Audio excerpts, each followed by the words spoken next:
kind of the the centrist here to be enlightened and smarter than everybody else. That's my niche.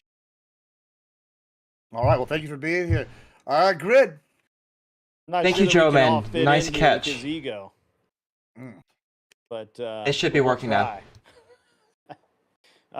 Yeah, look, whether or not Walz himself is involved, it's obvious that there was embezzlement, malfeasance, whatever you want to call it, in all of these various endeavors highlight or around the Somali and other groups that were brought into the country as refugees seeking asylum, which most of them, hint, have not actually filed for asylum. And it's been over a year. It's been like 3 years, 5 years in some cases, which makes them here illegally. That's just what the law says. It's not my opinion. At any rate, over $1 billion in taxpayer dollars has been misdirected, embezzled, whatever you want to call it. I think that's really bad. And I honestly don't think the cousin fuckers will ever actually fit into American society, and I don't know why Democrats want them here. And with that, I'm going to move on. I'm going to let everybody else speak. I don't know if he's talking about Somalia or Alabama, but we'll find out. I'm sure. Castle, they don't go fuck ahead. cousins in Alabama anymore. They gave that up in the 1800s. Did they? Oh, okay. Castle. Cool. Yeah. Hey, everybody. Thanks for having me again, Gibbs. So yeah, I think the discussion around the whole fraud case, I came into it assuming that fraud is actually happening in Minnesota, whether that's Tim Walz's fault or not, or he's up to this is a separate question, which I just don't think we have enough facts yet in this case to really make a judgment call on that. So I'm interested to just really see what the discussion evolves into later today about it. I think that it's definitely a serious problem, and people have been indicted over it and will be criminally charged for it, which is a good thing. But whether or not that's the state's problem and the state government's problem in this wrongdoing is kind of up for debate. So hopefully we can kind of get to a somewhat reasonable conclusion from this, but I'm not hopeful. I'm not hopeful about it. So we'll see. Has anybody ever told you kind of look like a young Jim Cornette? No, Jim Cornette is that a good thing or bad thing? Yeah, somebody said that in my chat, and I was like, I've been trying to figure out why you look familiar for months now. And now you got to get a tennis racket. That's what you need. Yeah, I have one. I can get it right now. There you go. Use that as my prop. Yeah. Don't hit anyone with it. In the sweatband. Get the sweatband. Yeah. There you go. All right, Liberal Clark, what you got for us? Yeah, so I did research on the feeding our children fraud case. I hope it's the same one that everyone else here is talking about, because when I hear the other side, the MAGA people in this panel and like the MAGA people in my life talk about it, I have no fucking idea where they're getting the shit that they are saying from. So I'm really looking forward to like seeing the evidence that like Tim Walz was a part of this, and from what I understand, most of these people weren't even migrants. Like they're American citizens. They may have immigrated here back in the 90s. So that's what I came up with when I did research. So unless we were like talking about two different things, really looking forward to seeing what the other side has to say. Okay, fantastic. Mr. Coder. Yeah, I'm Ryan, Radical Coder. Pleased to be here. Happy to be reunited with my close friend Rob Noor. As it turns out, I mean, Liberal Cluck and Tyler, Castle, I think as well, all seem to be right on the money. There was fraud. The people who did the fraud are being charged. There are tons of indictments.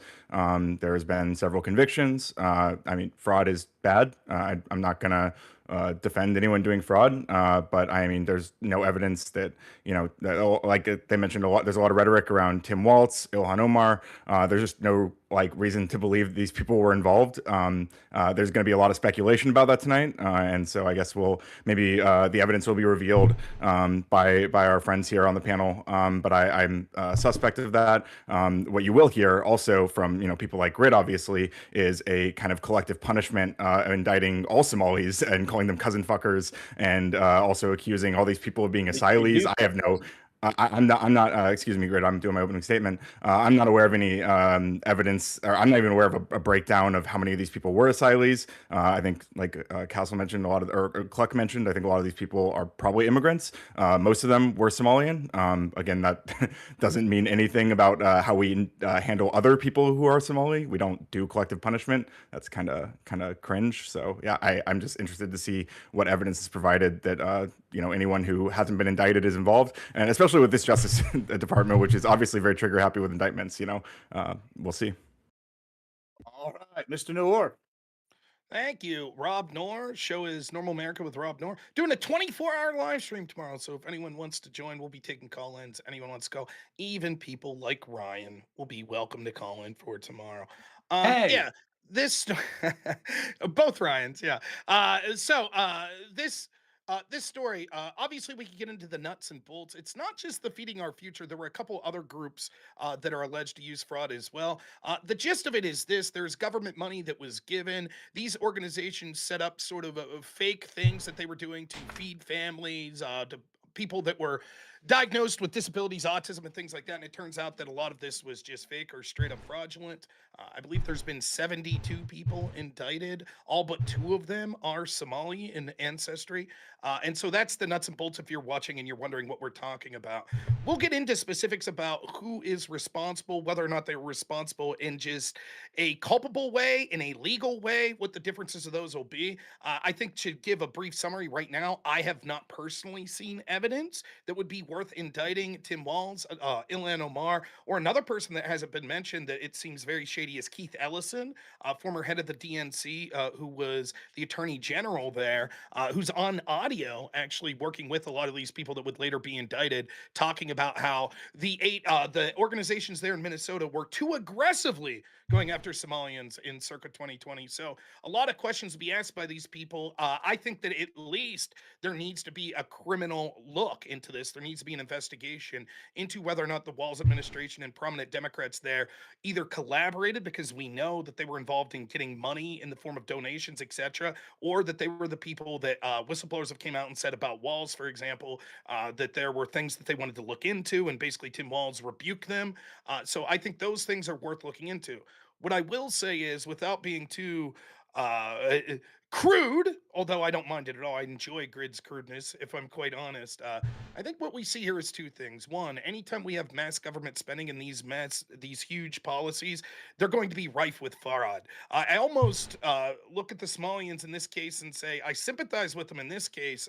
They're probably shocked that anyone would ever be indicted for any of this. They're like, how the hell's Nancy Pelosi get away with this shit, but we don't? Maybe a little racism on the part of the Democrats throwing the Somalians under the bus, while the traditional white elitist Democrats are allowed to get away with fraud of these sorts all the time. I don't know. The second thing is, it's just fundamentally true that we need to stop importing people from cultures that don't jive with us. And this story helps prove that we have an entire community and remake what Minnesota looked like in a way that's very detrimental to our country. And right out of the gate, we could see that one of the things we see in addition to the cultural changes is mass abuse of our generous systems. So stop importing these people, send them back. And whatever we do, stop with these expansive programs that could be taken advantage of without the incredible ability to audit every dollar that's sent out. I'm tired of the American taxpayer and the blue collar worker, people of all colors and ethnicities being taken advantage of. All right, thank you so much. Mr. Malawi. Yeah, thanks. Ryan Mullally. I run a little show called Natural Law, and of course, am the other half of the hit show Law and Order twice a month. So check that out sometime. Also, the good Ryan, the evil Ryan's made an appearance, but you can't trust him.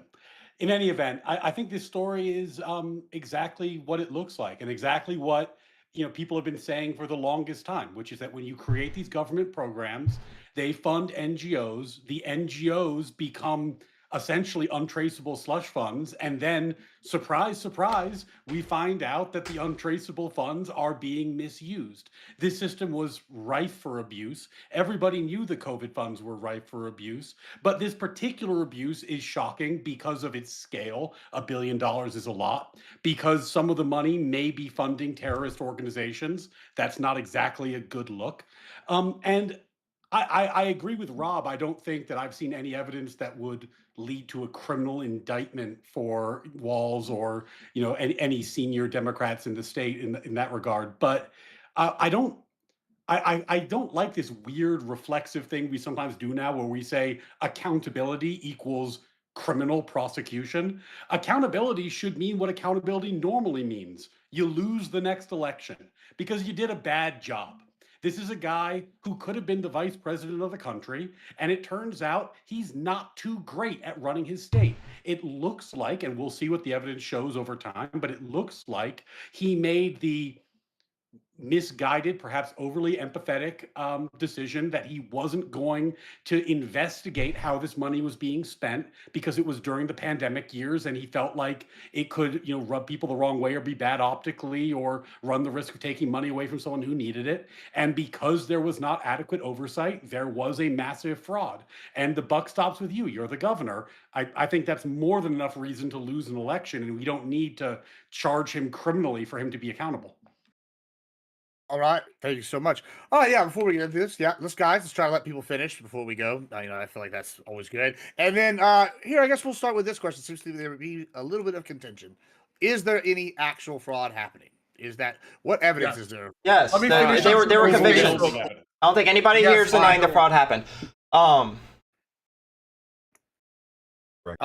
All right, so what evidence is there? Tyler, you seem to be pretty excited about it. Go ahead. Why don't you start? As the walking, talking, extremely boring version of Wikipedia, yes, there has been a bunch of fraud going on since 2019. We have multiple allegations of whistleblowers inside of the Walz administration and the state government saying that they were warning about these red flags as early as 2019. Walz was shutting them down, working with these groups, and also the House Oversight Committee verified that he received funding right after the grants were given to one of the major groups that was doing this fraud as well. So there are reasonable ties to assume something's going on. Plus, we all see, like, with the Inflation Reduction Act and how Stacey Abrams' brand new super PAC got $20 billion basically to pay off out of work Democrat staffers, that this is a tactic that they like to do. Give out some money, get a little bit back. So I think, reasonable to speculate there is something greater to look at here. We just don't have it yet. My question to you would be, just to make this easy, there's been 50 plus convictions. So Yeah. it's not like this is like is there fraud scenario. There's been many people who are in jail right now because of the fraud. So there's no question there was a ton of fraud. Well, they're like 72. Yeah, I agree. And also the investigations and the indictments and all this stuff has been going on since like 2021. Like this was when they really 2020. started investigating all this stuff. 2020, excuse me. So that's when the DOE starting to tightening its regulations around the feeding our future. So I guess the question is how widespread it is, I guess. And then here's the second thing. So what should be done? There seems to be some consistency. I've even heard denaturalizing people. How far should we go with Well, hold on. I want to go back to something that Tyler said. Can we do that real quick? Sure, go ahead. Tyler, so you said that like there's been multiple allegations of Tim Walz just like ignoring, and I've heard you didn't say this, but I've heard that he was punishing people for whistleblowing. Is that something you agree with? Is that something that you've heard too? We don't have the facts yet. That's what's being alleged right now, yeah. Okay, and besides that one Twitter account, do you know of anyone else that has alleged that? The Oversight Committee in the House has also alleged this as well. The federal House? And what were they basing that off of? Do you know? Oh, it looks like they cited taped conversations where Walz allegedly pledged to assist feeding our future amid discussions of campaign donations from Somali leaders. But that's Oh, so that's different than Whoa. punishing whistleblowers and ignoring allegations. Yeah, That's just him supporting. the program. That's just him supporting feeding our future, and this could be at a time where he doesn't Okay, need that to. That's specifically a quid pro quo. That specifically came from the text. Yeah, No, we it's don't have validation that the texts are true yet. These are whistleblowers that they're being investigated right now. So, Well, and to be clear, the House is opening an investigation. They didn't conclude their investigation, right? So Clark, I think we're all being pretty measured. We're saying like we don't know for sure what Tim Walz did or didn't do. Okay. At present, there is not evidence worthy of an indictment. That could, of course, change because this is getting a lot of attention and new facts could come out in the future. But I don't think Hopefully that's not controversial. I do appreciate your innocent until proven guilty stance, but I feel like that you would say Trump was guilty of something on January 6th, right. despite the fact that he hasn't been charged or convicted of anything. Well, I would Yes, say sorry. that it would be much. A lot of things, but Well, he was charged. He was indicted. The federal government did indict Trump for January 6th. But he became What was president. that? Where was that indictment? But for anyway, January? wait, Yeah, why are we doing whataboutism already? We're supposed to be ones whataboutisming Trump. Because you're making shit up. Well, no, I'm not making shit. I'm not making shit up. I asked a question. That's the only thing I've done It's so an far. impeachment. I'm impeaching your credibility like a defense attorney would do to a witness. Because that's- you literally It's just said regarding that the Trump was scheme. indicted for January Yes. 6th, and he's He was For the indicted scheme. for the electric scheme. Yes. For defrauding Yes, the which was- American people. yeah, That is what his indictment was for. Yes. No conviction, baby. Because he became president. All right, pause. Let's There was go to a Rob. conviction. Let's go to Rob. Get us off Okay. January 6th to the love So of God. okay, Go just ahead. a little more clarity. First, I second what Ryan said in his opening statement. Not everything that is bad rises to the level of criminality. There could be things that are bad enough that we say we don't want you anywhere near that. For example, you could just be grossly incompetent and allow mass embezzlement, and that's still worthy of impugning you and worthy of investigating, particularly when some of the people that were criminal were donating to you, and there are allegations from whistleblowers saying, look, we warned this guy.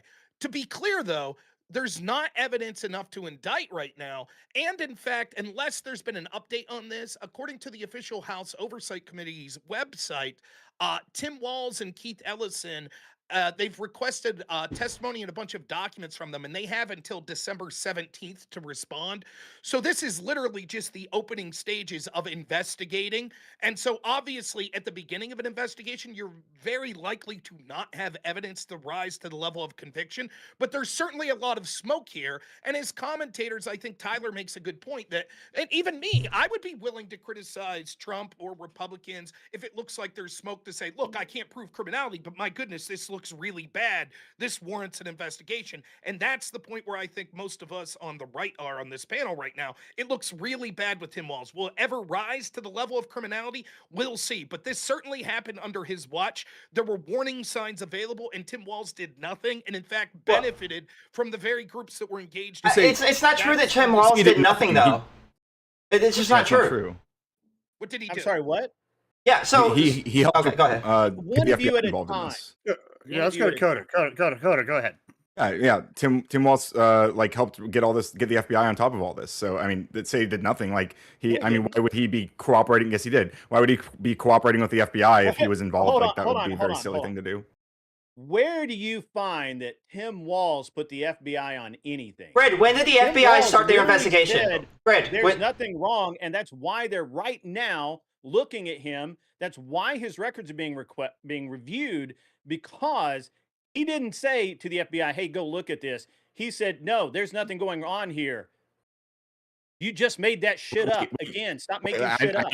No. You're also making shit up. I'm not making shit up, but you are right now when you say that he said there's nothing going on here. Like I'm not aware of any quote like that regarding this. But like when it did start to come out that there was stuff going on, or when it started to look like there was really smoke there, Tim Walz cooperated with the FBI and helped get these people. Or get it wasn't the just FBI involved cooperating specifically.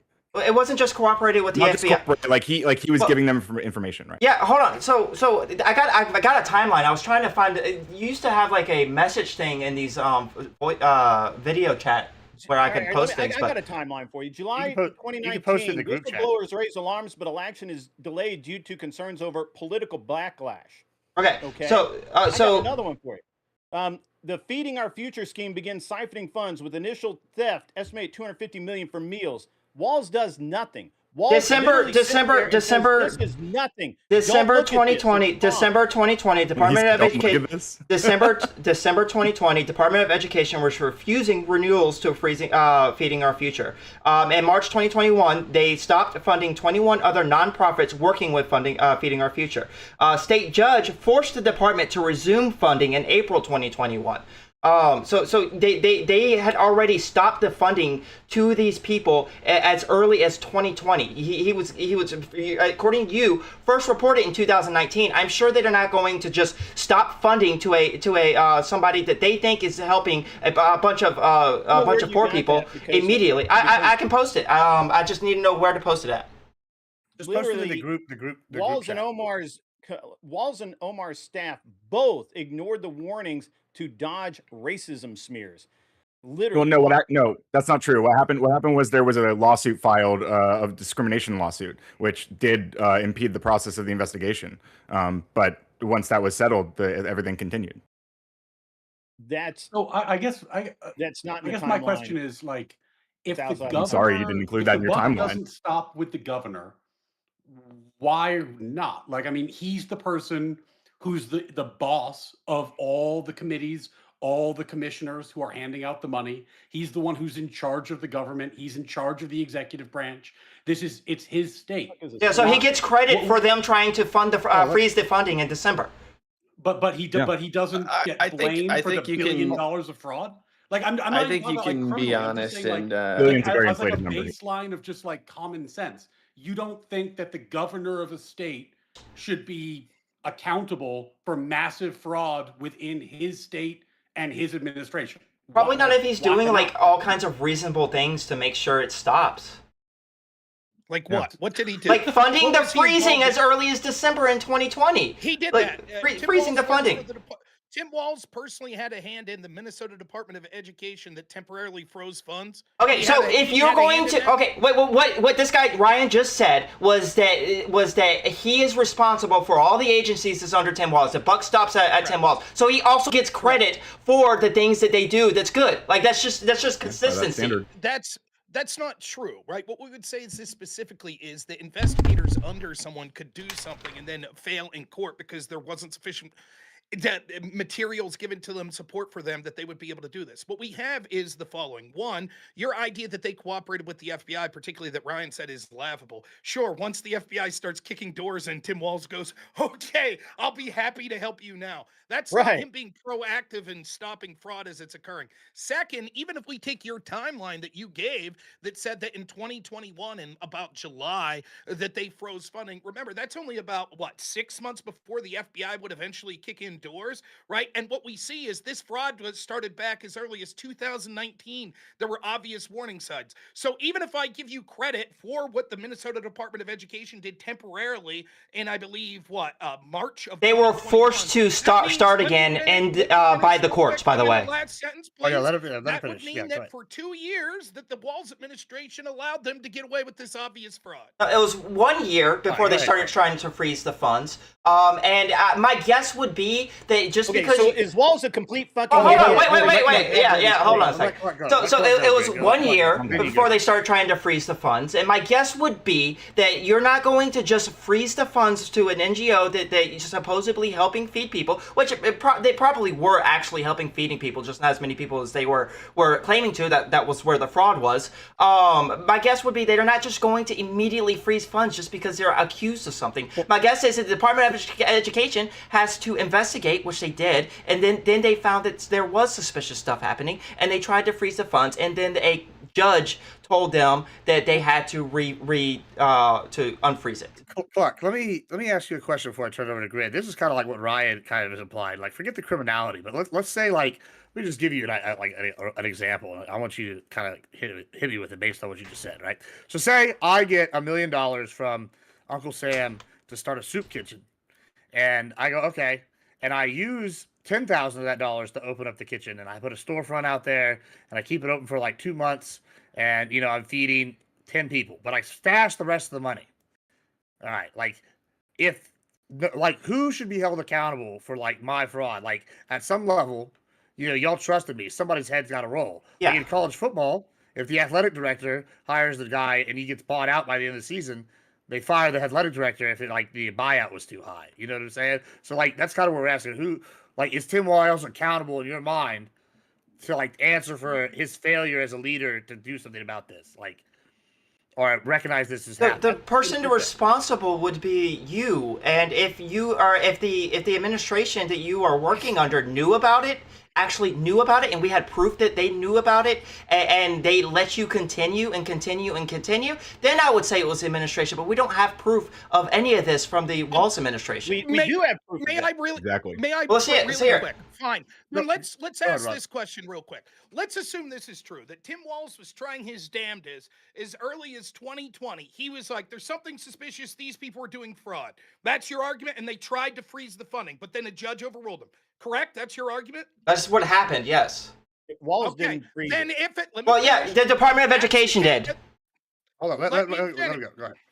Underwall. Okay, if that's true, then what this is from the actual chairman on oversight committee, right? That's launching an investigation into Walz from December 3rd, 2025. This is what they say in their official communication. Quote, this woeful oversight of remittances is concerning, especially given that since 2014, including under your leadership since 2019, oversight of remittance payments has been the purview of the state.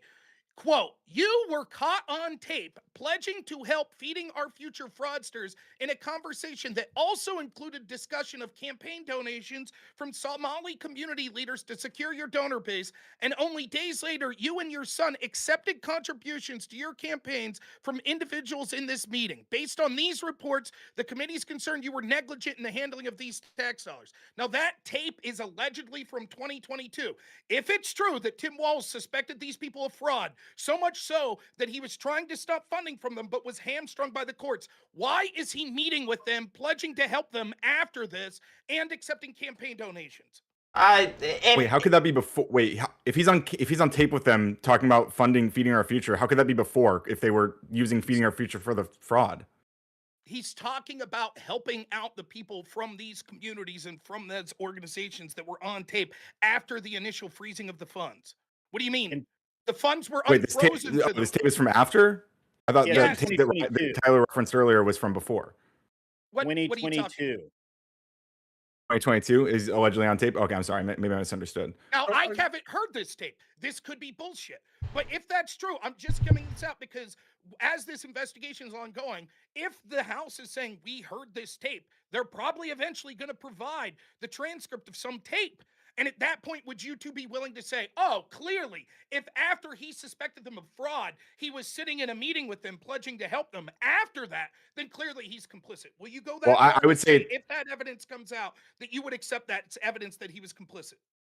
I would say it depends on what's being said in the tape, first of all. But I'm open to it. I'm okay if it turns out that like Waltz or Ilhan Omar or any of these people were actually involved in this. Then like charge them, whatever. Like we'll see what happens. We'll see where the evidence falls, right? But like if the tape is just like Tim saying, hey, we're going to continue funding these or giving these funds to make sure that these children are fed, that's not a bad thing, right? And like, even if there is suspicion of fraud going on, it wouldn't mean that, oh, we're not going to release any funds for any people who are involved, who are benefiting from this program. It would just require the investigation to continue.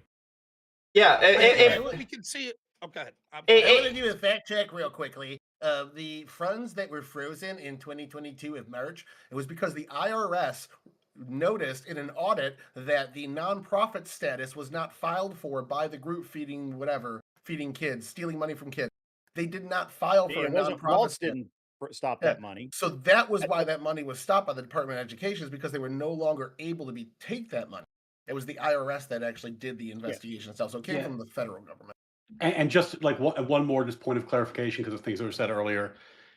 The judge, at least according to the judge's statement, I haven't read the docket, but the judge in that case, after Waltz lambasted him, issued a statement and explained that he did not actually order the government to resume payments. What happened was he had sanctioned the government because they failed to process the applications. And if you do any reading between the lines, what that meant is the Walz administration didn't want to shut down the program because that's bad PR.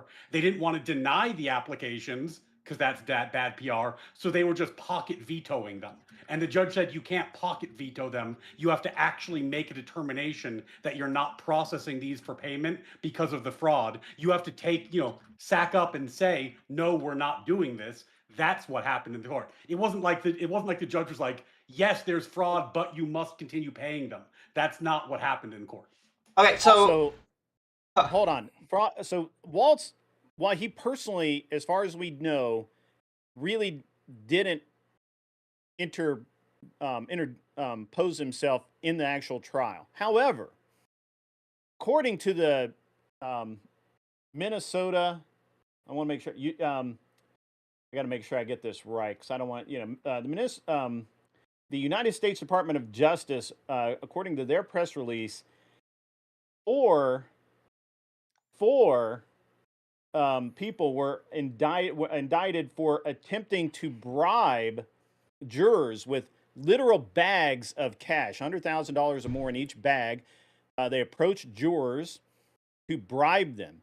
And this is the type of thing that is going on there. That's the type of criminality that's going on there. Now, I'm not saying that Walz himself knew about this, but it's his actions as governor that fostered this environment to where it could be abused. And now the reason that Walz is being investigated this heavily right now is because what's coming forward is because these trials are moving forward and evidence is being introduced. What's happening now is that there are now pictures of him with these people and text messages with these various people and these various criminals committing criminal acts. And now that's why they have until the 17th to produce those text messages, those records of meetings that he claims originally never happened, that he had never met these people. And yet now he's got to turn over his calendar, both the official calendar and his private calendar, to see when he had the meeting if he had meetings with these people by the 17th. Now, that may come to nothing. But again, all right, Grid. The only argument here is that Walz is a shitty governor. That's literally all your claim is from everybody here. Yeah, that's it. There's no crime. Nobody has any evidence. Well, I didn't say that. You can say. I know, but that's it's a stupid. It's a stupid debate, though. It's a silly debate. Wait, I don't even think. Hold on. Is he criminally responsible? I'm not a judge here. Okay, then who cares? Is that he knew about this fraud and he allowed it to continue? I don't even think I don't think there's any evidence. That's Hold criminality. on. Let's If he knew actually about it, that would be expand a criminal act. Let's actually expand this a little bit because one of the other people featured prominently in some of the photos with this person that's alleged fraudster is Ilhan Omar, who's got her own alleged fraud issues going on, as well as maybe immigration lies. Like, so what's going on here? What should we do about this? Did she marry her brother? Did she not marry her brother? Should we denaturalize her? Should we open up denaturalization to all these people? Grid brought up the asylum, being taken advantage of. What are we thinking here with Omar specifically? Well, we can start with the brother thing, right? I mean, the brother thing's obviously like a racist lie that's been slandering her for years. I mean, there's really no evidence except for like people pull up this old like Instagram post that isn't even really verifiable. And it's just like them like I didn't do any research on Ilhan Omar. I don't know what kind of bullshit these people come up with on her, and I'm not going in this part of the debate. There's people around them that said that she was married to her first husband in a Islamic ceremony, her being Islamic. The marriage to her second husband was one that wasn't through a traditional Islamic service, which people connected to her found very odd. It didn't seem to be a big celebration like her first one. People around the situation said that her husband was openly gay. The second husband that's being alleged to be her brother, which they also found strange. And there have been people that have claimed through better data that they were actually brother and sister. I don't really give a shit about it, but I'm not willing to say that we should bury it. It's not a story that I've delved much into, nor do I give a shit that much. Obviously, if she committed fraud in that sense, fine, but it's not something I'm particularly interested in. But no, I don't think I'm prepared to just be like, can we put this to bed? There's nothing there. There's shit there. That doesn't mean it's true, but there's more than you're leading on. Well, Rob, would you support like denaturalizing someone like Omar if they found out it was fraud over the I would be fine thing? with denaturalizing first generation immigrants to this country if they've committed serious crimes. I'm fine with that, with denaturalization, and that's Can I get Mr. Mullally, you're a lawyer here. What would that? Yeah, I'll let you turn. You want to open it up in a second, but I want to get our lawyer's opinion on how like something like this would work with the denaturalization process. I mean, I'm not an expert in denaturalization, but generally speaking, it's a pretty high bar. You get denaturalized only if you did something illegal or you lied on your forms when you were procuring your naturalization. So like if you did something fraudulent in the process of acquiring your citizenship, that could get you denaturalized. I think you also could get denaturalized if you did something that was like aiding and abetting a known terrorist organization, I can for answer example? that. I know exactly what the process Before you looks do, like. can I ask Ryan? So you're to be clear, people are saying that she her ex-husband now I believe is was openly gay. Some people are saying this. Some people are saying that there's reports that apparently are stronger than this Instagram post. Where these people are saying these things. That wouldn't be enough to show that she's committing fraud in her immigration papers. No. You Well, have what to have about- a well, court here's proceeding. something- There have to I thought so. there Well, have to you be mentioned- evidence you- of what she. Sorry, Well, go you ahead. mentioned the terrorist organization aspect, right? And there's alleged aspects to this fraud thing where maybe with the terrorist organization. But we have on record the foreign minister in Somalia saying that Ilhan Omar is not working for the United States; she's working for his people. And some statements from her saying that. Would that be almost grounds to let me denationalize? so let me be clear. There's two different questions here. There is currently under the legal system what is grounds for denaturalization, Right. and there's what ought to be. Should we change the law? Yes. I have no problem with the changing of law to say that first generation immigrants, which I don't even think Ilhan Omar necessarily would qualify. I'd have to look into this, but I believe she came as a child, right? She may be considered, I don't know, but here's the thing, right? If there's a crime that's heinous enough or something like that, fine. Regardless if the law allows for it or not, I'm for the denaturalization for first generation immigrants. However, that would be very difficult for even me, who wants to see mass deportations, to believe that should be the case for a second generation immigrant. The truth is, we have a legal system for a reason, and we have punishments up to and including jail time that don't necessarily mean that denaturalization needs to be something that's a punishment on the table. So, if someone is an immigrant, they come, they do something shitty, am I okay with, like, to hell with them, send it back? Yes. But if they are the child of an immigrant, who was born here and right now is deemed an American citizen. No, I don't think that we could just willy-nilly say no matter what heinous of a crime they did, send them back. Throw their ass in jail? Sure. So I don't know. I hope that answers the question. And just to speak So- real quick, what Coder's saying here, no one is again, once more, I am not suggesting that she be deported because she married her brother right now because I have 100% proof. I'm merely making the point that your dismissal of it, of there's no evidence, there's evidence, but it certainly doesn't rise to the bar that I would accept it if I was on a jury to say that this is guilty unless there's more out there. I'm just saying that you're downplaying what's yeah. there. So the I would just say denaturalization that process- evidence is pretty much all hearsay. But go ahead, Tyler. The denaturalization process, I'll just give you a quick rundown real fast. What happens is the holy authority cuts your hair, then you have to walk down the streets of King's Landing butt naked while someone with a bell behind you yells shame. And they throw Shame, food at you. shame. Yeah, Hey, can I get- that's And they kick great. you the Let's fuck out. do that. Yeah. Okay, so I don't Yeah, really, I didn't do any research on Ilhan Omar and marrying her brother, but I would like from Tyler. You said that Waltz. Shit. What did you say about something about 2022? They froze the funds because of the IRS. Could you send that to me so I can read it? And Dor, could you send me the where you got the information on the tape of Waltz saying, "I'm going to help funding our future, or feeding our future," in I know Rob 2022. does oversight. Yeah. Mine's the oversight, so it's from the December Yeah. 3rd, 2025 December 3rd. House oversight letter. I could put it up. I can, but then I got to close my windows. No, it's, I can find it probably. I'm sure. Okay. Well, No but one while you said do that- anything. Real quick. No one Go said ahead. anything in our little Discord window that they would be upset if it pops up my screen, right? Because for me to close my window, that's gonna pop up and all that good shit. You guys don't mind that?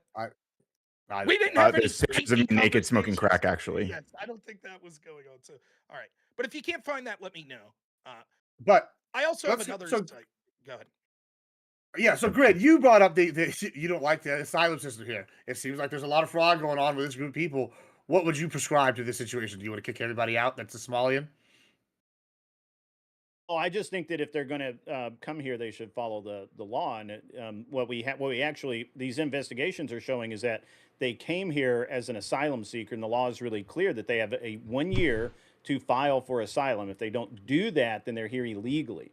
And apparently, there's a large percentage of these Somalis who have been given extensions, which, by the way, don't legally exist. That's not in the code. But they've been given these extensions so that they have not yet actually filed for asylum. But to be clear, And you're not that referring is- to Somalians who are not involved in this fraud case. You're just extending to I don't Somalians know. broadly and talking I about just- immigration. I'm just looking at the percentage of Somalis. I mean, I don't know how many of them are involved in the fraud. Most of the people that were involved in a fraud, About 70 something. most of the people that were involved in a fraud are American citizens. Also, fun fact: the ringleader, the founder of Feeding Our Future, is a white American woman, and that never gets mentioned for some reason. No, that's not true. In fact, they named the case after her. It's Amy Buck.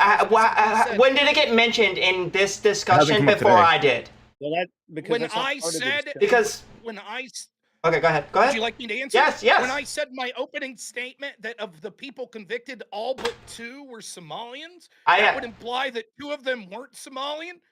Sure, but nobody has mentioned that the founder, the ringleader, was a white Because it's American woman. irrelevant to the But conversation. yeah, of course, it's irrelevant to the conversation for people who just want to attack Somalians. But you know, that's neither here nor No, there. we're talking about the people who have not yet been convicted, and the ones that have met with Waltz. Her name has not come up in Waltz's phone records, but all of these other names have. Therefore, her name is All of the- irrelevant to this conversation, other than you wanting to throw white people in there to make And it she's a seem Jew. less. Wait. Oh, but she's that's like Jewish? saying You're the real Pablo racist, Escobar Liberal is- She's Jewish. Never mind. I'm taking it all Pablo back. Escobar isn't important. Like Just I his just don't underlings see. are the ones being I don't indicted. see Like, why the come fact that on. these people are Somalians are even important to the conversation. But it's like There's 2 reasons that it's incredible two focus. reasons It's that it's important. exceedingly germane to the There's conversation. 2 reasons that it's important to the conversation. Number 1 is because it shows this insulated group that is balkanized and sort of ghettoized and came together to all be in one area. And yes, there's other problems independently with things they're doing when it comes to abusing the welfare system, taking more out than they're putting in, have massively different culture. However, the part of it that matters for this discussion is it's easy for fraud to occur in these sorts of communities because these people don't really understand the federal system that much. They sort of just understand what's going on. In fact, I was reading from an Yeah, so- expert at the Heritage Foundation that talked about this, how a lot of times these communities are engaged in this sort of stuff because the people that are leading those communities know that these average people aren't even going to understand how these programs go. Here, just sign this fucking paper here. It doesn't matter. They don't know what's going on anyways. They're listening to their community leaders. So the fact that these Somalian community leaders were engaged with this fraud is something that happened exclusively because they're Somalian. The other reason that this would matter is there are allegations that one of the reasons that the Walls administration and Keith Ellison and company didn't act sooner was because they were both simultaneously afraid of being called racist and that they wanted to pander to the Somalians in that state, and they were afraid that if they aggressively went after Somalian community leaders that they would lose their re-election. So for both of those reasons, the fact they're Somalian matters. And we can. So the point one that Just you for made, clarification, just to that clarify there's a something for lot my of own sake, different- is this separate from the autism thing? The autism. So there's 3 different corruption? organizations that were involved, I believe, and one of them was involving That's what I autistic thought, children. yeah. And like Rob said, I will agree with him here. Like there were people who were being victimized, right? People being taken advantage of, who had like autistic children, and these people, you know, they claimed to be helping them, and they were using their name to enrich themselves. And those people are facing charges and being convicted. So the system seems to be working as like appropriately. These Yeah, are, but I just wanted to say to Cassie Rob wanted- that there's one thing about the first point you made that I guess I don't want to say take issue with, but I think you can claim that immigrant communities, and it's not just Somalians, do this a lot. There are Hispanics who have taken, you know, advantage of Medicaid fraud in South Texas that I've read about. Ukrainians, Russians in New York who do the same thing. They get, they commit fraud all the time. I think the reason why this whole Somalian debate is more interesting is because Trump has gone after them specifically, and you haven't heard about other communities that are more pro-Trump being talked about in this way that have committed fraud in the past before. So Which I one think of that's these where No, I'll accept this if you could tell me which mass migrant community is more pro-Trump. Hispanics are very pro-Trump in You think Miami. Hispanic, Uh, recent Hispanic immigrants, ones that have just came, you think they're pro-Trump? wait, why For do they have to example, be one- recent though? These people Because weren't recent. Wait, these people weren't recent. Yeah, you added that after the fact. Let me explain Also what I true. mean by recent. What I'm saying is someone that's like 4th generation Hispanic that's upset about mass illegal immigration. I don't think these are the people that are traditionally balkanizing and committing fraud.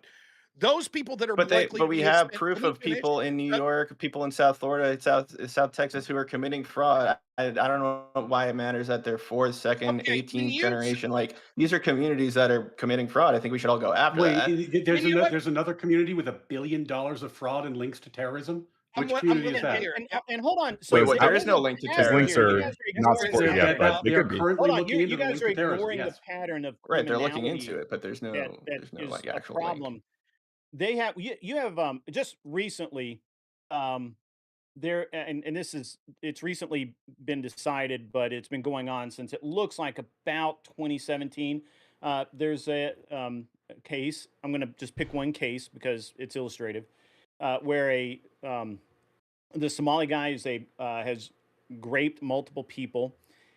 He was let go with time served because his religious leader wrote a letter to the judge that he just didn't understand American customs and hadn't acclimated yet, and he just didn't understand that it was wrong to harm these women.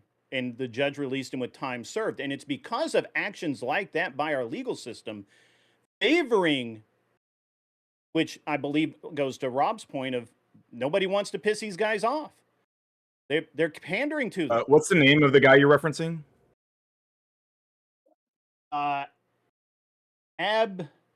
Abdemahat Billy Muhammad, 28, was charged by complaint. And this is coming from the Office of Public Affairs, U.S. Department of Justice. So Was he what charged you're or saying, convicted? And- Grid, Convicted. Yeah, you're He's saying been a charged small group federally of now. people, a small group of people with like minds in the United States banded together for political power and got some political sway. You're telling me the system's working as it should, right? Also, I want to go back to what Castle said here for a minute, right? When I take what you and it seemed that you agreed with Radical Coda there somewhat that talked about immigrant communities being taken advantage of. Can you explain how that works real quick? Either of you want to explain how that works? Like what is it uniquely about immigrant communities that allow people to take advantage of them? Give me some of the characteristics that would allow it. Well, one I thing don't know could- if I said go for it, right? Yeah, I mean, one thing could be limited English, for example. Now, do you think the people that have limited English that are Hispanic are Trump voters? A surprising amount, probably, yeah. But I No, I don't think know that the numbers off the top of my head. when we talk about naturalized Hispanic citizens that tended to slightly go for Trump, I think what you'll see is a lot of those people are people that are more interested in assimilating. Particularly, we're going to see that groups that are rife with taking government money and like money that's coming through these NGOs, probably these groups that are engaged in this fraud, even if they're Hispanic or any other ethnicity, probably aren't the biggest Trump supporters, right? Because the I mere mean, what's fact your that Trump's any someone numbers that's on trying this, to or are you shut- just riffing? Well, I think that it makes sense intuitively. One, if the So you're reason riffing. that they're being, I mean, again, we know the old game. So much of dealing with liberals is them pretending to not know things, thus making discourse impossible. Is anyone here other than Radical Coder going to reasonably disagree that if you are an NGO that's engaged in fraud, that's reliant on mass amounts of government money being sent your way for these programs, that you would be more likely en masse to support the guy who's promising to stop the funding to the NGOs? Anyone gonna Rob, make your that excuse argument? is that if you are an immigrant but you like America, the fraud that you're committing is better if you hate it than if you hate America. That's like the dumbest Where did argument I- ever. There are Russians in New where York did I who have been remotely- I'm committed. not really sure that's the argument that he's making. Where Well, did I actually, I remotely- think Rob. that's what he You're said. making- I do think that You're Rob. making the argument. You're making the argument that in a case where there's been convictions, which you all part of the other side's argument on this is the investigation started under the Biden administration, correct? Well, we said the Sure. investigation started with the Yeah. DOE under Tim Walz. During the Biden administration. Well, I don't think any did. Maybe somebody brought up Biden. Okay, so the point that I'm trying to make is your argument is the reason we're hyper focused on this is basically because Trump is a racist and wants to attack the Somalian community. Not that this is one of the most amounts of convictions we've had on corruption of such a grand scale. You're like, Then no, let the case there's go been- through, there's- Rob. Well, I Let just- the case go through. The idea. Okay, Also- then why are you? Wait. If that's Well- the argument that the things I'm saying here shouldn't be said because instead I should wait for the case to go through before I say anything, why did you agree to come on this panel? Wait, nobody's Because I saying you wanted to see talking what about dumb the shit full argument you case came went up through? with. What are you talking about? I didn't say You don't that have a people- case here, Rob. There's no What is- there are people who have been Steal man- indicted, and there's Steal man my evidence that argument. I want you to steal man my argument that I've said that I don't have a case for it. Go ahead. because you already said you don't know if Tim Walz has been involved. We all just agreed about that. What are you talking about? like, I didn't say we don't know if Tim Walz has been involved. I said we don't know that it rises to the level of criminality. However, it's Okay, it's completely not a fair to crime. say, Okay, but let me that's the fin- whole point of the let me case. finish. Let me finish. Right? Well, We admitted that. Ryan admitted it, and now That you're wasn't saying actually the so. You prompt. guys just need to be quiet until after the case. But we're specifically saying yes, we're not accusing him of criminality until after the case. So what are you telling me to be quiet about? Yeah, this Well, isn't a I panel guess- about That's whether just You know Tim what? Who Walz told has you to been be quiet? charged. Like, Wait, who I told you don't- to be quiet? This is He all. said I- that I I just- should just show. wait. That's the- what he Yeah, I just didn't tell said. you to shut up. I mean, didn't honestly, argue about let it, me but I'm just- just Nobody did saying. that. Go ahead, Go ahead. Mr. Nobody Malloy. puts Mr. Malloy, Ram go Noir ahead. in a corner. If we, Hold on, Mr. Malloy, you go ahead, and then I'm going to reframe it. I think. Go ahead. I think if we cut through all the noise, and there's a lot of noise on issues like that, like this, and people are, people say stuff, Trump says stuff, everybody's sounding off and getting their sound bites. What do we really know? We have a community in Minnesota that's grown exponentially because of the TPS program. This is since the 90s. We've been relocating people from Somalia to places like Minnesota because of the various crises that have happened in that country. Now what we've seen is a mass scale fraud, and we've seen long-term data that there's disproportionate use of welfare, SNAP, other programs within this community. And if you set aside all the noise, what was Trump's real response? He's stopping the TPS program because he doesn't think it's in the best interest of the country. This isn't like a wildly insane policy. I think this is kind Well, of let's point to another He's part of Trump's literally response, right? he's- Oh, let it something's finish. Let not it finish. Let working. it finish. Let it finish. Go ahead. I thought he was done. Yeah, my bad. Okay, go ahead. Yeah. Go ahead, Ryan. So I just want to point to another part of Trump's response to all this, which is to talk about Ilhan Omar alleging, again, with as much evidence as Rob has here, alleging that she married her brother, talking about how her turban and Why then are you having his bringing crowd. that up? I'm sorry, can I finish? Because Trump is bringing it up. The president of the United States is bringing it up, and that's why I'm referencing it right now. And that's what I'm talking about. So Trump mentioned the brother thing, talks about her wearing a turban, and talks about how she needs to be sent back, and has his whole crowd at his rally just a few days ago chanting "Send her back," which is Ace. pretty concerning. So, That's, okay. I don't have a So, problem. so no response to the. Yeah, I got Really? you, I brought Ryan. up- I want to Okay. respond to Ryan. Ryan, you're more attacking compassion-based immigration, more saying essentially without saying that merit-based immigration would be a better way to go.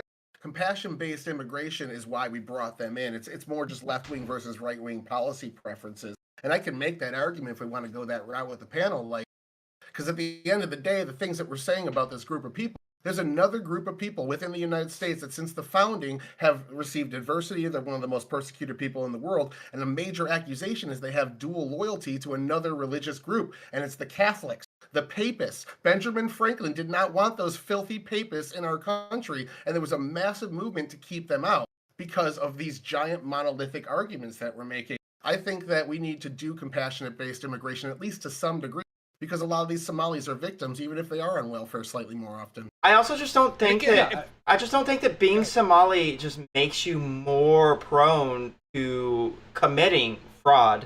I don't see the evidence. It's just like this one case. Most of them are from Somali descent, but they've also Well, been you- in you don't America see the for. evidence say- because that was Clark. you don't see the evidence because that wasn't the argument.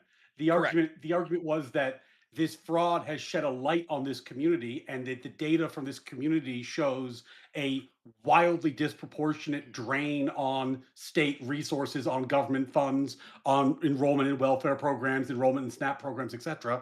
And the question that begs is it in the United States' best interest to continue programs that incentivizes the immigration of Somalis into the country going forward? President Trump's answer was no. We should stop doing that, at least in part, while we figure out what's going on. Well, and why? what's not Because the working. people receiving right. the people Somalis receiving the are welfare inherently the people criminal. receiving the But that's welfare not weren't the point. ones The committing point the is fraud. this The people program receiving the doesn't seem to be welfare weren't the working out ones that committing well. the fraud.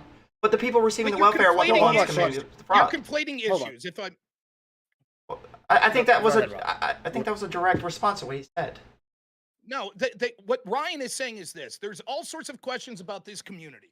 right? There is the fact that there's massive cultural differences where we have like imams with calls to prayers on the streets. The demographics have changed rapidly, right? Now these people are getting political power in the area, and they've all but taken over certain areas of Minnesota. Not only is their cultural massively different, which I don't give a shit, you could call me racist, I don't want to see Islamic culture dominate places of the United States. I don't like it. I think our culture is better, so that's something that we're right to raise our eyebrows. Just like Tyler points out, it's something during the election of JFK that people said, is there a concern that you have priorities to other countries first? And we certainly see people in the Somalian community in Minnesota, including allegations of people like Ilhan Omar and others that have seemed to suggest that they heavily concerned about what's going on in Somalia as a first priority. We have no problem with lefties, and I agree with them many times, saying, wait a minute, is this person have dual loyalty if they're Jewish and they're talking about Israel and the need to benefit Israel? Lefties have no problem saying, yes, that's right, that's fair game. Same question here. So in these questions that Ryan points out, where we have that Somalia has high crime rates, there's all sorts of problems with like issues with assaults on women and things like that. There are low IQ rates that mean that people aren't capable of being productive in higher level jobs, high unemployment in Somalia, all of these things. Then we mass import these people that are so culturally different than us. And now we find out, after being called racist for years and years, that yes, our gut feeling was correct. They No, I don't see that. That's the thing I disagree with. I don't think, well, you've gone on so long about 80 different things.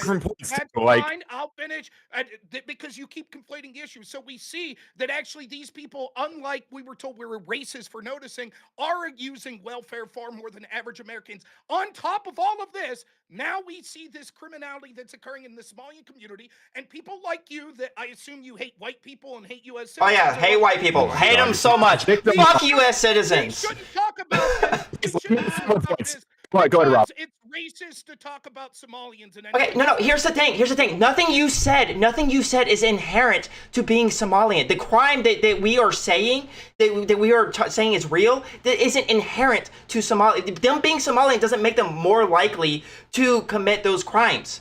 It was a white woman, American, that ring-led all of this. Was there anything about that woman being white that made her more likely to be a ringleader? Punishment. He wants to do collective punishment. Just say it, Rob. All right, hold on. Shut up. Let me finish the point, Gibbs. I'm willing to shut up. Yeah, make a few more points. If you could tell me one time that me or Ryan or Tyler, and I don't think Grid said this either, have said being Somalian makes you more likely to commit fraud like this. That's definitely what you're heavily incredibly. If you didn't say it straight out, you're heavily insinuating it right now with that entire spew you just did. Now, bullshit. You're making. You also just made a lot of So why shitty does claims them being about Somalian matter about this specifically. fraud case? Why does them being Somalian matter at all? Hold on. Well, okay, all right. Well, I'm gonna go to hold on. They want them I'm here. gonna go to Castle. I'm gonna go to Castle next. I think that but I do want to say I think it matters because one, it's a lot of Somalis. Two, it's all the things that Rob It's just 80 said, out it's of like all hundreds the of different things. thousands. Sure. And then you keep bringing up the welfare, right? These are Somali welfare programs going to Somalians, right? But that's who it's supposed to be helping. Well, here's the negative. If we're having to take taxpayer dollars and give it to another group of people because they can't provide for themselves, is that like a quality that's like good or bad? Do you think the Somalians are the only ones that are on welfare? We take taxpayer dollars and give it to everyone, including Somalians. Yeah, but that's Look, 81% of Somalis in Minnesota are on welfare. That's the point. 81%. Can I simplify this a little? Can I simplify 81%. No, literally Ryan. nobody is arguing for collective guilt. What the point I made is that this fraud shed light on an ongoing problem, which includes overly high disproportionate use of government services within a community, and Trump's actual policy response, not his rhetoric, not what he said at a rally, not what he said online, but his actual policy response was to say, if that's the case, why do we have a special program that is designed and in fact has been mass importing people from Somalia since the 90s? If it is leading to this result, that might not be worth doing. That does not mean that they can't apply for asylum. That does not mean that they have like some inability to access the country compared to any other nation. It means that the special program that gave special benefits to this country in particular is going to be curtailed because it's not in the best interest of the country. And that doesn't seem like a crazy thing to do. If Go to if the Castle basis again. for Wait, that wait. is Oh, is I like that. I like that. But so Go to even if hold on, we hold on, even if hold we on. say- Wait. Castle, go ahead, Castle. He's been waiting. Go ahead, Castle.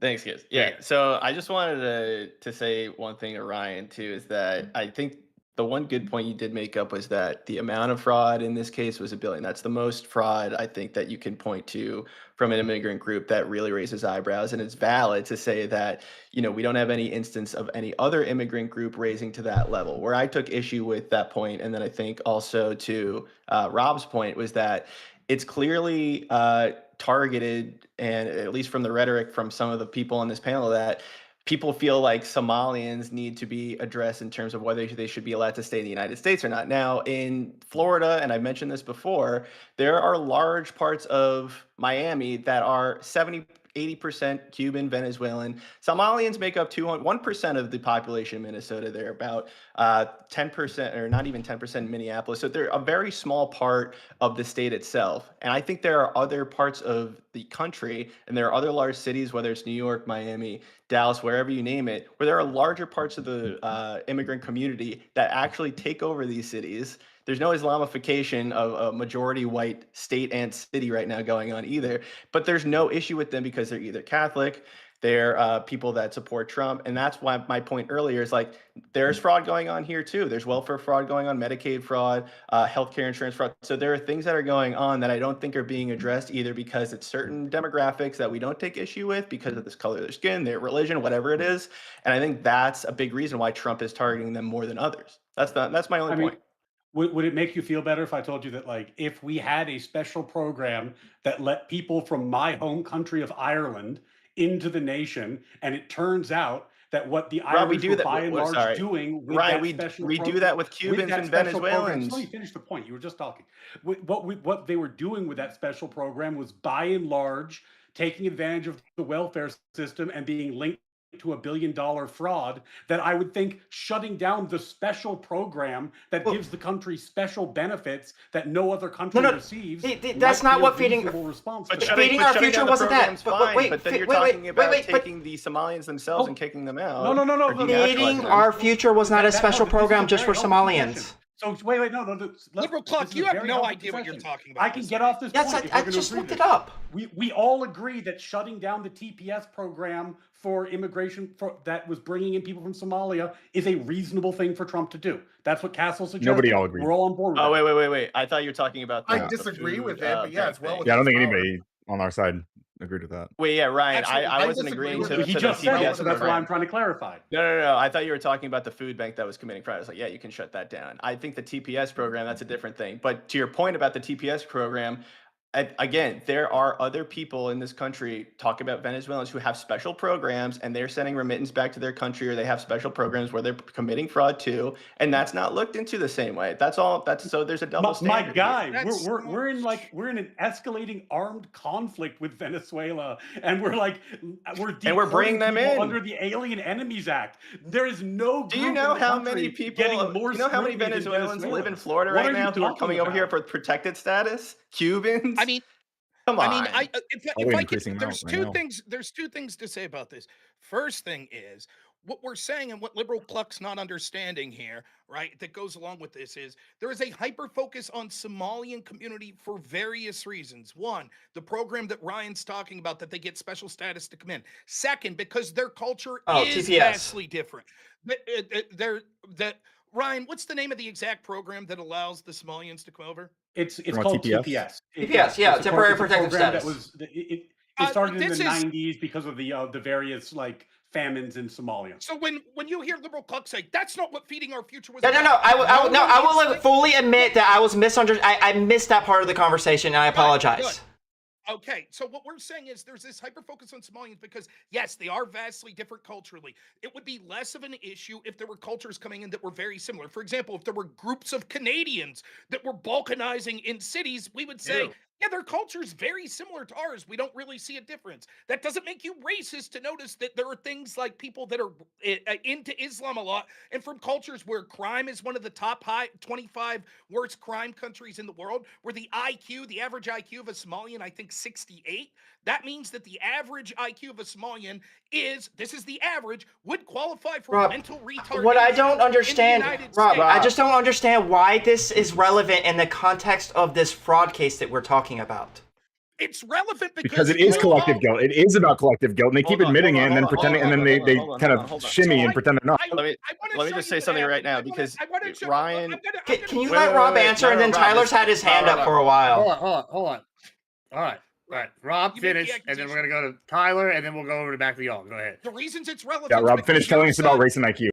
The reason it's relevant is because your side said you're only focused on this because of collective guilt against Somalians. And we're explaining, no, there are two issues. There are reasons to look at the Somalian community, but the reason we're focused on this criminal case is because the massive scale of this criminal case and the convictions. That still doesn't answer my question. That's still not an answer. That still has nothing to do with the people that they're like the TPS thing. None of those people who are like we don't even, I don't even know if any of these people came through TPS. And also, why would shutting this down have anything to do with that? That's what we're trying to ask. Prove that the only reason we're focused on this is because they're Somalians. Wait, you're talking about the victims of this, the people that were used. Like 3 reasons why it's good to focus on them for being Somalians. So wait. Proof. I want Rob, you to prove. Rob, I can explain it to you Tyler, right now. I can explain it to you right now, Rob. Because they're Somalians. Go ahead. Rob, there are 300,000 Venezuelans that we're currently at war with, that Ryan just said we were at war with Venezuela, that have TPS status. So why are we bringing in Venezuelans when we're at country with? They probably want to punish them too. Yes, no. Let me finish the point. Guess what country's TPS status has been revoked? Venezuela. Because that's what happens when you have a problem with the country. They stop getting TPS. Hold on. No, it's not. It's still in place. Your entire point is just absolutely evaporated. Hold on, we're gonna go to Tyler after all these countries exactly the same. They're still coming over, so that's clearly not right. Tyler's going over. Hold on. They can still come over other ways, but their TPS status was revoked, and then Kristi Noem at the SCOTUS level won the case to be able to deport 500,000 people that were brought in from Biden's potentially illegal visa plan. Anyways, that's to clear that up. You can't just make shit up. Yeah, Trump clearly is doing this because of merit-based immigration. This is 100% compassion-based immigration. The thing he ran against in his first term, ran against in his second term, and put all sorts of legislation and executive policy in place to shift toward merit-based immigration. We're weaponizing stupidity or making the racism in the gaps is the argument being used right now as tea leaf reading. We know why he's doing this. He's ran on it. I would just take his word for it until you have proof of something else. But 92%. Oops, sorry. 92,000. That's exactly the point. You're right. That's exactly the point. The point is there's a focus on Somalians and other communities, mind you. Remember the Haitians, right? There was a focus on them as well, and it's because of this merit. Yeah, and JD Vance acknowledged he was lying. That Trump, he did not acknowledge he was lying. That's an absolute lie. I'll be happy to talk about this in a second. However, what we're saying is Trump has this overarching argument about we're bringing in people from basically shithole countries. In other words, what he's saying is people that are a net drain on the system. You all make the boisterous claim the only reason we're focused on this criminality is because Trump talked about these people. And how does this mean that you're more likely to commit this sort of fraud if you're Somalian? No one's saying that. We're saying there are reasons to be skeptical of if it's good for our country to mass import Somalian people. And there is this fraud case that we're talking about, but no one has made the argument that being Somalian makes it more likely that you commit this exact type of fraud. So the immigration. Hold on. Let me finish my statement here because the mass importation. Ryan brought this up. I was ready. I'm gonna go at Ryan here. He's my foil. 92,000 Somalians have been brought into the United States based on low estimates since the 90s. That's 35 years, 92,000 in whole. To say it's mass importation is a little bit crazy. For me, it's a little bit of a stretch, but we do this. We have a ton of wealth in the United States. And just like my boy Daniel Penny, I want to use my government to protect the weak on the world stage. Israel, Russia, and I want to protect the poor people and the poors and bring them in. These savages, these barbarians, these troglodytes from Somalia, they come into the United States after 2 to 3 generations. The IQ balances out, the productivity balances out. And with Hispanics in particular, when you bring them in, within 2 to 3 generations, they start identifying as white. So all the people that are worried about white replacement, there's your numbers coming back up. Like, we import these people within 3 generations. They are great members of society as long as it's done legally. Prove that about Did you mean Somalia. to say Oh, well, Ukraine? hold Did on, you so- mean to say Ukraine, or did you include Russia in the poor and the downtrodden? So I can meant to say Ukraine. I'm sorry. can I No, but just it's much funnier the other way. Just so- We have a bunch of Russian refugees. Just so because I'm- of the poor downtrodden. You know, it's just rough over there. Okay. I thought he was joking when he said, but that just so I've got this clear, you're admitting that like our conversation around the fraud case is actually irrelevant, like the immigration, TPS, and all that is like irrelevant to the actual fraud that was committed. No, I gave 2 Oh, hold on. reasons as to why it has something to do with it. One, which no one has touched on, is one of the reasons that people were saying that this was allowed to go on, just like we saw with the grooming scandal in places like the UK, is that people were afraid to be called racist by I said actually that. cracking down on the fraud. You would I not said do that this, earlier. Okay, for okay. example, if you had an Appalachian white What was the community evidence of that that was one? engaged in this fraud. What was the evidence of that? Let's see. Yeah. We have according to expert Simon Hackinson, senior research on Heritage Foundation Border Security and Immigration Senator, says, when you come from a culture that provides you with nothing at center, everything is family, everything is clan. Let me see.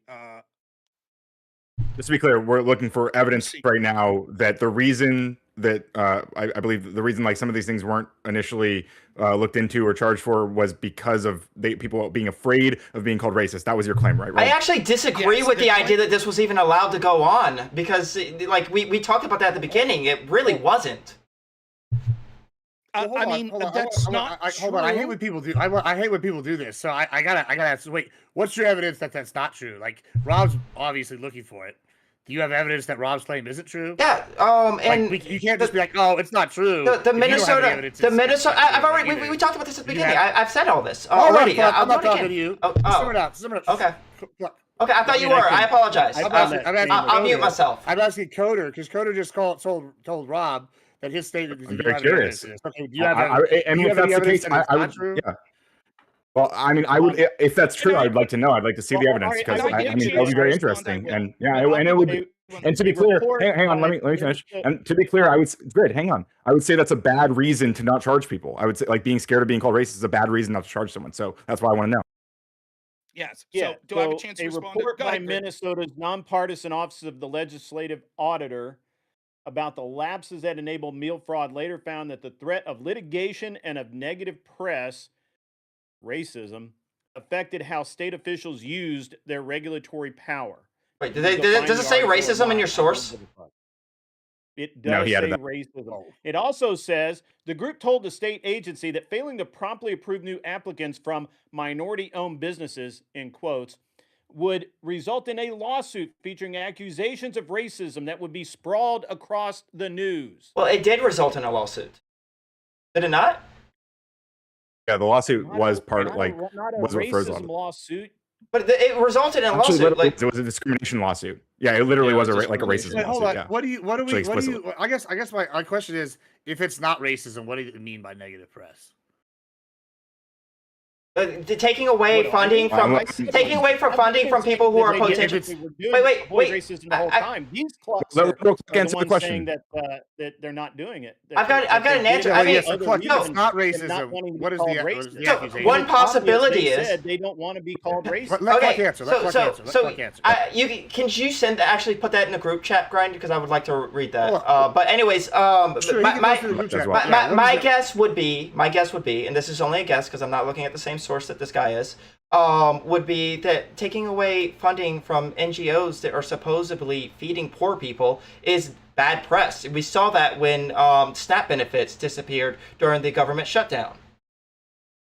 Yeah, bad press Yeah, and bad I- policy. I because honestly actually, feel like to be clear, hang on, Ryan. To be clear, all of these programs, like the majority of these programs, are actually still going to feeding children. This was one very bad case, but that doesn't mean that these programs are inherently bad, right? Which is another thing that's being kind of weaved underneath all this. Who I cares just if kinda- 90% honestly, of have them you are guys, like, good? memory We're hold talking what about the 2020 10% that resulted in $1 billion being swindled of taxpayer money. Stop trying Okay, to so pay out the 10% that's right, good. most of these are fine. No, we don't give a fuck about those. Those are fine. We're not trying to prosecute those motherfuckers. We're prosecuting the What do you say? motherfuckers. No, you're not that took engaging with what I just $1 said, Greg. billion.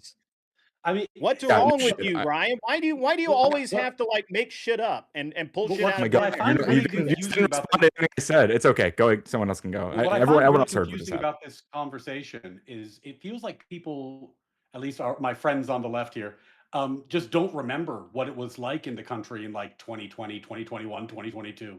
Everybody was being called racist all the time. That was like what every story in the news Nobody was ever like. called me That's just racist. what the national media was at that point. And then we're also like, I guess, confused about the way that politics works in this country, where there's a problem, it goes on for a while, it doesn't have a national news story, then there's a big event, it sheds light on the issue, and suddenly there's a lot of attention paid.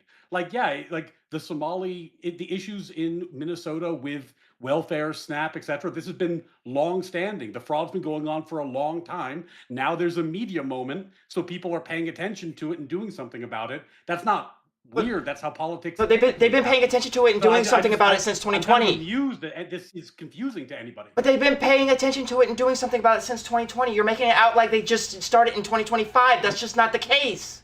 We're relitigating what we already talked about. I'd But like y'all to get keep to y'all some keeps specific getting it evidence. wrong. So we have to I'd relitigate it. like- Hold we're on. not. Go ahead. We're not. No, Hold you're on, just hold on. selectively hearing me, and as a result, you're Yeah, doing go that. But ahead, I go also ahead, heard a part where you said we were getting called racist in 2020. I wasn't called racist in 2020. First time I ever been called racist was today.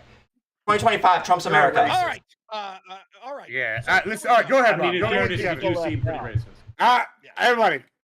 Rob, evidence. The You said you wanted to attorney get into it. Go ahead. general, the attorney general that would have been in charge of these prosecutions in Minnesota at the time was Keith Ellison, right?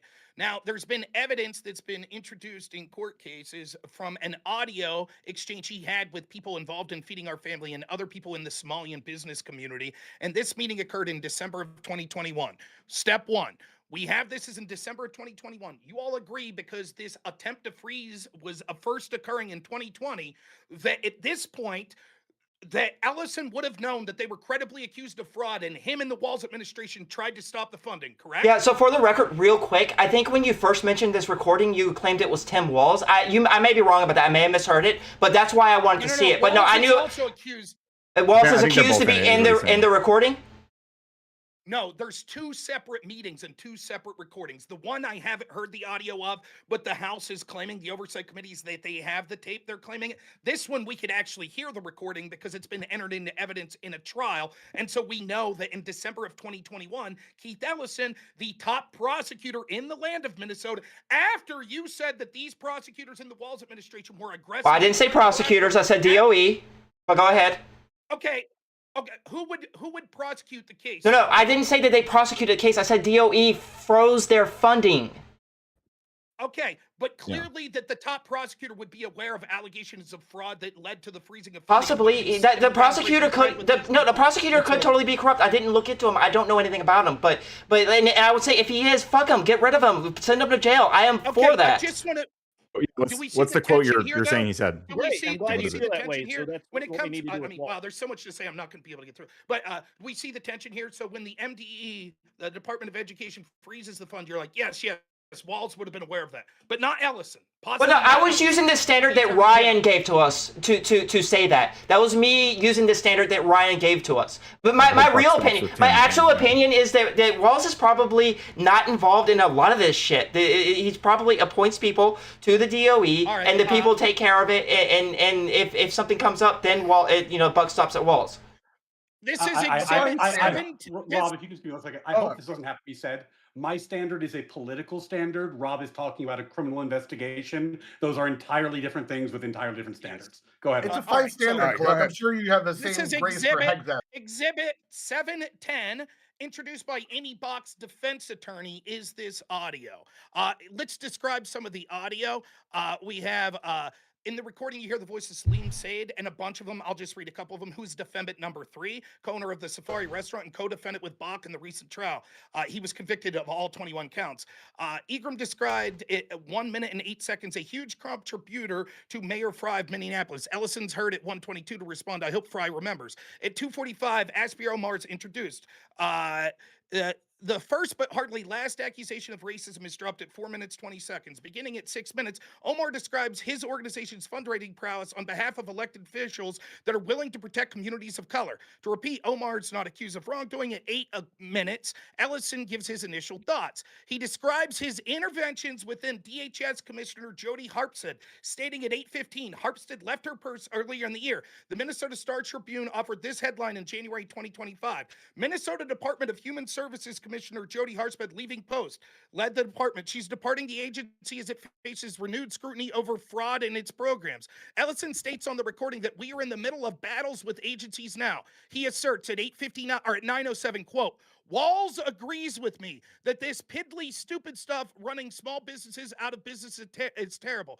At 9:22, he could be here drawing a diagram. At 9:50, he agrees with the propositions that there is discrimination in his agencies against East African businesses. What you see if you take this in context is that these people from the Somali community are like, we think that we're being targeted by these agencies because of racism. And what we have is Ellison saying, yes, Walls and I agree. It is racism that these why you're being targeted. That's not how I heard that at all.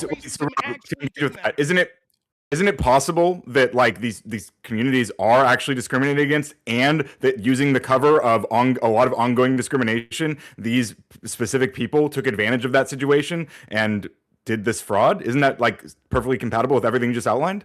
No, I don't think that would be compatible. The fact that we see from what we're now walk me through the contradiction, please. Right, I will walk you through the contradiction. The fact that we see that this was blatant fraud, that the indictments are showing that this fraud was easy for anyone to see. And then we have the top prosecutor in the state saying, Walls agrees with me that you guys are being targeted by these agencies because of racism. Right, that's why it is. No, it beggars belief. Wait. To be clear, Rob, that they weren't looking into it. To be clear, you're now saying that the quote was sure. What? Go ahead. No, go ahead. After you go and he responds, we're going to move it along to something else. Go ahead. Yeah, sure. Yeah, we should. But like the quote is about those communities being targeted, or he's saying you guys specifically, the ones I'm talking to right now in this recording, you guys are being targeted because you're Somalian, or he's acknowledging Somalian discrimination. Like those are two very different claims. You acknowledge that, right? He's acknowledging that the targeting by these agencies of looking into Somalian businesses and groups is based on racism. And it could be, right?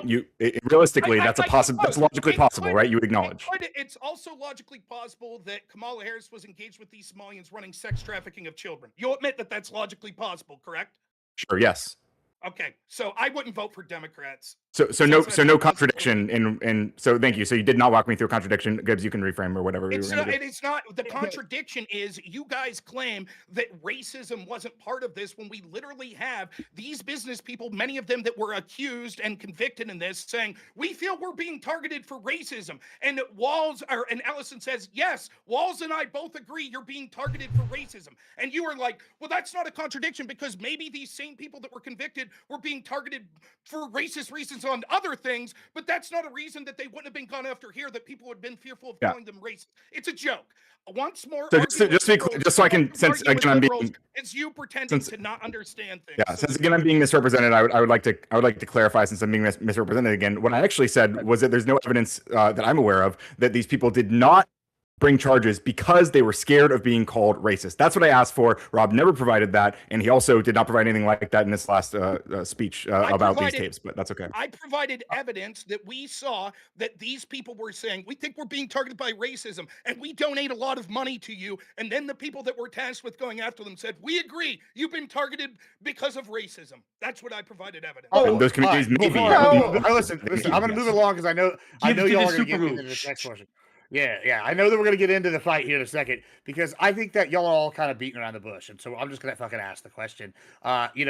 Is it racism or is it just isolationism or a new American decision to not want your culture to change? Traditionally, Latin American immigration, people have assimilated, right? We've seen in Europe, people have not assimilated. And it seems this is kind of a microcosm of that with Somalians specifically not assimilating. And now we're having the fraud and this other stuff. And some hold on. Wait, can I just stop you real quick, please? Because you are conflating the two things that everyone's saying that you're not conflating. Hold on. Brother, it's his show. Shut up. I Yeah, understand. I'm doing the He's thing. I debating the literally just said I'm doing. moderator. I That's literally weird. just said I'm doing the thing, right? Did I just say that? I said that. So what I'm saying is, there's people that are arguing that some cultures, specifically Islamic cultures, are incompatible with the United States culture, and the Somalians being a prime example of that. What should we do? Should we get out of the asylum treaty? Should we denaturalize people? Should we? Is that seem to be, or is it racist to ask these questions? Because that seems to be the fight y'all are wanting to have, but y'all aren't really having. So let's just have that fight. What are our thoughts? I think that Somalian culture, there are probably aspects of it that are incompatible with American culture. Like if any of that oppressive against women bullshit that many Americans actually believe in, by the way, it's incompatible with Somalia is 99%. with incompatible Sunni with Islam, and right? Groypers So are by 100% like definition, that. they So all the and stuff Groypers are 100% like that. So anyways. I think those aspects of their culture is incompatible with American culture. But I disagree with the idea that these people don't assimilate. I think they probably do assimilate, and I do not think this fraud case Really? has anything to Can you give an do. example of where they've assimilated? Yes, the individuals. Yes, absolutely. Yes, please. Minnesota. Do so. Like Right now. yes, in Minnesota, That's there are. Do it right do you now. consider do y'all consider Minnesota assimilated? And let's take this. quick- They're- do you think Tyler? I just want a quick yes or no on the panel. Do you think Minnesota is like a good example of assimilation? Yes or no, Tyler? No. No. Okay. No. What about you? Castle. Who's Oh, Castle. you're pointing the wrong Oh, me? direction. backwards? Yeah, you're talking about mirrored Somalians. And, Oh yeah, my bad. It's not weird for me. I mean- okay. I would say for a majority. I Just mean, yes or there are no? probably some folks who aren't. All right, yeah. But this isn't a Right, yes or no right. type of answer. Like you can't give it Probably. because Hold on, you're because talking you're- about a huge I'm group of gonna- people. If you keep it- Except for this We're first, doing right? the So, thing. yeah, I go just- ahead. Okay, Yeah, I know. Ryan, go ahead. You, Ryan, assimilated? Yeah. Yes or no? Other Ryan, Wait, are you I- assimilated? Yeah or no? Not a good example. Which one's other right? There's two. Okay, all right, whatever. I'm Here's gonna the say- thing, epic We'll failure. call Coder. He says yes, it is assimilation. Ryan Okay. Mullally says no, it's not a good example. of Okay, assimilation. what about you, Clark? I'm Yes or no, just- Clark? Can I clarify? I don't think every single Somalian in Minnesota is assimilated, but yes, as Castle pointed out, a mostly white area elected Ilhan Omar. He's asking for Is a Alright, this generalization. community an example of assimilation? I How bet about Rob? Rob, what do you think? No, I don't No, think yes it's a or good no? example. All right, and Clark, I'm assuming you're going to say yes. So, all right, we clearly have some. Why is it assimilated or not assimilated? You didn't He ask wants to say me. something. well, nuanced. wait, I could. I Grid could says assume yes. what Grid you're- says yes. No. Yeah. Yeah, I want to give you an Grid example. definitely believes it's If assimilated. you look, if by assimilation you mean made the current average IQ in the area drop 30 points, then I could agree with you, because I You have actually data shocked on that, or you're Tyler just the other talking night as because we usual? were talking about this, and I said, look, it's a simple fact: 99% of the of Somalis are Sunni Islam, and their culture is a culture of cousin fucking, and that scientifically drives down your mental health and your IQ. And what did you find when you looked that up, Tyler? 48%. 48% of Somalis are some either first or second generation born, or first or second cousins in a relationship with first or second cousins, or the result of a Cousin fuckers. relationship. My 48%. God, it might as well be Mormon. In the Grid- U.S. or just in Somalia? Yeah, in Somalia maybe, but I don't. Is that true of the immigrants if here? you drag down the local Just general. population's IQ by 30 points, you cannot assimilate into our culture. Grid, that's the most Yeah, American so thing you let's- could possibly let's- do. I want to ask you about that specific claim, right? So you're telling me that they're dragging down the what is the average IQ of Somalian immigrants in the United States? That's Do a you know? Tyler question.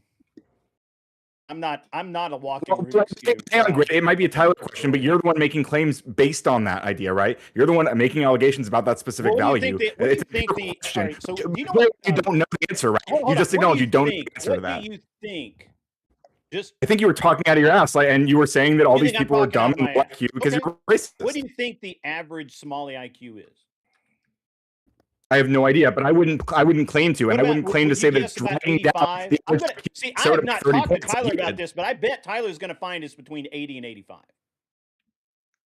Is there First something wrong with generation. Coder's mic? I don't like. Yes. I can't. It's popping and crazy. I can't understand anything he's fucking What saying. he First turns it up generation. so much. It Has it been clips doing this out. whole time? First generation, Yeah. there's almost no difference between natives of Somalia. Second generation, we see a steep incline in education and productivity. Wow, and simulation. That's crazy. I put that into the Discord. Yeah, let me answer Gibbs' question real quick because Gibbs, no, it's ahead. not racism. It's xenophobia, which I think is a perfectly fine thing to be, especially if you're somewhat of a natist or a nationalist. I'm a pretty big U.S. nationalist myself. Back when the Democratic Party didn't hate the United States in the 90s. So this is American culture. Franklin didn't want the Papist Catholics in here. We see from the historical document, Gangs of New York, that the Irish had a hard time coming in here. Eastern Europeans faced a ton of discrimination coming here, not just from nativists, but from progressive eugenicists that wanted the Nordic model, which is West or Eastern European. So the Jews were denied fleeing the Holocaust. This has just been the way it's always been in the United States. And you see that in parties that take power. When your party takes power politically or culturally, you start doing things to solidify and keep your power in the long term that might not be the most democratic in the world. So, like, this is just human nature to say this is our slice of the pie, and these new people are going to take a little bit of it. Well, it could be human nature, Yeah, but I it doesn't. agree It with that, doesn't Tyler, mean but that it's a good not thing. necessarily a good thing. Right. It's not necessarily a good thing. Yeah. that's So what I was should we gonna leave say. the asylum treaty and not accept any more refugees? No, we should stay and For accept Somalians refugees. particularly, I don't or like is that. anybody? Or Jews in during general, or Holocaust, both? man, I don't like that. I think we should stay in. Maybe a little bit of tweaking to it to make it not so abusable. I agree. I would Put, agree a with temporary like. hold on refugees for 50 years or something. I would totally agree with like a good faith conversation about how we can tweak the refugees asylum system in order to make it not so abusable for people who just want to come over here for economic purposes. I That can is tell you a how. reasonable thing. I have a feeling I'm going to I disagree can with tell it, you but go exactly ahead. how- So, Bill Clinton signed a cruel and unusual punishment deal with somebody, or maybe it was a treaty. That's what we need to leave because that's what Obama used as his legal mandate to open up asylum to the abuse that we saw in 2009 when he issued that memo. After that, that's what Joe Biden also used. What they did was they took reasonable fear, which is a new category they invented, and downgraded the requirement to prove reasonable fear. Trump has the juxtapose, which is justified fear. I'm pretty sure it is the justified fear asylum clause, and that would be one that actually requires the burden of proof. So the reasonable fear thing came from Clinton's a cruel and unusual punishment treaty. That needs to go. And we can do a lot without leaving the asylum treaty in addition to that. Like, for example, we can create centers or require that people stay outside the borders while their asylum application is being processed in certain instances. Particularly, we can focus on issues where the asylum seeker has crossed multiple countries to get to the U.S. So, like, the idea being, if you have a fear of your home country, but you've crossed 6 or 7 countries to get to the United States, why are you seeking asylum here as opposed to in any of those other places? So there's a lot of ways that we can tweak it without leaving the asylum treaty. And the Trump administration is doing some of those things. What would y'all think The of like issue is having? that those kind of fixes can be they're executive policy fixes.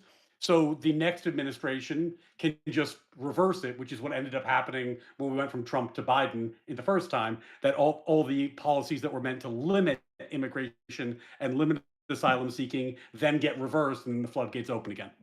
What would y'all think of like having an app that people could use to be able to file their asylum claim and stay in their country while they're waiting for, hey, this might be a real case, this is probably not a real case, while they're waiting for their background checks and stuff like that?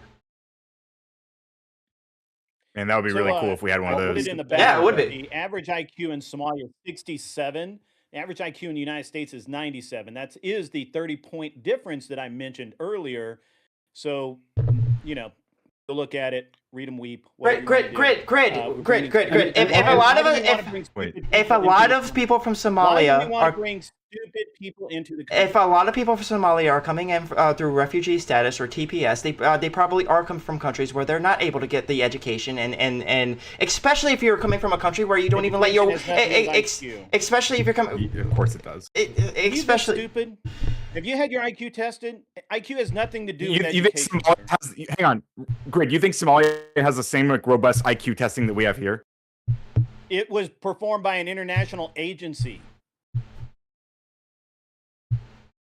Okay. Well, wait. Counterpoint. So Wait, so are you saying this is all just like I mean, their come on, you genetics? guys just admit there's Wait, are you stupid saying? Wait, people Greg, and we Greg, don't- Greg, we should are not you be saying this importing is all more genetics? stupid people I don't into think- the United States? Greg, is this There all should genetics? Yes, be- we should not they are, drag down absolutely our they are. average IQ to make you feel Well, let's- better. let me- Greg, is this all let me ask genetics? you Yeah, this, I like would the say- lefties here.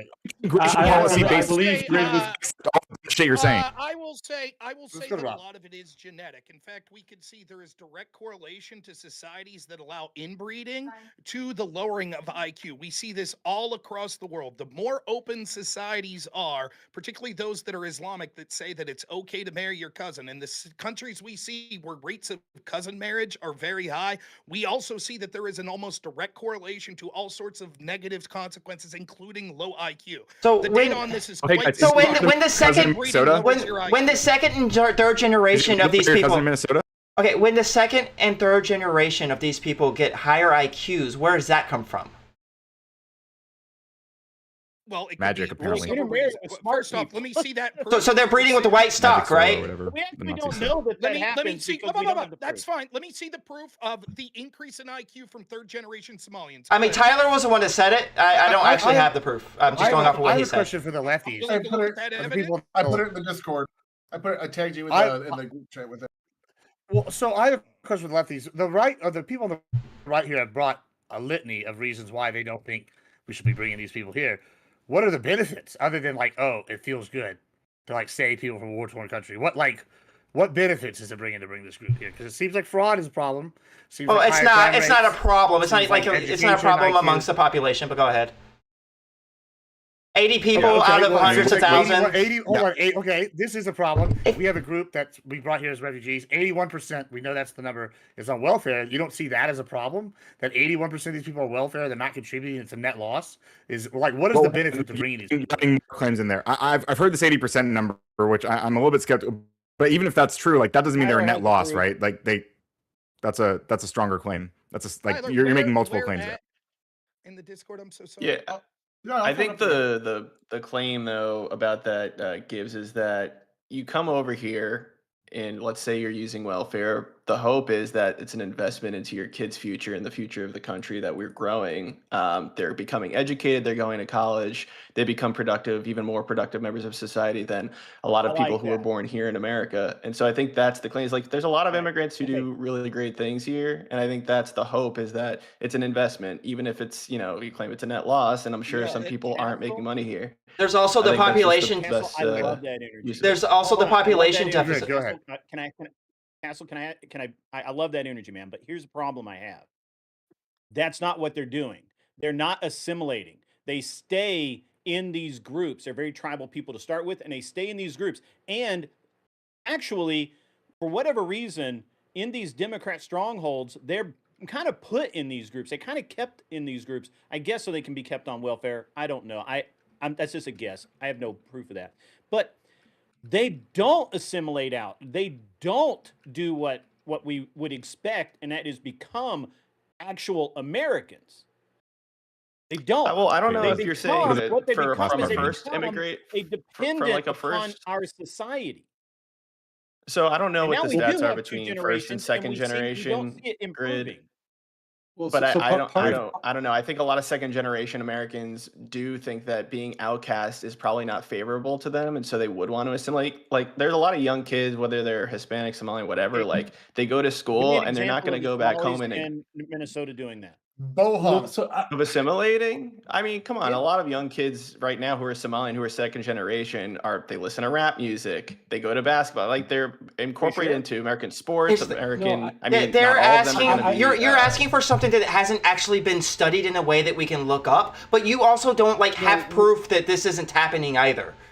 we're making this so much more complicated than it needs to be. Like I think in basically every segment of the population that you look at, you see the same phenomenon, which is that when first generation immigrants come in, often they're buoyed by like immigrant pluck, meaning their self-selection. The people who worked very hard to immigrate over here are very motivated to succeed.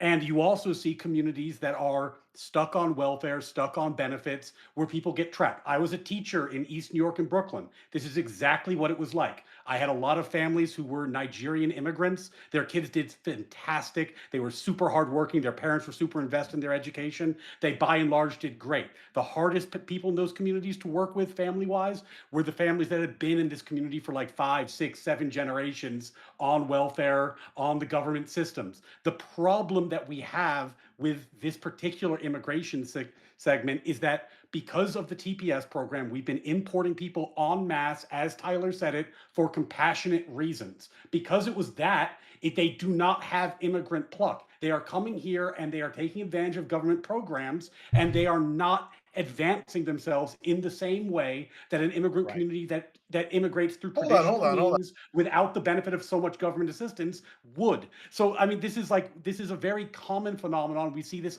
in many segments of the US population. The problem is when you combine mass immigration policies with robust social welfare systems, they don't mix. It's oil and water. You have to pick one.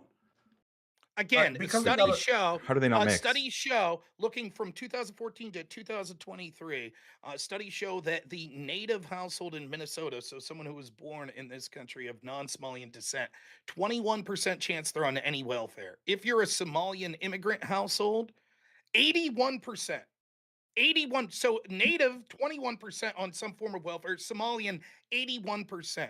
Now, one of the things that we heard said earlier But was the argument. you guys perceive welfare as a moral one of the failing, and things- so like that one you're of- adding one that of as the if it's a things- bad thing. one of the But like, things- if people we'll need get to your welfare, it should be on argument here in a welfare. second. One of the things that we heard earlier was, well, there are Americans on welfare. The argument that we're making is we should not mass import people from cultures that are massively different than ours, particularly if they're going to be a burden on the system. The moral duty of our government is to take care of the citizens of this government, not to increase the burden and be able to offer less assistance to them because we're bringing in mass amounts of people from around the world that are using this welfare system and taking more out of the system than they're putting in.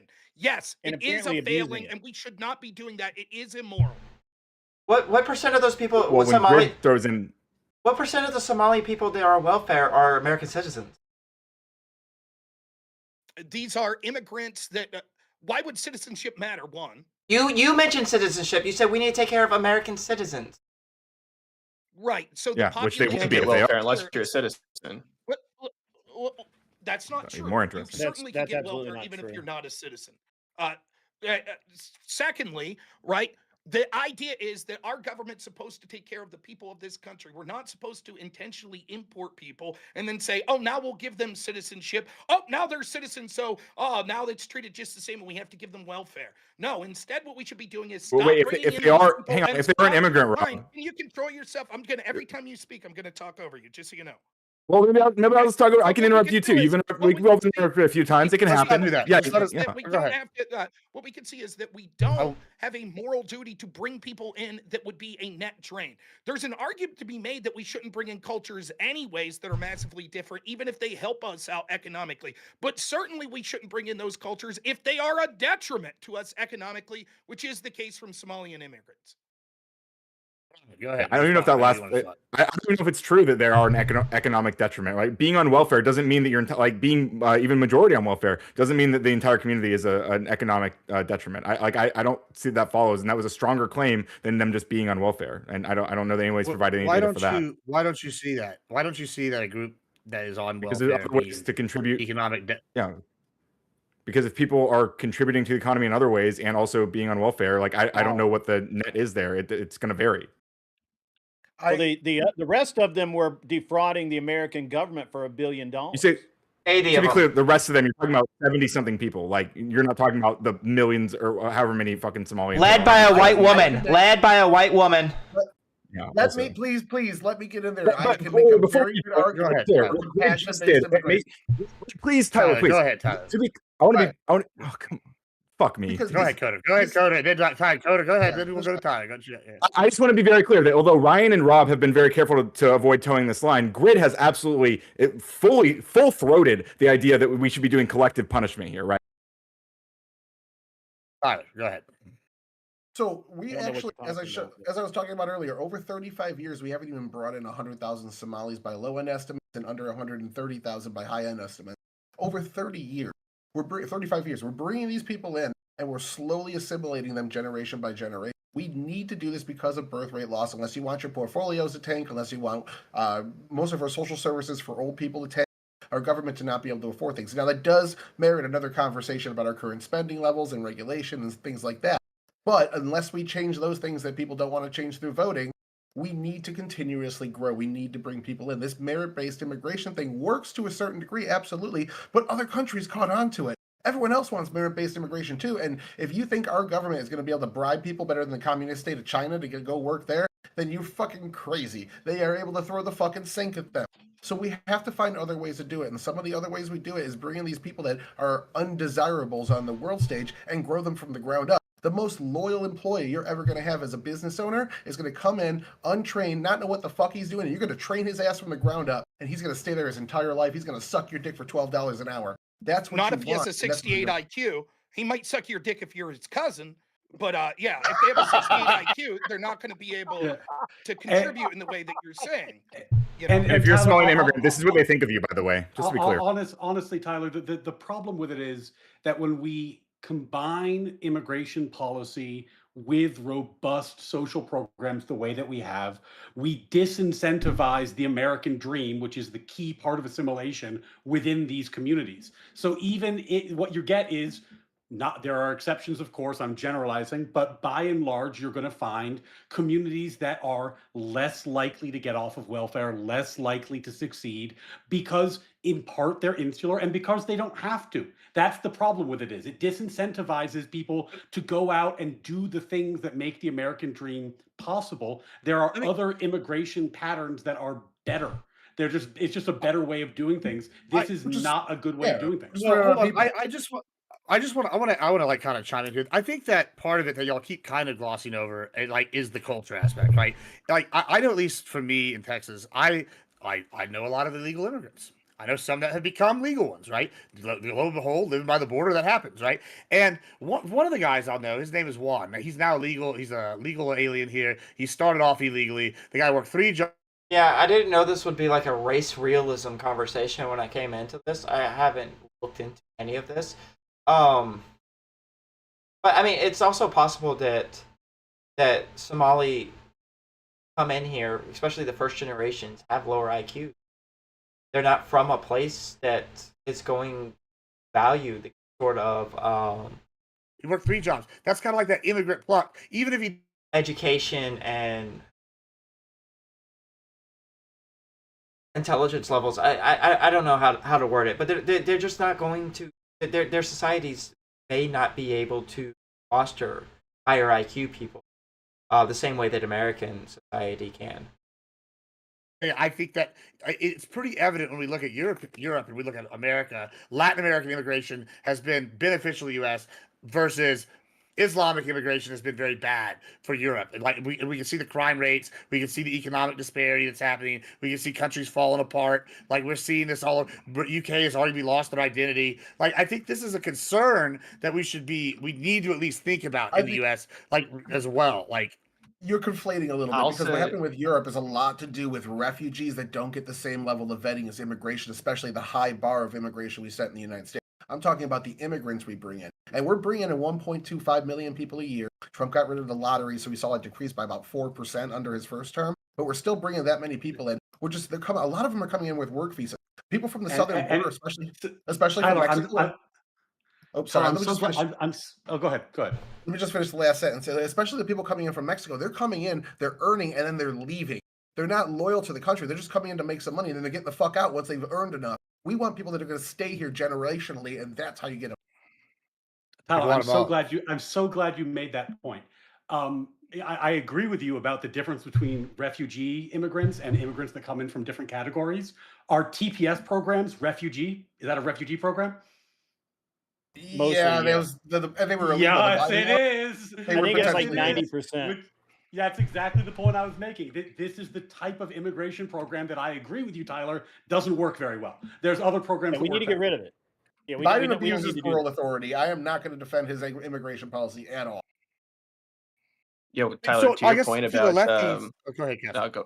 I was just gonna say from maybe something we can agree on is that I think I don't think Trump mentioned it, but I don't think he did anything about it. But one of the things he said was that if you're a Chinese student, you go to American college, you should be living in America for like 5 years before you go back to China or something like that. Like we need to have people pledging loyalty to the U.S. if they're going to take, advantage of our colleges and universities. So You know, I definitely agree with that. They shouldn't be sending money back over or going straight back to China and with their engineering degree building, the next, Well, nuclear well, reactor hold on. yeah, well, that they that, learned from I here. like So that. I'm totally Hey! Hold for on, that. hold on, Hey, hold stop on. it in here. But hold on, let me just like to play the devil's advocate here real quick for you, Cat. So like, let's just say, let's use my friend again. He sent money back to Guatemala, right? He was sending money back so that he could get those people here the legal way, right? Wouldn't we be okay with doing that? Like that seems like something that would be kind of be like a flaw in your plan. How do you know that they're not sending it so they get more Chinese engineers over here? Like that's the catch all. Yeah, and then I guess I have one more question for you, lefties. Like on the right, it seems pretty clear that they have an issue with certain I'm gonna cultures respond to coming Castle. and changing it. Are there any cultures that y'all would be like, okay, we don't want that culture coming and taking over America, or is this something we just want all the cultures? Hold on. here? Like, Can I respond to Castle really quick because he said something really go ahead, important. Grid. Then we're going to them. Yeah, Go yeah, ahead. yeah. Then we can get to your question. So here's the Okay. thing, man. It's interesting that when we deal with smart people like the Chinese, when they come over, they have to have a sponsor that can afford to pay for their. Read The Measure of Man by Stephen Jay Gould. When I hear people talk about IQ, I assume they mean innate intelligence. I didn't talk English. Interesting. I might actually look into the whole IQ for refugees in general, not just Somalian things, and find out if and where their flaws of this talking point are. We don't require that of these stupid fuckers. Well, we hold on, we Grid. bring Hold on. those people on in Moss, and we just and we bankroll them. So I But would hold on, actually prefer, and I do agree. But I would never be able to get along with a IQ doesn't matter argument with these people. So like I'm not even gonna try it, especially since I'm not well read into the topic anyway. And Well, and hold I've on, Grid. got Let some me good just. examples of that of people that I've Well, worked with in the past. But I'm what I don't, gonna what my throw. problem here is that's great for smart people like the Chinese and the But Indians, Grid, the hold on. Taiwanese, the You Japanese. heard it Hold here on. I, first, folks. Chinese people but hold smart, on, Grid. Somalians dumb. Hold on. Why is it Let so me hard just. to I look just. at the data? Yeah, Well, let why me just. is Let I me mean, just. like, it's just a Back. racism. It's just Hold on. stupid. It's just Hold brain on. I dead. just Very hold on. simple. Hold on. Let me just. Hold on. We're gonna come back to the lefties in a second. I want to press. I guess the righties here real quick. All right. I use the Guatemalan guy as an example, right? The average IQ in Guatemala is between 47 and 79. That's low as fuck, right? Sure. But most of them are That is low Catholic. as fuck. Most of them assimilate when they get here, and then after 2-3 generations, they do exactly like Tyler said. It goes up, right? That's basically the data I'm seeing on this quick Google AI search, right? So I mean, now whether or not that's good data, who knows? But I just for funsies, I looked it up. I don't think that most Americans would have a problem Well, but with what you said is Guatemalans. the Do you have a difference. problem with a Catholic Guatemalan that But comes what the you right way? said Yes. is hold on. What you said is Okay, the fair enough. Rob does. Okay. Yes, Rob I does do for have a sure. problem with it. But what you said, the reason that worked for your friend is because he came here illegally and he worked his ass off at jobs that illegally so that he could pay here. What the government wasn't involved. If the government had True. been involved, they would have said, "Hey, you have to have all of these other things to be here." Yeah, but And he but other did it. legal But immigrants Grid, do the that's same why. thing. They work. But Shortcut Hold the on. system Other through legal his, immigrants come and here and that's work 3 one minimum guy. wage jobs too. That's also Yeah, but not all of the. Go ahead. I'm sorry. Go ahead. I guess that my was the thing purpose is of like you Biden's keep open talking about smart border, illegal people. immigration. You have illegals; they're harder working. That's what you guys want. You want harder workers in this country. If you just I didn't say open I the wanted border, that. you get I'm all just the illegals in. acknowledging what he said, his example. I understand the difference between his example and what you were talking about. What he's talking about, yes, that does happen. I had a couple of employees who were very much the same who came in. And by the way, I had just, when I was in California and I had the shop there, I had more people who came to my shop wanting a handout and expecting to them blackmail me because they didn't have papers. They were just going to get me to hire them in, and then they would blackmail me because I'd employed an illegal, and they were going to basically ask me for more and more money. We got rid of those guys, but we had just as many bad examples of Latinos from south of the border than I had good examples of Latinos south of the border. So while I will acknowledge that, yes, that does happen. What Gibbs said, absolutely, it happens. But it's and I it's guess you great need when it works. bodies, is what I'm But arguing. it wasn't Like, legal I from guess the you need bodies to start, work and minimum he wage didn't jobs get and other welfare, and shit. he didn't get, and the Go ahead. government wasn't paying for it. In my example, where people came over legally, they had to pay their own way. What the problem with these Somalis and some of the others are, we are paying for them. Taxpayers are paying for them, and they're not the best and brightest, and they don't come here and get jobs, and they don't work in the fields, and they don't do any of that shit. 81% of them sit at home and collect welfare checks, and that is Well, that, bro. No, Hold on, fuck hold on. that. let's If let's that be doesn't clear. piss you We're off gonna as go an to American Rob. and you Welfare don't have is a not set of balls, I mean, they don't work. Can I Greg, you answer acknowledge Gibbs' that being on what you question? don't have to not work to be on welfare, right? Can I answer Gibbs's question? Hold on. I Let's go to, couldn't let me go understand to a thing he said. I want to hold on. I see Rob. I want to hear what Rob real quick, and then I want you all to answer my question here. Rob, go ahead. What'd you So say? there's a billion things to talk about here. One, you can see that Coder defaults to racism. To even look at data is just There's plenty of the data racism here. must be racist. Are the international human rights groups that measure international data racist when they talk about some countries having people that have lower race IQs than others? Are you accusing them of racism? Interesting.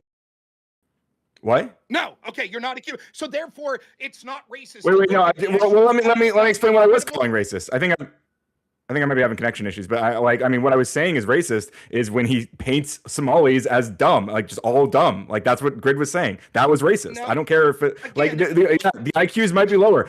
You guys have a lot more value on IQ than I do. I think there's a lot of other factors than just genes, which I didn't know I was on a panel with a bunch of race realists, but I mean, it is what it is. Hey, you're acting like you're So a real again, Somali right now.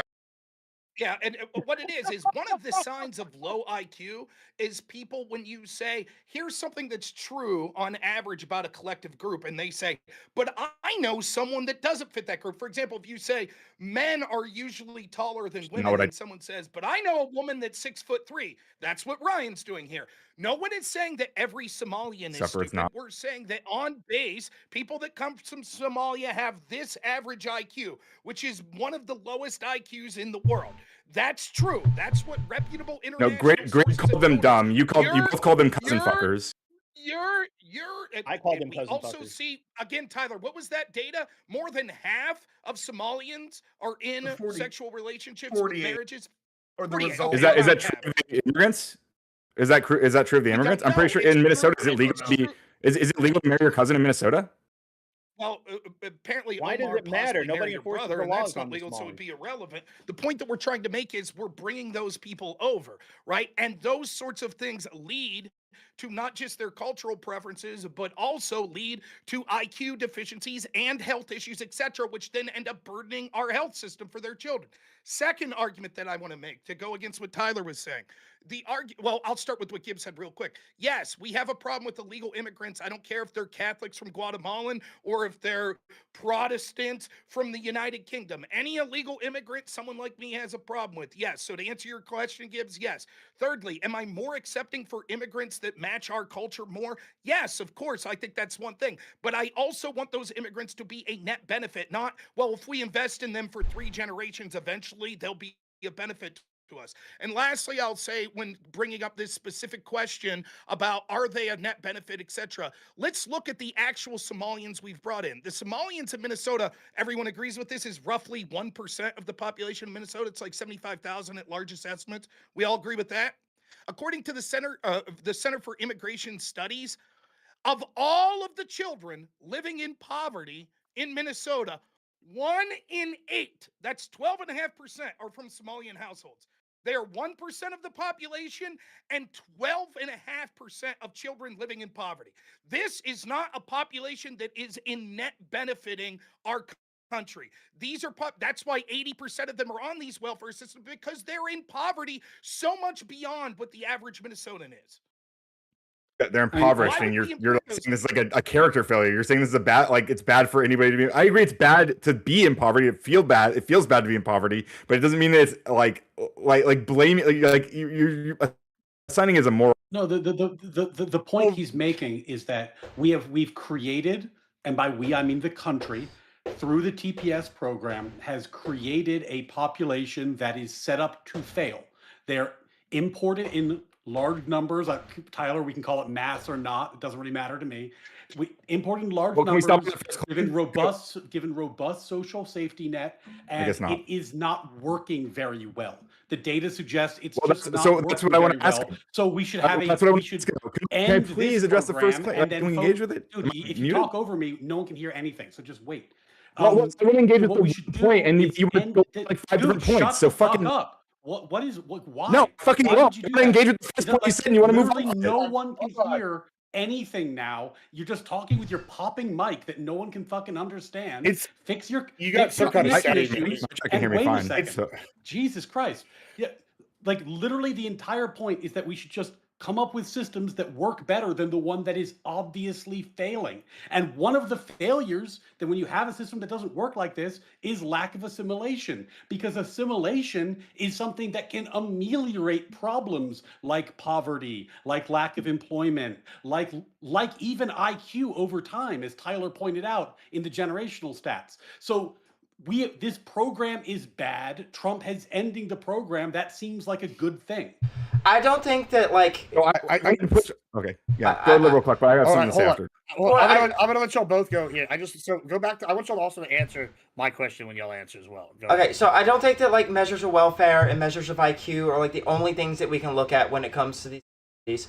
But to answer Gibbs' question, are there cultures, whole cultures in which I would say no, you cannot come?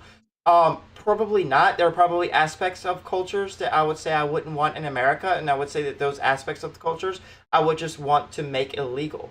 So like stoning gay people, I probably would just want that to be illegal in America, so that when those cultures come over here, even though that's they're religious freedom. So what happens? But I guess 90 the question is, what happens when they become the majority in that say? I don't think that they there's decide, I okay, don't can we think have there's let's I bring don't think stone there's a people? huge risk of that happening. 98% Never of do. Somalians are massively against homosexuality. Okay, but I How okay, about but we have 99% like of them are what female. what was the number? Well, I disagree with them on 80,000 that. That's Somalians great. in here in this country of a 300 Okay. million. So no, would there's you say 80,000 then in when, Minnesota. Well, hold on. Right, Hold on, and the before we move point- on to that, Ryan, do you have any cultures that you wouldn't allow to come to the U.S. that you think are just incompatible? Me, Republicans. No, but seriously, like I think like liberal Cluck said, right? Like I mean, there are things that I would want to not be allowed, but like I mean, there are like hyper conservative people who want really shitty things, and they're here in America, and some of them are immigrants too, and like I think they're like both of those policy positions would be bad, but I'm not gonna like say we should have a blanket ban from exlocation or whatever because like a bunch of people believe things I don't like. I mean. Yeah, I can imagine people who I wouldn't want here, but like I don't know that I would do immigration policy based on like just my own like I don't like your values kind of thing. Like I'm not sure that's appropriate. I think another this point is to this twice is that like we've they're heard- the Somalians are living in like one of the most pro-gay states in the U.S. Like they can leave if they want to. They don't have to stay here. So like the whole point about immigration's assimilating.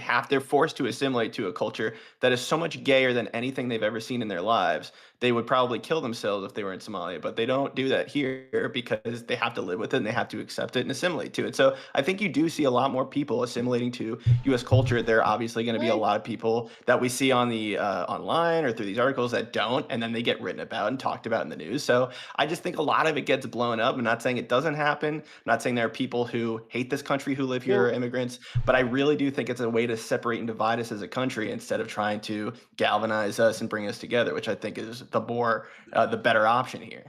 But again, this is so. Go ahead, Greg. I'm sorry, Ryan. Just give me 1 second here. So I'm going to take a little bit of an issue with that because I don't agree with that. As a matter of fact, it seems to be that they're not only are they not assimilating, they're more and more. We're finding more and more crimes committed by this group of people who's a very in most areas are a very small subculture, right? It's kind of like if the Amish went on a crime spree, it would be very noticeable because there aren't that many of them, right? So interestingly, this very week, actually last week now, but within the last week, here in Nashville, where I live outside of Nashville, but a woman was graped to death on the steps of a church by a Somali man who had 16 fake IDs. We actually don't know his real name. He had 16 fake IDs or real IDs, depending on how you look at it. They still don't know who he is. I believe they're going to use DNA evidence to figure it out. And this is the culture I don't want. And you can't tell me that they're not all like that, because they're all Sunni Islam. They all have the same religion. Wait. They all come from the same place. Great. What about They're all that? doing Wait. the same thing. What about that Christian white man? What about that Christian white man that raped to death, that raped a woman to death in Virginia the other day? White people do bad But you can't stuff tell too, me that but- all Yeah, but Christians. you You can't tell me that all white people aren't like this. You can't tell me that all Christians aren't like this, because they're say that. all Christians. But I Like, can that's- say that the majority Yeah, of but Somalis you are did being just say that killed. about Somalians. If I could Yes, I jump can in say here, I that. would not say that Yeah, all go ahead, Somalians Rob. would be Bring us- potential bring us to the point. rapists. I won't say that. However, what I will say is two things. Twice now we've heard in this debate, when we talk about problems in these communities, say, but there are communities in the United States. There's people that are in Appalachia that use welfare. That's true. And we're more willing to accept people that are already native to this country and providing support for them. That doesn't mean that we should be obligated to bring people in that we know are going to be a net drain on the social safety system. That is not what we should be doing. Secondly, although it's true that not all people in this group would be tantamount to being bad, if we only look at our European friends, we can see what happens. Of course, you're right. If we have immigration at low enough numbers, then yes, people are forced to assimilate. However, what we saw with the Biden administration allowing tens of millions of immigrants to come in, including illegals, the vast bulk of them illegals, what happens is, as you increase the amount of people from these cultures by the millions, it causes these communities to have lack of assimilation, and they sort of ghettoize and balkanize. And what we could see in the UK is people were making the same arguments over there for years that we hear the lefties making here, which is, oh, there's no evidence that these cultures are inferior, and there are bad people that are white that do things. Now we see grooming gangs by the scores that are occurring with estimated hundreds of thousands of specifically targeted native British girls by people primarily of Pakistani Muslim origin. The truth is, because people were in that situation afraid of being called racist, because people like Radical Coder here would say, how dare you lump them all together? How dare you say they're all bad? What the price was to feel good about that was hundreds of thousands of British girls being raped. Now we see European countries that were formerly some of the safest countries in the world, like Sweden, have some of the highest rape statistics because they have imported from people these cultures that aren't correct with us culturally and don't assimilate in this ways and have different views on what they think and how they can treat women. Rob, can I ask you something? You said that the vast majority of the migrants that came in under Biden were illegals. What did you mean by that? I mean that they were people that didn't come through a green card system, or that didn't come here through legalized immigration, student Sponsorship, visas, etc., legal. work visas. So they're like gotaways. They're people who came in and tried to avoid border patrol and tried to live under the radar. I believe that's a large portion of them. Correct. Okay, you're wrong about that. That's just not true. But anyways, I could show the data. I've got some questions, because you guys are bringing you guys brought up like welfare. Wait. You made a claim. Why- Let Rob pull up why his is it not data. true? You told him that he was wrong. Uh-huh. No, we don't have to wait for it. He can do it while he's talking. Like Rob made like 16 points. Let Liberal Cluck talk for a minute. Yeah, I get at least 3, right? I do have a question for like the conservatives on the panel, who's like, oh, all these Somalians are on welfare. All these Somalians are on welfare. We should probably not let the 81%. Yeah, we should probably not let the Somalians in because they're on welfare. Would you be more in favor of maybe we let the Somalians in, but we tell them you have X amount of time to be able to be No. self-sufficient, or else we're going to deport you? No. You don't actually value that thing. So the welfare doesn't actually matter to you. Well, No, once they're on the welfare, they're not going to get off. So no, I don't want them here. There is the data. Net immigration from 2001 to 2024. You see the red there under Biden? Those are entries without legal permanent status, i.e. that they entered illegally or overstayed their temporary visa. You see all of the 3 presidents before him, how even though we saw the immigration itself was lower, they were of those blue groups, which were lawful permanent residents, or those that were admitted temporarily for specific work purposes, like temporary work visas, student visas, etc. So yes, it is fundamentally true that the vast majority of the people that were coming in under Biden were not in those categories and either overstayed or entered illegally. That is correct. Okay, Biden was shit the on most it. people who But can I entered jump in under. here? Go ahead. Yes, yeah, go All right, ahead. let me Kyle. jump in. So the problem is again with just getting the best and the brightest as merit is the best and the brightest come in from H-1B visas. What we see with a lot of these people is they either go back home to have their families, or they send money back to a family they already have in another country and just come here for work. Compassion-based immigration also includes what Trump called chain migration. Is when you come to the United States to work and then become a citizen, you can bring your family over, and that makes you stay long term. And it might be not be economically beneficial to bring somebody's stay-at-home wife over here, but in 50 years that investment pays off. And this is only like 5 to 10% of our overall immigration yearly. 90% of it's still merit-based. We're just trying to That's- grow some homegrown. But Again, you're looking at again, this- just Rob, if you don't mind, just 1 second. Sure, The, sure. the issue here, again, just to be really clear, is the fact that this was a refugee type migration program. That's where these problems are coming from primarily, because it messes with the incentives. When you have individualized migration, you have people coming and they're trying to come into the country, you can ask them questions, you can vet them properly, you can create a community that's going to not have some of these problems. And there are things in Somalian culture that do need to be vetted. I think there's like a 92% female circumcision rate. You need to ask Cannibalism. people, like, are you going to keep doing Yep. female circumcision when you come over here? We're not okay with that. We're not okay with marrying your first cousin. We're not, or if you naturalize, are you going to vote for Sharia law? Like, these are questions that are worth asking, because, and they're the kind of things you can do in actual immigration programs that work better. But because this was a TPS refugee program, these things are not on the table, and that's a worse system. There are so many ways that these things could normalize and get better over time with a better system, but this system is indefensible. So would you be okay with? And Would you be okay with? I agree with Ryan Mullally, the good Ryan. I agree with the good Ryan. Would you be okay with a more robust refugee system? We let in more refugees, but we No. are could you let me fucking finish? But you are screening for these things. It doesn't you matter. You No, are. I'm not okay I with know. You refugee just don't want Okay, you brown don't have people to here. limit It's them, Grid. fine.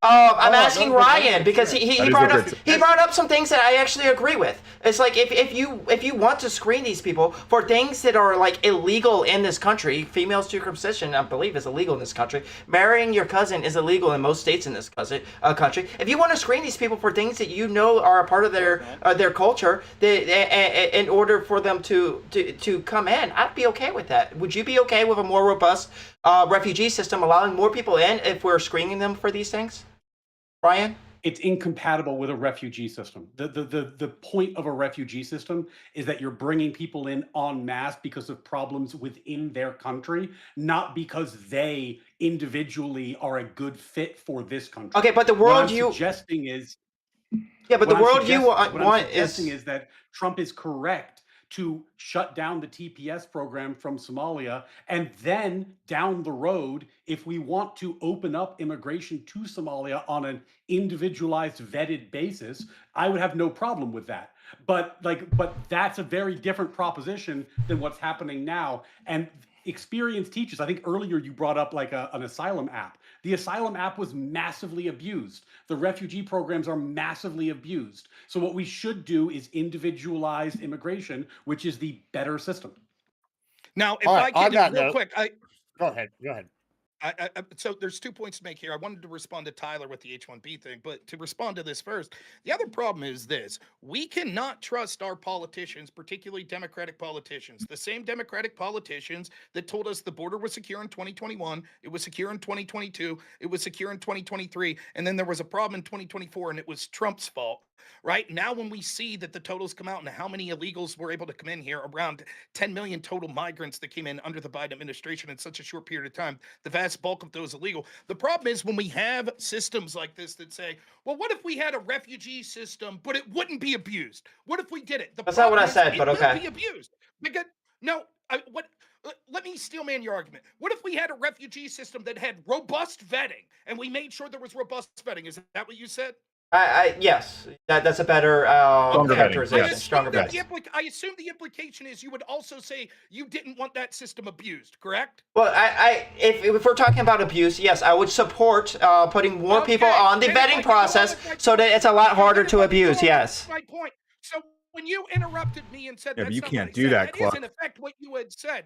That is in effect what you said. You said let's have a robust refugee system that wouldn't be abused. That's fine. I believe that's something you would want. The problem is the people that want mass amounts of migration would allow that system to be abused again, just like they have in the past every time that we've used that system, which is why we need to say no more of these refugee systems, because one, it's a bad idea anyways, and second, because we can't trust our politicians to not sit there and pretend, oh, we didn't know it was mass people were coming in and we couldn't vet people and it was being abused. We just didn't know. We'll tell you 4 years later, now that it's done.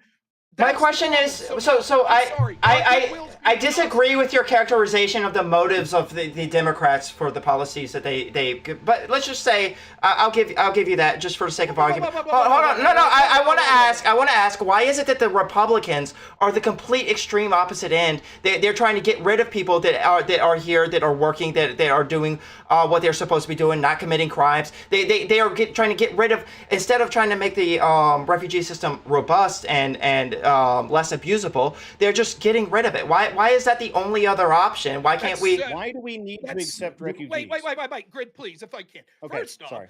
that's not the only thing that Republicans are saying. What the Republicans here are saying are different depending on who you're looking at. Grid's saying things that are slightly different than me. Okay, well, don't Ryan's characterize saying- us with the saying- Democratic and politicians Tyler's then. not- Don't characterize us because we're saying this. We are saying What we did want I a just robust. say? We want a robust refugee system. They are vetting these I things. literally said, maybe you're having trouble listening. I literally said, I assume you don't want a refugee system that would be fraud. But we can't trust the And we can't trust politicians, Republicans to do it either. Let me why are you and Ryan incapable of not interrupting people? Why are you incapable of it? Because you I like said to go you're not on with all kinds of different things that we cannot possibly respond to. Hold Funding. on. Let him finish. I'll let you go respond, Clark, and then I'm gonna. So a minute the ago. point is, I literally said, I'm not saying that you want this abuse. Okay. However, we can see that this abuse occurred under the Democratic politicians, and your response is, how dare you lump us in with the Democratic politician, where I went out of my way to say, I'm not saying that that's what you're advocating for. Now, what I will take umbrage with, and I want to ask you, you said, well, you disagree with the motivations of the Democrats and how they allowed these illegals to come in. What do you think explains the fact that these illegals came in record levels under Joe Biden if this isn't what he wanted? Rank incompetence? No, And most of the people who before you came answer in. that- Respond. Hold on. Yeah. Yeah, before you answer, let Ryan Right. another question. All right, but let Malawi, go ahead and say a question. Then I'm gonna let both of y'all respond, and then we're gonna come. I'm gonna take over from there. We're gonna get to closings. Go ahead, Ryan. Yeah, Malawi. I was just going to add to what Rob said, and bring it back to the original topic a little bit. It's kind of like, yeah, there's a whole bunch of fraud in Minnesota, and then take our word for it, it's going to be okay. Except there was $1 billion of fraud, and then Biden says, this week there was a story that he got a memo that said his soft on immigration policies were going to cause chaos, and he ignored the advice. So there, you brought up earlier, liberal Cluck, that there was an app that was used for asylum. The app was massively abused, despite the fact that Biden was warned that these policies would cause chaos at the border and mass influxes of immigration. So when Rob says it's tough to trust the Democrats on this issue, what he's referring to is that the most charitable explanation for Biden's behavior I can come up with is he just wanted to do the opposite of what Trump did. It's hard for me to understand why he would refuse to follow the advice of his own administration to not let this happen in immigration, but he did it anyway for some reason, and that's the state of play. So that's why it's hard to trust. It's not like Rob's making this shit up. Okay, so there was no All question. right, go ahead, Cluck, and Well, wait, Rob, what was your question? Go ahead. What was your question, Rob? My question was, if it wasn't that this is the result that Biden wanted, what's your explanation? Incompetence? But my explanation was that we just came off of a historic pandemic where the border was completely shut down. People were not only not allowed to cross the border, so they were backlogged in Mexico. There were people that were choosing not to come to America because they didn't want to do it during the pandemic. When Biden comes in, high? no, I am Wait, not wait, high. what? I think no, I'm not going to say. Are you hold- high? I am not going to say that that was like all of the influx, but I think that a lot of the influx, a significant amount of the influx, had a lot to do with that. Biden kept whatever. You know what? Hold on. Hold on. Biden kept whatever that executive order that Trump put onto the border when he came in. I forgot what it was. It was a COVID era. It expired because the emergency ended. You revoked it day one. No, he didn't. Title 42 emergency Hold on, power. I'm gonna turn it over to Coder. Hold on, we're gonna turn it over to Cluck's Coder. talking about Cluck's talking about the emergency hold power on. Title 42. Yeah, No, that's hold on, probably we're that gonna sounds turn it right. over to Coder, but Cluck, I gotta know. Are you high? Because you No. know the only reason why I started streaming, right, is because my ranch was literally being destroyed by fucking coyotes, and I'm not talking about the animal. I'm talking about fucking illegal aliens using it to escape border treachery. Oh, you know when that was happening? That was happening during COVID. I literally only got into streaming because this was happening in mass during COVID. So I don't want to say you don't know what the fuck you're talking about, but you don't know what the fuck you're talking about. So This- somebody, I forgot who was But talking. we're gonna go to the other Coder. We're gonna go ahead, Coder. Yeah, you get one I mean, more real word quick, in. Then we're gonna talk about it. To what he's saying, Yeah, go I mean, he's saying his Oh, like, yeah, I believe just 'cause somebody- there were like illegal immigrants that he was dealing with, like that contradicts your data or something. Huh? I'm saying, Yeah, it contradicts the data. that when we see a mass problem, the worst that we've ever seen with illegal immigrants coming, and Joe Biden bragged about, I'm rescinding Trump's executive orders day one. And then the predictable result is we saw the border crisis get out of control. And I say, it seems like this is exactly what Biden wanted, because for 3 years he saw this and did nothing. And in fact, him and almost the entire Democratic Party said, it's not a problem. We don't think that there's a problem here. We don't think there's a problem. And then in year 4, once they realized it was bad for them during an election, all of a sudden they were like, oh, okay, there's a problem, but it's Trump's fault. My question is, seeing as how Trump bad stopped the those bill that numbers would have were, and helped, but anyone with a pair of eyes could see how bad the problem was. Did Biden allow this to occur because he was horribly incompetent, or was it because that this is what he wanted to occur? There could be no third explanation. Go ahead. Well, I mean, I guess. Go ahead. Yeah, I mean, I'm not going to sit here and say that I have some clean outline of exactly what caused all these, like a surge in immigration or whatever. I mean, I'm not really interested in that. I want to respond to a few other things that have been said tonight. Like, number one, that's become like kind of a truism that these people are a net drain on our society, which is what I believe Grid, Ryan, and Rob have all asserted multiple times. But I don't think they have any evidence of that. Grid has even argued that 81% of these people are actually not working, which is not what being on welfare means. Right, like most people who are on welfare are employed, often by companies like Amazon and Walmart. So obviously, it does not follow that because someone is on welfare, they're unemployed. That doesn't follow at all. Also, Ryan was asserting very strongly earlier that these people are being on welfare. They're not. This is a failing thing. They're like the implication being that they are not at all. Like there's no rate of increase, right? Like the idea that there's no improvement in these communities and people who might start on welfare. Like he's implying that there's no improvement to their financial situation. That could be true. I don't think that that's been demonstrated. I don't even think Ryan has seen that data or whatever. I think he's just painting very broadly that it's been a failure, like he did with the Department of Education last time we spoke. I mean, it's just a few things to kind of poke in. Like all these people will repeat over and over and over. They'll say that. One other thing was no, I mean, I think that's fine. But like, it's all these things you guys keep repeating over and over, and then you move on to a bunch of other topics.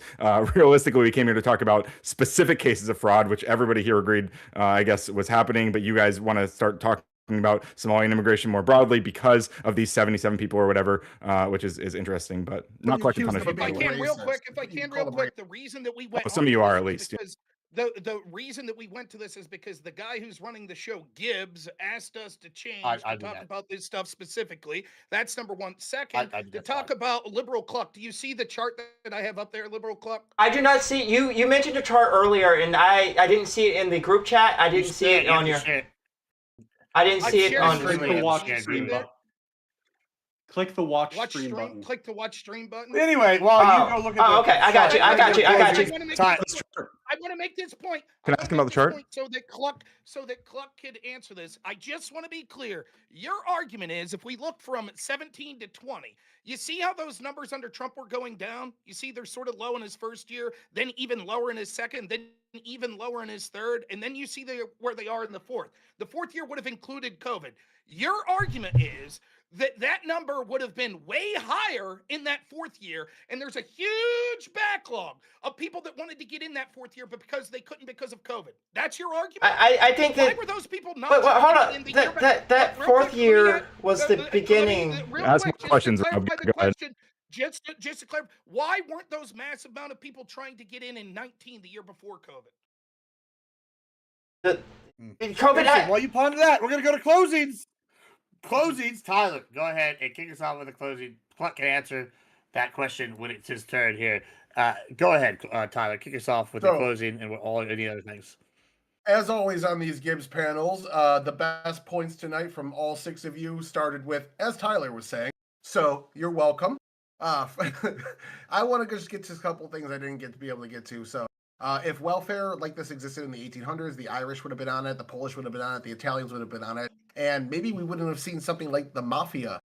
If you look at the reason why the mafia was formed, it was because of oppression to the Italian people from the powers that be in the United States. They formed their own agencies. It also came from Italy as well, but they had their own agency of policing. That's why they did this. That's also why the Bloods and the Crips essentially were formed as well, as a neighborhood watch. And the Ku Klux Klan was formed as a neighborhood watch against Catholics. It transitioned into racism later. So what we see is somewhat that this welfare is actually stopping this systemic problem of criminals being majority of these people. Now, it doesn't excuse the 70-something that were arrested.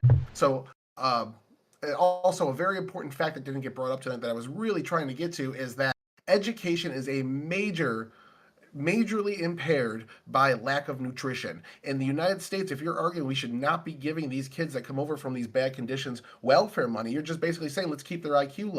We're bringing people that are impoverished, coming from bad societies over, we're feeding them, we're raising their education up, and we already see from the second generation, because we've only been bringing them in since the 90s, the second generation is exceeding the first generation, not substantially, but it's looking better. Give it one more and they'll even out with the rest of Americans. So I think it has been proven that the first generation of Somalis are as bad as, maybe not what Grid said, but probably more what Rob said.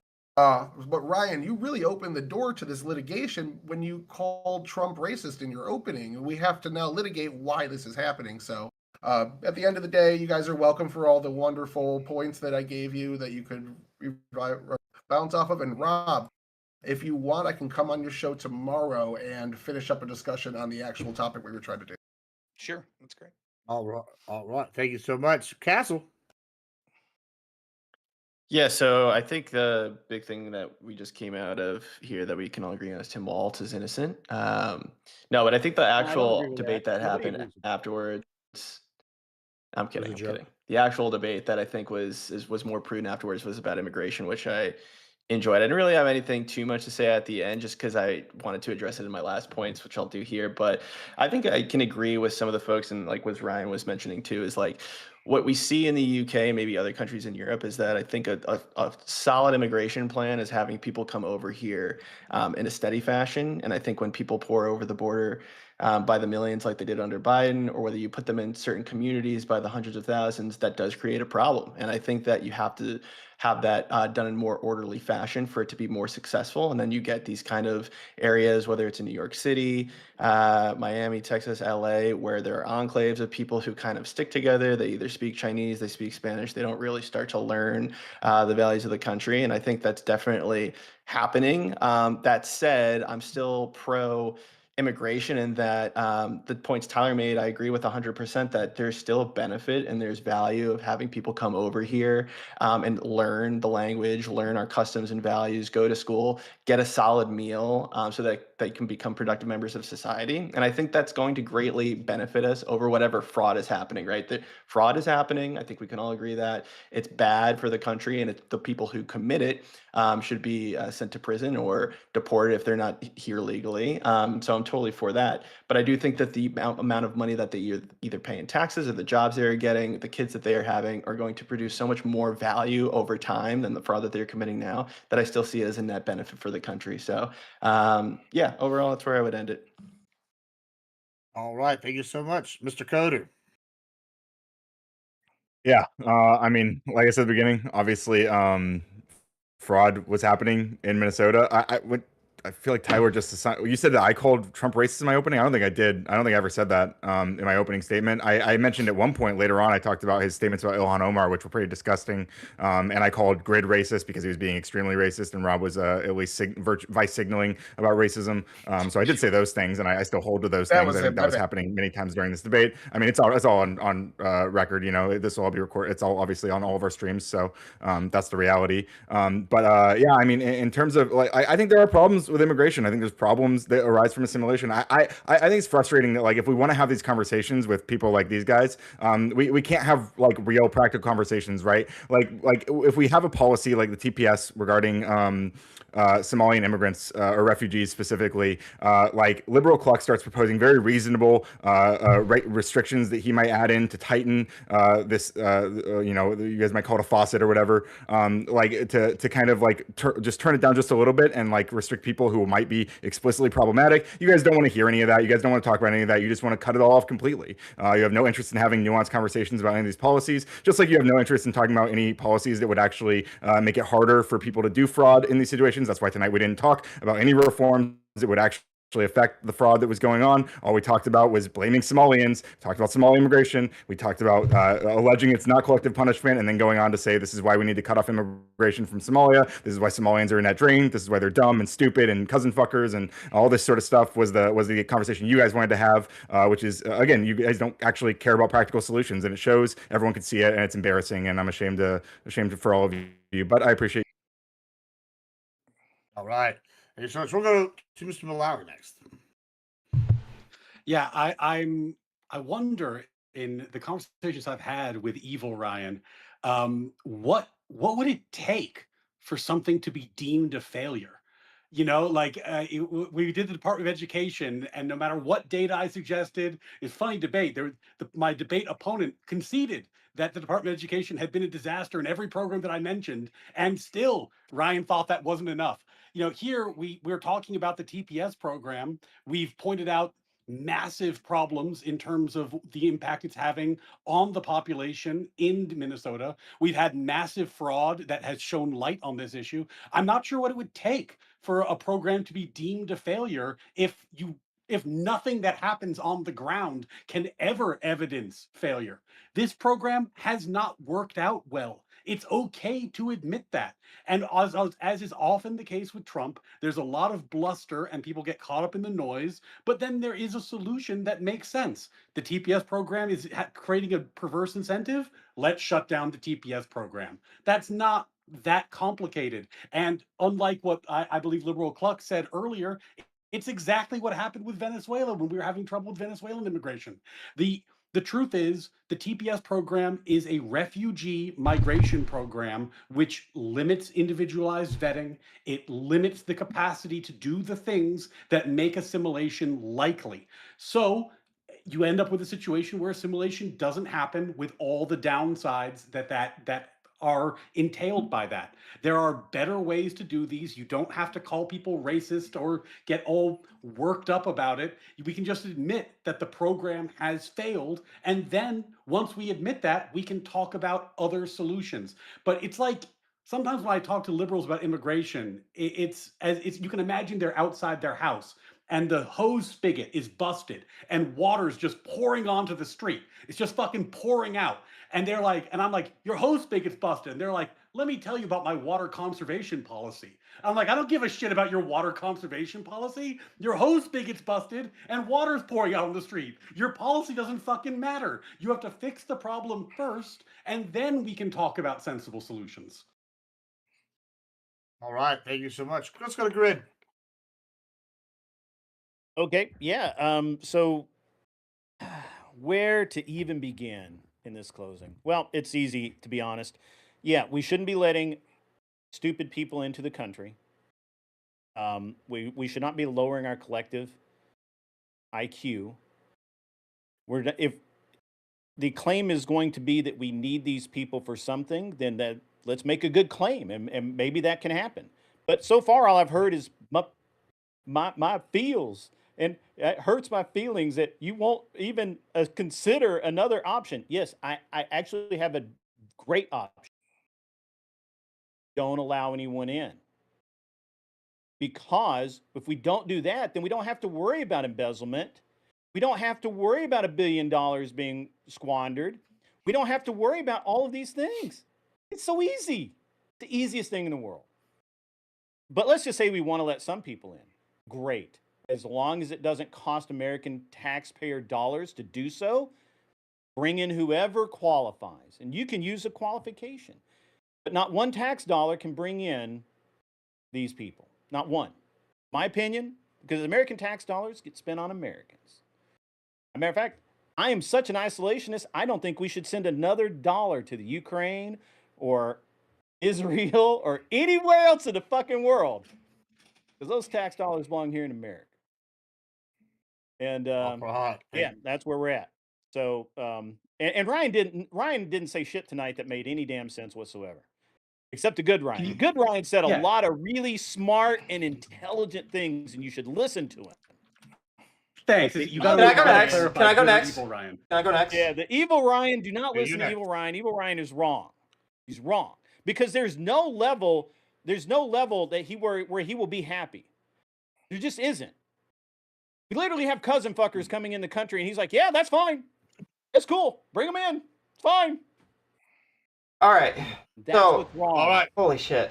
Okay. That's it. So I think that what we saw in this panel today, that people like Grid, Rob Noor, and Ryan, they said a lot of shit that they expected everyone on the panel to just take as truisms, right? They said that Tim Walz was in on it. Hold on, did I interrupt you when you were saying your stupid ass shit? No, I did not. Anyways, they just they expected us to take Tim Walz was in on it as a truism based off of a statement that the prosecutor said about something Tim Walz said in 2021, December of 2021, which didn't even actually say the thing that they.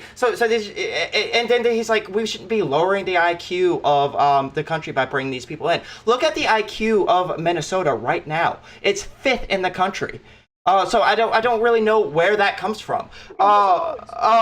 Shut the fuck. Anyways, and then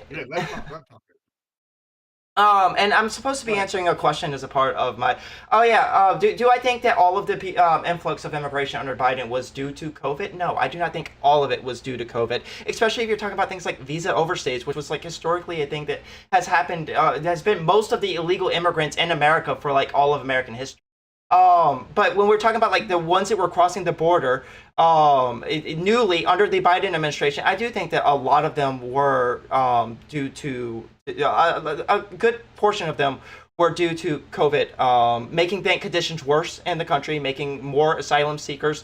That's why the whole Kamala Harris being the border czar thing was a stupid thing to say, because she wasn't the border czar. She was in charge of trying to help make the conditions in these countries better. So we have less people wanting to come in America in the first place and wanting to stay in their country. Obviously, that's a huge ass task that's like nearly impossible to do, but if for one person to do. But yeah, so I do think that. I don't think that the conservatives actually brought much substance to this debate. And a lot of it does seem to be based around these broad stroke, painting these people with like broad strokes. They brought some numbers. 80% is like it has low IQ, but also those metrics are largely irrelevant. And then when I bring up something like, hey, let's disallow them to be on welfare for so long, because they're bringing up the welfare numbers, and they're like, oh no, we don't want to do that either. So it just seems to me like they just don't want brown people. I don't know. That's just what it feels like to me because of the things that they say. All right. Well, last but not least, give us some substance to close us out here, Rob. Sure, I'll try. First, on the broader topic that we were here to talk about, it's ironic. I think everyone on our side of the aisle was clear the entire time. We don't think there's evidence that Tim Walz committed a crime, but there's certainly a lot of smoke there that would warrant an investigation. In fact, by December 17th, he is asked to supply evidence from his communications to the House Oversight Committee. We said that that investigation was something that should occur, right? The fact that we could see that we're constantly told, oh, they said this about Tim Walz. None of us said that. And it's almost like there are two different debates going on where we keep saying things and then we're told that we said something else totally ridiculous. So, yeah, there's all sorts of things we didn't talk about in specific case. Keith Ellison's connections to this, as I got to a little there, seems to be remarkably shady as well. The scale of the fraud is ridiculous. There are credible allegations from insiders that suggest that a lot of this money went to fund terror groups. And I think although it was fine to take it to immigration, one of the ways that I would have liked to discuss this is how these programs being set up through these NGOs in the first place are rife with the ability to commit fraud in general. And it's probably a reason, and it's something I said in my opening statement, that we need to have systems. One, I think we should dramatically limit all of this spending of NGOs. And secondly, they need to be significantly audited because this sort of stuff, and we saw this with COVID funds galore, the PPP loans, there's estimates that some 15 to 20% of them were obtained fraudulently and ended up making their way out of the country. That's absurd. We're talking about billions upon billions of dollars of our taxpayer dollars that's going to fund possibly terrorism and other bad interest around the world. When it comes to the immigration policy, I mean, I don't know what to say other than we just get to this more racism that you see all the time that's ludicrous. Ryan, the bad Ryan, accused us of not offering solutions that couldn't be further from the truth. We specifically talked about how we wanted these sort of refugee programs to end. The fact that they exist mean that they'll be exploited, and that what would be better, and Ryan, good Ryan, went specifically and said what he would recommend is getting rid of these immigration programs, and then if we need to bring immigrants in from Somalia, doing it in a non-refugee basis, which would allow us to bring the best and the brightest from Somalia. In other words, merit-based immigration. Now, there might be a disagreement between Grid, Ryan, and Tyler and I on how much of that merit-based immigration we would like to see come or what exactly those merits should be. But nonetheless, that's a far more defensible position than this compassion-based immigration. And you can see it all through this debate where our opponents, it's like, well, we have to leave these Somalian immigrants in, so let's find a way. What if we tweak this to, where is it that says that we're obligated to let immigrants from any country? Why shouldn't we be choosing the best and brightest? If all of the best immigrants end up coming from countries that aren't Somalia, who gives a shit? The goal of my country is to benefit the citizens of this country. We owe nothing to the people of Somalia or the people that want to immigrate. And that's doubly true when we're talking about this refugee program. And as we bring up statistics of things, what you can see is they're either hand waved away as racist, they're misinterpreted, and they say that we're saying things that we're not actually saying, which is ludicrous. Or you can see like Liberal Crook, when you're presented with evidence about like, how do you explain Joe Biden allowing this? He comes up with these inane explanations like, well, the reason is a lot of these came because of COVID, because of backlog of COVID. But I showed you the numbers. Actually, the number of people during the Trump administration while COVID was there increased. The amount of immigrants were increasing even during Trump under COVID. So the idea that just precipitously in the 3 years prior to that under Trump, there was a decline in net immigration or a decline in the total amount of immigration that we saw, but it was about to boom during Trump, during COVID. And so therefore we should use that as some possible explanation for Biden is nonsensical. The truth of the matter is, all of this, when it comes to the abuse that we see through these programs, which sadly we didn't get to talk much about how all of these programs are able to be abused, or it becomes these immigration system, it is America last. We care little about the American people. You can even hear them being belittled.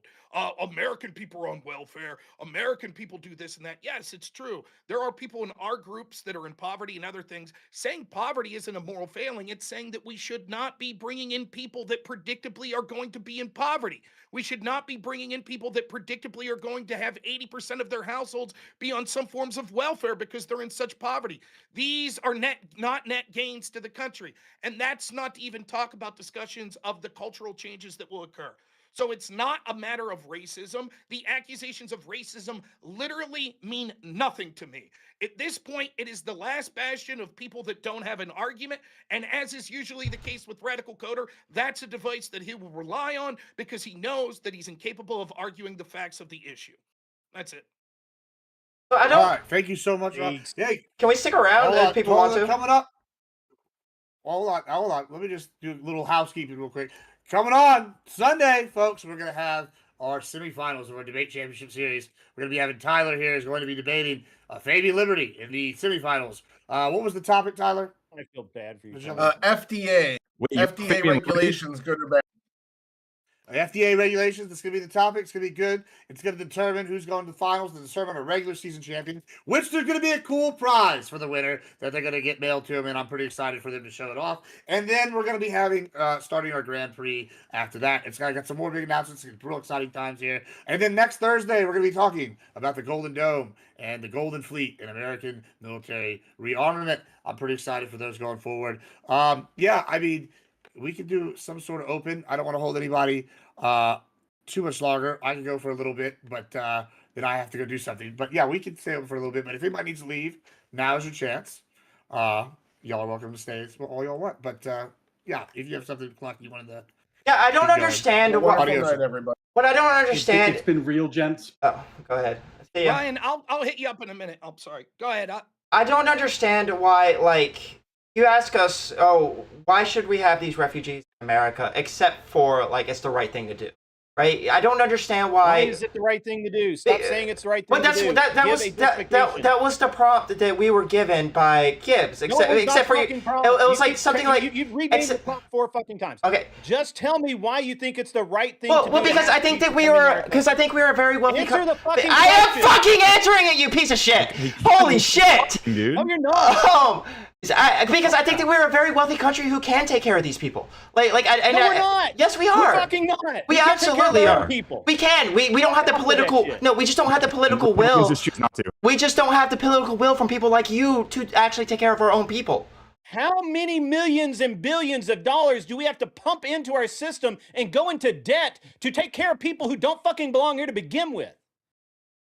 It's not as much as you think, Belong though, to begin Greg. with based Yeah. on what? I don't care. Yeah, How I much? don't know how much of the welfare is actually going to quote unquote people who don't belong here. I have a feeling it's a much smaller number than you think it is. 81% of Somalis are on fucking Yeah, welfare. but we only have like Why do 100,000 you bring Somalis those here. people here? But we only have like 100,000 Somalis here. Who cares? Can I, So that's a it's very 100,000 Americans that don't get significantly money. small amount of money for them. I'll try to answer this respectfully real quick, and then I'm going to head out as well. But I'll say this. I do think that the leaders in the Democratic Party and other people have different motivations when it comes to immigration, but I will not impugn the lefties here. And let's say that legitimately you just want to help people around the world. I think that this is a fundamental difference between me and probably Grid, and I would guess the other two people that were more on the right here, and then those of you on the left. Those of you on the left feel that it is the duty of the United States government to help people around the world. I don't feel that way. I feel that the United States government takes tax dollars from working citizens of this country, and the implicit agreement is it exists to govern first and foremost for the people of this country, not to try to benefit poor people around the world. That is not the responsibility of the U.S. government, especially when we see there are so many people in this country that are still suffering. Some of the greatest of us veterans that served in combat that cannot receive care. Meanwhile, we're prioritizing sending money to Somalians, and then we see billions of dollars of fraud coming through in just one program that we see with these Somalians, and that's just one little issue. Constantly, we're giving money to groups around the world. Constantly, we're bringing in people, in the words of Donald Trump, from shithole countries.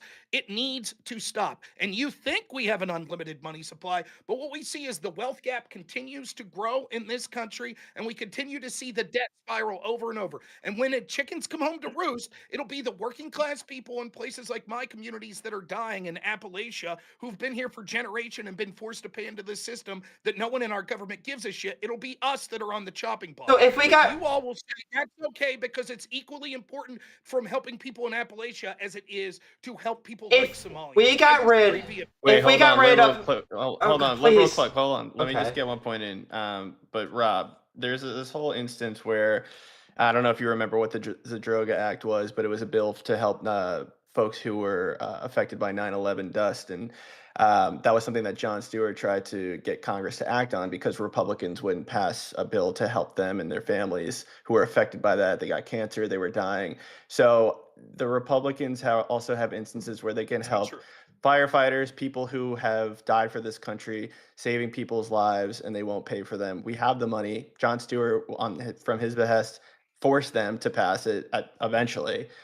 So it's clear that one party, you're saying that Democrats might not care about this and they care about Somali immigrants more, but we've already seen instances of the Republicans who couldn't give a shit about people who That's not save true. people's lives So on the 9/11. objections to that specific bill were primarily from Rand Paul, and his only holdup wasn't that we shouldn't fund this, was that he wanted to know where the funding was coming from and what the extent of how much we would be paying on this, because his worry was that this money would come from Who places cares how that it much we would shouldn't. pay for it? It's for Listen, people who literally served on Uh, 9/11 and the died. reason is it's this exact mindset that leads us $39 trillion in debt. Who gives a shit what the final bill will be? The The problem nonsense was about what he was 9/11 enjoying- Yeah, we responders. should You help notice- people who serve this Now, country, you- like you- veterans, like everyone- Oh, hold on, Biden. hold on, let everyone him- that's hold on. listening- To everyone, please let me finish my point. To everyone that's listening that Okay. wondered how this Somalian fraud case was able to occur to the tune of $1 billion, now you're seeing the mentality. Because we shouldn't worry about the details. Where does the funding come from? How do we audit it? Things like that. Nope, you're a horrible person if you want those sort of things before you pass a bill. We just need to sign the check because it's the moral thing to do.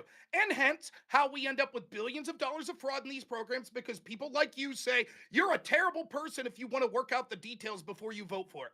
And that's exactly what's happening here. This is how That wasn't the Okay, case. okay, but okay, Rob, I okay, Rob, okay. appreciate that, but Rob, that's not Rob. what happened. Can I ask you a That's question, exactly Rob? what- I got a question. So if we got rid of all of the foreign aid that we send out, if we stopped allowing refugees in here and we kicked out everybody here that you believe should not be here, would the politicians that you vote for support funding more robust welfare systems and more robust education systems and more robust infrastructures that allow Americans to thrive?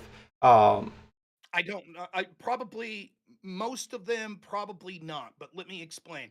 You assume that those sort of things are good and necessary. What we can see oftentimes is when you fund welfare systems too much, it's actually detrimental. I'm okay for a limited social safety net, but to the extent we see in places like LA where you just throw money at problems, what happens is you're actually increasing the amount of people that are homeless. You are increasing the amount of people that are drug addicts because you're throwing so much money. Same's true of education. We're constantly told we need to throw more money at education, but it's not solving the problem. We're spending more and more money, particularly in schools that are struggling in inner cities, and we're not getting positive results. It's not a matter of lack of spending. It's a matter of the culture and the type of education that we're having. Also, this still wouldn't do things to pay down the debt, which is very important. There are other things that we could do with that money, such as using that money to put back in people's pockets through paying less in taxes, particularly the poor and working class, right? That then will be able to spur the economy by having more money that they can make their own decisions with. So yes, I understand. If you all want to smear Republicans as, well, we could point to all these evils because here was a program that would have been good and Republicans couldn't fund it. So therefore, we'll smear all Republicans as they don't fund this stuff. Fine, I'll eat that as long as you guys eat inflation. That you're the ones that want to fund everything and therefore inflation's your fault. So when the people can't afford groceries, when the median home buyer Rob, the age debt now, under it's Trump has ballooned. last- 38 billion in last debt. comment, He last opened the comment, ceiling, last sentence. too. Last comment that I'll make here. So when you see that the average home buyer is now 41 in this country, you guys just say, yes, that's because we want to keep spend and all these social policies. I don't think that I don't think the social policies are. I don't think that people on welfare are the ones buying homes. Like, I don't know. No, Well, you're causing inflation by mass Yeah, spending. because No. you take so Rob, aren't much we in spending more taxes money that now under people Trump? simply cannot afford. No, it's true. The Yes, we are, deficit. Castle. Okay, can you say that about every single president ever? Okay, but why are we spending, okay, back in 2016 when the economy was booming, why were we deficit spending if the economy was doing so great? Like, I there's no agree. reason It's one to of do the that. one of the criticisms I have of Donald Trump was that he was spending too much, right? That's certainly Okay. true before COVID, and it's certainly true during COVID. The problem is Democrats want to spend even more. For example, we could see under COVID, one of the worst things that happened was Trump signing off on these massive spending bills, much of which the money that went out was fraudulent, went to fraudulent things. But Democrats' criticism wasn't Trump spending money. Their criticism was he's not spending more money. If That's you the well, hold on. criticism. We didn't like the deficit under Trump in 2016. In my understanding, ballooned mostly for two things. One was the COVID stimulus, but even before that, it ballooned because of the tax 2016? his 2016 run. His 2016 His first term. His No, first term. Yes, first yes. term. I'm sorry. I'm on melatonin. I've been on melatonin since 8:30. So. All right. Yeah, so, but even before that, it was ballooning at a accelerated rate because of the tax cuts. But you said something But that's that not really so. But you understand that's not spending, right? it's not I spending. understand No. that the way that the CBO spends qualifies this is it says that if you do tax cuts, if you take in less revenues, it counts that as additional spending. My point is though that allowing people to keep more of their money is a good thing, right? Now, having said that, yes, Trump should have cut programs, but he wasn't spending as much. My entire argument is that the mass spending that we see, that yes, both parties contribute to, but if you're going to blame Republicans by saying, well, they wouldn't be for taking all the money we're sending overseas and just reinstituting that in welfare system, therefore they're cruel. I say the fact that you want to do that is leading to the massive debts, which causes inflation. So my As long question as to we're you. both in agreement. No, The I truth is that I it's don't agree with that. nuanced. It's nuanced on both sides. That's the truth. Well, I don't agree with that because the during the well, we can talk about inflation another time, but I'll give you that for now. I ultimately don't agree with that, but my question to you is if we're not taking the money that we are no longer sending overseas and giving it to welfare programs, how do you propose to help the poor veterans that you spoke of earlier, or the poor people that aren't really spending a whole lot? They aren't paying in taxes, so tax cuts don't help them. How do you propose to help those people? I think that I am fine having a social welfare system that is temporary and for the people that need it most. For example, my former line of work was working with adults with severe autism and mental retardation and other sort of illnesses. I'm fine having a system that supports those people. However, that doesn't mean that we need to increase spending. We can see that a lot of the programs that are beneficial to those people are abused by able-bodied adults, right? And so you just making it sound like this. Well, if we're not spending this money overseas, we keep the welfare system we have right now and then take that money from overseas and we spend it on top of the welfare system we have now.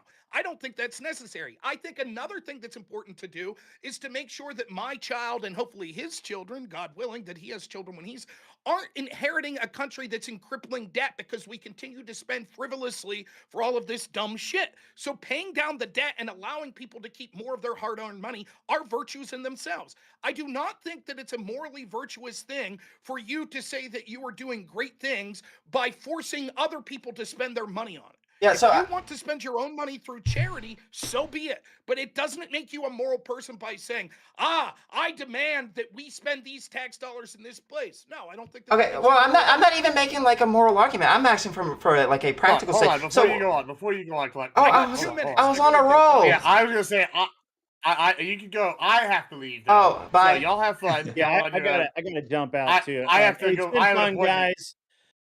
So It's y'all been be cool. good. So I'm One of your gonna worst invite- showings by far, hold Grid. on. But thanks for having us, kids. Yeah, thanks for coming, guys. My chat, we're gonna be rating because you know I like it. We're gonna be rating the hot goth girl. So, guys, enjoy Beck's content. Y'all be good. Everybody else, thank y'all so much Thanks, for coming. Gibbs. It was good. We'll see y'all soon. Yeah. So what I'm hearing from you is that you're under the impression that if we were to take the welfare from the able-bodied people and give them to more welfare to the disabled vets or whatever, the people who actually needed it, that would be enough money to be able to shore up our welfare system where they are lacking.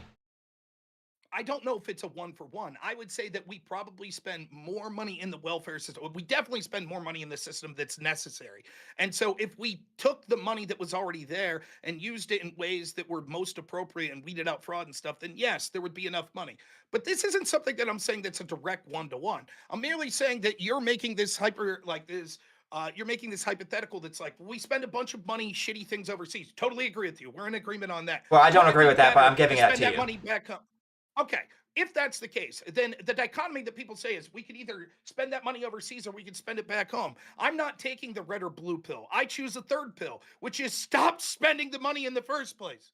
But I think That's that, what I'm suggesting. but in my opinion, that it's impossible to stop spending the money when we have poor people. And like, let's look at this. No, that's not. Let's look at this on like an individual level. Let's say you have the shittiest of the shittiest able-bodied mother, single mother who has who has 6 babies with 6 different men, and she's doing it because she wants the welfare. Okay, we take that welfare away from her. What happens to the kids? Who said take that welfare away from her? Who said that? Well, she's able-bodied. She can work. No. The question is, so an able-bodied person, we could provide welfare in the form of subsidies to help the child. Okay. Right? That's fine. We should incentivize through culture, trying to make sure those things are done. But of course, there will be situations where no matter what, it's not going to be a utopia. Yes, I don't want children to starve. We should have programs like Supplemental Nutrition Assistant. We should have programs like WIC. We should tailor those programs to make sure that they are giving a bare minimum of nutritional things that is geared towards the children and not geared to making sure that that mother could go out and buy video games or get her nails done and shit like that. We should be trying to make sure, in order for her to be enrolled in those programs, that she has to meet certain benchmarks, drug testing, job training, etc. Those things should all occur.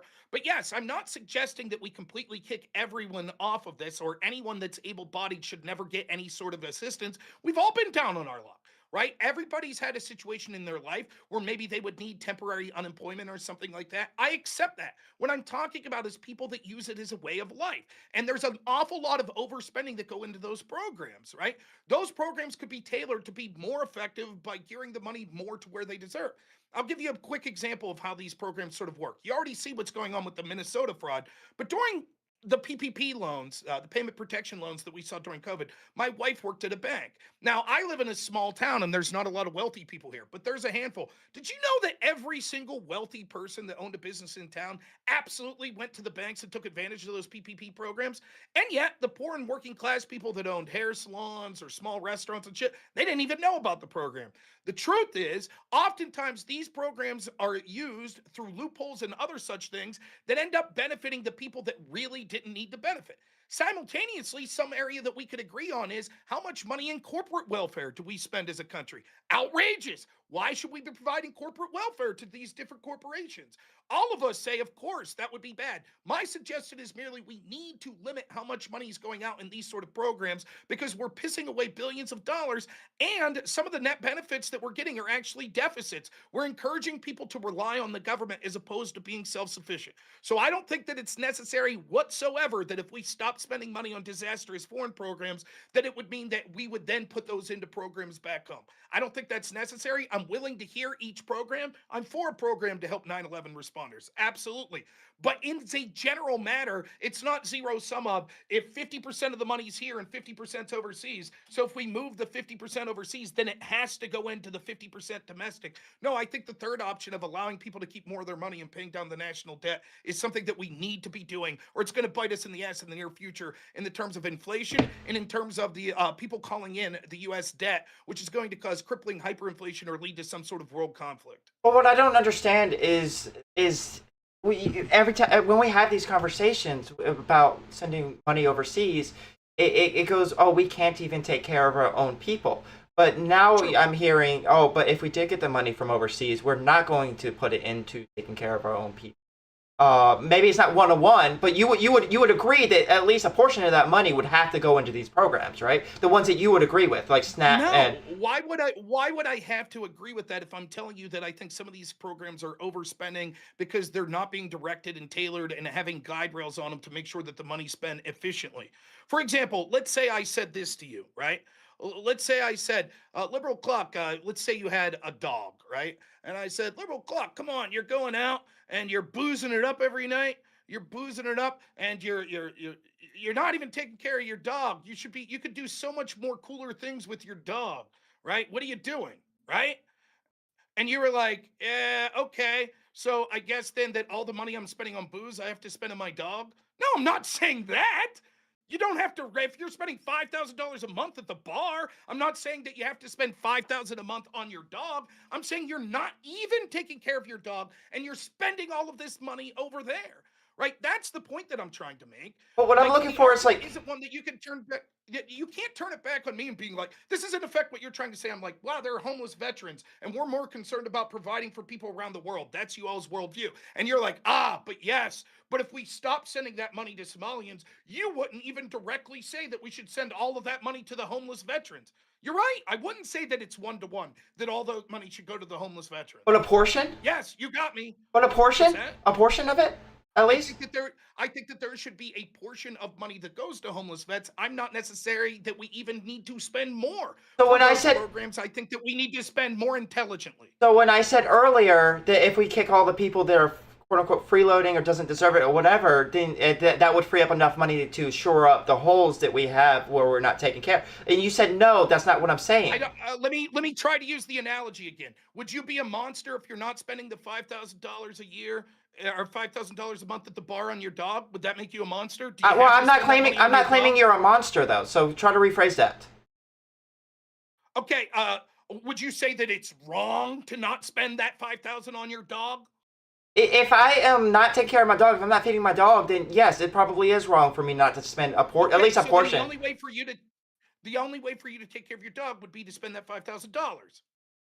Maybe not all of it, because the dog probably doesn't take $5,000. Right. But I asked you a portion. I asked you a portion, and you said no. Listen, let's move to the portion argument. Let's say that you're already spending $500 a month on your dog, but it's on ridiculous bullshit that doesn't help you. You're buying video movies for your dog instead of buying nutritional food. No, you don't need to spend more on your dog of that $5,000. The point is you're frivolously spending instead of taking care of your dog, right? But you actually wouldn't even need to send a portion of that money to your dog. You just need to spend the money you're already spending more intelligently.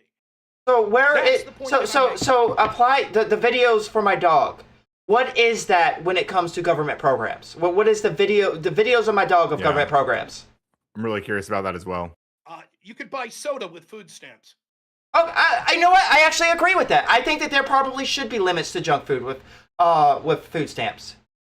There's so many programs. There's so many absurd programs that people are eligible for. There are able-bodied people that for years and years and years continue to live off the dole. There is food stamp fraud that's incredible. There's fraud in every one of these programs. Significant audits of those and tailoring to get people from being reliant on the government to instead giving them a temporary boost to get them through hard times and encouraging them to get out and work is what we need to be doing.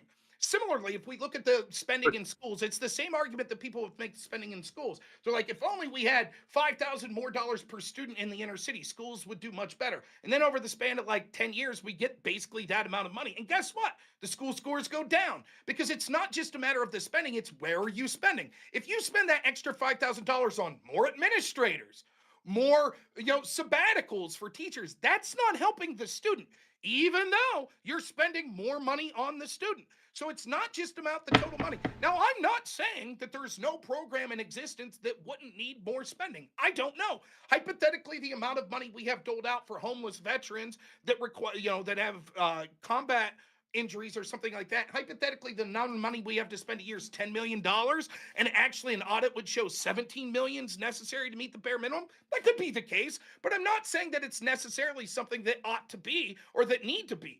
I don't know what the exact amount of spending on veterans are. What I do know is this: people with your worldview don't put any more impetus on taking care of the citizens of the United States than you do taking care of people of Somalia. Well, I think you're wrong about that. I think you're wrong about that. I think you're wrong about that because we do want to take care of the people of the United States. Then why did you say that we have a duty to take care of? We have enough resources that we have because I believe we do to take care of people in Somalia. Because I believe we do have enough resources. I mean, I guess that's just like a factual thing that you and I would have to hash out one day. Then why aren't we? Yeah, no, I mean, I want all Americans to have healthcare and shit. I'm not. I mean, like, I don't know who you think you're talking to. Why aren't we? Why? There's the political will's not there. Democrats had control of the House, Senate. Yeah, but they didn't have a they didn't have a filibuster proof in the Senate. So what are the policies they would have done? My guess, well, I would actually look at, I would get back to you with the specific policies that have gone to the Senate and died. Okay, so presumably we'd have to spend more money back home. Forget about overseas. We'd have to spend more money back home, right? So that everyone has health care, everyone has food, everyone has housing. Give me a general estimate of how much you think that would cost. Oh, I have no idea. Trillions? Maybe. I don't know. Okay, I have no idea. Let's just say trillions of dollars. Okay, great. Simultaneously, we have enough money to help people in Somalia, right? As well. We're going to spend trillions more here, plus we have money to spend to help the people of Somalia. How much money would it take to help the people of Somalia? Well, a dollar would go a lot further in Somalia, right? Okay, so how much money? Forget about just Somalia. There's nothing special about Somalia, right? I mean, why shouldn't the same obligation be to every country in the world? Well, we were providing some support to a lot of these countries, and I mean, through like USAID and everything, but Trump shut it down. So how much money do we have to spend for our obligation to take care of poor people around the world? Okay, so If you want so- a number, I can't give you a specific number. I don't. We're spending I don't feel obligated trillions to more either. back home because your argument is we have enough money to provide all of the I can give you. Well, hold on. I can give you an actual proposal that has been through Congress and got stuck in the Senate. Now, this was a long time ago. The public option. The congressional CBO and other studies have scored some public option proposals as being net deficit reducing, primarily by negotiation. Oh, well, okay. Well, I mean, I don't believe them. That the CBO and things are wrong like that all the time. could Nonetheless, be. that would pale in comparison to providing all of the things that would be necessary to provide for everything for the people in the United States: housing, food, healthcare, all of that. You're saying we have money for all that to make sure everyone's taking care of all that, and we have money on top okay. of that. to take Can I care give of you? all the Can I give you people in one the world. that? Let me give you another one that says that it would actually cost money, so we get a good idea of how much this would cost, right? I don't really care to talk about the public option. My point is, But this is a proposal. This is a proposal that the Democrats That is have. not a proposal. Does the public option provide? Okay, I promise I'll listen to you right now. If you could answer the following questions in the affirmative: does the public option provide housing for people? No. Does it provide for their utilities? Healthcare, if you count that as a utility, it depends what you mean by that. I don't count healthcare. as Okay, so utilities, yeah, things like that. it Does it provide for their food? no. Okay. So what I'm trying to tell you is. Oh wait, no, can I ask there you is not something? Can I enough ask you money. something then? The amount of money to take care No, of it only goes all one of way. the needs, the amount of money that would be necessary to take care of all of those type needs and more for people in the United States would cost trillions of dollars more. I don't have to You believe say that. Yes, we would. But Okay, then how much do you think a proposal would be to provide food for everyone in the United States? Housing. probably a couple of $100 billion. Couple of $100 billion. Okay, housing, 100 billion. utilities, $500 million. healthcare. Well, if we're going by the projections, wait, hold on. You just gave me food, housing, utilities, and you left out healthcare because I brought up the public option. You just said, okay, so we can talk about the public option now. No, what I'm trying to tell you is you're so fucking stupid. 700 billion. 700 billion. All right, 700 billion. So now we're into the trillions. But we're into a trillion a year. Trillion and change. That's trillions. Yes, right? And these are lowball estimates. I don't even believe you in your estimates here, but let's say I accept it. My point is we don't have those sorts of trillions of dollars a year to spend back home. And on top of that, trillions of dollars to spend on poor people around the world. We don't have the money. I gotta go. But it's just absurd. It's pie in the sky bullshit. It just is. And it's clear that you all's priority isn't looking first and foremost for the people of the United States. Where are we going to get this I don't know where money that part that comes you from. want? Where's it coming from?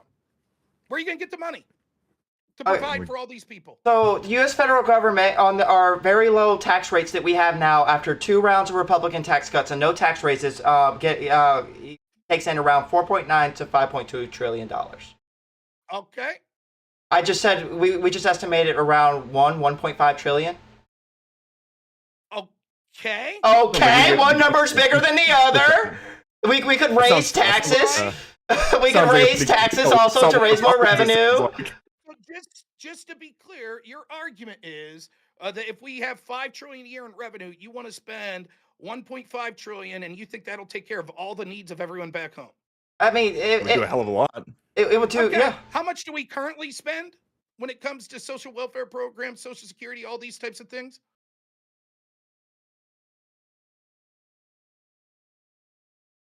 How much you spend You on want an entitlements? aggregate of like how much social programs go to year. all of those different things? I mean, Yes, a year. Around $1 trillion.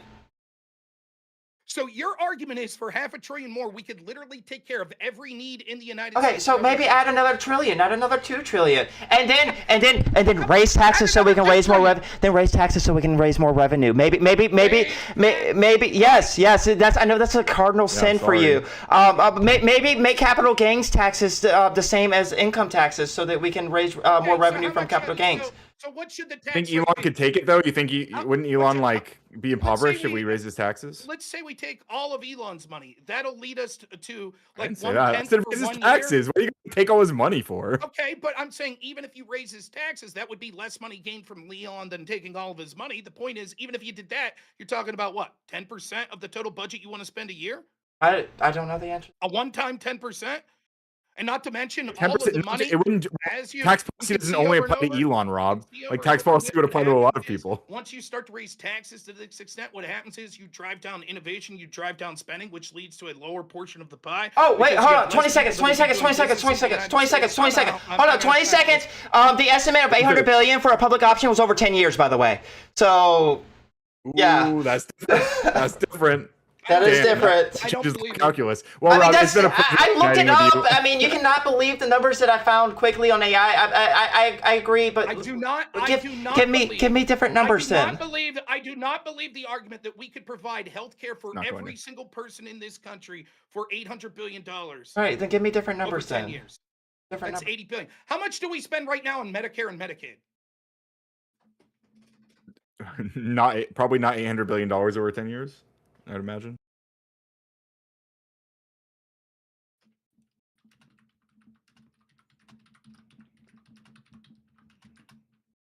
U.S. approximately spent $900 billion on Medicaid in fiscal year 2023, with the federal government covering about 2/3 of states and the rest making a significant portion, around 18%. So $900 billion for Medicaid right now. $900 billion a year for Medicaid, Yes. which does a small portion of covering medical expenses for the people in the United States. Under the current system, sure, So, but for it, what, so I just okay, real quick. Yeah. And your argument is for 1/10 of that, we could provide Medicare or basically Medicare for everyone. but not the just argument is that the public 1/10 of public price. option lowers healthcare costs for various reasons, Rob. Yeah. What you could say, so what that estimate's doing is like, well, we're factoring that we think that people will save money on the back end through X, Y, and Z. But the total Wait. expense of this isn't going to be free healthcare Hold for on. people for only $80 billion a year. Not hold up, I gotta go. I told you I had to go I know. 15 minutes ago. Hold on, just give me one more. Look up one more absurd thing. One more buying thing. this guy One more bullshit. thing. So Well, fine, never mind. insurance Go ahead. insurance companies' profits are 170 billion in net income. That's net, not just that's not revenue and shit. That's not gross. So that right there, if we had a public option, we would just get rid of that. If we had a public option, there'd be all kinds of other problems like we see right now in Canada, right? Where people are waiting like 3 months for an MRI. Sure, you can We argue would against see public that option in people- other we would see that ways, this public but we're option- talking about the would fiscal public option- benefits. Would the public option include illegals? We don't have to. We don't. So No. illegals no longer get any health care. Not they get the same health care that they Oh, get like right now. emergency through Yeah, emergency care. EMTALA or whatever, So right? just emergency care is all they would get. Yep, under the federal What it is system. right now. Yeah. So how much would that cost a year? Whatever it costs right now, probably What, cheaper. EMTALA stuff? Whatever it costs Negligible. now. Yeah. Uh, That literally doesn't I change under just my don't system. believe- I want to know. By the way, that was just Medicaid. You didn't even talk about Medicare, which probably costs more than Medicaid a year. Would be my guess. Sure, Medicare is providing for So I a just want to be clear. the most Your expensive argument is that we can population. I just want to be clear. Medicare and Medicaid, which provides insurance for a small portion of the country, that for 1/10 the price, and it's actually going to be like more like 1/20th the price, we could provide medical care for everyone for 1/20th the price a year. That's your argument. I think it's possible, according to the I think numbers that's that I was able to look laughable. up. It's laughable. Okay, so you come up. Then those All right, numbers are Rob. laughable. Tomorrow you're having a streamathon. You're either interpreting those numbers incorrectly. I can tell you exactly what I'm doing, and I could be wrong. I could be wrong because all I'm doing is quickly looking up AI numbers for a topic I haven't really prepared for. But I'll come to your streamathon tomorrow. Come up with find the numbers that you think that are more accurate, and we can talk about that. What the numbers for what? For how Providing much healthcare for how every much a person? public option would cost America? No, I'm not going to do that. That's irrelevant. The person that's making this claim is you. You and Ryan. are making But the you're following dismissing claim. the numbers We that I'm have looking enough up. But let me finish. We have enough money to provide for all of the needs of everyone in the United States: housing, food, utilities, healthcare, and then on top of that, we also have enough money to provide for the poor around the world. I think that is laughable. You hyper focusing on one issue well, I think a public option, and let's look at it together, how much a public option, and forget the other problems that would cause and things like that. Just a public option, let's look at that as if that's somehow, that's literally doing like 2% of the work you would need to do to prove 25%. 25%, because we looked at 4 areas, so it would be 25%. 5 areas, you're right, 20%. 20%. Because we got to add 4 and 8 into that. There's no evidence that that would be an equal 20% of the clays. And that's only looking at the issues of how much it cost at home. It's actually 20% of half of the problem, because then the other half of the problem is providing all those things for poor people around the world.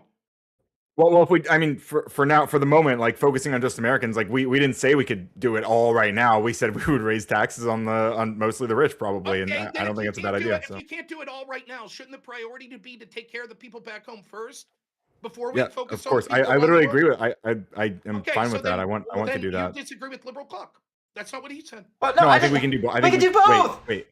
We Yeah, have the ability to do it's both. doesn't have to be like a I'm not saying we have to like Because- give every. Hang on, I'm not saying we have to give every human being in the entire world the exact same standard of living as every American citizen. Like I mean, no, I don't think anybody's making that claim. That America should do that like immediately. Like Someone did say in my chat that a quick Grok search says to provide housing for every American would cost $36.3 trillion.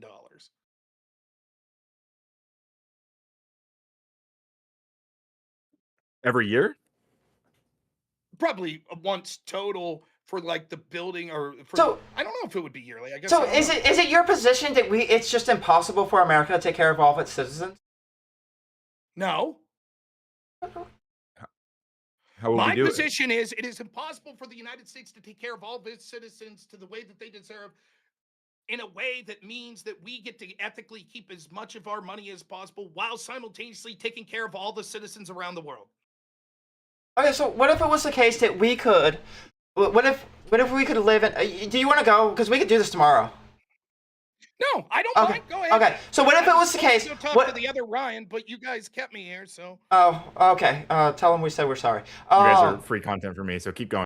So what if it was the case that we could, after we allocate all the money we need for the social programs that we need to give everyone housing, food, healthcare, and utilities, we allocated all that, and then we took care of our national defense and all that, and infrastructure spending, and we took care of all that, and then we did find that we were like still fabulously wealthy as a country. Would you be okay then with us sending a portion of that wealth to other countries? No. Okay. So like. What if you're? Let me ask you this: There's some How do you values do? How do you do in your house? Do you make enough money to survive, pay your rent, and everything? Pretty much. Yeah. Or do you have a girlfriend, a kid, a family of any sort? You live with your parents, anything like that? I have a girlfriend. My mom lives with me. I own the house. Okay, so you're taking your units, taking care of multiple people. It's not just yourself. That's all I care about, right? Okay, what if I were to say to this, hey, after you have enough money to take care of yourself, I think you should give me the money. Well, that's how we're taxed, and I'm okay with that. He does through taxes. No, Yeah. he doesn't. Yeah, we He do. doesn't.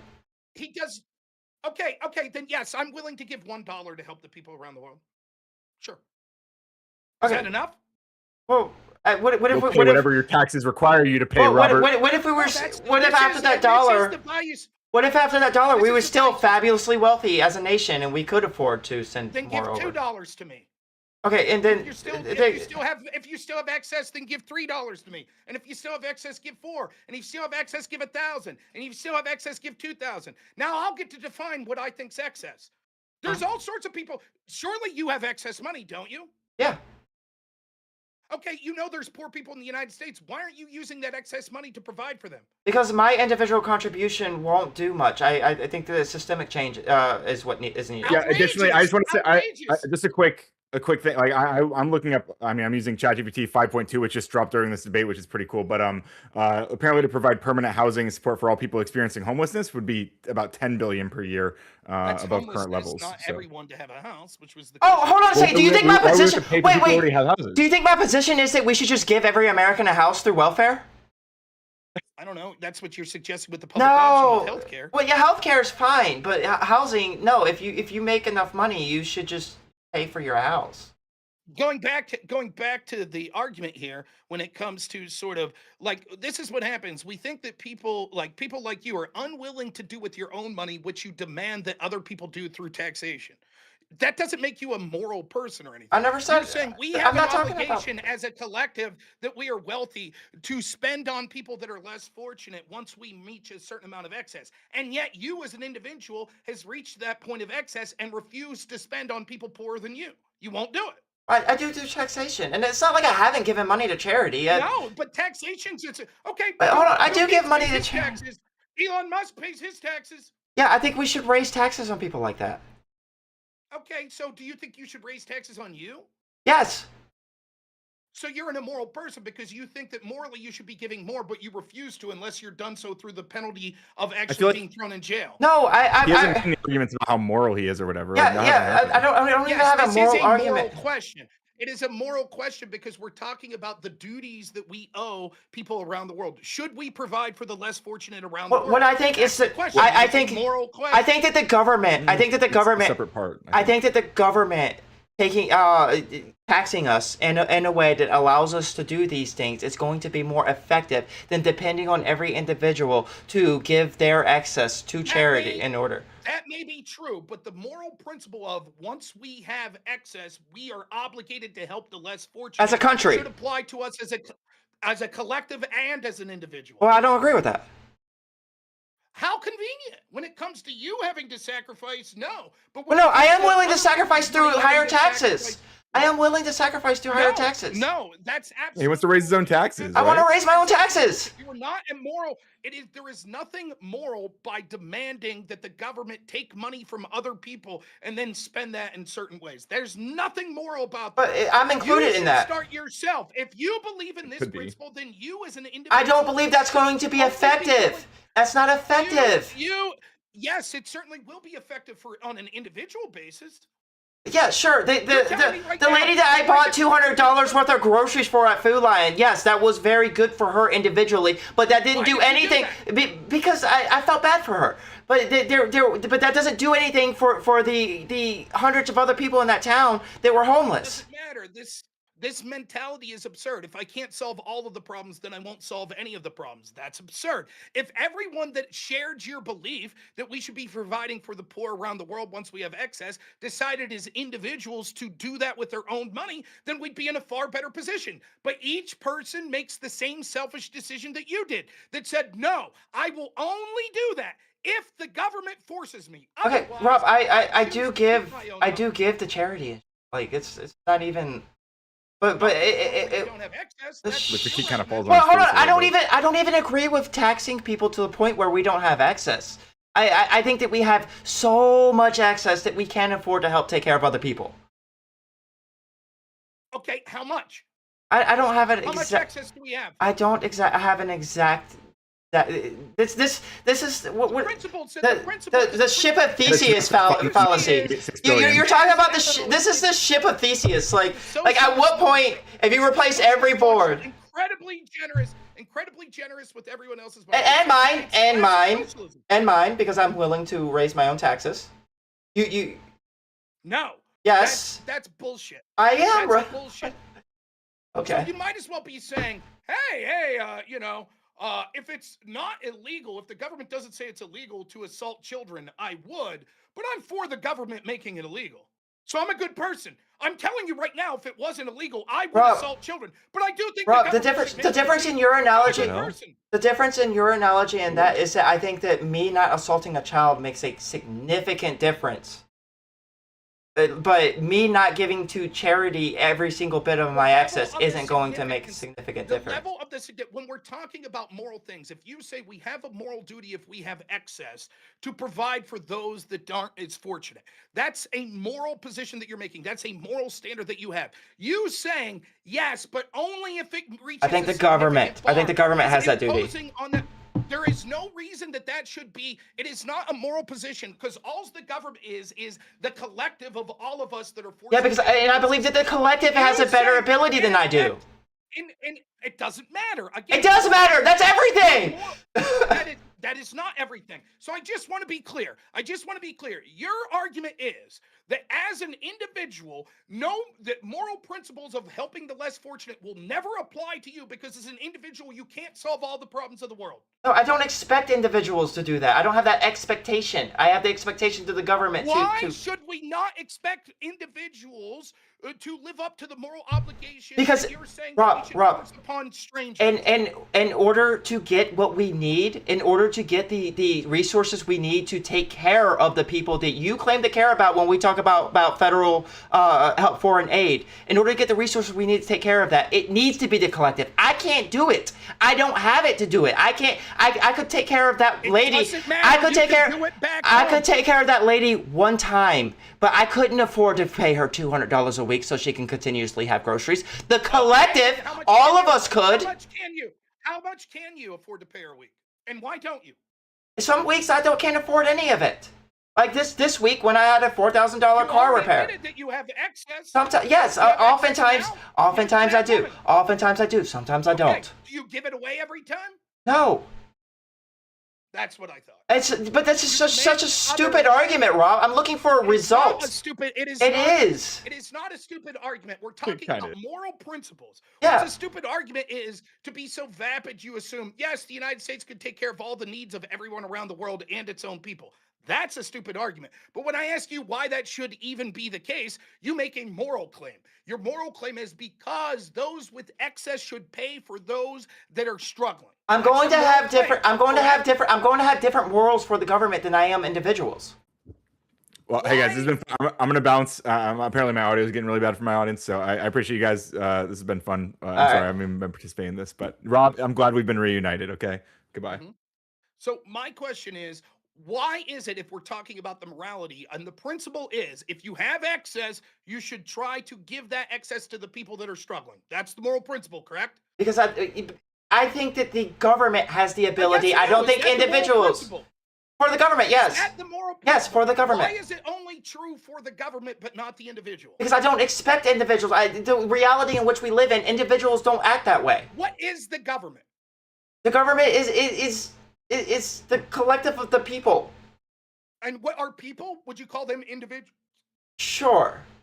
So your argument is a collective of individuals should morally, if they have excess, give to those that are less fortunate, but an individual themselves, if they have excess, doesn't have a moral duty. Yeah, yes. to give to those That is why I That think makes people. no That is sense. why I That think makes people no should sense. vote Democrat.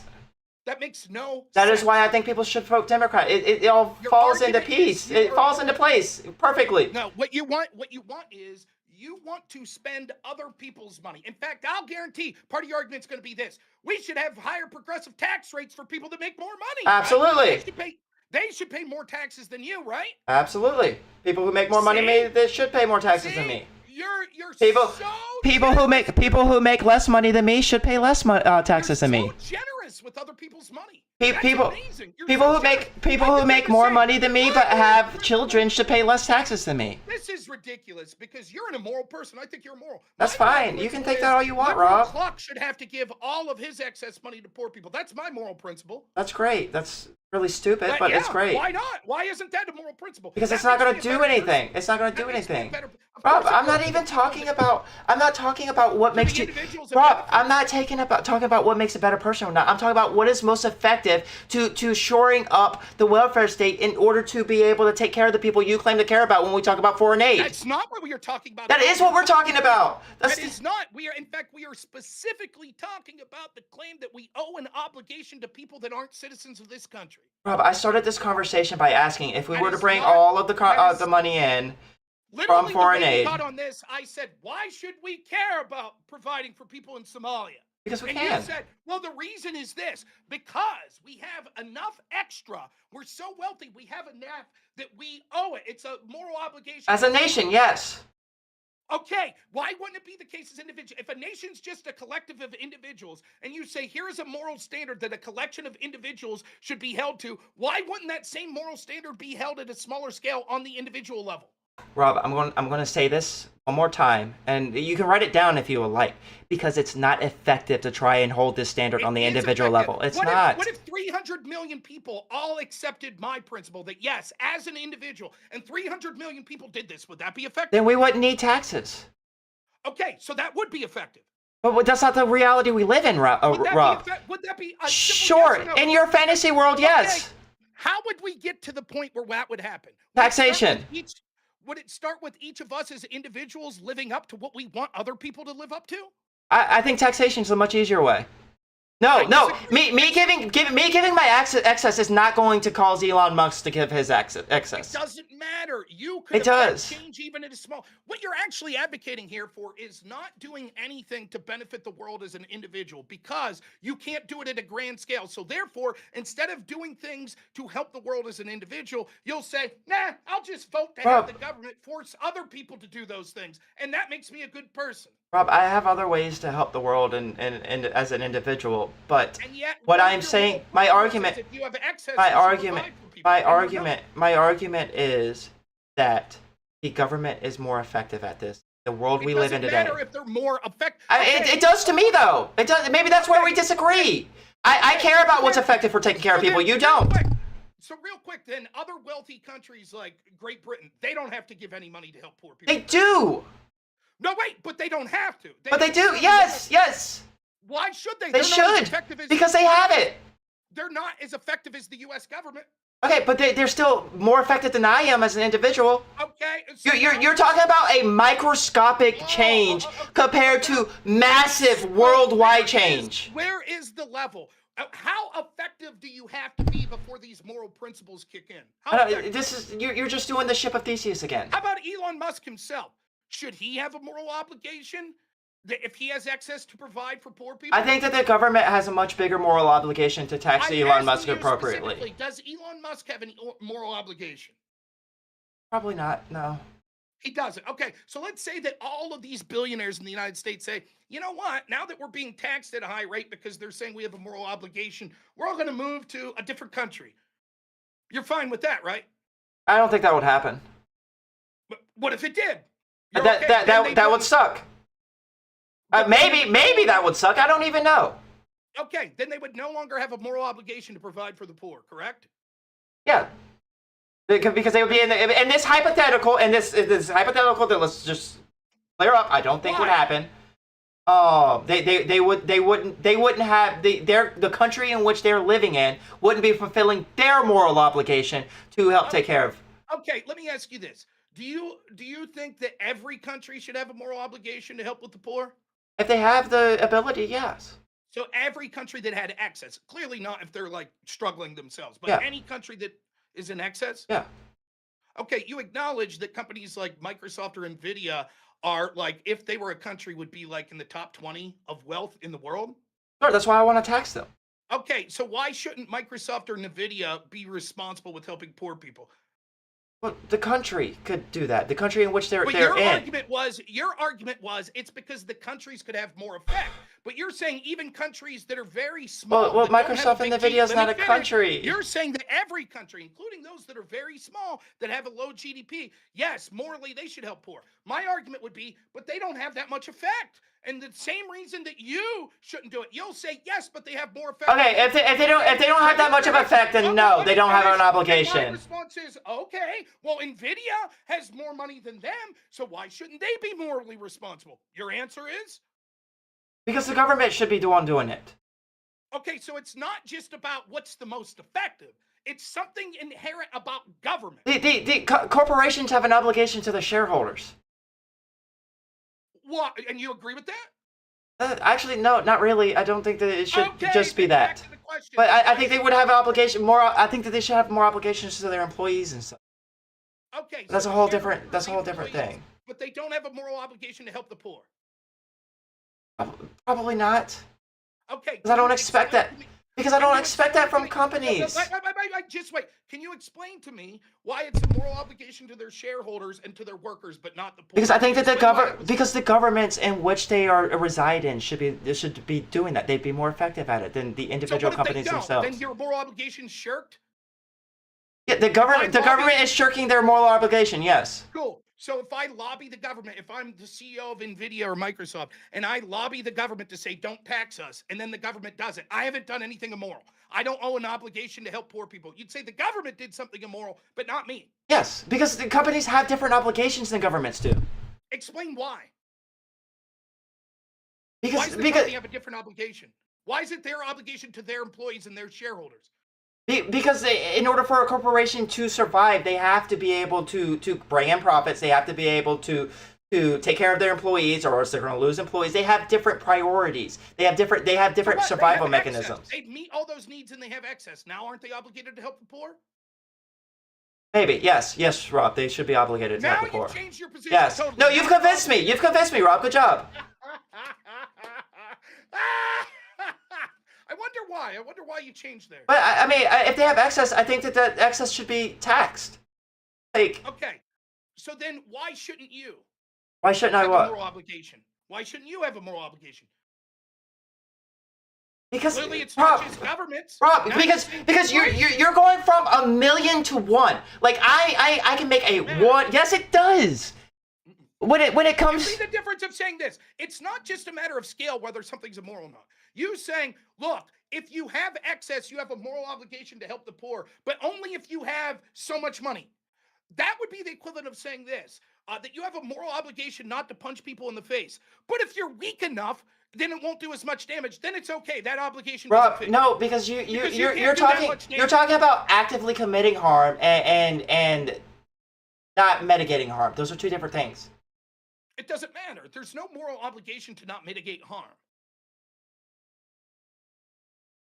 And Is certain there moral obligation for you to not it, mitigate harm? it would depend. It would depend on the on. Explain Yes, to me it what is can the be. moral- Yes, it Okay, can be. Explain to me why it's a moral obligation to mitigate harm. Explain to you why there's a moral obligation to Correct. mitigate harm. Yes. If you have the ability to mitigate harm in a way, I don't have a moral obligation to not tap my sister on the shoulder, which is your punching example, right? Okay. So your punching example doesn't even work here. I asked you a specific question. Explain to me the moral obligation to mitigating harm. But if it doesn't cause a significant cost to you, and you can mitigate a significant harm, there's more good in the world when you mitigate that harm. Define significant. I don't have a definition. Just give me a general argument for what you mean by significant. Common definitions would be something like of value, of material value. You agree with that? A common definition of material value. Yeah, it'd be like a definition of significant. Maybe. I You're don't the know. one who used the term significant. Why should it be that I have a moral obligation to mitigate harm of significant value, or of a significant harm, as opposed to in a less significant way? Why it's not the moral obligation to mitigate harm in general, as opposed Rob, to significant? Why is the word significant included? Because the world is a complicated place with lots of variables and nuances. I totally get it. So why is significant important to this equation? Because if I'm trying to come up with a system that's going to work in every single possible thing you could give to me, I've got to hedge a lot. No, it's quite simple. The easiest proclamation here is to say simple moral precept. If you have excess, you have an obligation. But I don't think to that help moral precepts like that can apply in every single situation you could ever come up with. I think that's a fool's errand. Wait. No, morality should be morality. We have moral principles like don't lie, don't cheat, don't murder, don't steal, right? Those are moral precepts. Of Okay. course, there are times when you can say there could be other things. So Rob, what if I'm not that even might talking make- about morals here? Because you're the one that brought up the idea of morals. Okay, then why is it that we have an obligation to help poor people in other countries? If it's not a moral question, then what is it? Because it's good to help other people. What is good indicating there? A moral value, correct? I guess, but it's not like a thing that you're going to be able to apply universally to every single situation that you could ever possibly run into. That's such a. No one suggested. But you that- are, because you're trying to apply That's- this moral value that I have for governments to every single situation You just that I said could it come wasn't a into. moral value. just said it Okay, was you're trying $1. you're trying to apply this value that I have for government. This thing I want the government to do. You're trying to apply this thing at this government I want the government to do to every single possible situation that I could run into, including whether to punch or not punch somebody. That's not what I'm doing. What I'm doing is this. You're making simple claims. It's good to help people that need help. Yes. That's basically your Yes, premise. I like that there are less people starving. Why is that not true on an individual level? Why is that only It is it is good for individuals to help people. Okay, so why don't you? I do. Not to the extent of excess? No, you don't. But I don't even expect governments to take away all of the excess. Okay, so then if we're spending But I don't have an exact number. if we're spending trillions of dollars more back home to provide for the people here, how much money's left over to provide for poor people around the world? I don't have the exact number on that. I think that you're making a claim that almost every economist and any person that has any rational capability of thinking whatsoever would be like, no. The United States does not have the ability to provide all the necessities to all of their citizens back home, plus have enough left over to provide for everyone in the world. They do I not think have that. I think that we have the ability to provide for all the necessities of everyone that can't provide for themselves at home, and also provide something to people around the world. All right, how much is something? I don't have a number, Rob. So then the importance should be placed on the people back home and not the people of Somalia. It only is the people of Somalia if we have enough extra to give them. Yes. If it turns out that we can't actually provide for all the people at home, then yes, I would say that we should probably cut back on foreign aid Are we significantly. providing for all the people back home now? But it's not because of a lack of ability, Rob. That's not true. It You have is no true. You have no evidence. Okay. Nonetheless, then let's say you're given. You work. Wait, you even said earlier that you don't believe that I asked you, do you believe that America doesn't have the ability to provide for all of its citizens? You said no to that question.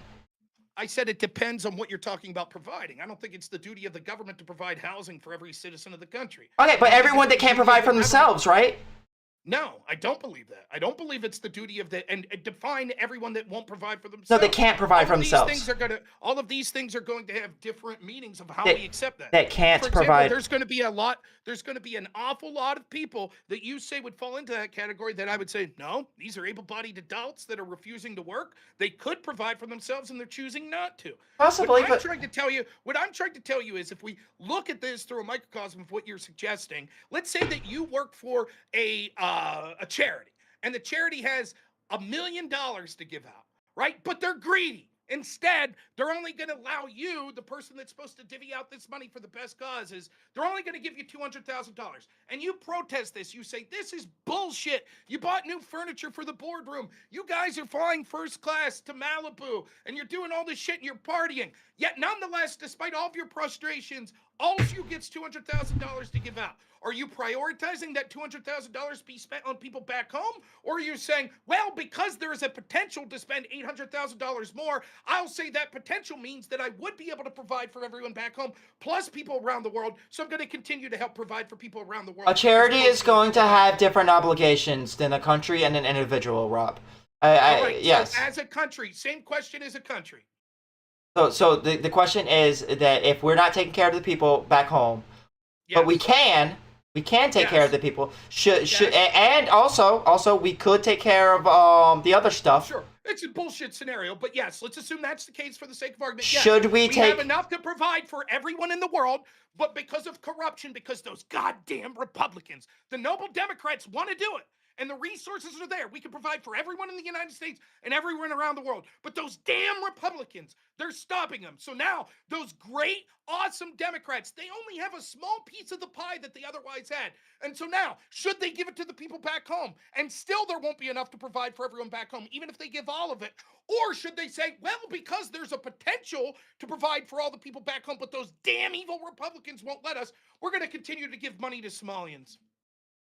So in this world, okay, but The status quo, wait, you believe. if we take the money from the Somalians, would that go to the people in America, which is a position that Yes, but it's a position that you don't hold because you wouldn't want that. You would want okay. But I'm making that clear. I'm making that clear for the audience. This is not the position. Yes, Sure. right. Yep. If it's the case that we cannot, for whatever reason, get rid of the Republican power, and the Republicans are saying, actually, we will provide for people back at home, but we're going to take I'm that. not saying that. That's nothing to do with this hypothetical. Nope. So Democrats had the House. They had the Senate. yeah, if we're they not had going to the provide for the president. people at home anyways, then yes, I would want the money to still go overseas. But they are. The Democrats have the ability, instead of pushing to send this money overseas, they could instead increase programs back home. Okay, and the Republicans are going to let that happen. Sure. And in this hypothetical, the Democrats cannot do both because the Republicans will stop both. Yep, that's what you believe is occurring, correct? Yes, the Republicans generally stop programs that would help Americans. Okay. And they there's enough to also- provide for the entire world, but the damn Republicans, I think- with I their think greed there's- and evilness, I think there's won't leave enough. the I think there's big enough to party provide. Democrats. I think there's enough to provide for everyone who needs in America, and also something overseas. I don't know what those numbers Okay, are. And it's just the evil Republicans that won't allow that to occur. For the most part, there's probably Democrats that also don't Okay, allow it to so occur now too. the But Democrats, now you have a choice to say, okay, given that, here's the amount of money we could spend because those evil Republicans. you're asking me if and it's that amount of money in totality still won't be enough to provide everything you want for the people back home. Should we send any of that money overseas? so. In your scenario, we just don't have enough. No.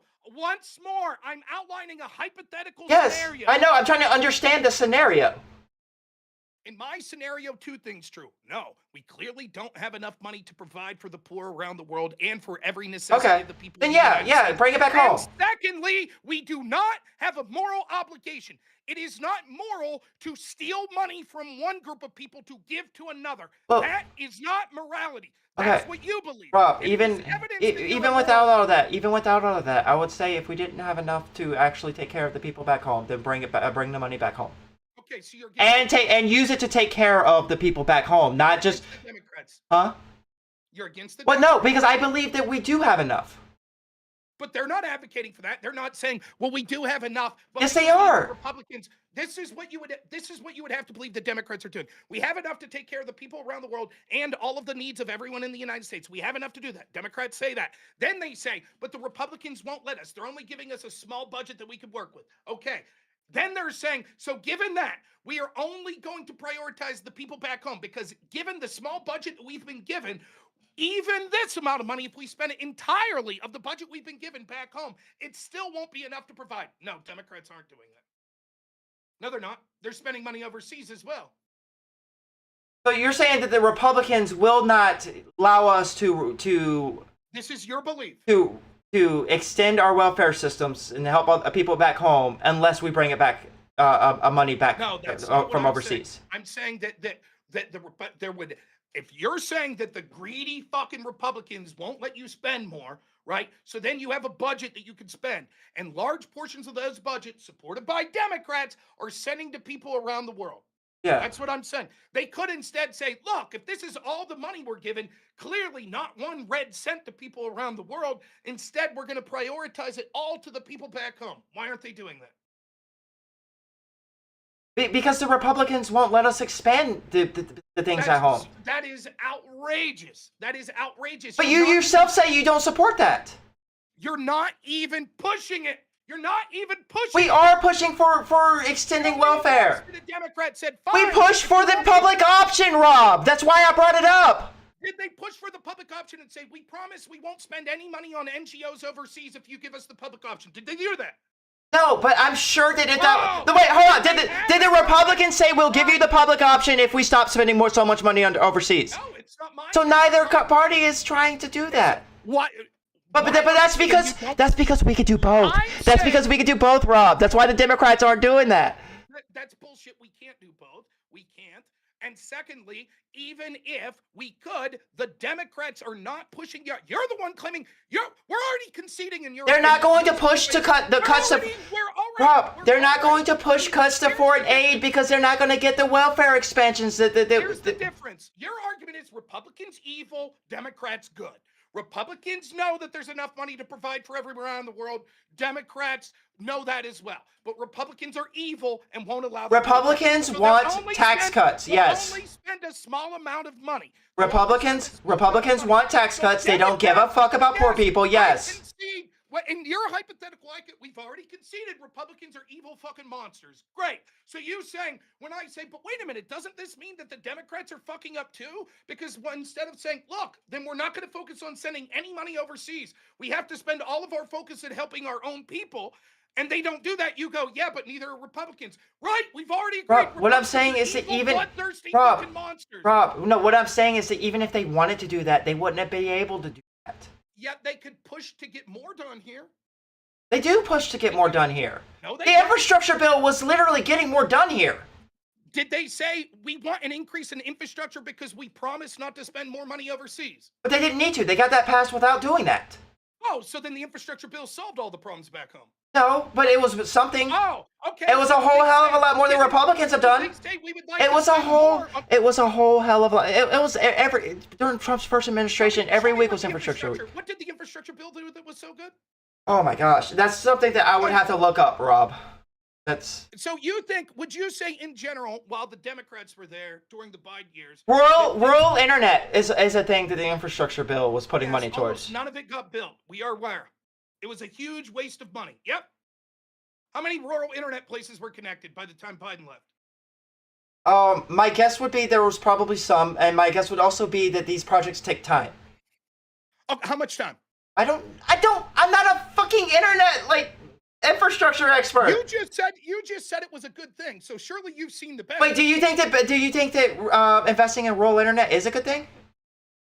Yes. Yes. Okay. So the government. I think that the government. The difference between me and you is you say if the government signs a check and says it's for something, that's a good thing. For example, the California government signed tons of checks about high-speed rail in California. How'd that work out? Yeah, people like you would have said this is a good okay, thing. Rob, you can cherry pick lots of government programs that have failed, but also there is many program infrastructure and other government programs that succeed and do a lot of good in America. How much you just brought up one specifically, the rural internet. Tell me about it. So the bipartisan infrastructure bill allocated massive $42.5 billion for the broadband equity access and deployment of BEAD program, plus significant funds through the USDA Reconnect, aiming to connect rural areas to high-speed internet. While states have received funds and plans are in place, the rollout has been slow, with most new connections expecting from 2026 onward. Okay, how many people do they expect will be connected? If I can ask a follow-up.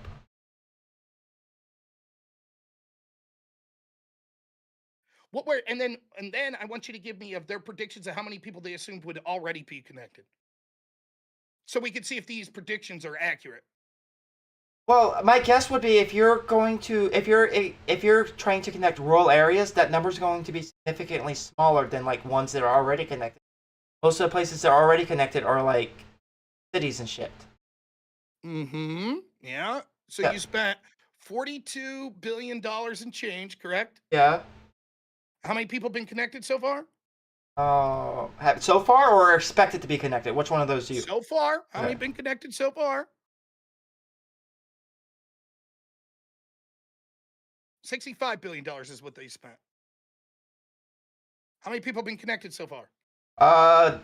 So this is what this says. The bipartisan infrastructure bill has helped millions of people access affordable internet, but primary infrastructure program BEAD has not connected significant numbers of homes to new physical infrastructure yet, as construction is just beginning.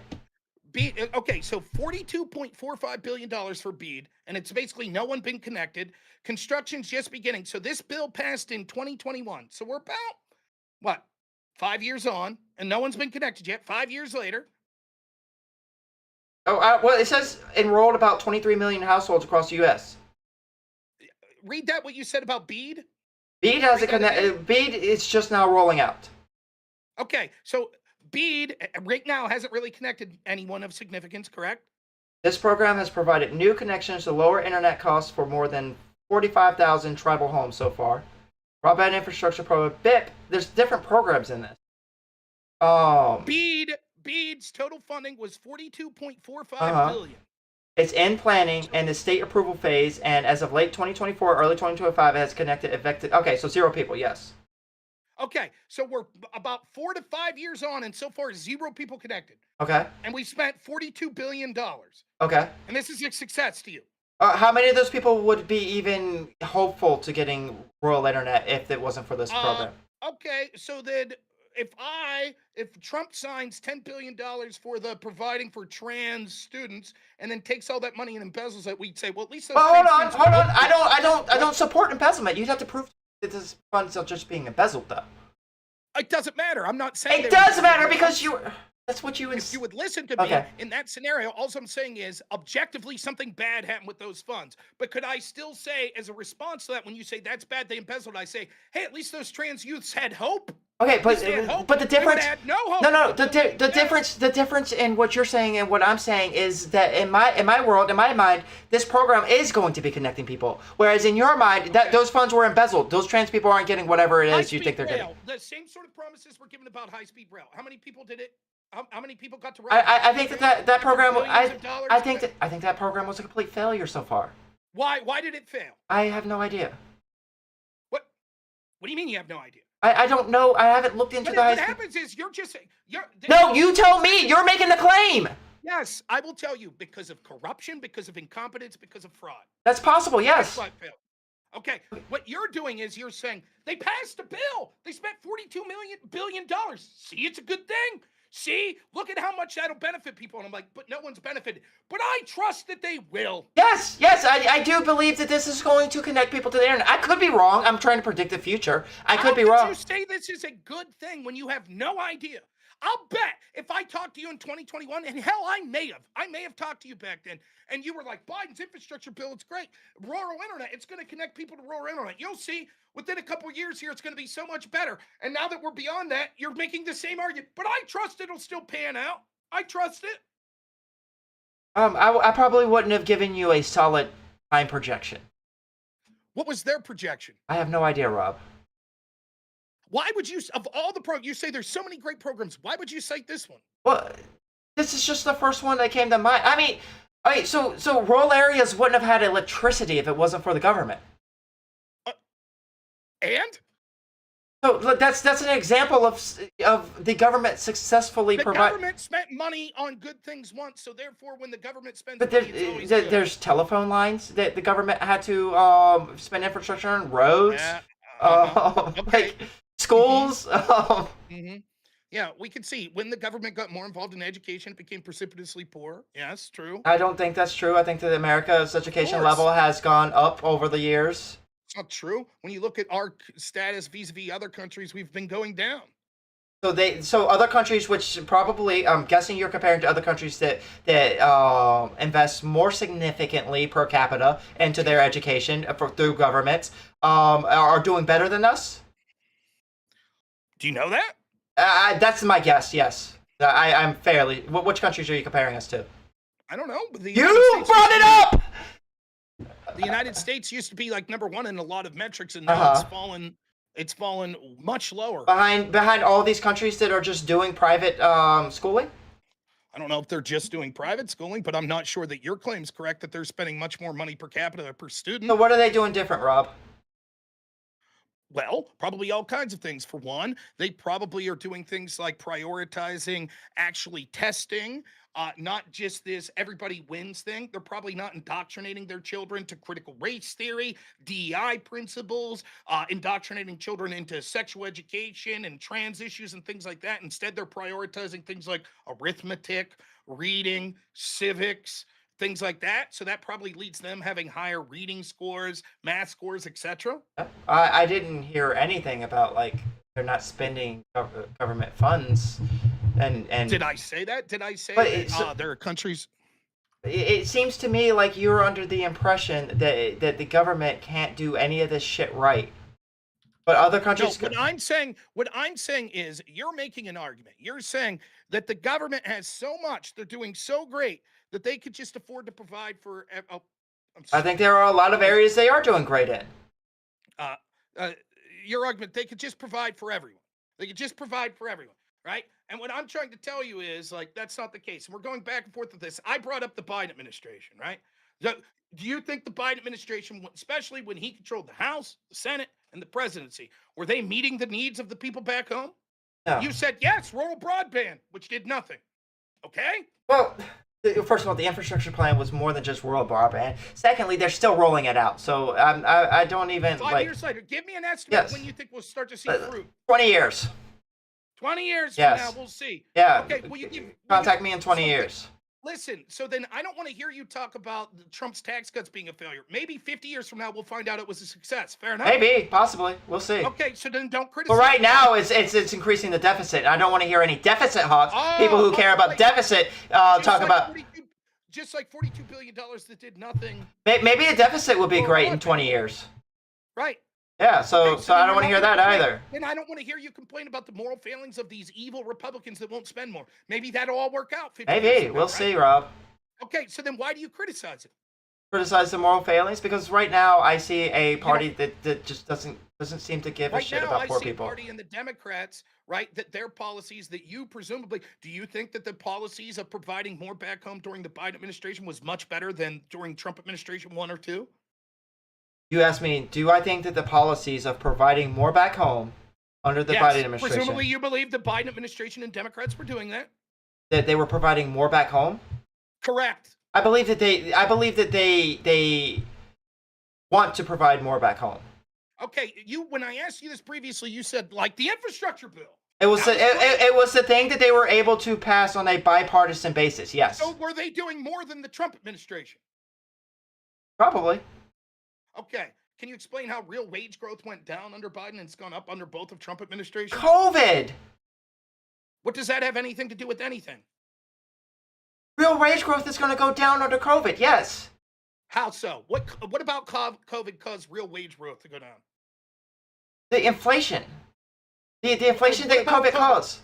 What about COVID did inflation cause or caused inflation? Supply chain issues for one.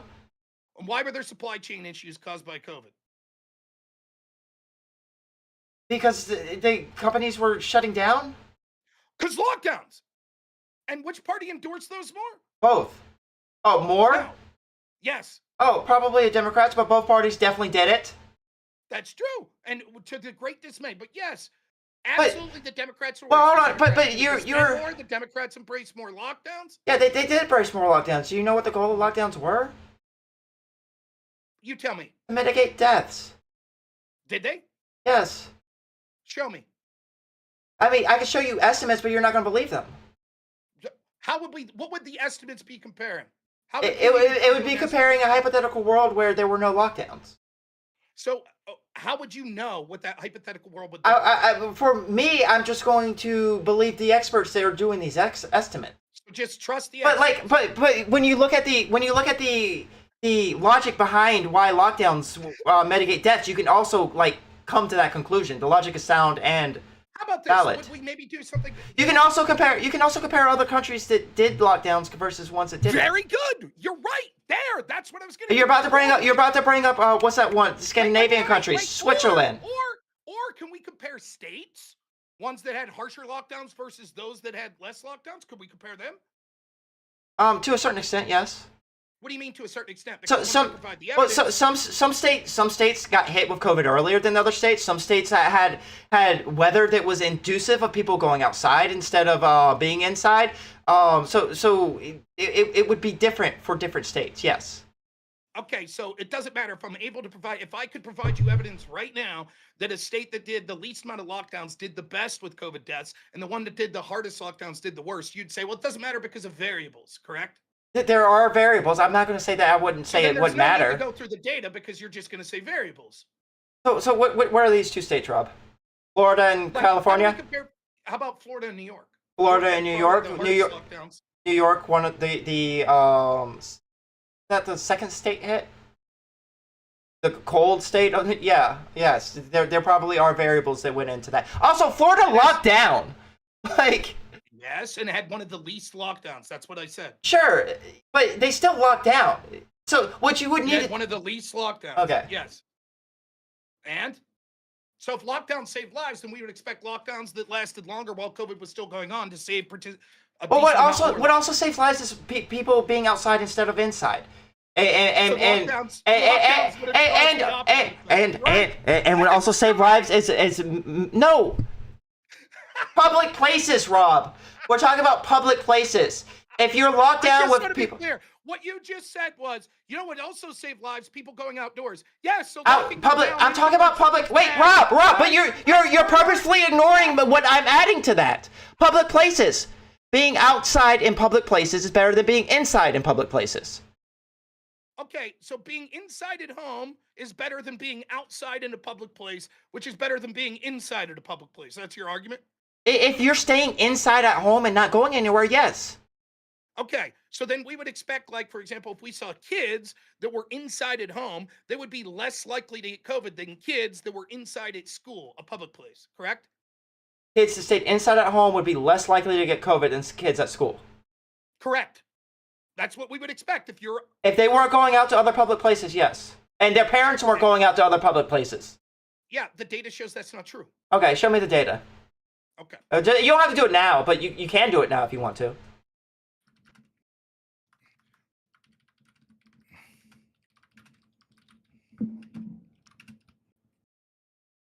Mm-hmm.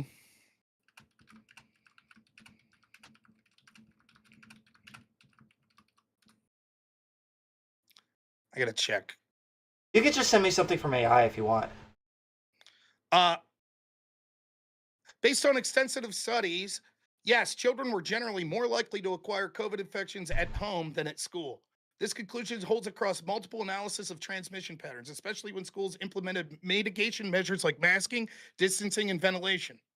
Okay. So the more strict the policies at school. So, right, hold on. right. I want to point something out to you real quick. Florida had a death rate of approximately 404 deaths per 100,000 people. And New York had approximately 397 deaths per 100,000 people. So they're basically very similar, correct? Sure. Okay. One had what we were But your saying claim was they had less. And I believe you said That's significantly less. I don't know that I said less. If I did, I misspeak. Here's Okay. what I was trying to say. We were told on one hand that COVID would ravage Florida. It would be the forever purge, that bodies would be piling up on the streets. And with New York, who had the strictest lockdown, the thing would have been very good. And basically, they ended up being very similar. But there's a I lot think of if other. I remember, it's like New York was like 23rd and Florida was like 26th or something when it came to how well they did as a state using most of these metrics. Sure, probably. So if the They seem lockdowns pretty were close. that good and that, because you're admitting the lockdowns caused horrible economic pain. So if they were that effective that it was worth it, why wouldn't we expect to see, wow, New York would have did so much better and Florida would have did so much worse? For one, I think you're overstating the amount in which the Florida lockdowns were more strict than the New York lockdowns were more strict than Florida lockdowns. Oh, Yeah, my and goodness. two, there probably were some lockdown policies in New York that didn't do jack shit. What a rewriting of it. I just want to be clear. Your argument is I said that you probably are. Florida's lockdowns, which Democrats campaigned on how absurd it was that they lifted lockdowns and how bad they were and how evil it wasn't to lock down, were about the same as New York's lockdowns. That's your argument. Well, it's not just timeline; it's like policies and such. Okay, so your argument is, wait, why wouldn't timeline matter if COVID's still ravaging? I said it's not just. I didn't say timeline didn't matter. I said I mean, my God, this is pretty bad. This is one of the lowest points I've seen someone make this argument. I have yet to hear someone. November. I could only imagine. I'll have to go back. We debated back in that area like October. 2020, didn't we? So Didn't we they're- debate back in then? Yeah. There. So I might be interested to go back and look. You're telling me if we debated back then, you would have never been making claims like, "Oh my God, what's Florida doing?" You'd have been like, "Yep, they're basically in line with New York, basically the same thing." And you were calling out Democrats that were saying how bad Florida was. You were like, "What are you talking about? It's basically the same lockdown as California and New York." I don't know what I would have said That then. was pushing for vaccine passports to shop at grocery stores. So Florida experienced a significant increase in COVID-19 cases and deaths after lifting the restrictions. Isn't that like the purest How can that be? They didn't lift restrictions. They basically had the same ones as New York. Make up your mind. You're Yeah, making well, two I'm sure opposite New York. arguments. I'm sure New York experience increases after they lifted restrictions too. You're making two opposite arguments. What do you mean? Did Florida experience it? So your argument is that you're still maintaining that But both hold Florida on. and New York. Rob, I'm if just you're actually interested in answering the question, did lockdowns work? Wouldn't the purest comparison be the same state before and after restrictions are lifted? No, Why? because what we could see is that the states, regardless of their restrictions, it turned out in certain seasons they were more likely to experience COVID. Yeah. For example, you were more likely to get COVID when you were indoors. So in the north, when it was cold out, you were actually more likely to get COVID. In Yeah. the south, you were actually more likely to get it in the summer when it was hot.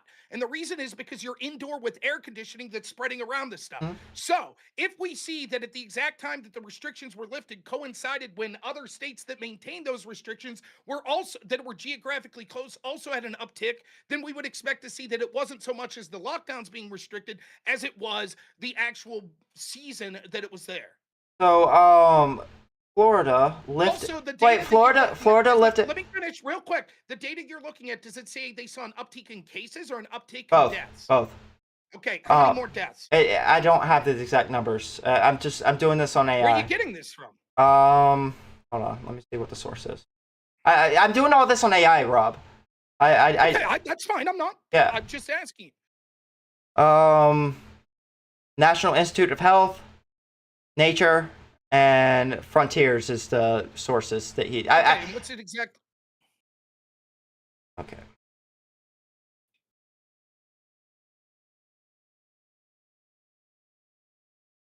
Second phase of COVID following. In early 2021, resulting in substantial population vulnerability to COVID-19. 1 month of Delta variant wave from July through November 2020. Brutal toll on Floridians. Almost 2/3 as many people died during the period over 16 months before the Florida had one of the highest actual per capita death rates in the country during this time. By the end of Delta variant wave, Florida rose to 10th in cases and deaths per capita, reflecting the fact that Florida's COVID-19 death rate had continued in excess of the rest of the United States. Florida now ranks 8th death per capita. What's New York?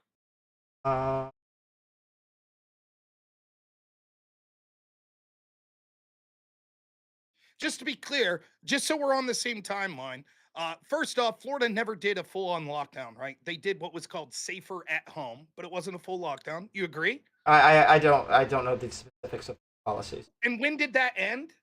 According to AI, it says it ended. Work ended in June, which was summertime, which makes sense because Florida. you would want September, which kind of takes the wind out of your weather argument. That was cold times. What did the safer at home order ended on April 30th, 2020. So it says that Florida's official full session of all COVID-19 related lockdowns and business restrictions occurred in September 2020 when the state entered phase 3 of its reopening plan. What it did was you were allowed to go out, but they had restrictions on buildings to a certain percentage capacity. Okay. By May 4th, you were allowed out in public. You were allowed to go to restaurants, you're allowed to go to bars, you're allowed to go to stores, right? 25% capacities. Okay. Oh, I'm sorry. Bars and gyms remain closed. All other stores were open. Phase 2 was included bars, gyms, etc. Then that was May 18th. June 5th, everything was allowed open at 50%. Okay. Statewide, outside New York. All right, so bars and restaurants outside of New York City were allowed to open for indoor seating, including bar seating, in phase 3 of the state's reopening plan, which began most regions mid-late June 2020. So it looks like they started their reopening around the same time. So what we see is the worst months for COVID were like January 2021. So for everyone, not just Florida. So the idea that it was once Florida reopened, right? Because the months where Florida had the strictest lockdown were the months where almost no one was getting COVID anyways. It was the start of it. Yeah, but that would go to my point. But if it that is true, it probably went up for everyone. But Florida rose in the ranks during that time. Right, and then they declined in the ranks after that. Well, they're now like 8th. What's New York? I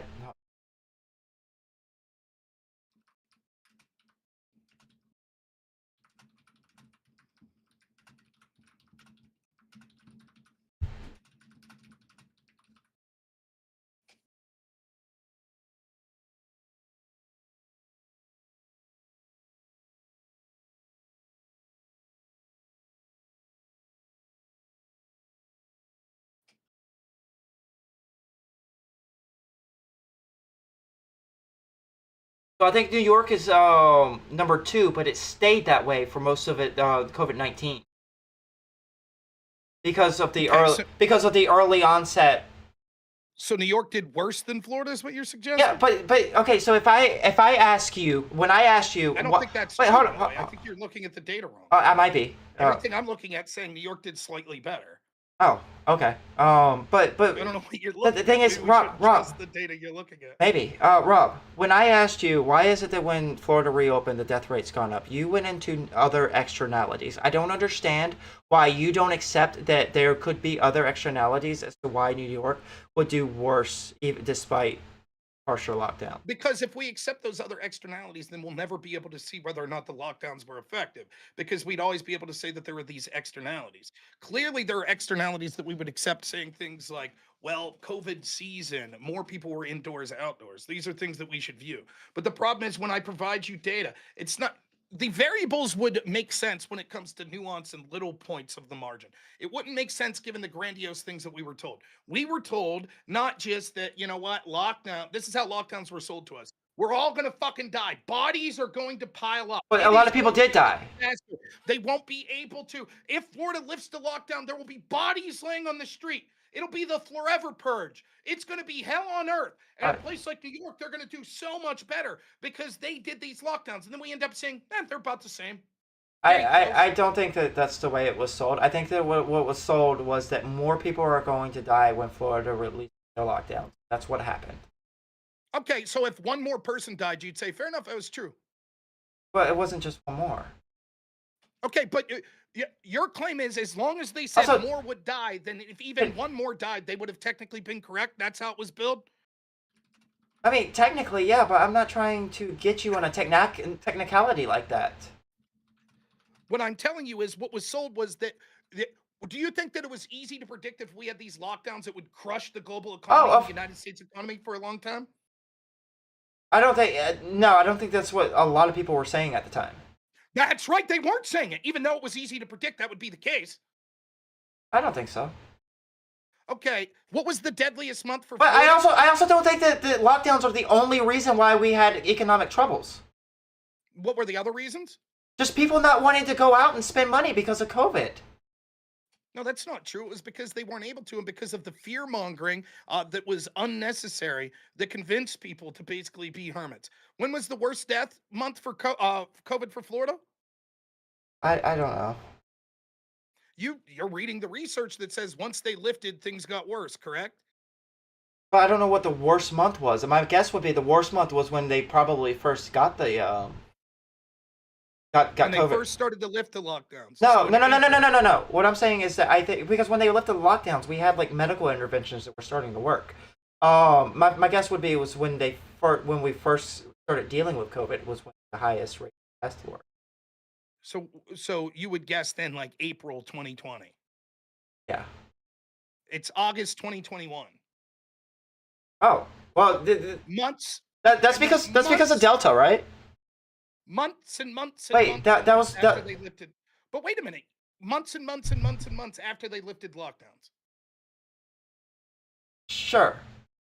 So I thought that the lifting of lockdowns was the reason for the increase.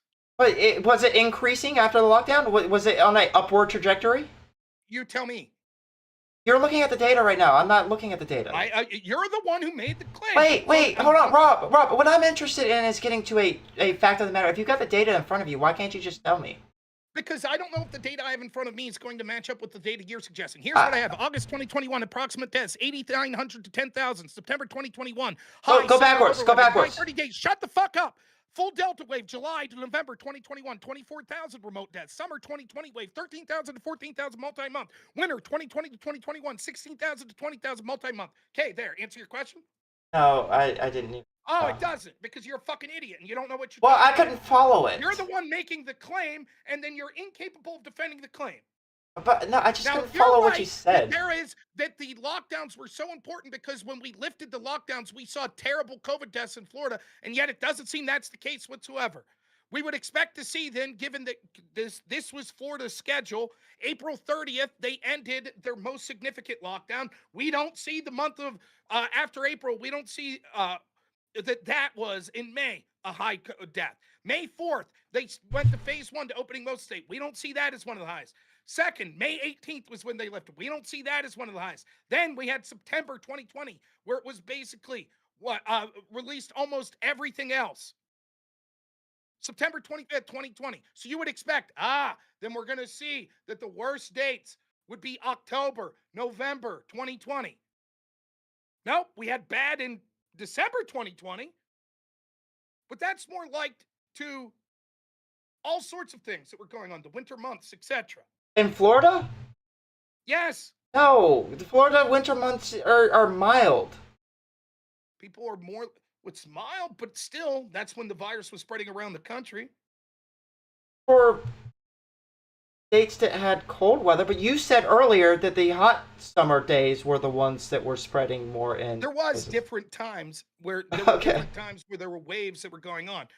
So what happened was, while it may be true, because this is what the data is not taking into account, right? Yes, it's true that more people got infections if they weren't locked down, but this helped build herd immunity, and then you were less likely to get infections later. The problem was when we had the lockdowns and you eventually ended them, yes, you're going to see that more people are likely to get sick after that.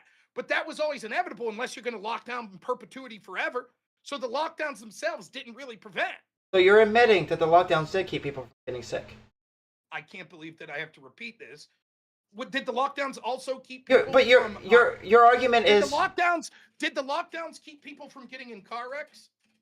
probably All right, let's lock down right now, motherfucker, right?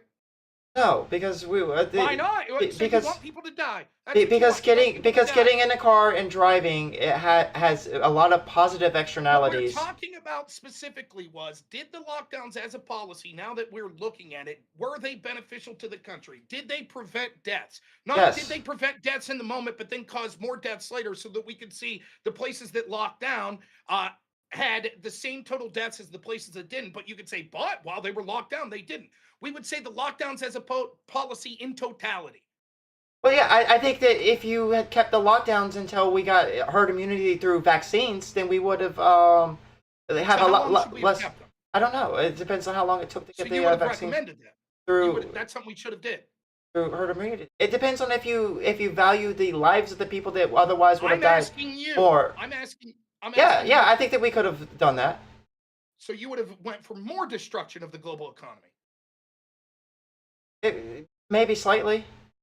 Slightly. Because Rob, I don't even think the lockdowns were like the thing that even the main thing that caused the global economy to come tumbling down. So then what was it? I think that it was just a general fear of COVID. So people just, general fear of COVID. Everyone, I mean, I don't know what to say. You're delusional. It's just absolute delusion. I'm not going to say that there weren't some amount of people that wouldn't have went to work because they were fearful. Absolutely true. But the bulk of what was going on and why productivity stopped was because we forced lockdowns on people. I mean, maybe that is the bulk. Oh, Okay. And you wanted that to continue. yeah, to save lives because it was a significant amount of lives, Rob. I don't know Okay, what the how many number. how many lives did lockdown save? I know how many lives that we lost, and it was a lot. What was the average age of death of the person that died of COVID? Does that matter? Yes. I care about the old people. Okay, so then flu season's coming. If I could tell you, I predict flu season will kill 50,000 elderly people. Should we lock down? 50,000 has been a number of elderly people that we have lost historically. We're So talking. you We're, accept that we're talking the difference don't care between about them. 50,000 and hundreds and thousands to a million. A million in 2 Okay. years. A million in 2 years, Rob. Okay, so you don't give a fuck about those 50,000 people. I- You I- I- don't care about them. No, I think that there is a certain amount that we have just come to accept as a society. Okay, so then what's the amount? What is the amount when we would say, nope, that's too many, we have to lock down? When it's over your typical flu season, which is COVID was so significantly. If it's 70,000, if the flu is going to kill 70,000 this year, that's over the typical flu season according to you. So we should lock down. Possible. You think we should lock down for that? Maybe. What is the typical flu How many season? people died as a result of the lockdowns from the economic depression that occurred? How many? I don't know. This is going to be your Right, it's area. going to be very hard to calculate. We see that incalculable damage was done, particularly to young people. We saw people died of things like general economy going Rob, down. I don't. To answer your earlier question, I don't have a specific number. I just know that a million in 2 years, 500,000 a year, is enough to justify lockdowns. All right. So what it is post hoc. What the number was justified my point. Well, it was the predictions that were being made by the expertise that we made these decisions based around. And how did those predictions come out? It came out accurate. They did. Yes. Show me. Show me. Well, I can't. We lost 1 million people. What else am I supposed to in 2 years? What am I supposed to show you? That's what the predictions were saying. The predictions were saying more if we don't lock down. Mm-hmm. The amount of COVID deaths is 1.2 million as of December 2025.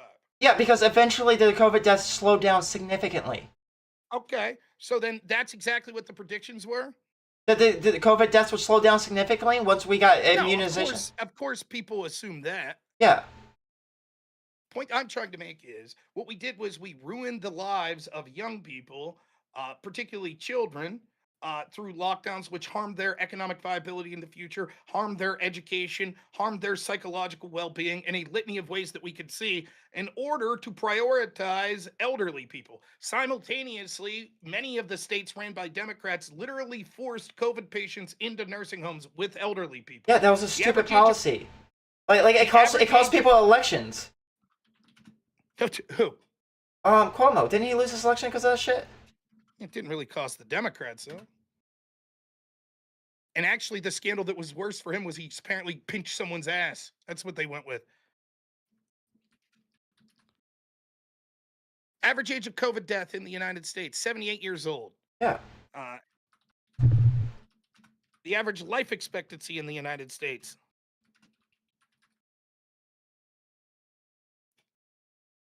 $78 years old. Ah, wait, 79. It's gone up.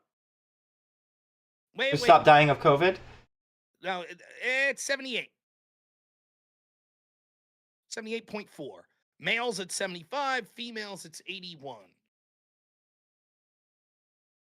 So how was locking down a healthy population helping to prevent elderly population from getting COVID?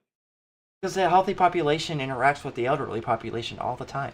Why So- would we just say you can't interact with the elderly population? Because the elderly It's people need people to interact with them, otherwise they can't get things done. Okay, so then how did they survive? And some after of the elderly people, and also the average age was 78. That wasn't the only people that were died of COVID. Like they No, were, of course, we didn't say that. That means there were people older than 78 that died. and people that were younger, than and younger. Yes. Yes. Yeah. Okay. And what's your point? Some of these 78-year-olds were the sole caretaker of children. Some of these 78-year-olds had jobs. Some of these 70 how many? Just curious. How many 78-year-olds? Give me a ballpark. How many are the sole caretaker of children, and then how many are employed? Go ahead. I don't Give me a know. general answer. But do you agree that some of them aren't? Some of them aren't. Do you agree that some of them are? Sure. Yeah. And what's that have to do? That a very small fraction of a percentage might have been some. And what's the point? That justifies lockdowns? Well, if you Well, you know what? We got to collapse the world economy because Larry over here is 79 and is the sole caretaker of a child. So there you go. That's what you're it's trying not to say? Larry over here. It's a portion of the population. Okay. What percentage of 78-year-olds in USA are sole caretaker of a child?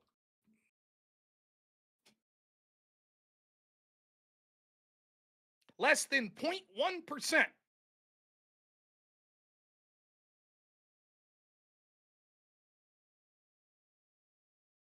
All right, so 18 to 19-year-olds, we had 6,965 deaths. 30 to 39-year-olds, there were 19,000 deaths, and 40 to 49-year-olds, there were 46,000 deaths from COVID. I don't know what the range of this is, because this is because when they add in the older people, 85 and older, that's only 307,000. But that's 40 to 49-year-olds. That's 46,000 deaths. That's almost right, a flu season, an entire flu season just in that one age range. Those people are taking care of children. Those. Whoa. Okay. Calm down. So from 40 to 49, Mm-hmm. since the pandemic started, how many have died of COVID? That's 46,000. 46,000. How Yes. many in that group die per year of flu? Way less than 46,000. Because the flu. Okay, the how average- many? Like 5 times less?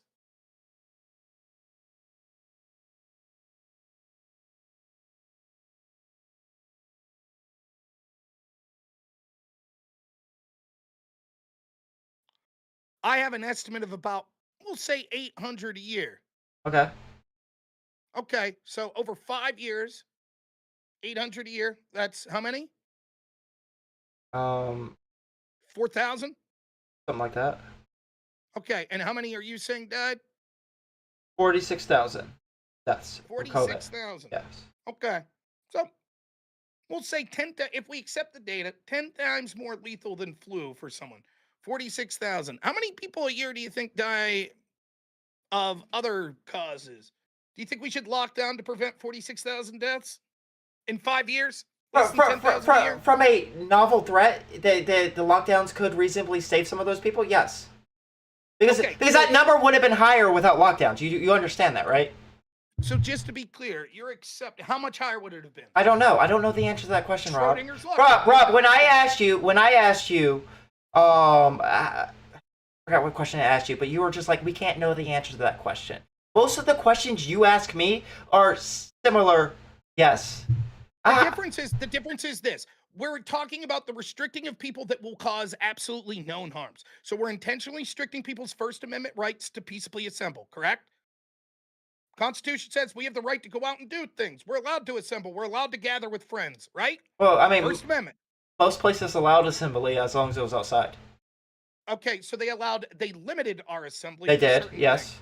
Actually, not true. There were a lot of people that said that you couldn't assemble outside, or they put restrictions on the type of assembly you could do outside. Nonetheless, so the imposition would be on you to prove your case if you're trying to argue that you need to take away these people's rights. Rob, okay. Especially, let me finish. Especially when you know it's going to cause harms to things like mental health, to things like people's physical health in other ways, to things like economic health. So the impetus would be on you to prove your case, Rob, correct? but your whole case is that we don't care that these more older people are going to die. That is not my. That is exactly what it is, because That is not my. okay, so yes, I care deeply. Rob, yes, I care yes, deeply. I What state do. you live in? Do you mind telling me? Virginia.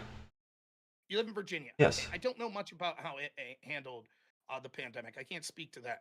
But I'll bet you weren't suggesting to remove Democrat incumbents that were running for office that forced COVID patients into nursing homes. I don't know that the Democrats forced COVID patients in Tom Virginia. Wolf did. Cuomo did. The Jersey governor Okay, did. are those Virginia?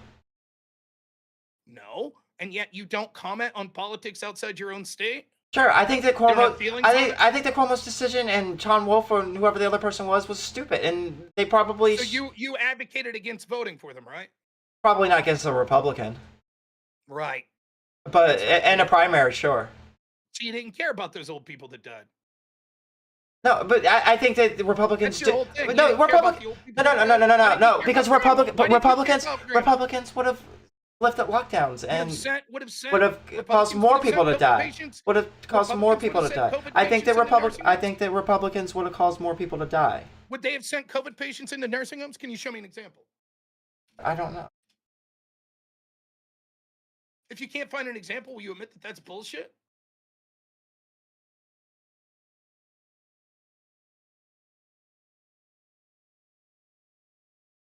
Now, the point that I'm trying to make is we were sold a bill of goods with COVID that was based on a lie.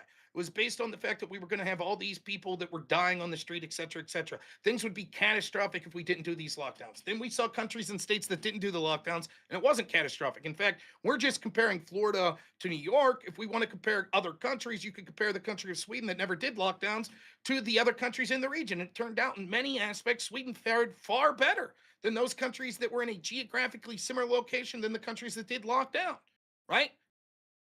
So if the lockdowns were so effective, why did that occur?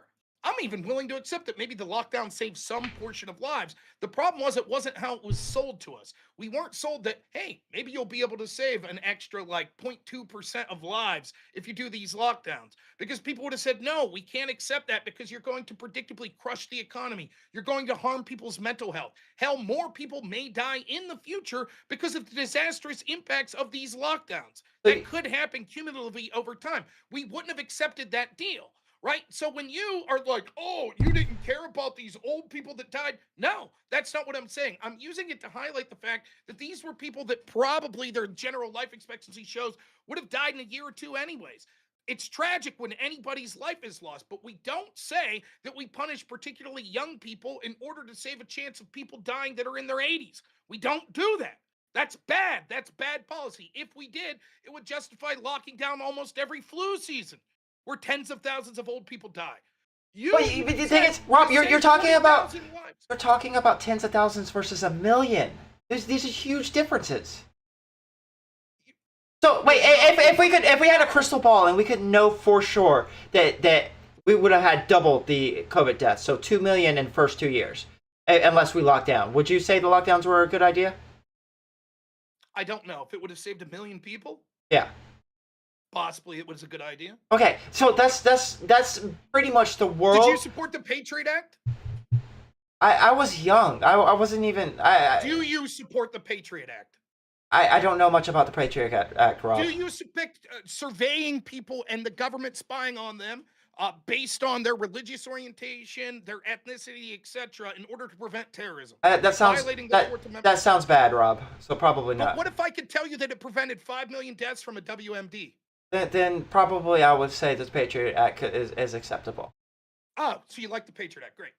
Maybe. Did it prevent 5 million deaths from a WMD? Sure, I think so. Sure. Okay, so the experts say. but is that what the experts? Because what I'm saying, the experts actually were saying. And what else did the experts say? The I don't know. experts told us that it didn't come from a lab in China. Which is still the consensus, yes. Define consensus. The majority of the people who are looking into this says it didn't come in from a lab in China. It was That's natural. not a consensus. The Yes. majority of people thinking things. So 51% of people believe something. No, that's the a majority of consensus. the people, the experts who are looking into this. So if 51% of the experts looks into something, it's a It consensus. would probably be more consistent than that, but that'd be more of a contested thing. I don't think it's just 51%. When you say experts, are you talking? Okay, about Rob. What is? Wait, hold on. What is the consensus? What is the consensus? I want you to prove your claim that the consensus of people, experts looking into this, say that it didn't come from a lab in China. Go ahead. How can I do that? You made the claim. Tell me. But see, the thing is, any proof that I'm going to give to you, you're just going to be like, I don't believe this. That might not be true. Let's see what you have. You clearly read this somewhere.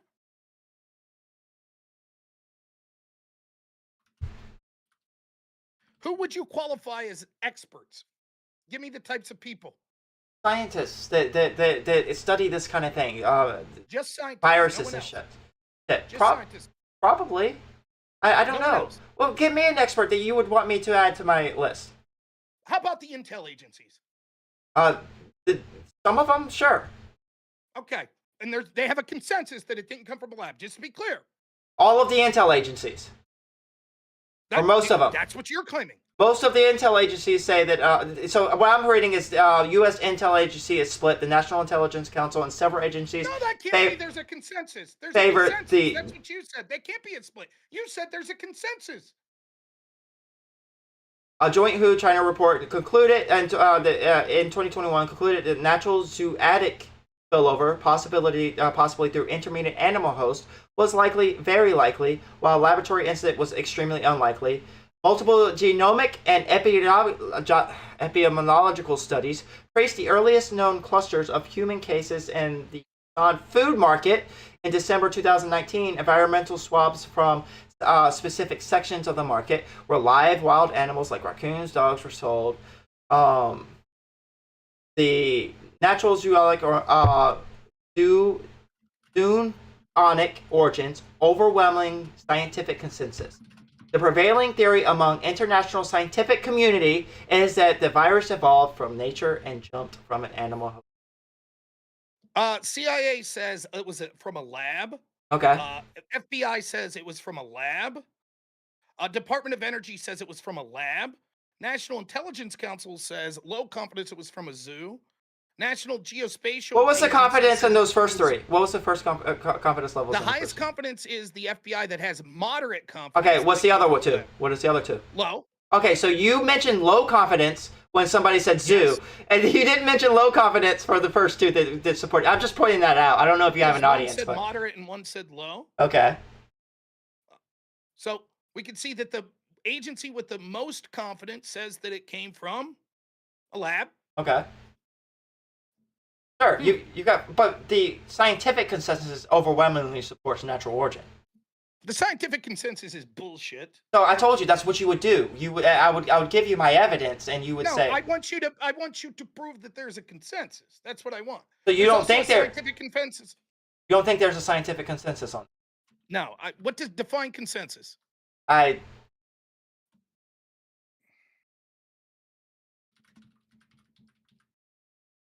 I don't know what their metric for consensus is, Rob.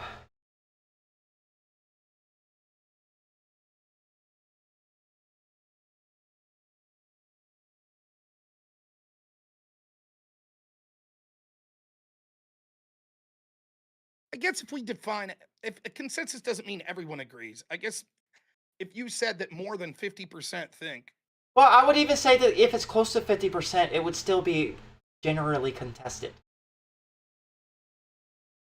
I don't understand what you mean by that. Like if it's 55%, then it's still there's still a contested. It's still somewhat contested. It's not as strong as like 50-50 or 45-50 on the other way, but it's still contested. But if it's like 60 to 70%, then probably it's getting to the point where I'm like, oh yeah, there's a.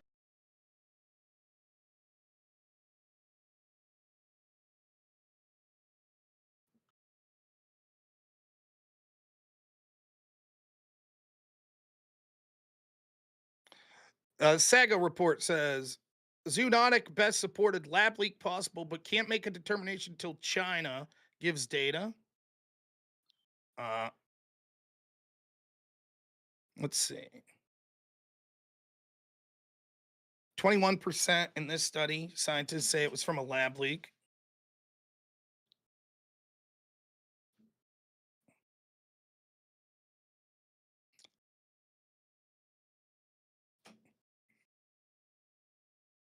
Okay, so agencies that favor lab leak, there's 3. Agencies that favor natural origin, there's 5, and undecided, there's 3. So, like, The intel agencies? yes. Okay, which one has the highest confidence level? You went through that. I'm going to go ahead and assume that if there was another one higher, you wouldn't have just hid that from me. If there was a high confidence level for the natural origin, you wouldn't have hid that from me, right, Rob? Correct. Okay, so I'm going to assume that there's one agency that has it. What was it? What was the level? Moderate. Moderate. Okay. Which. Okay. So we got one agency that has a moderate. Everyone else is low in their assumptions. Correct. Okay, and we have a scientific consensus of natural origin based off of things like studying the virus itself and like if this is possible and right. I'll tell you right now, I don't believe the scientist. That's fine. I knew you would do that. I don't believe him. The scientist also said 51 of them signed off and said it was debunked from the get-go in Nature magazine. Then it turned out that the letter that they signed off to was written by a man by the name of Peter Daszak. Peter Daszak himself literally was responsible for gain-of-function technology at the Wuhan virus lab of technology, right? So it turned out that the one guy that may be responsible for it wrote a paper that all these scientists signed off, and that's what we were told there was a consensus, because they all said that it couldn't have came from a lab, and it turned out that that was absolute bullshit. Yeah, what they said. I would have to read that paper, but So, I mean, point sure, is- the the point is the international experts- scientists. The Yeah. point is, what we were told by the experts that we had to do over COVID was bullshit. Okay, but Originally, the has the experts- Intel community ever given us bullshit? Yes, So why would you believe them over the scientists? because, well, it's not just that I'm believing them over the scientists, right? I'm saying that the idea that there was a consensus when the people that are looking into this from a actual have evidence of the lab are giving us a different conclusion would at least say that it's not as clear as what you're suggesting. And common sense tells us, or not common sense, the circumstantial evidence overwhelmingly tells us it came from the lab. This happened to break out at the exact point where there was a lab that was studying these exact type of things.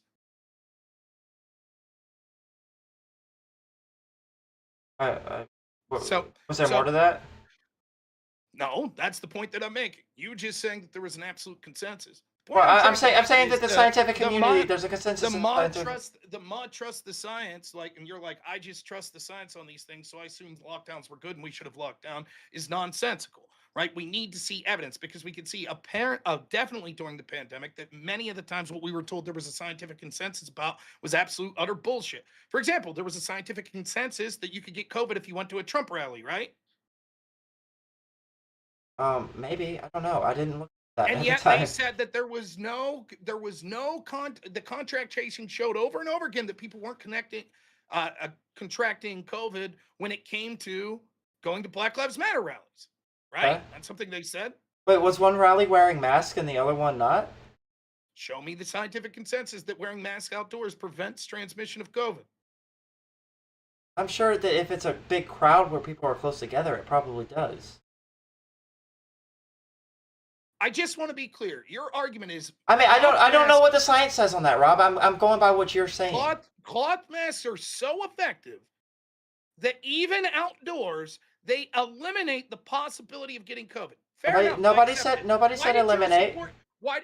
I just said that they said you couldn't get COVID at the Black Lives Matter No, rallies. I- I said I- no because they're wearing masks. Wait, the consensus was that there was zero chance of getting COVID at Black Lives rally.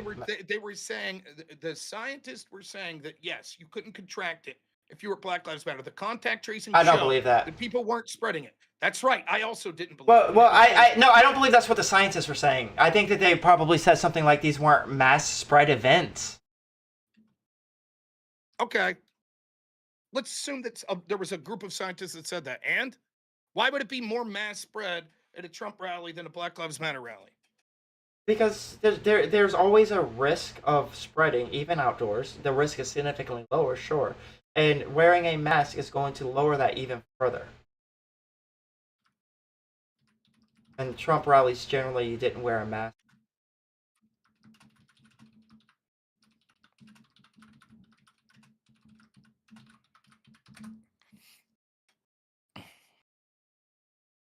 Let's see.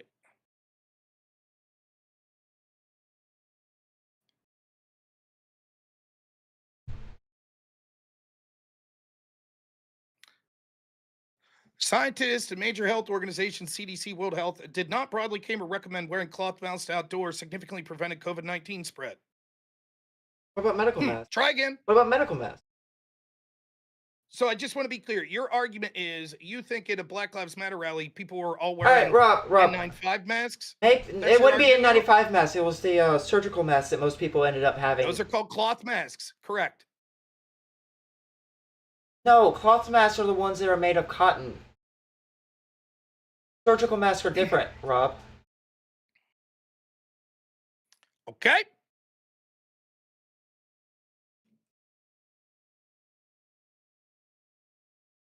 The N95 masks were made to protect you from getting COVID. The cloth masks were made for you to spreading COVID.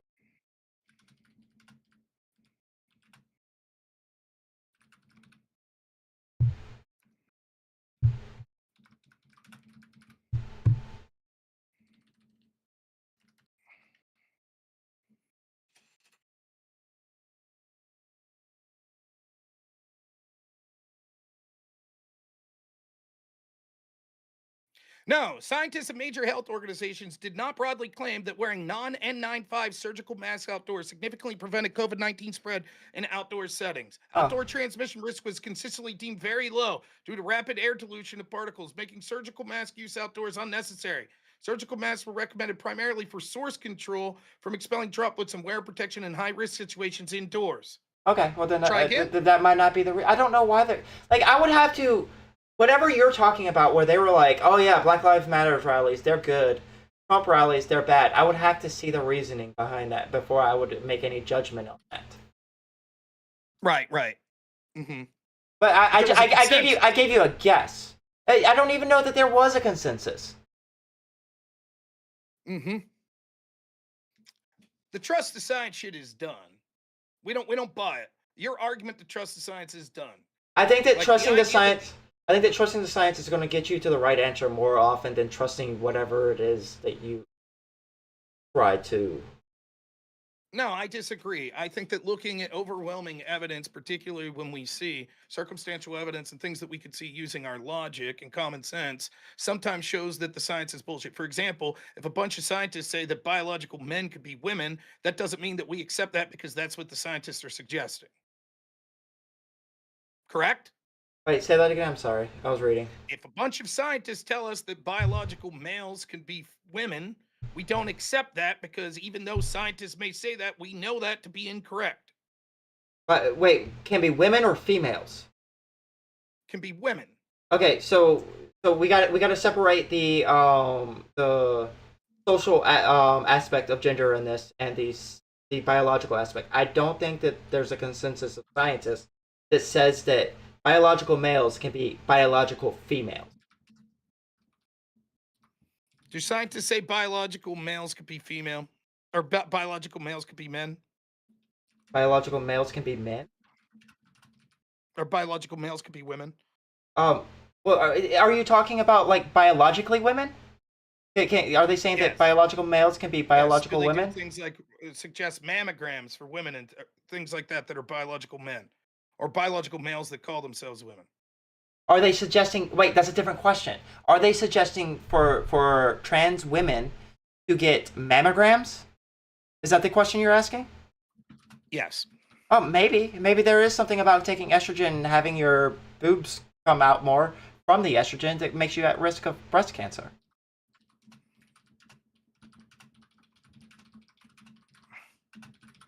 One second.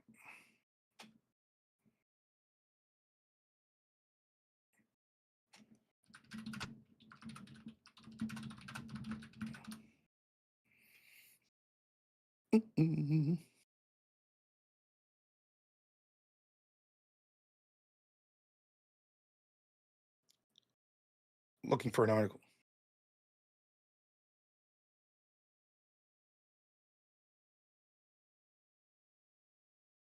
I can't find the article. I have it in my trans shit here somewhere.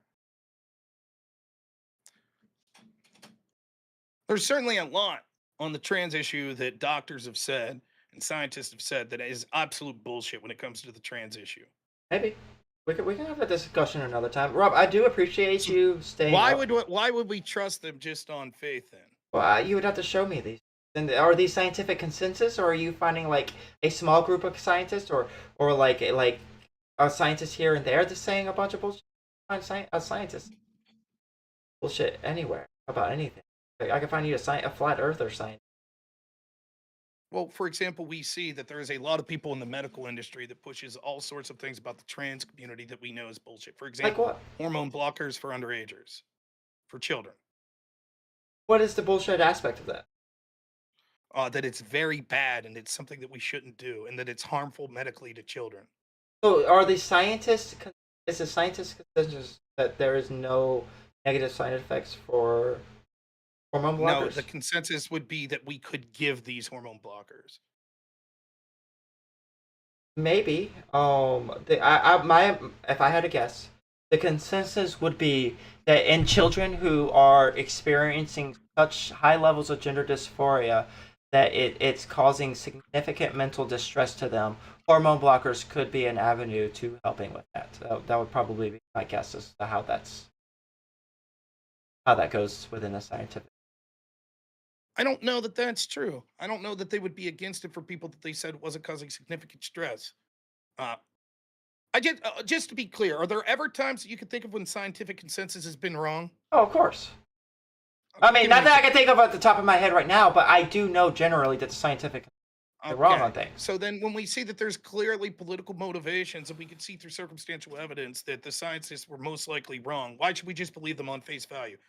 Because Particularly given because everything I that we've seen that they were because wrong I about under think COVID. I think that despite the times that they've been wrong, and despite any anecdotes that you have on like political corruption or whatever, the scientific consensus is still going to be the best tool we have to try and figure out the world. Even if we can see that they're routinely wrong when it benefits themselves. Well, For example, if the scientific consensus is global warming and they make a lot of money with it, right? Is that something that we should take into effect? Is there still scientific consensus on global warming? yes, And what's that consensus? that the climate is changing, it's warming, and that it's going to cause lots of problems. Okay, could you say that any time in history?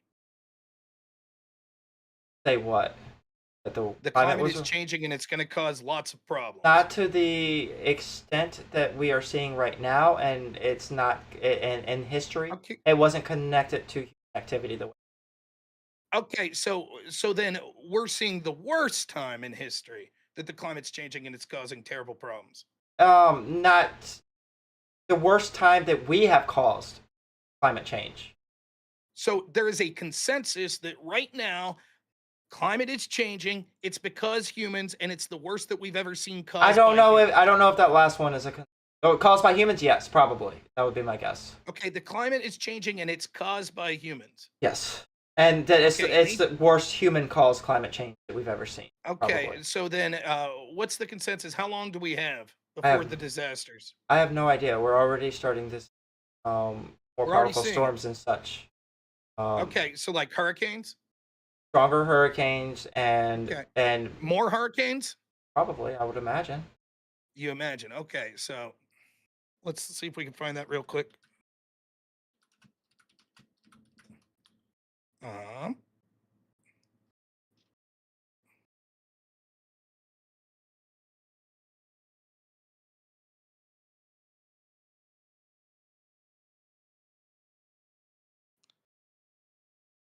one second. How do I do this? Oh, I have to do it over here. Oh, so apparently scientists largely agree that we are not seeing an increase in the total number of hurricanes globally compared to the industrial area. In fact, research suggests a slight decrease in global frequency. However, hurricanes that do form are becoming more dangerous and intense due to cause climate change. No, So that's the and consensus. that's not true at all. So you were incorrect about the top when it came to the frequency, as you can see in the top. Well, I Yes, said, you're right. wait, I said I Let me would guess. finish. I said I would Yes, guess. so yes, so you can see they actually decreased. However, the second chart actually shows the energy Oh, you're behind those, better. and you could actually see that no, it's not really increased either. Well, the industrial saying- revolution. What do you mean it's increased? The peaks are all post-industrial revolution. Beware anyone claiming that we're seeing more intense hurricane. The number of major hurricanes per year varies by year, but the overall trend has been constant since 1980. They actually reached a 40-year historical low in 2020-2022. What about intensity? The best metric to assess this is Accumulated Cyclone Energy Index, developed by Colorado State's Bill Gray. The index sums the variety of VMAX over every 6-hour interval. So the stronger the winds and/or the storm duration, the higher the ACE. Each individual storm's generated ACE is then summed to find the total season annual total. If hurricanes were becoming stronger, then ACE would be trending upward. And while there's a lot of interannual variation, the multi-decadal trend line is flat over the last 43 years. And similar to the number of major hurricanes, ACE has reached under a 40-year historic low in 2020-2021. So if it's true that we would expect climate change, CO2, etc., and you say things are getting worse, there's a consensus that things are getting worse, why are we seeing actually both the frequency and the energy actually being very low compared to historical trends? I would guess that guy is probably leaving out some massive information that I just Okay, don't have show on. me. I don't have it Okay. on top. Rob, I don't have the information. Like we could do a climate change debate if you want. But that's going to have to be something that I'm going to have to prepare for. Let's check it out.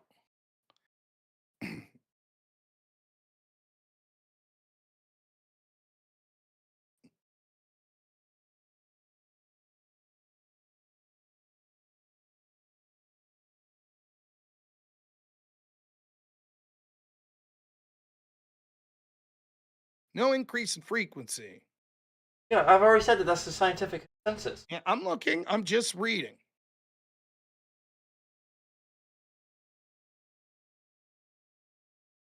There are groups that say that the intensity is increasing, but it's not really giving me a specific of what they're doing to look at that. Do you disagree that the oceans are warming? I don't know.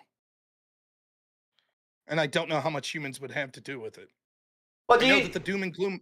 I know this. I know that climate change is a scam because the policies are designed to enrich the very people that are saying that the climate is changing. And it's resulted in billions upon billions of dollars fleeing hands from productive people, and particularly poor and working class people, to a bunch of wealthy people that are happy to engage in this scam so that they can enrich themselves. And the Do disastrous predictions that they often say, such as Al Gore saying that the ice caps will be melted by this year or that year, we end up Al saying Gore's that not a doesn't happen, scientist. and they say, okay, Al Gore was presumably using metrics that said this, right? We could see that scientists were saying in the 70s or 80s that we were entering a global cooling age. Nature magazine, for example, something that you cited, just retracted a famous paper they had on climate change the other day. Bill Gates, who is Yeah, when more information reason- comes, that's a beauty. That's a beautiful thing about science is that when more information comes out, they do change their positions. Like they're Okay. always trying to disprove themselves and update their findings. great. So then the consensus isn't an end all be all whatsoever. Of course, I've already. Authors retract Nature paper projecting the high cost of climate change. The authors of a highly publicized study predicting climate change would cost $38 trillion a year by 2049 have retracted their paper following criticism of the data methodology, including the estimate. Great. Bill They're. Gates and others are now that have But commented this are now you're leaving the realm of scientific consensus, and you're talking about a paper that was contested and retracted by the scientific community. Mhm. The point that I'm trying to make is, although I agree there's a consensus the climate is changing, and I agree that there's a consensus that humans have some level, that's where the consensus ends. I don't think there's really a consensus what the level that humans have. There's a consensus of how disastrous the climate change will be, how out of the normal it is. All of those things, I don't think that we really see a consensus. That might be true. I don't exactly know the nitty gritty of what the consensus is among the scientific community. So the point But- I'm but trying to that- make is, when it comes to these arguments about COVID, just saying, well, hey, there's a consensus and this is the way it is. The consensus said do lockdowns. Lockdowns were a disaster. The consensus said that we Well, I need think to lock down lockdowns did schools, save lives, though. but it didn't save as many as the damage that it caused through the economic collapse and fallout. Maybe, but the consensus was that lockdowns were going to save lives. I don't Can think you that. explain if I don't. lockdowns saved lives? Why Sweden that didn't lock down did so good? Well, Sweden did lock down. Okay, when? Gosh, I don't want to go through this. Do you at least accept they did lock down? No.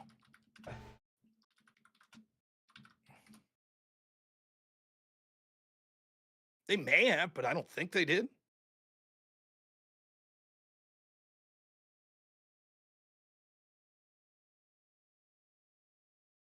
Internet shit in the bed here. Yeah, you really need that infrastructure. No, Sweden did not impose a strict nationwide lockdown like most countries during the pandemic. Instead, it focused on voluntary measures. No general lockdown. Schools for children under 16, shops, restaurants, bars, gyms, most businesses remained open. Primary schools never closed. Can you show me your evidence that they locked down?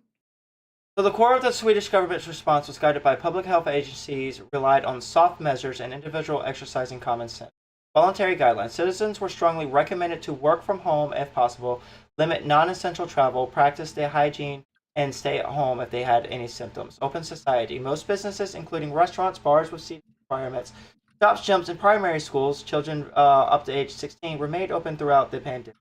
Targeted restrictions. The government did implement a few legal restrictions, such as a ban on public gatherings of more than 50 people, later lowered to 8, a ban on private visits to elderly care homes, a temporary closure of secondary schools and universities for distance learning, restrictions on alcohol sale times, no mask mandates, face masks were generally not recommended, blah, blah, blah. Okay, so they did have bans on these kind of things.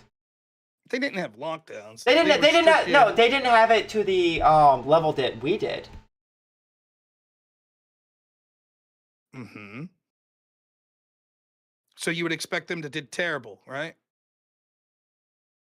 I would expect them to do well. It would depend on when exactly they even got COVID and if they had medical interventions to be able to. So, for example, then if we looked at Sweden's excess deaths, here's what you saw: 20 compared to Finland, and we'll compare it to Finland, which had more lockdowns, right? 2020 excess deaths per 100,000, you had 75, right? Finland had 15, remarkably better in 2020, right? 2021, Sweden had 17, Finland 45. 2022, Sweden had 25, Finland 130. What I'm getting is that comparison to Nordic neighbors, Sweden's death rates were significantly higher than immediate neighbors who implemented stricter lockdowns. Norway had 696 deaths per million. Denmark had 1,164 deaths per million, and Finland had 962 deaths per million.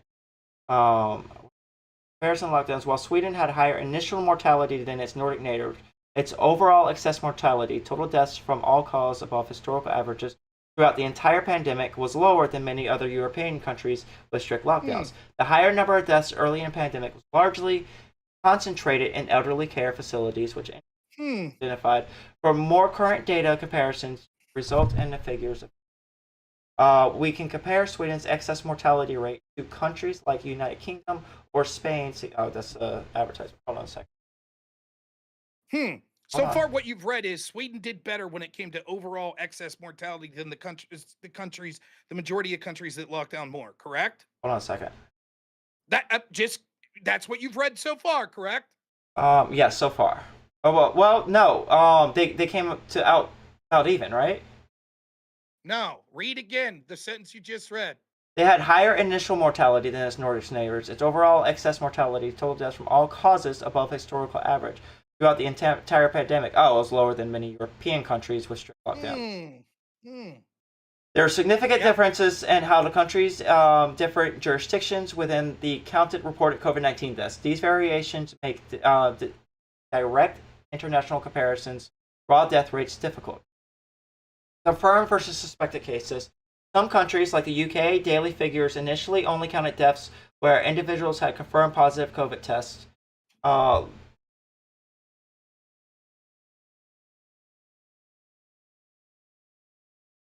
am I correct that now that the data went against the scientific consensus about lockdown saving lives, so far now that the data is now you're desperately searching, is what you're doing, since what you just read, your own source says that the consensus was wrong? Maybe this one country had lower death rates.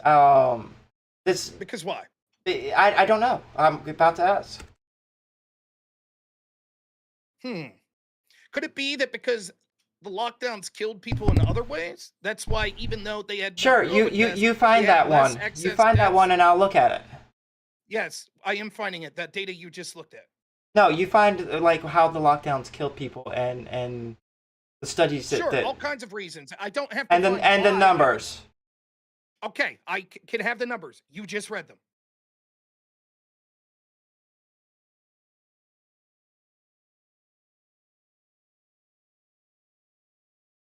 So Sweden's population is generally healthier than the EU average, with higher life expectancy and lower obesity rates, which is a key risk factor of COVID-19 outcomes. Voluntary adherence. This was one thing that I read back in the day. Sweden relied on a high degree of public trust in government and sense of civic duty, leading to high levels of voluntary compliance with social distancing recommendations. The sustained voluntary behavior may have been more effective and sustainable long-term than sudden mandatory lockdowns and other nations that face public backlash. Which, that's a good argument against lockdowns, I think. If we could, if we were, maybe it is the case that like if we didn't have lockdowns, people would just voluntarily lock down out of civic duty. I don't know that that would happen in America, but in Sweden it seemed to work. Timing of mortality. Sweden experienced most of its deaths early in the pandemic, particularly in 2020. Its mortality displacement meant that the frail older individuals who might have died later in 2021 died early on. Other countries through lockdowns, delays, deaths, which then occurred during later waves when restrictions. Demographics. Sweden's proportion of people ages over 80 was slightly lower than the average of the rest of the EU, which may have contributed to lower overall deaths than other European nations. Reasons for go ahead. So, and if lockdowns were so effective, because we're admitting that lockdowns caused a lot of damage, we would have expected. Now we're seeing not only did the place that didn't do the lockdown, probably more than anywhere else in the world, at least in the developed world, had markedly better outcomes than almost all the other countries in the geographic region.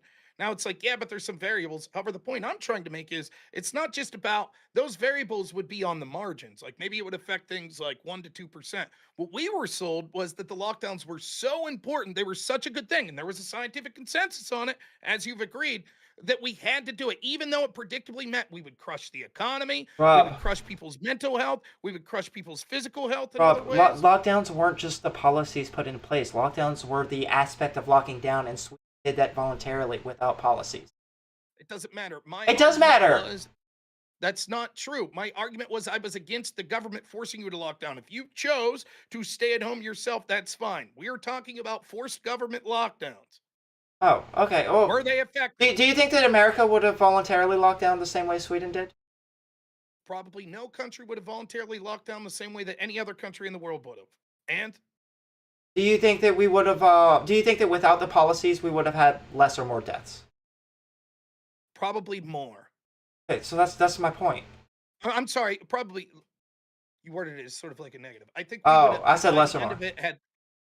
By the end of it, we would have had less policies, less deaths without lockdowns. Once you factor in the amount of people that died because of a mental health crisis, substance abuse, economic catastrophe, which caused people to die. Okay, find those numbers, Rob. The answer is not right now. Not right now, but Sweden. We just saw that's the case with Sweden. So we just saw that.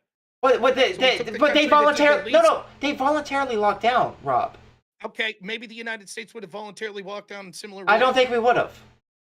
So show me the proof show me how they voluntarily locked down in ways that was much significance in the United States.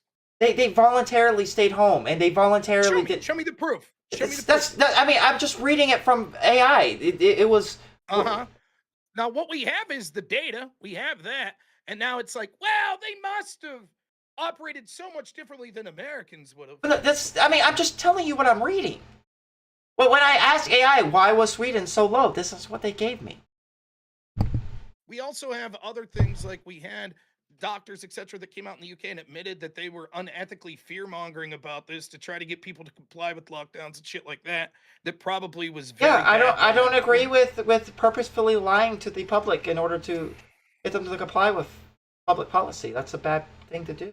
You said that what we should do is compare countries that had lockdowns versus those that didn't. We did that, and we saw that the country that didn't lock down did better than most of the countries that did lock down. Now you're making excuses and saying, well, that was because of other factors, and that wouldn't have... What about South Korea? What about South Korea?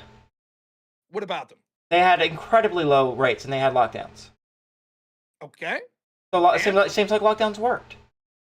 No. What's your... Again, what I'm trying to say is this. We have a baseline.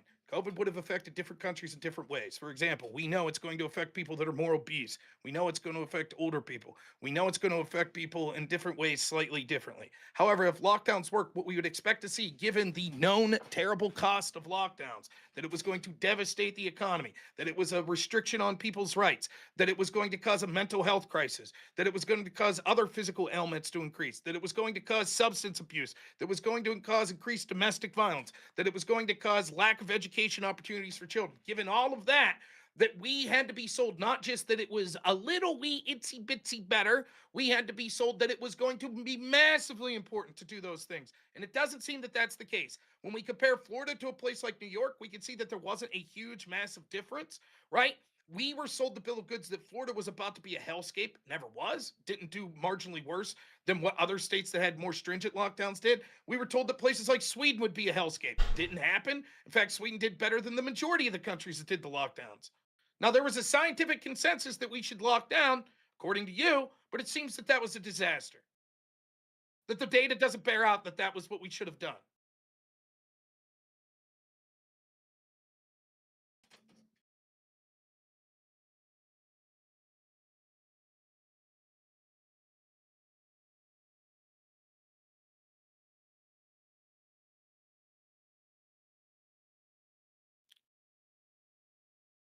Oh. Screwed something up there.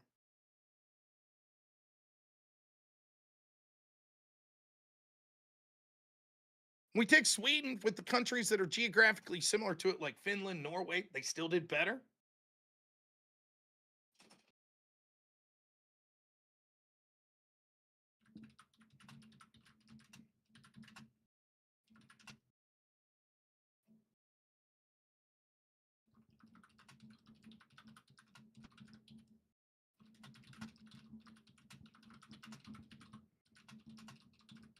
So, in the first wave of the pandemic, countries that implemented early strict lockdowns generally experienced lower death rates than in that specific period compared to countries like Sweden, which had higher initial death rates than Nordic neighbors. Long-term excess mortality over the entire pandemic period, when using more reliable metrics of excess mortality, deaths above, what that is, the difference becomes less stark and even reversed. Sweden, no full lockdown, had among the lowest cumulative excess mortality rates in Europe. Countries, strict lockdown like Spain and UK, had significantly higher cumulative excess mortality risk. So, would you accept this one? At the beginning of the pandemic, lockdowns were probably a good idea, but but that's what this data seems to say. That's not what it says. It's not. What you're suggesting is it would be like this. It would be like if I said, people that take steroids get way stronger and are healthier for 6 months, but then it shows that their health precipitously declines versus other people that don't take steroids. Would you say, well, then it makes sense to take steroids for 6 months? It's a good thing for 6 months. No, you would say, once you took it, then it leads to all these worse outcomes that you're going to experience down the road. That's what happened. The countries that locked down, yes, it may have prevented the initial spread of COVID, but eventually when they lifted the lockdowns, they're probably going to see a spread of COVID. And the more lockdowns you had, the more excess death you had of other things, such as alcoholism, addiction. You had people that weren't, because of lockdowns, they weren't being treated for other illnesses that they ended the time with. You had people that were depressed. You had economic factors that when the economy dies, we've seen this over and over. The data shows when the economy goes down, more people die. So it was predictable that when you did something that was going to harm people's mental health, that was going to help harm people's economic fortunes, that more of them would die on the back end. The game you would try to play is to say, will we say enough in the short term that would justify the people that will die of the lockdown itself in the long run? I say no. There was never evidence to suggest that that's something we should do. And now we get into this because as we were talking about your belief and how much moral and better the Biden administration was trying to pay for things, I said, but look, you could see that real wage growth, inflation, etc., was crazy under Biden. You said because of COVID. I said, no, it was primarily because of the lockdowns during COVID. You said those lockdowns were good. I'm showing you that now it's not just about the people that died, it's also about their quality of life. Now we had to look at the fact that people were desperate because their purchasing power went down so terribly during the Biden years because of policies that you endorsed. You yourself, in the name of being moral and virtuous. Yeah, I still hold that lockdowns saved lives. I do think that the individual countries, if lockdowns, when I say lockdowns, I mean people isolating, people not going to work, whether it's voluntary like Sweden or by law like America. Which, by the way, so look, this just to be clear, when it comes to the lockdowns, like they had something called the average stringency index, which came from Oxford, which it rates on a 0 to 100 scale how strict you are. 100 would be the hardest strictness, right? 0 would be you get what I'm saying? Okay, So cumulative excess deaths from 2020 to 2022 only, right? So that's not even looking after that. United States, 380. That's really bad, right? I think that's in 100,000. So 380,000, right? Stringency index, 45. Okay. Canada, 140. Way better than the United States. Stringency index, 55. Okay. Makes sense. More strict. Then we have the United Kingdom, 340. Higher yet, stringency index, 60. So far, that's the highest one. And they had the highest index. Second highest excess deaths behind the United States, but they had the highest index. Germany, 140. Stringency, 60. France, 250. Stringency, 60. Italy, 370. Stringency, Like, 65. could you send me what you're looking for? It's just, I searched it on AI like you. Oh, okay. Never mind then.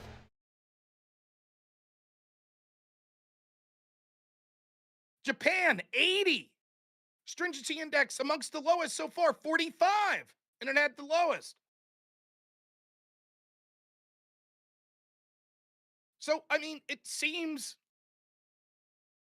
at the very least, seeing as how those numbers are so varied, there's not solid evidence that it was worth it. That's just excess deaths to 2022. If we take it out to excess deaths to 2025. Well, I mean, COVID is pretty much over by 2023, wasn't it?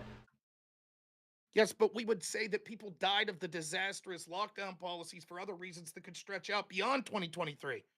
Yeah, and I would be interested to see the studies on that. So we would look at excess that we just read it for Sweden. No, it would have to scientifically tie the excess deaths to COVID lockdowns. Because maybe there have been studies at this point to say, oh yeah, no, the lockdowns did cause all these deaths compared to how many lives we estimate they saved. It wasn't worth it. And if I were to see those studies, then I would change my mind. It's not like I'm You just read a study that showed that when it came to excess deaths, Sweden did better. What do you think, other than one did lockdowns and the other didn't? What do you think the metrics were? Because I don't know that looking at one country is going to tell us a full story. And but also, again, would it be worth to save 1% of lives? Would it have been worth to do lockdowns if you knew that it was going to take away people's rights? It was going to depress people. It was going to harm the economy significantly. Would it be worth it for 1%? If it was 1% of the world, maybe. If it was 1% of the people that it depends. of the people that die a year. It depends on what the numbers of the people that they get depressed. How long are they depressed? Is this a permanent thing for them? Are they dying? Are they committing suicide at higher rates because of the lockdowns? Like, maybe. Okay, final question. If I was to tell you, scientists suggest there's going to be a new airborne virus next year, what is the amount of deaths that they would predict that would justify lockdowns for you?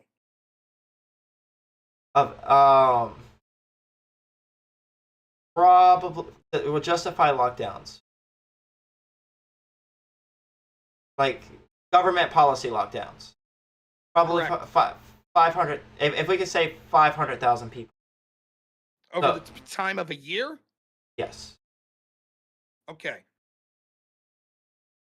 So But just to be clear, that's just a number of a question I've never really thought about. right, and no one's holding you to an exact number. That's basically what we had under COVID. 500,000. Well, yeah, that's how many we had deaths, but how many were they predicting? Well, I don't know. It depends on what you looked at. What was the I think range? Peter Daz, or was it Neil Ferguson said 2.2 million in a quote do nothing scenario, which made no sense Why does that make no sense? because they define do nothing scenario as no one would change their behavior whatsoever. So is your Which would be argument that like it would have been, we would have gotten enough compliance for a non-government policy lockdown? Like we could have went through COVID without the government policies, government enforcing lockdown, and we wouldn't have there would be enough people doing the responsible thing that we wouldn't have saved too many more lives. I'm saying when it comes to the impact that we saw from the lockdown and how many lives it could save versus the damage it caused, it is clear that it wasn't worth it. So what is the number for you that would make it worth it? If we could see a It crystal would have ball. to be. It would have to be. They would have to answer a bunch of questions in addition to just having a number. Hypothetically, I would say when you're talking about hundreds of thousands of people, million people potentially dying, you could justify temporary restrictive measures. However, the following questions would need to be answered by the government before this sort of thing would be justified. One, what is the methodology they used and what is the number of people they think would be infected and died?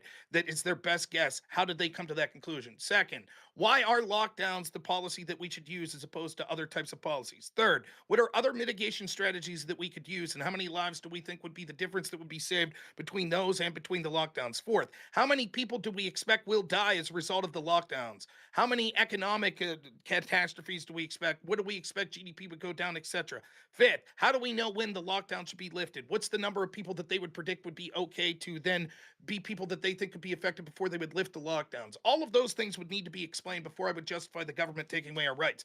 The fact is, the government in the United States did none of those and instead swarmily replied, "What do you want grandma to die?" As many of the same people that were saying that forced COVID patients into nursing homes with grandma, thereby causing her to die. But you do understand why that's the response when of the other side, right?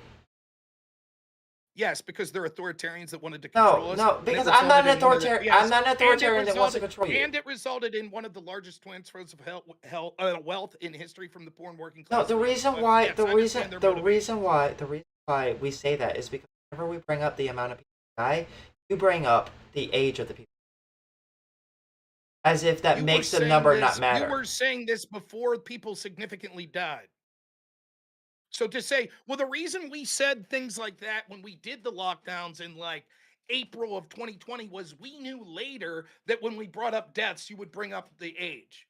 Well, No, yeah, I refuse to accept that you were clairvoyant. no, and I don't. lied to I think that the age was brought up, like that. That was just the natural response to y'all bringing up the age. That was not the natural response. My argument is this, that the government should have answered these questions, and instead they flippantly said, "What do you want grandma to die?" Sure. They didn't know that people would later say, "Well, the average age of COVID death was 78." That has nothing to do with what their response was. Their response, the reason they gave that response was, "Shut the fuck up. We don't owe you any answers. We know what's best for you. Don't ask questions." Wait, but That's like, why they said, "What do you want grandma to die?" who said, "What do you want grandma to die"? That was the response that was given when people said, "Wait a minute. Do you why are we remember? doing these lockdowns?" Do you remember anyone specifically saying that? Yes, I remember that was the narrative that went around. So this is just like a general because the narrative is that if we don't lock down, then grandma will die. Yes. Like there will be older people that will die. Yes. And You the, agree, the, that the, was the the, narrative. the narrative on the other side was it doesn't matter if these people die, we need to not lock down. Dr. Deborah Birx, April 2020. We're trying to save grandma when talking about the lockdowns. Don Lemon referenced, "We have to save grandma to justify extended lockdowns in April of 2020. Governor Cuomo said in press conferences, "We're not going to let grandma die alone," explaining this. Boris Johnson, Australian health officials both said, "We need to protect the vulnerable like grandmas." Yeah, but like, wait. So Yes. So what is wrong with wanting to protect older people, grandmas? What's wrong is when that's your response instead of answering the questions that you should answer that I said would be necessary for the government to answer before they take away our First Amendment rights. They said, "Well, we need to save grandma." Were those That's people? what's Were wrong. those people you just read out? Were those people you read out asked those questions, and that was their response? They should not have to be asked those questions in order to answer those questions to justify stripping us of our rights. It is incumbent on the person Who that was wants to- asking those if questions? If I said to you, "Listen, trust me, liberal cluck, for your own good, I have to lock you in your house and weld the door shut for the next year. We'll side sandwiches under the door." You'd be But that's like, not what "Wait, happened the in fuck?" And America. I'd say, "Shut up. Do you want to die?" You'd be like, "Wait, before you restrict my rights like this, it's incumbent on you to be as transparent as possible for the reasons for this."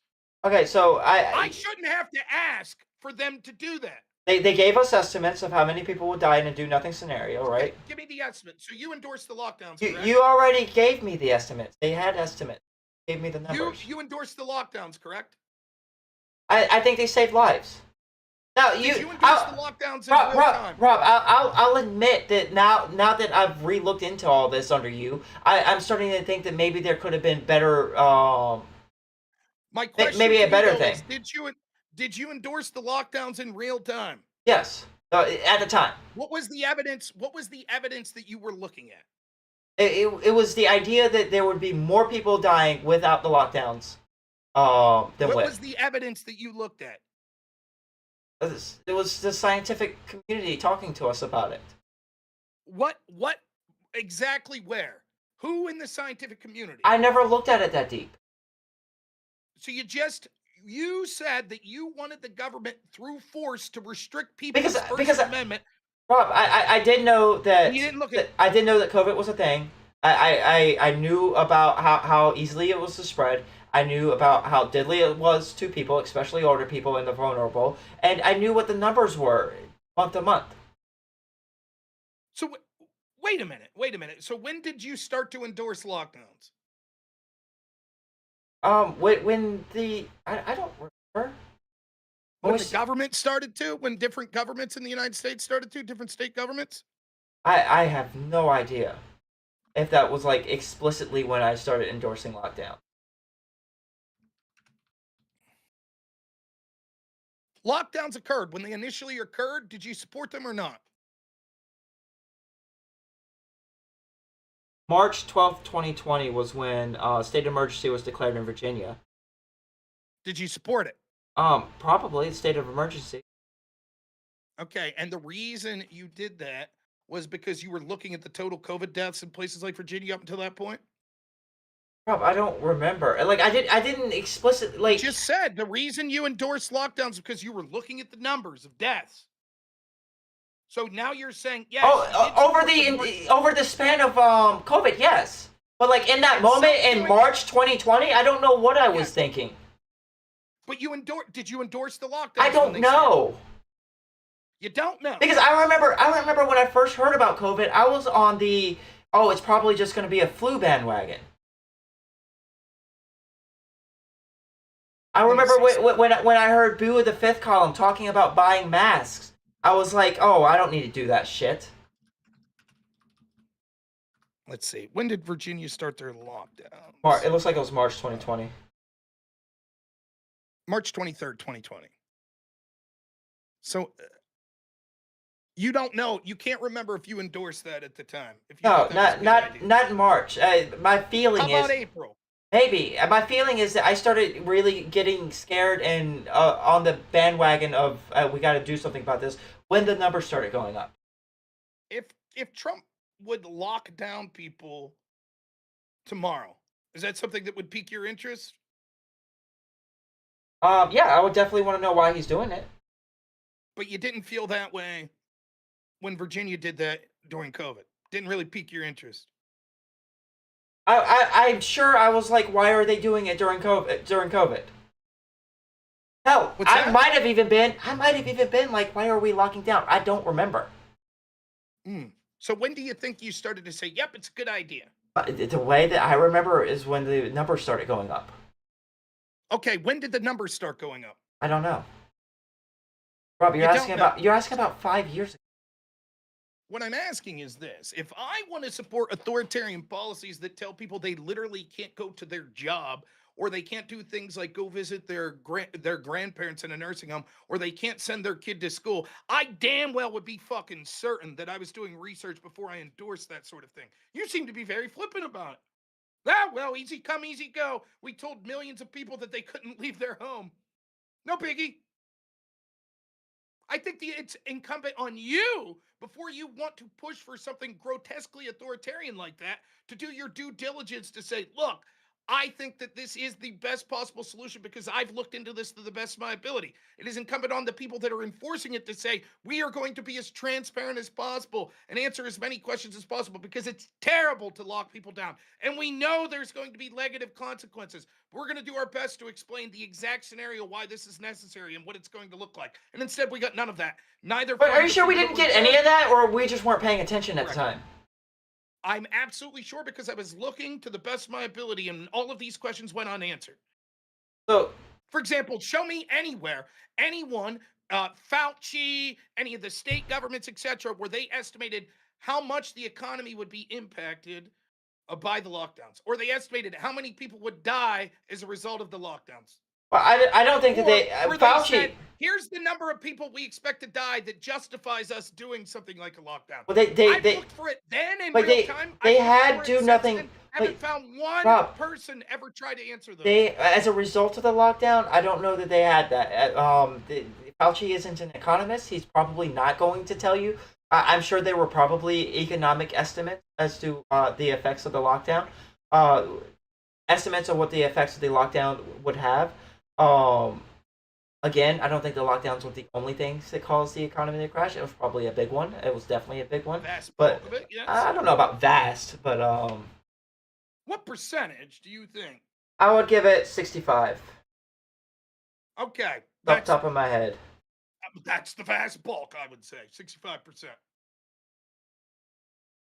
If Doesn't matter anyone's- how we term the term. I don't give a shit about the term fast bulk. 65%, great. 65% of the economic decline was because of lockdowns. Great, awesome. And you're absolutely right, though. You're kind of coming to a half truth, which is yes, of course, if you leave it to epidemiologists and they're only looking at the lens through one thing, they'll say, there's a virus. We want to stop the spread. Everybody just stay in your house. Let's lock everyone in their home. There, less spread of a virus. Problem is, that doesn't look at other negative consequences that will have effects on health and other things. So Sure. it should have been that the leaders that are pushing these sort of things were getting a full picture, that they were trying to be like, okay, my scientists are saying, here's how many people might die, right? Here's what our possible options are to mitigate that. Here's why lockdowns are the best option we have. Here's when we feel that we're justified for lockdowns. Here's how we'll know when we could lift lockdowns to make sure, because this is an odious violation of people's rights. And so we want to make sure that we're doing this as best as possible, being transparent. Here's how bad we think this might hurt the economy. Here's how many people might die of other causes because of the lockdowns. That's what we would expect responsible leaders to do. The post hoc studies on this say that many studies suggest, this probably isn't a consensus, many studies suggest that the desire for self-preservation drove the majority of the economic reduction in activity. Researchers from University of Chicago found that voluntary social distancing accounted for around 60% of the decline in commercial activity and consumer foot traffic. They noted that foot traffic began declining well before officials' stay-at-home orders were issued. A study published in the Review of Economic Studies found that individuals their time spent outside of their homes by about 75% even before the government mandates took full effect. Analysis of credit card data shows consumer spending dropped almost identically in counties with lockdowns and those without, suggesting mandates were not the sole driver of the drop. Sounds like that does two things. One, doesn't talk about all sorts of jobs other than people eating out and things like that. This would only be a small part of the economy, particularly when we're talking about things like supply chains. Going out to your local restaurant and deciding to have dinner or not isn't really something that's affecting supply chains. That would be more akin to things that like people going to jobs that are like working at factories. Rob, you and find other the places study like that suggests otherwise, and I will happily. Secondly, it seems like those studies suggest, were those talking about the United States? Probably. Seems like that strongly suggests we didn't need government mandated lockdowns. Possible. Maybe we would have voluntarily locked down ourselves. All right. Well, that was a whole thing that I said when we were talking about Sweden. I was like, maybe we, but then I asked you and you said that we probably wouldn't have. So, like, I just ran with that one. I don't think we would have done it in the same way Sweden did. I don't think any two countries would do it the same. I'm not even so sure how much Sweden did it. I'm just taking people at words like, oh, yes, they did this. I don't know. I remember hearing reports at the time when I was looking at it. It's like people were grossly overestimated hearing by like, I think it was like November of 2020. It was like, actually, Sweden looks very similar to what it looked like before COVID. Most people were out and about. Now, I don't know if that's true. That could have been bullshit as well. Not sure. Yeah, I heard that they put restrictions. Like, and they did put restrictions. It wasn't as much as we did They did or other almost countries. nothing. They were like, you can't have gatherings of 50 people or more. But you know? they changed it to 8. Point I'm trying to make is it's clear that these lockdowns affected people in a negative way. I'm sure It they also did. affected- Nobody's denying that. All right. So then, was it predictable that they would? They would have, sure. But it was And also yet you still predictable that we support would. It was predictable that we would. It was predicted that we would lose more people if we didn't do lockdown. Do you think they predicted that in Sweden? I don't know what they predicted. I'm not even sure Or that they there. would have been. I'm not even sure that there was a scientific consensus that we needed government-mandated lockdowns at the time. I think you're absolutely correct about that. Incorrect about that. Do you think there was a scientific consensus? Yes, I think that the majority of scientists said that we should do lockdowns. I think In the fact, they were majority. censoring I think the people. majority They were of. actually censoring scientists that disagreed, doctors and Well, stuff. I think the majority of the scientists said that we needed the social distance.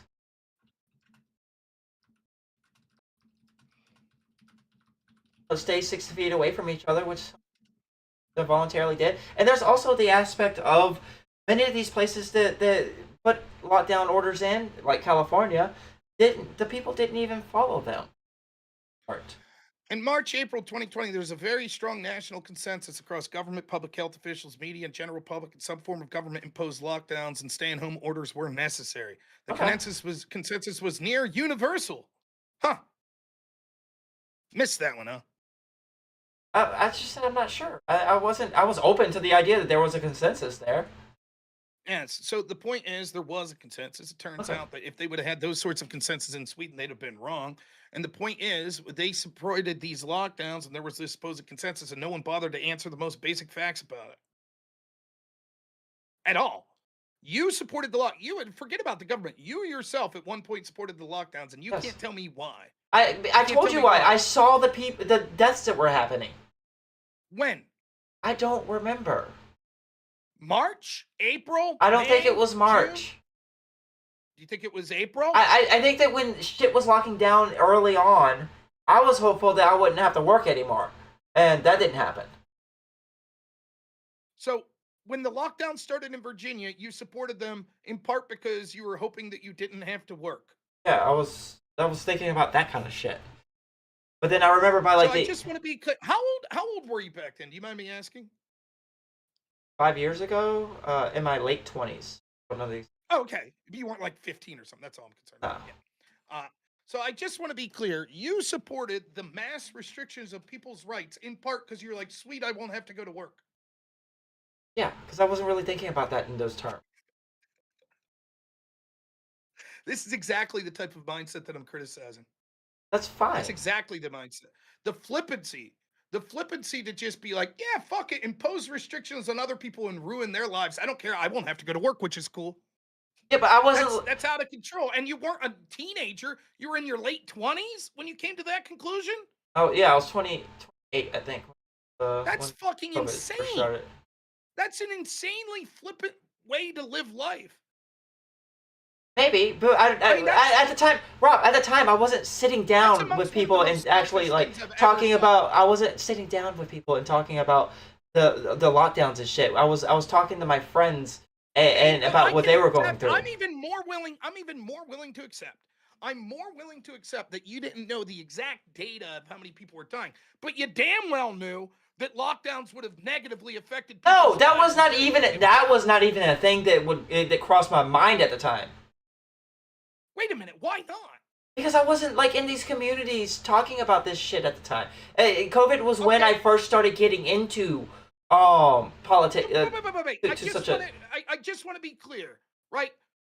You think it's perfectly acceptable to say, "Ha, I get to stay home from work, so I'm okay with an authoritarian policy that literally tells people that they can't go to work, send their kid to school, etc., because I have a small personal benefit if I don't feel like going to No, work." of course. And your excuses, but I wasn't in the online debate community at the No, time. my excuse I was that didn't I know. wasn't thinking about these things at the time.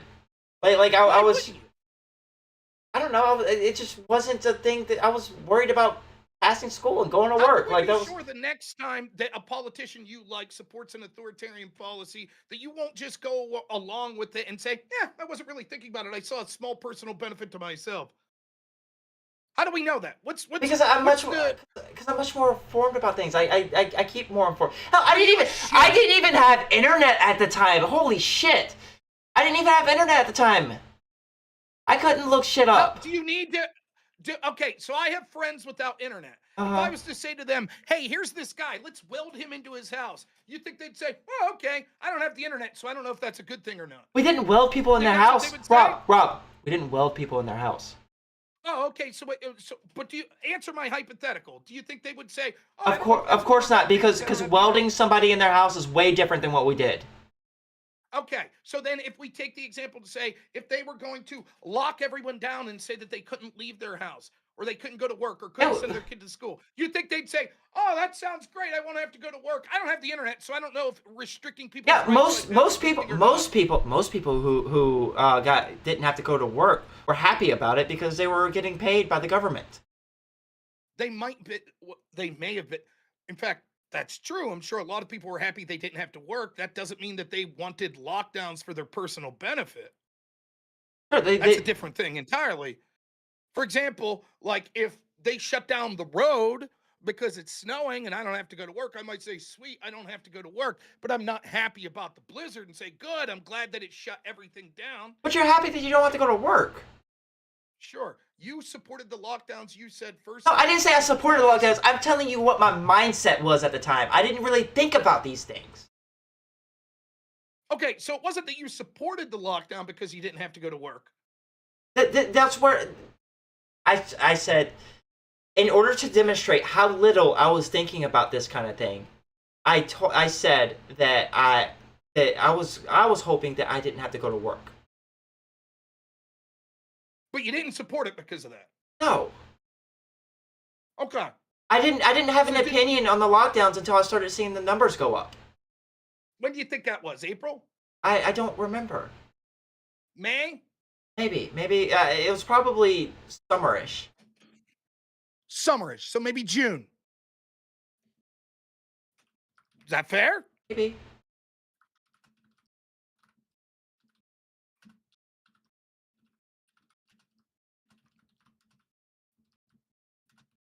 So the COVID numbers in Virginia in June of 2020 convinced you.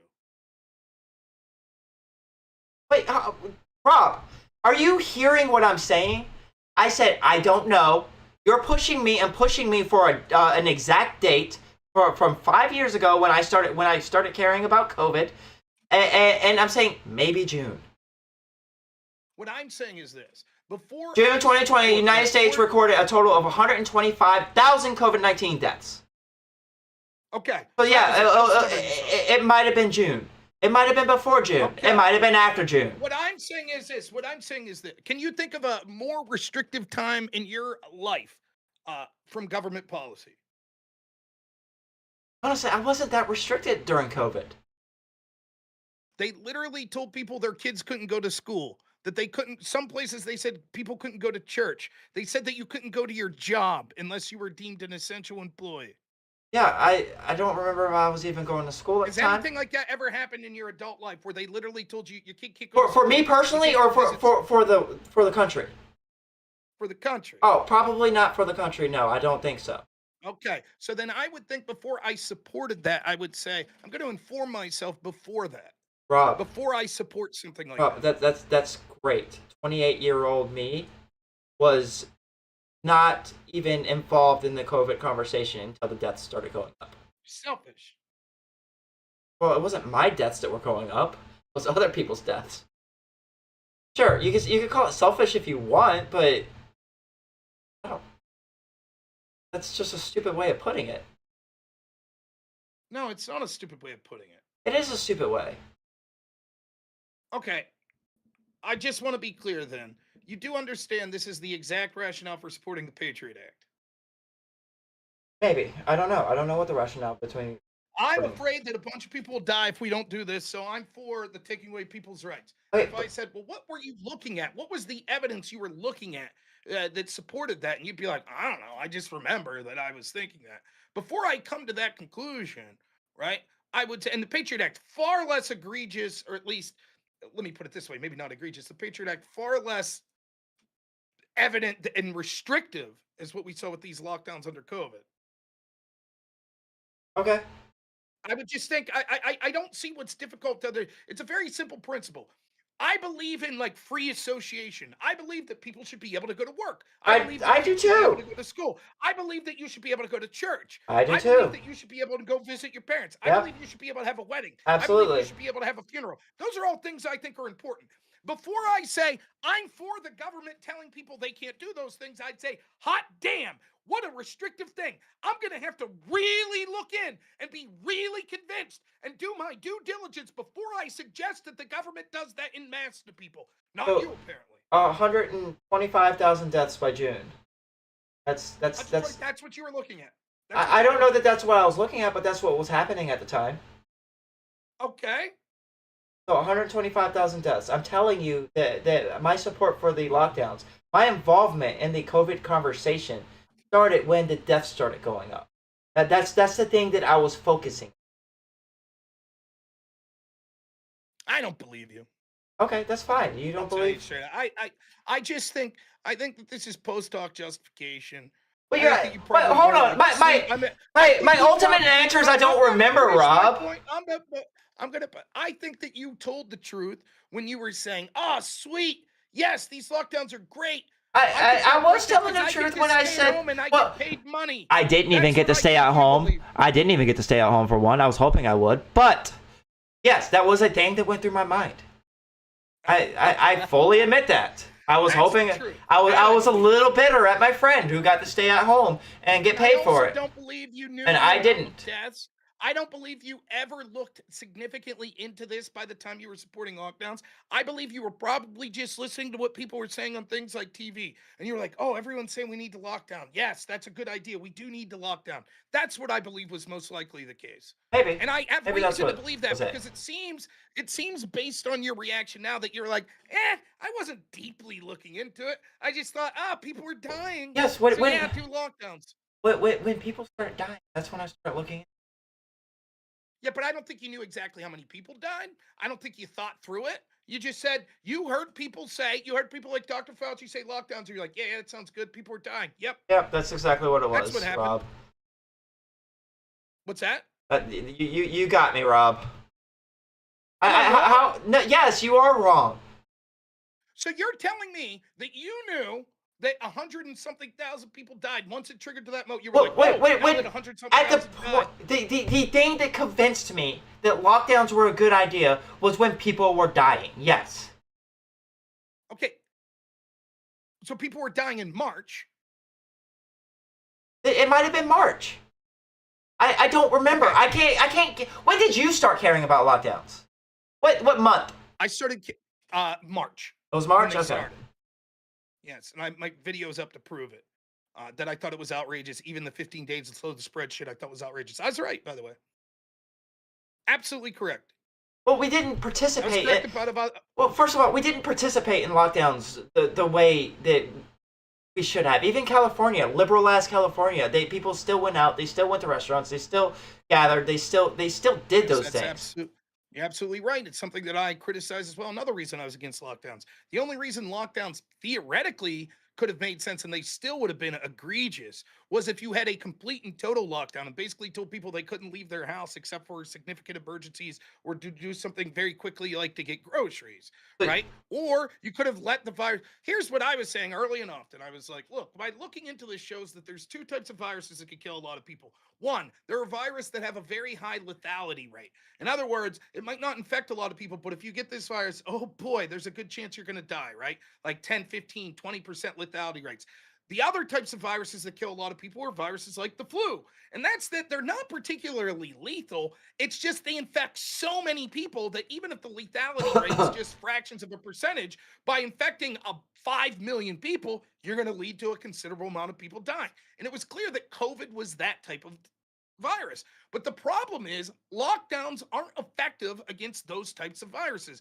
And the reason is because you can't really do the total lockdown that would be necessary. Eventually, people are going to go out there and that virus is still going to be lingering and people are going to catch this disease. It's going to happen. So the best thing to do is to use our resources to protect The most vulnerable populations, particularly like infants that don't have a strong immune system, elderly people, people with comorbidities that are maybe like morbidly obese or have COPD or asthma or severe cases of diabetes, do what we can to protect them, but let the rest of the people go about their life pretty much as normal. That's what we should do. And it turns out that was exactly what we should have done because it was not possible. The worst case was to do the half-ass lockdowns. It gets all the negative consequences for the economic consequences, the social consequences, the depression that people had, all of that shit. You get all the negative consequences, but you don't get the benefits of what the lockdown would have saved.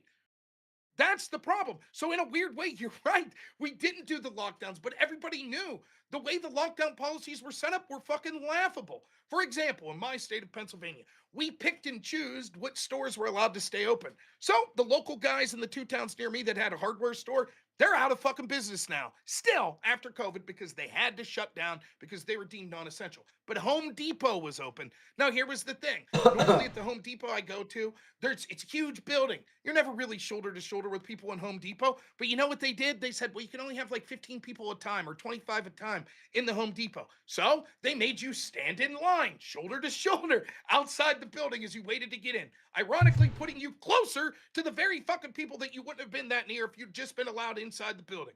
So there were all sorts of dumbass policies like that you were like, this doesn't make sense. Up to and including the 2 most severe. One, putting COVID patients in nursing homes, which was fucking laughably stupid, but we were told that's what the medical professionals say. And the other was locking down children from schools when all of the evidence suggested that that was a fucking disaster. The kids were amongst the least likely to get COVID, that they were more likely to get it at home than at school, and that it was going to significantly impact these kids in terrible ways if we did these lockdowns. And yet we did. Locking down the That's what children. happened. Locking down the children wasn't for their protection. I would say that any society that intentionally harms children for the protection of the adults is fucking monstrous. To what extent have the children been harmed by COVID policies? Well, let's take a look.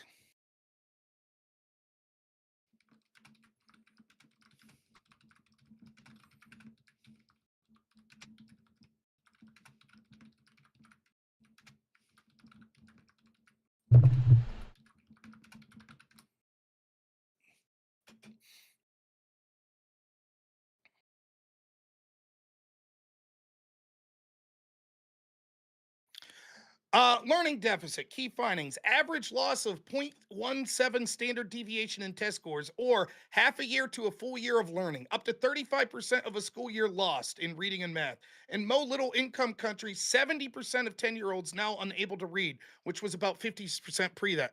Income inequality lighting, remote learning exacerbated gaps, income families had less support, leading to higher dropout. Dropout engagement, absenteeism, disengagement, U.S. grade 3 math proficiency fell from 50% to 33%. Anxiety and depression, 18 to 60% of children above clinical thresholds became depressed. Depression symptoms up 11% overall. Behavioral issues, higher irritability, inattention, and hyperactivity. Suicide attempts rose. 9.8% from 2.8 pre-lockdown. That's right, 8% increase or 7% increase in suicide attempts, right? Loneliness and social isolation, loss of peer routines led to clinginess, separations, anxiety. 64% of studies link closures to significant distress. Physical activity and obesity, 50 to 70% drop in activity. Screen time up 2 to 3 times daily. BMI increases projected 1 to 2 points per average. Nutrition and sleep, 37 million children miss school meals, sleep disturbance in 20 to 30% of children, irregular patterns worsened health, developmental delays, infants born in 2020, 2021 at higher risk for delays in language, executive functions, school readiness losses in 4-year-olds. Shall I go on? No, I believe you. I could then talk to you about how it affected people that I took care of that were adults with issues like autism. Lives ruined, shattered, because their social connections were so important to them. Wait, but what about the lives ruined, shattered from the people that died? Like you ignore that calculation when you talk about these things. No, I'm not ignoring the calculation. What I'm saying is we have no evidence that suggested at the time or post that the people that were quote unquote saved from these lockdowns, which you admitted that we did piss poorly anyways, outweighed the consequences of these people. For example, we could see in Sweden, when it came to total excess deaths, they actually did better than contemporary countries that did the lockdown. Because they actually like locked down themselves. America didn't. That's not true. You have no evidence that they. That's locked I down mean more that's what they significantly said. than the United States. That's what the That thing that I article read said said. that Sweden voluntarily locked themselves down worse than the states that were enforcing strict lockdowns in the United States. Can you show me that? No, that's not what it said. They said that they voluntarily socially isolated or whatever it was called, distance. Did their kids keep going to school? Yeah. Wait, Huh. hold on a second. So I would agree with you that the school lockdowns were a bad idea. But I'm telling you that No. wait, hold on. Wait, when you say that they're a bad idea because kids weren't dying from COVID anyways, that's not the reason why the schools were locked down. Now your argument that the the harms to the kids, the harms to the teachers the harms to the kids outweigh the harms that would have been to the teachers had we gone back, then maybe that's a good argument for that. But your argument that kids weren't dying from COVID is a bad argument for that. No, that's not true, right? One, how many teachers are there in the United States? Like roughly hundreds of thousands. Under 4 million. Okay. 3.7 million, we'll say, right? Okay. Actually, we'll say 4 million if you include private teachers, right? Yeah. Okay, 4 million. Median age, 42. How many 40-year-olds and younger died of COVID? Hundreds of thousands. 200,000. Okay. That's what I was. Okay, so the argument is, right? The argument is that 200,000. Well, let me check this.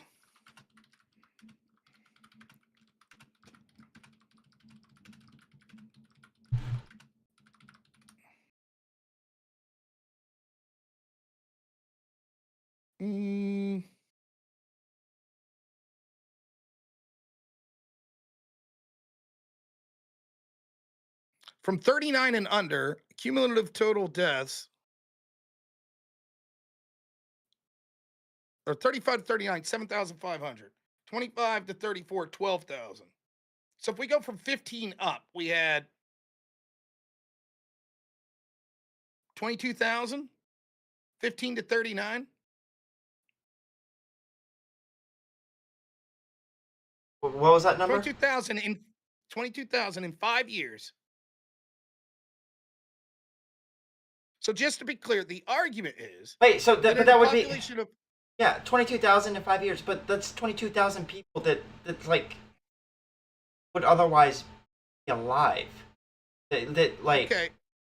I just want to be clear. In other words, that's out of a population, and that's in 5 years in a population of 350 million people. So if we take that and we lower that from 350 and divide that to 4 million, because that's what we're doing. So what's 4 divided by 350? That's 0.01, about 1%, right? Oh, wait.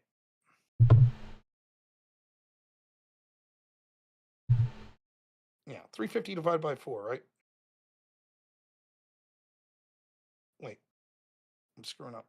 So, do you think that our argument was that children were going to die if we opened the school? Let me finish. So we had about 1%. So if we take 1% of that 20,000 number, then we're looking at potentially what's 1% of 20,000?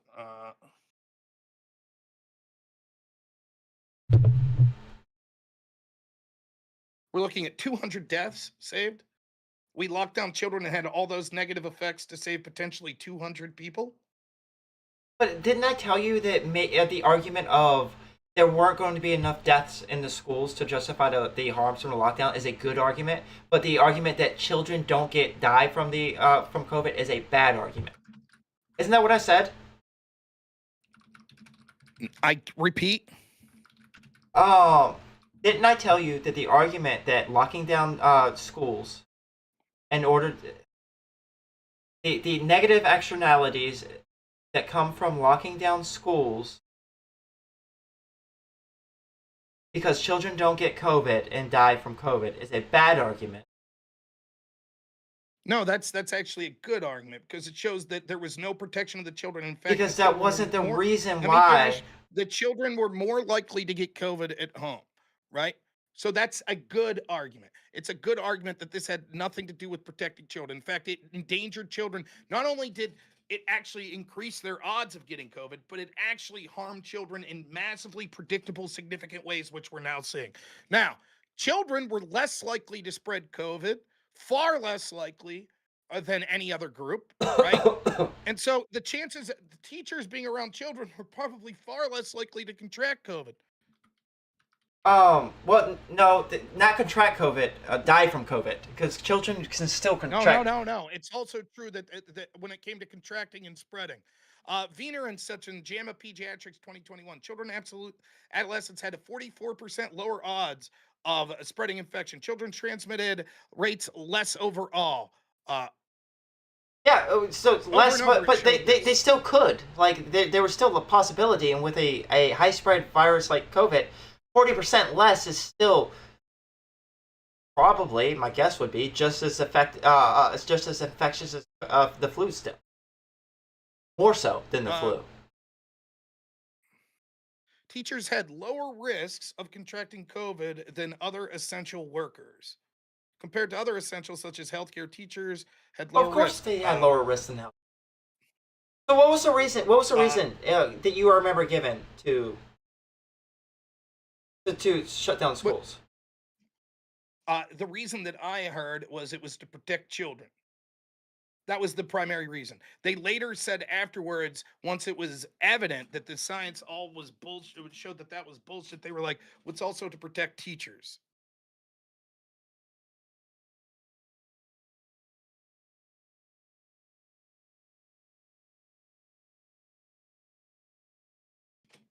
Let me see here.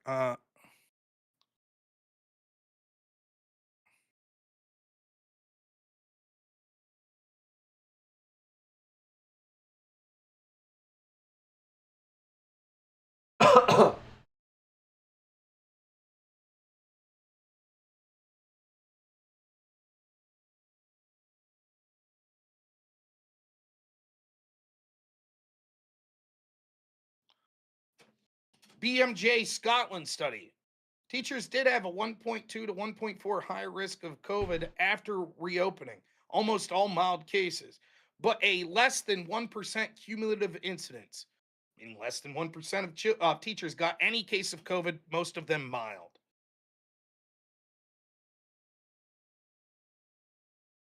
So the reasons that I'm given is containing the spread. Schools gather large groups of people in close proximity, making ideal environments for a respiratory virus to spread quickly. In March 2020, with limited testing capability, that was another thing. Like, you forget that we couldn't even test for COVID for a long time. And we didn't know a whole lot about COVID for a long time, too. So a lot of these policies went into place with little knowledge, with limited testing and capacity and knowledge of the virus. Closing schools was seen as necessary, blunt instrument to slow the transmission across communities. So the schools start closing at a time where we had limited testing and a time where we had limited knowledge of COVID. Protecting vulnerable First off, okay.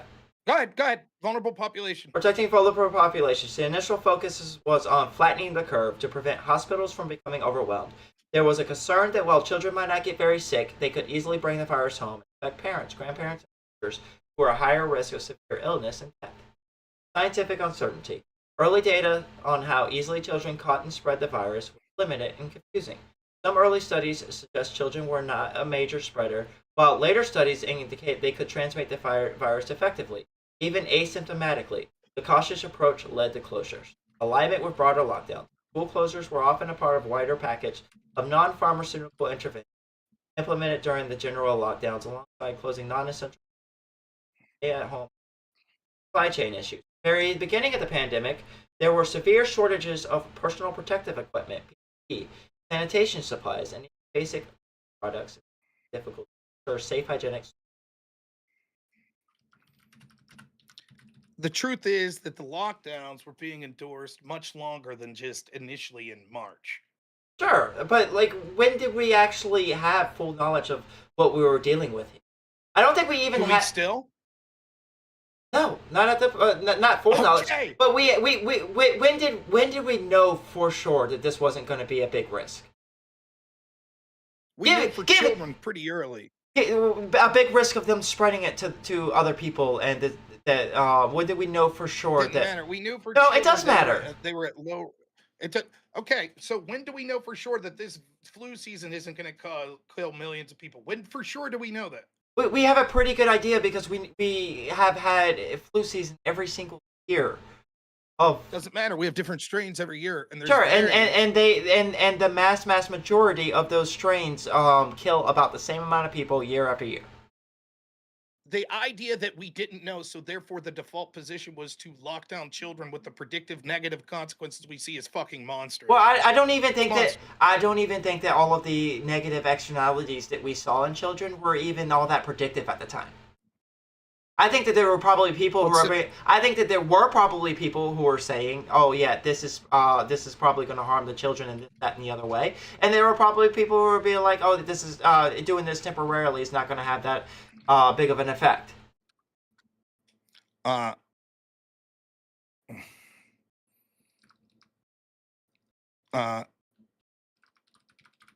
One second. It was predictable what would happen if you shut down children from schools. And the people that claim that they don't have an idea of it are full of shit.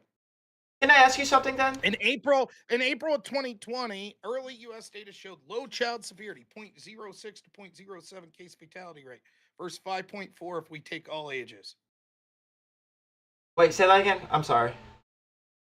I'm having 0.06 to 0.07.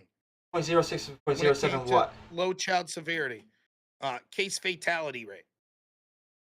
And when was In that? international reopenings in June, that was in April and May of 2020. We knew it was very little severity for children. Yeah, but In that June and wasn't the July of 20 focus. let me finish. In June and July of 2020, international reopening provide first evidence. Low in-school transmission.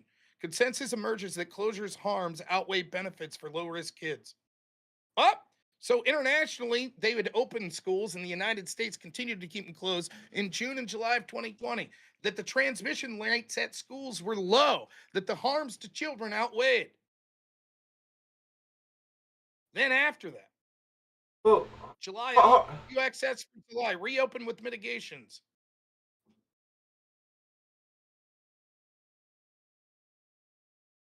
It wasn't until January of 2020 that the CDC finally formalized, quote, preponderance of evidence supports full in-person learning, low transmission risk. it wasn't until when? So when the rest of the world knew in June of 2020, June and July of 2020, it took the CDC until January of 2021. February 2021, pediatric experts, 175 agree elementary reopening safe without vaccines. So 2021 is when the pediatric experts. March, April 2020, systemic reviews confirm reopenings are not linked to surges. Show null mixed effects when it came to spreading the disease. 2021 onward, full consensus. Harms of closure, i.e. mental health, outweighed reopenings, improve outcomes. So June 2020 is what is. You're giving me a lot of dates here. I'm hearing that this institution came to this conclusion in 2021. This institution came to this conclusion mid 2020. This institution. So it seems like there wasn't really a consensus until around 2021. No, that's not true at all. There was an international consensus that showed that the data, we opened schools internationally, and it showed there were very low transmission rates. That was in June and July of 2020. In April and May of 2020, U.S. data showed that there was a low child severity. That was in April and May. By July, UX experts aligned. Reopening with mitigations was the way to go because there's low child contagiousness, right? By September 2020, the World Health Organization and UNICEF framework reopened safely. Evidence shows minimal child to adult transmission. That's September of 2020. Lockdowns continued. It took until January 2021 for the CDC to say, okay, it's safe to reopen, despite the fact that the World Health Organization was saying in September that there was very low child to adult transmission. So it's like a 5-month delta. Sure. The lockdowns of the children in the first place were outrageous. And then the fact that the lockdowns continued after all the evidence was showing the opposite. That they were harmful to But kids. the That was evidence, easily predictable. the evidence that you're citing was sporadic throughout the year. Explain and- sporadic. It's all going in the same direction. Sure. and it's different groups.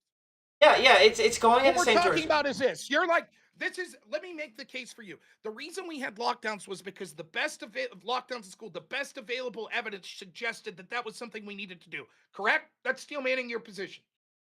In the beginning, yes. And then, Okay. and then the longer Yeah, the longer the lockdowns went on, I would say about 6 months in, it was probably And not so a bad that's idea. when we begin. The best available evidence we had in April of 2020 showed low childhood severity. The best available evidence we had in June and July of Okay. 2020. Let me finish. Yes, the best mid available evidence 2020. we had showed that it was a low in-school transmission. A consensus emerged in June and July of 2020 based on the schools that reopened. A consensus emerged. The closures' harms outweigh benefits for low-risk kids. In other words, kids that don't have comorbidities. July and August, U.S. experts agree. Reopen with mitigations that there's low child contagious. That's what the best available evidence. September 2020, best available evidence from the World Health Organization and UNICEF says to reopen that there's minimal child to adult transition. October to December 2020, best available evidence says schools with safe precautions are doing fine. There's no surges from the reopenings. Best available evidence then finally allows the CDC in 2021 to say, okay, we support reopening. Now, if it's about best available evidence, and each step of the way from April the whole way up, pretty much every month, we get more and more data. It's not really harming the kids. Transmission to adults is very low. The harms far outweigh the benefits. Over and over and over. Internationally, we're seeing it. That's the best available evidence. So explain to me, why didn't that occur? It did occur. It was occurring all over the country. We all reopened at different times, and reopenings really started kicking off in 2021. So we get off of the list you just read. I would say that it was probably mid.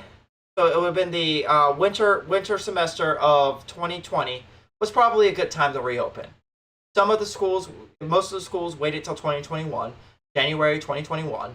And then some of them waited till 2022, which was definitely way too long. The CDC recommended it in 2021, early 2021. They were 4 months. They were 4 months late. 12th. So February 12th. So here's in February 12th, 2021, under Joe Biden. Wait, did I get that right? The CDC released.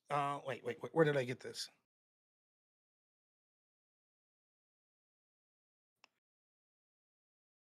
The CDC revised its guidelines.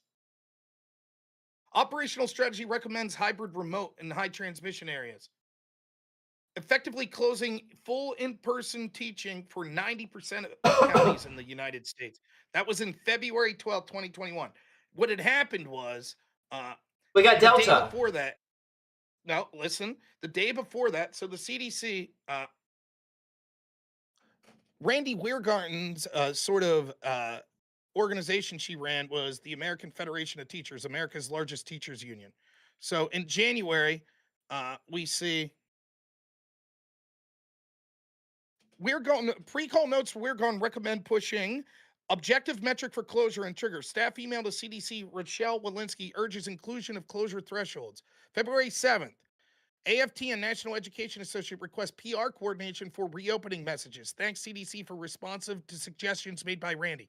February 11th, a direct email from AFT, again, the teachers union. We must urge inclusion of clear closure triggers in the imminent guidance. Emphasis on needing the closure trigger. This was cited in GOP probes as evidence of influence. Walensky later testified the AFT pushed for auto closure triggers. The very next day, the CDC revises their guidelines. Operational strategy recommends hybrid remote high transmission areas, which effectively closes full in-person teaching for 90% of counties. And then that lasts until May of 2021, which it drops the stricter thresholds, supports more reopenings with masks and vaccines. Then in July of 2021, they further ease finally, which leads to a full shift of reopening. 96% of schools then reopen. So not only do we see that the CDC's initial guidance in 2020 supported short-term closures evolving into reopenings by July 2020. The February 2021 version added closure criteria, which critics say prolonged the shutdown despite emerging evidence of low child risk. Walensky testified that the AFT pushed for these triggers, but Weingarten maintains it was collaborative feedback, not dictation. In other words, the CDC's guidance was still supporting closures all the way up until May of 2021, despite the evidence that I just read you, that there was an international consensus that way back. Didn't we get the Delta variant? Didn't we get the Delta variant in 2021? I don't know. What's the point? The Delta was a more deadly virus. That's why you saw more deaths under the Biden administration than you did under Did it lead Trump. to more deadly? Do you have evidence that it was more deadly for children, more deadly for in-school transmissions, any of that? Rob, at the time, we didn't know what that was going on. The best available evidence that we had showed that the consensus emerged that closures harms outweighed the benefits for kids. Yeah, that was the first variant. That was the first variant, right? Show me evidence that they thought differently about the second variant. Go ahead. Maybe. Let me see. Did Europe and all the other countries in the world, the Western, lock down schools again in 2021? I don't know.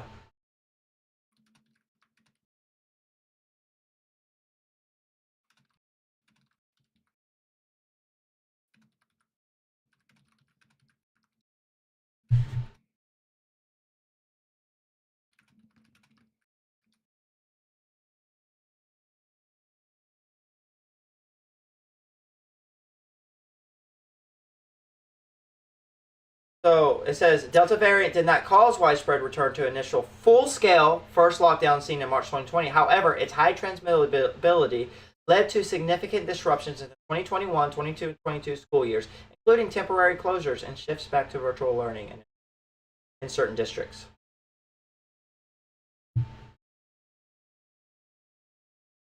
Okay, I missed some of that. It's according to this. Seems like the Delta variant and its high transmissibility led to significant disruptions in the 2021 school year, including temporary closures and shifts back to virtual learning in certain districts. Okay. I think I misheard you there because it sounded like one more time. I'm so sorry.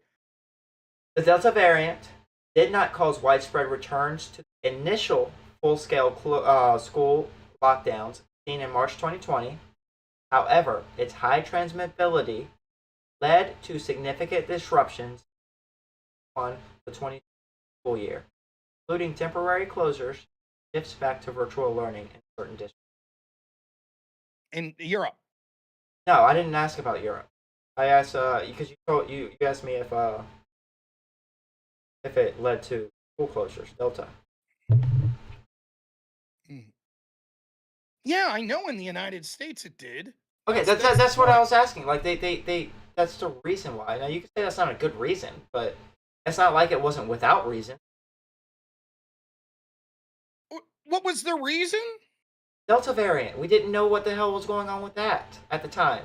Okay, yes, I agree. The best available evidence suggested that these school closures were significantly harming children and were worse because the transmission rates, etc., for children were bad. In the United States, right, they decided, despite knowing that, we're still going to lock down schools.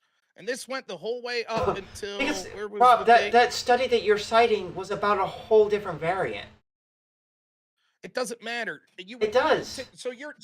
Okay. So then Omicron, did we lock down schools? We didn't because it was significantly less. It's a whole different variant. But okay, so we see these. Wait, Rob, they didn't know. At the time, they didn't know. They didn't know how bad it would be. So they were negligent in not locking down the schools, right? Because they didn't know. Rob, it's a whole different variant. Rob, Delta. It's a whole different variant. Delta. How did they know? Delta shown itself to be more dangerous in the Asian countries and where it first emerged. Omicron did not. Now we didn't They know shut down we didn't know schools. specifics. Consensus. The overwhelming consensus was that it was harmful to children to lock down the schools. That's what we saw. We knew we knew that the transmission rates were low. You saying, yeah, but they were worried maybe the second variant would be worse. It turned out it wasn't, but they were worried. So they had to maintain lockdown guidance way into. I'm not saying they had to. I'm telling you that this wasn't without reason. Of course, there were. Anything you do, you could say is with reason. Okay. And yes, I think I know what their explanation was. I think that you're not giving enough credence to how terrible the COVID was to the people that got it, to the people that lost their family members to this disease, to the people. Why don't you give a shit? My uncle died of the flu. Why are you so callous? You don't give a fuck about. I do care. That's really sad. Tell me what it is. Why you know what? I care so much about that I think that people that are showing flu symptoms should have to wear masks in public. Okay, and just to be clear, so you would tell all those kids of all the things that increase suicidality of kids, shut the fuck up, you little shit. No, Don't I'm you not care about saying those that. other I people think at the time? That's what you would say, that right? I think that when you're looking back at it, it is very clear that both strains didn't justify a lockdown for schools. And in the time there were people that were saying that, and in the time there were people that were saying the opposite. So, and then what we have is, what we can see is that CDC recommended keeping schools open. Then America's Big Teacher Union, they're like you. They wanted to get paid to stay home. They thought that was pretty cool. So they sent an email saying, we urge these closures. And then the very next day, the CDC reverses their guidelines and said, yeah, okay, which results in the closure of 90% of schools in the counties. Then it takes them all the way to basically July to basically fully endorse a full shift to reopening.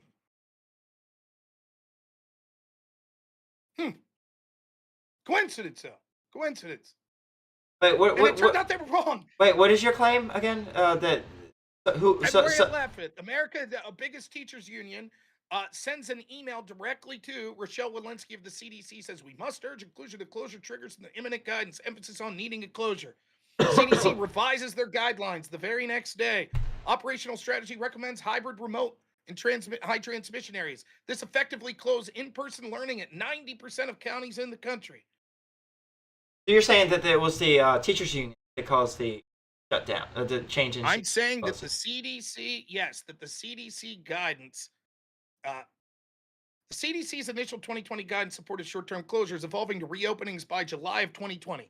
The February 2021 version, influenced by the America's largest teachers union, added closure criteria, which critics say prolonged shutdowns despite emerging science on low child risk. When Linsky testified in June of 2023, the AFT pushed for this. But Weirgarten, who was the head of that teachers union, said it was collaborative between her and the CDC. Nonetheless, the head of the CDC saying, yes, it was because they pushed for it. So what I'm seeing is lobbying for closures. This is teachers union involvement. Teachers unions, such as the American Federation of Teachers, actively lobbied for schools to remain closed until specific safety precautions, ventilation improvements, mask mandates, social distancing, and later teacher vaccination put into place, which was what Europe did for during Delta, by the way. Correlation with closures duration. Research by the National Bureau of Economics. Others found that across thousands of school districts, schools were less likely to reopen for in-person instruction in areas with stronger teacher unions. These studies found a correlation stronger predictor of school status than local COVID-19 risk levels. Influence on guidance. A U.S. House Select Subcommittee investigated later found the AFT had direct input, which is what you're talking about, the email, advocacy of member safety. Union leaders argue that they were doing their job by advocating for safety of their members, especially given for higher risk of severe illness for COVID-19 students. They contend that European schools opened sooner because safety measures were already in place and schools were prioritized over commerce. Now, I'll give you that the teacher unions had a lot to do with it. Do you give them that there were probably safety measures that should have been put in place that wasn't? No. No. I don't. Okay. Well, Like that's what? Give me an I explanation. gave you examples. Ventilation improvements, which is what Europe Okay, did. so what would that look like? I What did that mean? What did they do? Ventilation improvement. I'm Go ahead. guessing improving the ventilation system, which is what European schools did. Okay, so what did they do? They put new air ducts in? That's your Maybe claim? more air No, ducts. I I'm don't not think that's sure. what they did. No, No, hold I'm on. sure it had to do with. That's what. Hold on. Because I looked up the European approach during the Delta wave. Mitigation measures. Instead of full lockdowns, European schools implemented robust mitigation measures: masking, testing, and ventilation and social distancing. Improvements to classroom ventilation and physical distance where possible, and use of smaller pods or class sizes were common practice. So they built new air ducts for all the buildings? Is that what happened in the United States, by the way? That- Eventually, when they reopened? Well, probably We not. built But new I air think ducts? we reopened when the vaccine. Like our full on we were reopened was when the vaccine were widespread. So if we look at this in 2021, here's a list of Europe of what they were doing starting in January. UK 8 weeks closed, 8 to 10 weeks at the most. Germany was 3 to 5 months. Okay, Scotland less than 8 weeks. France 3 to 4 weeks. Italy 3 to 4 months. Spain less than 2 weeks. Netherlands 8 weeks. Sweden never locked down. Denmark 6 to 8 weeks. Austria less than 3 months. Poland 6 to 7 months. Czech Republic 7 months. Belgium basically it said didn't really lock down. The United States, it says, end quote. Most prolonged closures in the developed world in 2021. Almost all schools fully. But October they opened. October. If we look at like a full comparison of European average total weeks of national full closure 0 to 12 weeks. United States 40 plus weeks. Wait, so Countries that that's kept not primary element. that's not getting at to my question. Like it seems like they were lobbying for closures until specific safety precautions such as ventilation improvements, mass I mandates. want you to show me. I want you to show me what those safety precautions were. Like we even see. By the way, they've now admitted that they were wrong. Just so you know. Mm-hmm. Yeah. What? Hold on. I said that was wrong. I said that earlier. But what I'm saying is, I'm trying to put. Weirgarten admitted mistakes in December 25. Yes, I understand that teachers could have said. Your argument is this. Well, the fact that this irreparably harmed so many children, you have to understand that they were requesting things. These teachers' unions, they're requesting things. So the United States did the worst in the developed world. They did the worst because the teachers were requesting things. Don't you understand that, Rob? They were requesting. They were requesting Do you things that understand you're. Rob? They were requesting Wait, they were things. requesting things that the rest of the developed world was already doing. Prove it. Prove it. I mean, I'm not going to prove it any more than looking up the AI right now. I want you to prove what the ventilation was in a Scottish school compared to the United States.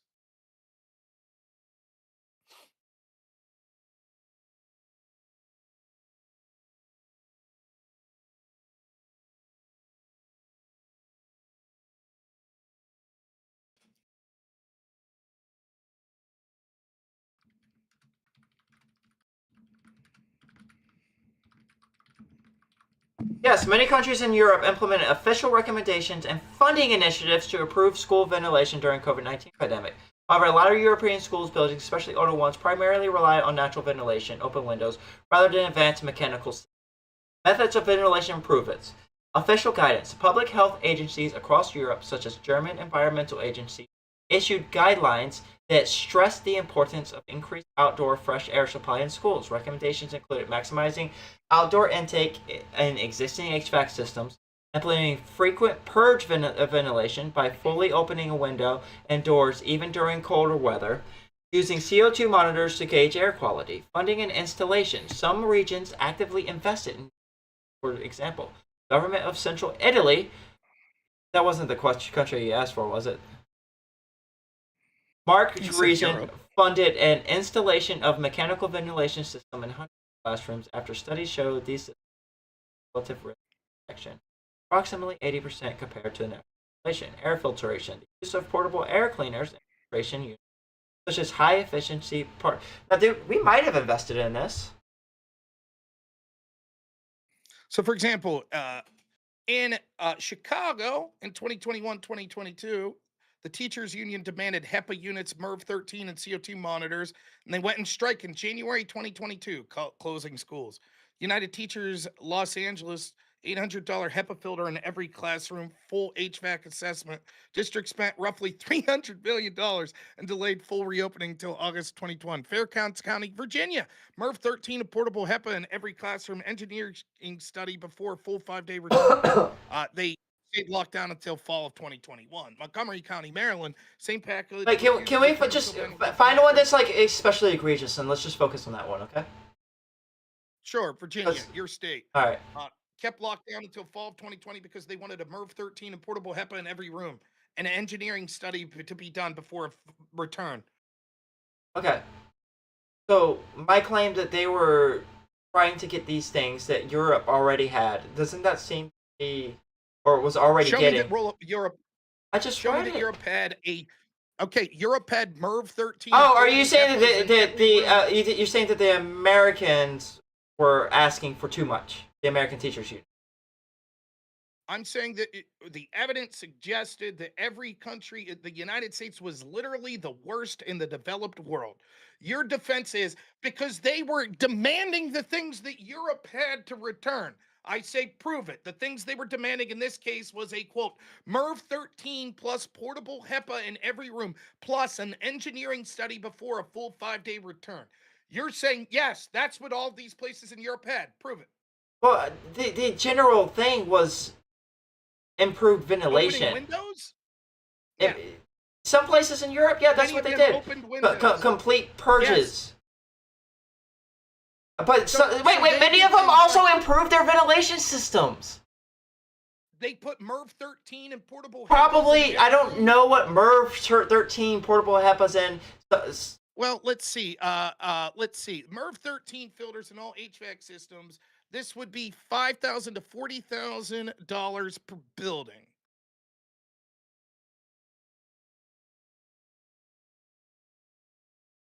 That's what was demanded. The HEPA filters would be 800 times the number of classrooms.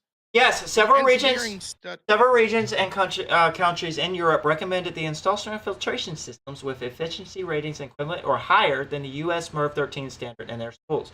European systems have different standards, EN 1822, but the goal was the same: to use filter capable of trapping particulates, including viruses. The German Environmental Agency provided guidance addressing air quality, provided companies installed portable air cleaners in over 140 schools, many equipped with HEPA 14, which much more efficient than HERV 14. Oh gosh, Rob, I'm so tired, and I gotta wake up in like 2 hours. The teachers in Europe refused to return until that was there. I'm saying, like, what's the point of this? A bunch of greedy fucking teachers wanted paid to stay home, and they ruined kids' lives, and you support it. God. No, that's not what I'm saying. I'm saying that they had demands. That's exactly Wait, what's no, happening. you're comparing the American lockdown to the European lockdowns. Europe reopened, but Europe also took these steps that the teachers in America were asking for. It said some places. It said some places, dude. Yeah, I'm sure some places opened up without taking those steps. Oh, okay. It's an awful lot of excuses being made for it. So, The United wait. States was the worst. The United States was the worst in the developed world. The worst. The preponderance of evidence from 2020 showed that it was bad to lock down children, worse than if they would have opened it. And You then Delta continue to excuse comes, and you did. even after you Delta, did see- we saw the evidence. We saw the evidence from the rest of the world. So much so that even the people involved, only you, still carry the torch. Even the people involved say, we fucked up. No, I'm saying that their decision was bad. I'm saying that if you put them in the moment, these weren't just like greedy fucking teachers that wanted to leave work. Yes. it does sound like they had Yes. legitimate concerns. Like you, they were dudes like you that said, I want to get paid to stay at home. Rob, they had That is what they were. they had legitimate Yes. concerns. Many places in Europe took those Bullshit. concerns serious and actually implemented the things that the people in America were asking for. That's absolute bullshit. I Show me just that read most it. Places did it. I just read it all to you. You said I saw you read that some did it. Okay, so what am I supposed to get like a study of the proportion of European countries that European schools that like what? You're the person making the claim. When I looked at it, I'm like, so this is what you're doing. You're looking at it like, wow. Oh wait, I want to know what portion of schools were closed in 2021. 90%. 90%? Do you have that in front of you? In the United States, yes, I do. 90% of schools closed after. What percent of scientists? What percent of scientists didn't support the schools being supported the schools being opened? I don't know the percentage. Oh yeah, you don't know the percent. You're making a claim. You don't know the percent. Like that's what you're doing right now, Rob. No, what I'm doing is the evidence shows quite. Yeah, clearly, you found. including I could be as There bad you go, faith there as you you. go, there I it could is. be. When I I get could, it. yeah, no, I could be as bad understand- faith I as you. understand the need to fill I it could out be here. I'll as show bad you- I'll faith tell as you you exactly and what say, it oh, is. you The found one evidence, thing. The preponderance of evidence suggests that the United States did worse than anyone else. The people that were involved admitted, yes, we did bad. We fucked up. Even the Yeah. people that were involved. Yeah. Your argument It's really is easy to do that ad this was hoc. justified. Your argument was this was justified because all of these places in Europe did this thing that these teachers wanted, and so therefore they were justified. You're making the claim. I say, can you show that? You're like, that's ridiculous that you. I'm not asked even me to saying show that." justified. I'm saying understandable. Well, it would be understandable for a litany of reasons. For example, it would be understandable for it to close schools right now and say school shootings. No, it Right. wouldn't. Why wouldn't it? Because You the amount of couldn't people who die in understand teachers schools, saying we're- the amount of people who die in schools, is way less than the amount of people that are dying in COVID. Okay, tell me how many people died in COVID from school transmission. Oh, I don't know the answer to that question. Well, then how do you know what you just said? How many people have died in school shootings this year?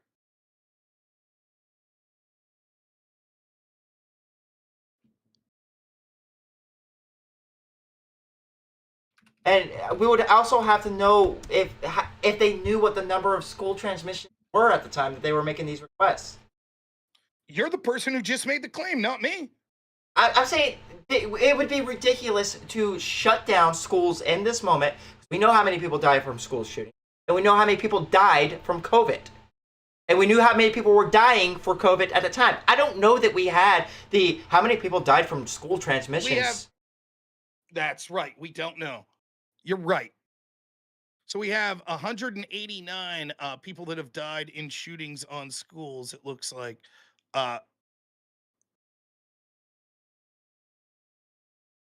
189 of 2020 to 2025. I don't know evidence of even one person. I'm sure there was some that was a teacher that claimed that they contracted COVID at school and ended up passing away. You're making the claim though. Surely this had to be a substantial amount of people. Rob. When these people were doing this, they weren't thinking, "Oh, how many transmissions are going to actually be from this school thing?" They were seeing the deaths. I want free money. No, they were seeing the deaths over the entirety of the United States. No, that's not true. Did they see the deaths over that in 2020? Did they? In summer, yes. Okay, so in 2020, they were looking and they saw the deaths. Yet, were the deaths scary in 2020? Yes. And yet, the evidence suggested that there was almost none of that going on in schools. Correct? There was some evidence. Yes, there was some evidence. I'm gonna be. So much so that there was a consensus around the world that reopening schools was the way to go. Correct? As long as you've got those things that the proper mitigation tactics, yes. So show me that they demanded that in 2020. Proper mitigation tactics for COVID? Correct. Show me that. MERV, standard, HIPAA filter. I don't know this. Okay, Rob, I'm done with this. Actually, you are asking for you were asking for so many specifics that you. Yes, they wanted mitigation. You can't just give me they wanted mitigations in 2020. Of course they wanted mitigation. So What why does are that you mean? asking me this? I don't know the specifics of their mitigation. The mitigation they wanted in 2020, Rob. Well, it's clear that the mitigation that they wanted changed in 2021, right? We know Maybe. exactly what they wanted in 2021. It's possible. What do you mean it's possible? Do you know what they wanted in 2020? Hold on, show me what they wanted in 2020. I want to see that it's different. than what in 2021. Well, we could use logic to deduce that, right? But that's what I'm trying to Because do with if a lot they- of this shit, and you just ask me for Are you like. ready? Watch Yeah, go how I ahead. could do this. Watch how I could do this, right? If they refused to go back and they wanted the same thing in 2020 as they did 2021, and they didn't get MERV standard filters in every classroom in 2021, so they refused to go back, logic would dictate that they also didn't have those in 2021. So the fact that they did go back seems to suggest that what they wanted was different back then. Disagree? For a different virus, yes. Okay, the same virus, a different variant. Different variant, yes. Okay, so The more what I'm deadly saying variant. is, so what I could see, when there was a deadly variant in 2020, and it was deadly to the population at all, but then they could see that all the evidence suggested actually it's not that bad at schools whatsoever. We're recommending that schools reopen, and they all did. Now, there's another deadly variant in 2021. There's no evidence that it would be different for schools, though. None. But let's say that they were frightened. They see that Europe opened schools markedly before them, right? They see even the schools that aren't having MERV filters, whatever, they see, yep, similar to the first variant. Once more, no reason to suspect this is any different when it comes to low transmission rates. No reason to suspect that the lockdowns now that we already knew would harm children won't harm children now. That's the point I'm trying to make. If you're like, well, they were asking for these demands because, you could understand the demands because they were looking at all the deaths, not just school-related deaths. That's the same thing they would have been doing in 2020. They weren't just looking at school deaths, they were looking at all deaths. Rob. And yet they all came to the conclusion we should go back to school. Yes, because in 2020 they had looked at what happens when you go back to school, and they did see the transmission was low for the alpha variant. At the beginning of the COVID, we shut down schools. People were looking at total deaths. Then we started getting studies for this one variant, and then they come back to schools. Then we get a new variant. They shut down schools again because we see the deaths, and then we get more studies, and they come back to school. And doesn't it all follow a similar timeline too? No. They shut down early 2021, and they're back in. They shut down early 2020, back by early 2021. But it shut down again early 2021, back in early 2022. Say again? They shut down early 2020. They're back early 2021, and then they shut down again for the Delta variant early 2021, and back early 2022 after the studies on the Delta variant and the vaccine. They shut down for like 10 months in 2021. Oh, That so it much was more than they did so- in 2020. I thought we shut down until January. I thought the shutdowns were largely until January. No, I don't think so. Okay. At least not the CDC guidance. We already read. By the way, here's something that you might find interesting.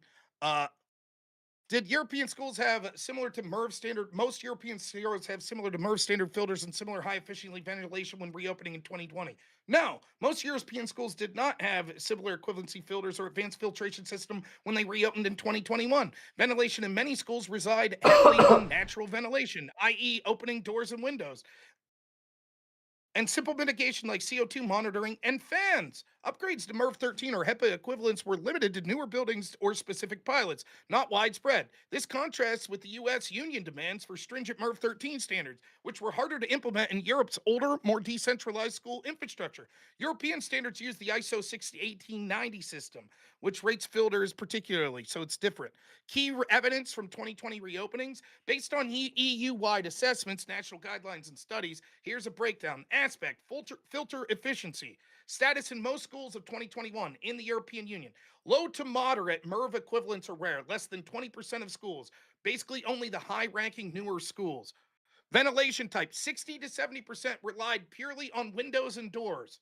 30 to 40% had mechanical with recirculation. Very few portable HEPA units.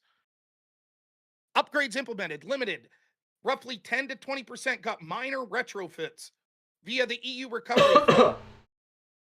So it sounds like all the teachers went back to Europe and very few of them had any of these new things. Most of them just opened doors and windows and put fans. You were saying? I mean, I'm just reading what I researched, what I looked up, Rob. I didn't know what the actual things were until I read it in front of me, and it seems like Europe was trying to do this. They recommended it. We went back without HIPAA. And- We went back without the MERV 13 whatever installations too. So 10 months later. Yeah. So for 10 months, after we saw the average length of closure was like 10 to 12 weeks in Europe, for months, teachers said they went back without these things and they're doing just fine. The data shows they're doing just fine. But nope, we're going to keep insisting it. For months and months and months, they saw the data was fine. They also knew the data that suggested the children will be harmed. And yet, the official guidance of the CDC and of these teachers' union was to hold out and keep these schools closed, which caused irreparable harm to so many students.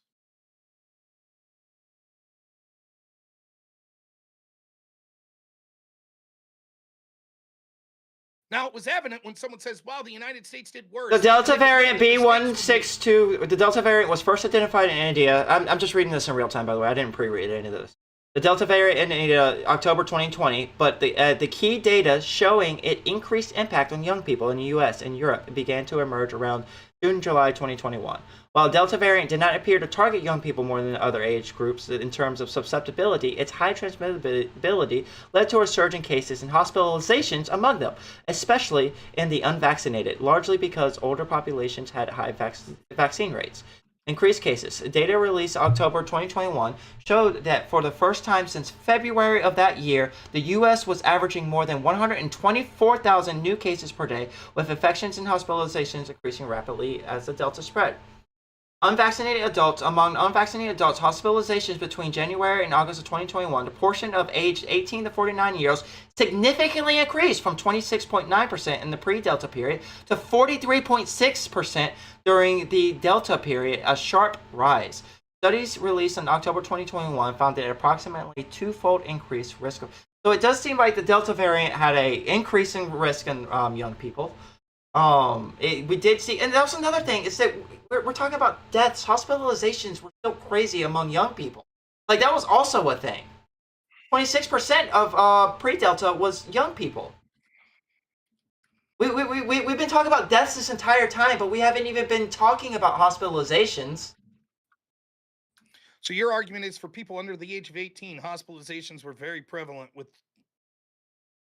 No, not as 18 to 49-year-olds. COVID-19 hospitalization rates for children and adolescents under 18 were consistently low, reflecting children's lower risk. I'm not saying that children doesn't have a lower risk, but children still got hospitalized. Of course children got hospitalized, and... Do we want to do that? Low risk. What does any of this have to do with what we just talked about? Originally, your stance was, well, it was reasonable for this to demand this because that's what they got in Europe. Turns out that's not what they got in Europe. We have the data. The best available data showed that without having these things that the U.S. teachers were demanding for months, for like 6 months without having them, teachers went back to school, kids went back to school, and they saw that it was relatively safe without these. And still, despite that evidence, teachers still said, nope, we're not going back. And that was what the official guidance pushed for until later in the year.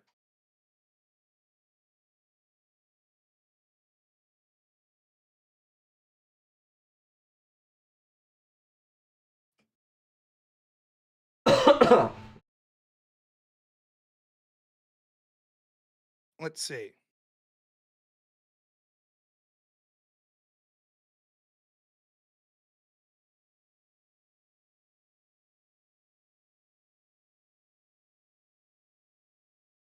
By the way, peak alpha in October 2020 to April 2021, per 100,000 hospitalization rate for people under 18 was 49.9.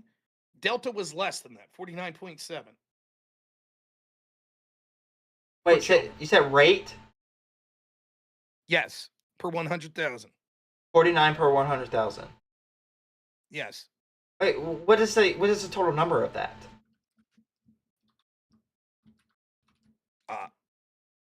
I don't know how many children there are under the age of 18 in the country.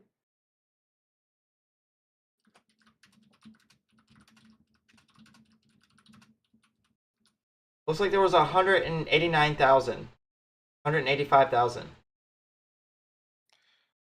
For the year 2019, Since August of 2020. 2020, from the year 2019 to 2020, want to guess how many children are hospitalized for flu per 100,000? Hmm. 40. Is that higher than Right what you around said? the same as COVID. Okay. Slightly higher. That was from 2019 to 2020. 2022 to 23, 80 to 100. That's basically double what it was under COVID. Should we shut down schools in 2022, 2023 because of the flu? Probably not, Rob. But that was double the hospitalization rate for children. Double. Wait, what was the hospitalization? Hospitalization rate, according to what I'm looking at, in the United States, from CDCCovid.net, March 2020 to August. Wait, hold on. Wait, hold on. We're talking about children again, but we're also talking think about the teachers. So I'm going to go ahead and answer it. You asked the question, so I'm going to go ahead and answer it. From October 20th to April 2021, subset 12 to 17, the list is general under 18s, 49.9 per 100,000. From Delta's peak in June to August of 2021, 49.7. Right? 49.7 per 100,000. Then, when we go to the flu from 2022 to 2023, 80 to 100 per 100,000. Rob, the increased risk was for people who are 18 to 49, not children. The Delta for the Delta variant. Okay. So those are the the argument you made.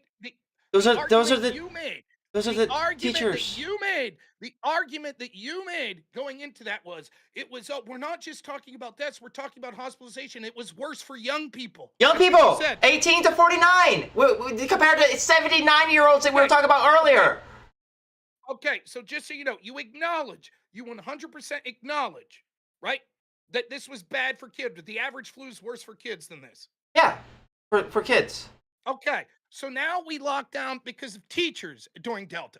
That was the original claim, was it not? Wasn't that the whole thing that I started out at the beginning? That it was never because of children, it was because of the teachers. So we locked down early 2020 because we don't know what the fuck's going on. We get the studies that say that lockdowns aren't working, it's harmful to the children, and it's better for us to open. We reopen, Delta comes along, it is more harmful to the teachers, and then we lock down again. Show me it was more more harmful for teachers. We had a doubling. I don't know if I can do the math that way, but it went from like 20% to 40% hospitalizations for Delta for 18 to 49-year-olds. Let's see here.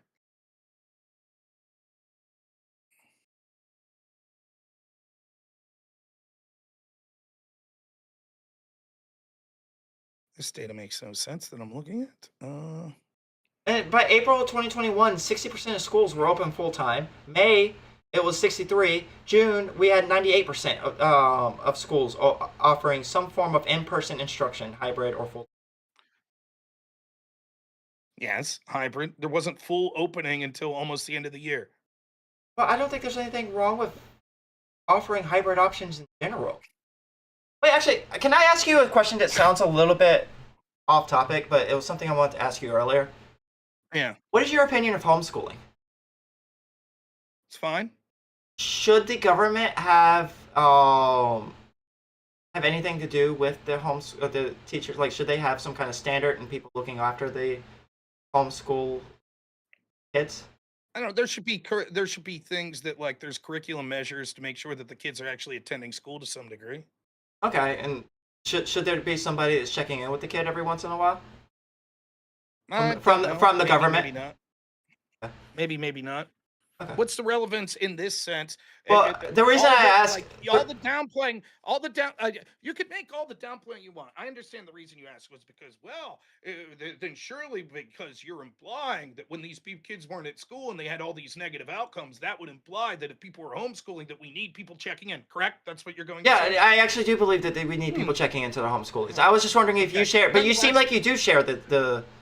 Nonetheless, what we could see is, despite any of the equivocations you want to do, we know the following things. One, Europe didn't have these filters and stuff that the US teachers were demanding. And for roughly 4 to 6 months, they opened fully before these teachers did, right? And despite that, we saw that there wasn't mass increase in risk of these teachers, etc. And that the harms far outweighed the benefits of keeping things locked down, right? Secondly, we could see that it was remarkably safe for children, better than the normal flu season, right? And third, we can see that the outcomes were terrible for children, regardless of what you want to say afterwards. All of these things are indisputable based on what we can see from the actual data. And then lastly, we actually have the people that were relevant admitting, yeah, we fucked up. And yet still you make excuses. Yeah, hold on. If So this was about using the Rob, best I think available that anybody can post hoc see that this was a bad idea. Like that's never been my claim. What I'm trying to argue is that when you put yourself in the moment, when you think about what was going on at the time, then like these decisions were understandable. No, they weren't. If we're looking at the bet, will you acknowledge this, that by 2021, that everybody knew that locking down was harmful for children, locking down schools?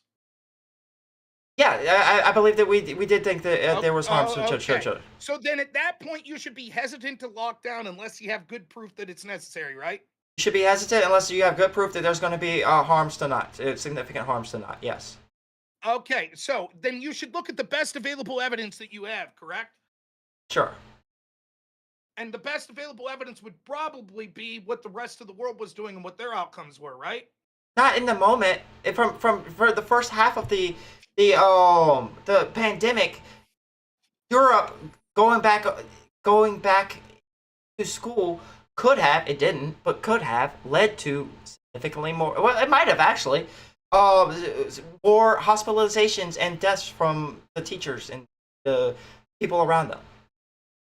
Once more, it clearly didn't do so in a significant way, or the Europeans would have stopped sending them back to school, particularly when a lot of the Europeans had stricter lockdowns than the United States.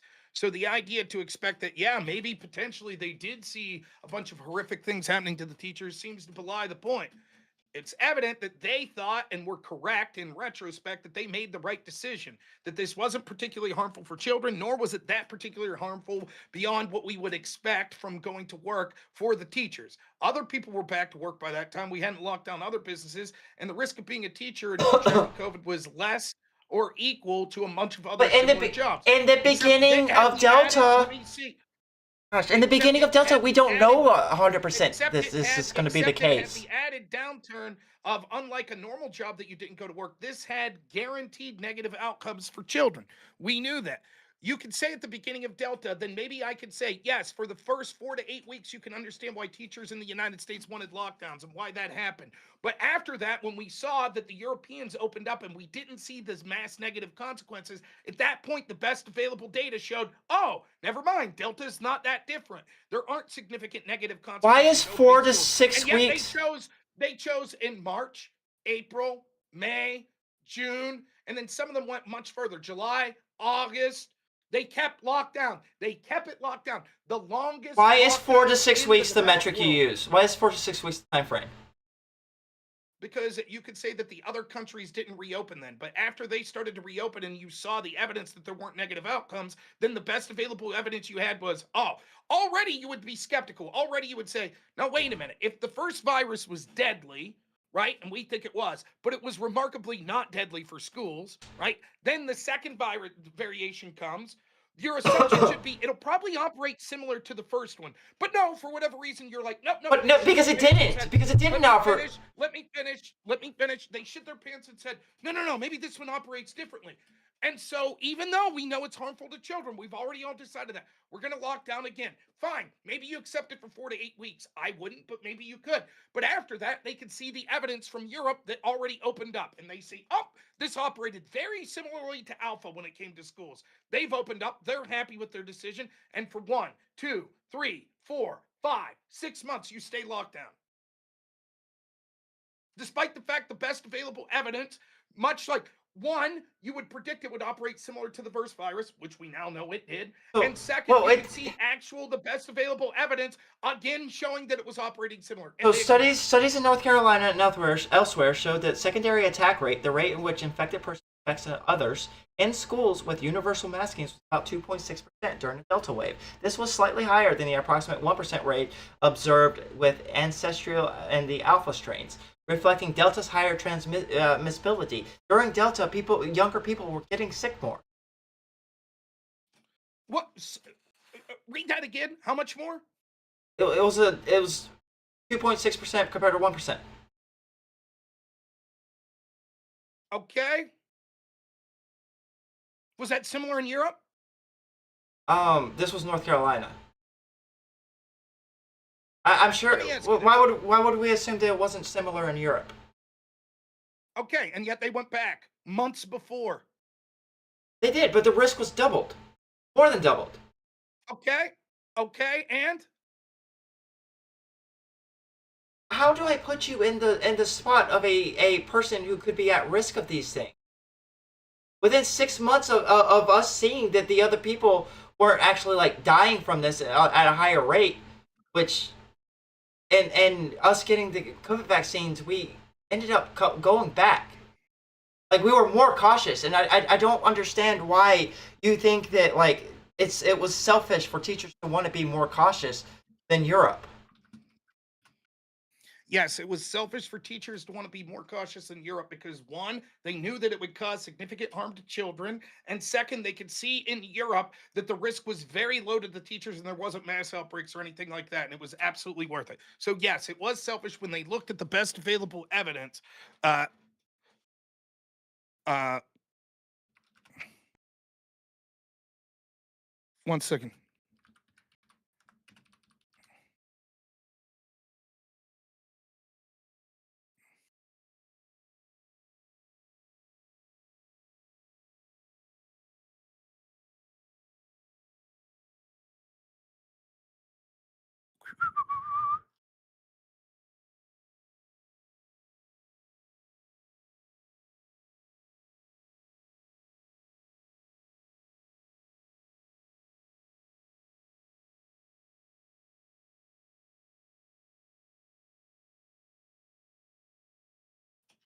I want you to explain to me why th- a bunch of other industries didn't stay shut down as long as schools. Like private industries. Sure. Other government or public institutions like government work, etc.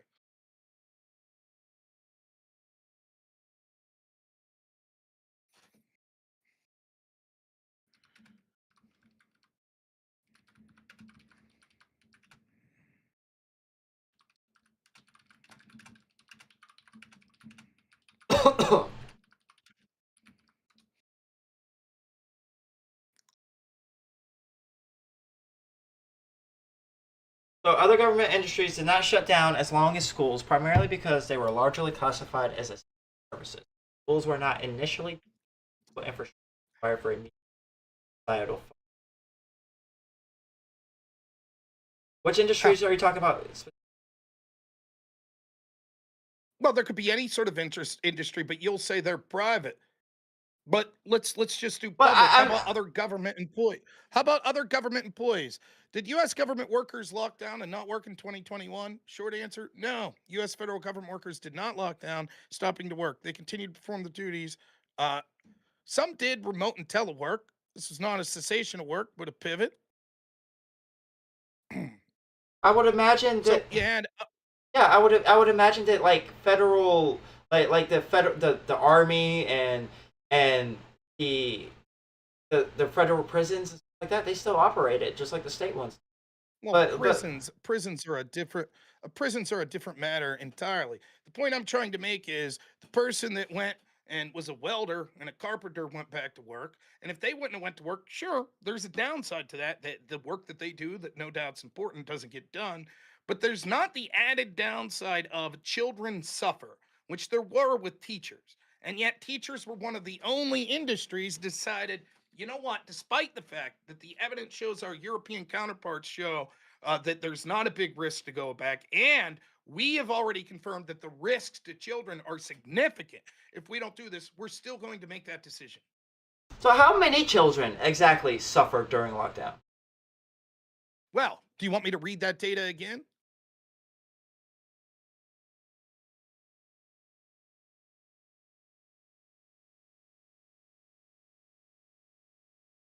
Like suffer to the point that somebody who's hospitalized and from COVID would be suffering. Well, the majority of hospitalizations of COVID weren't severe at all. The vast majority of them. So people. I would say that killing yourself, I would say that getting depressed to the point where you kill yourself is worse than that. That's just my opinion. Maybe you disagree? What do you think? Suicide worse? Yeah, suicide's probably worse than getting hospitalized due to COVID. Okay, good deal. So, let's see. I'll find that again.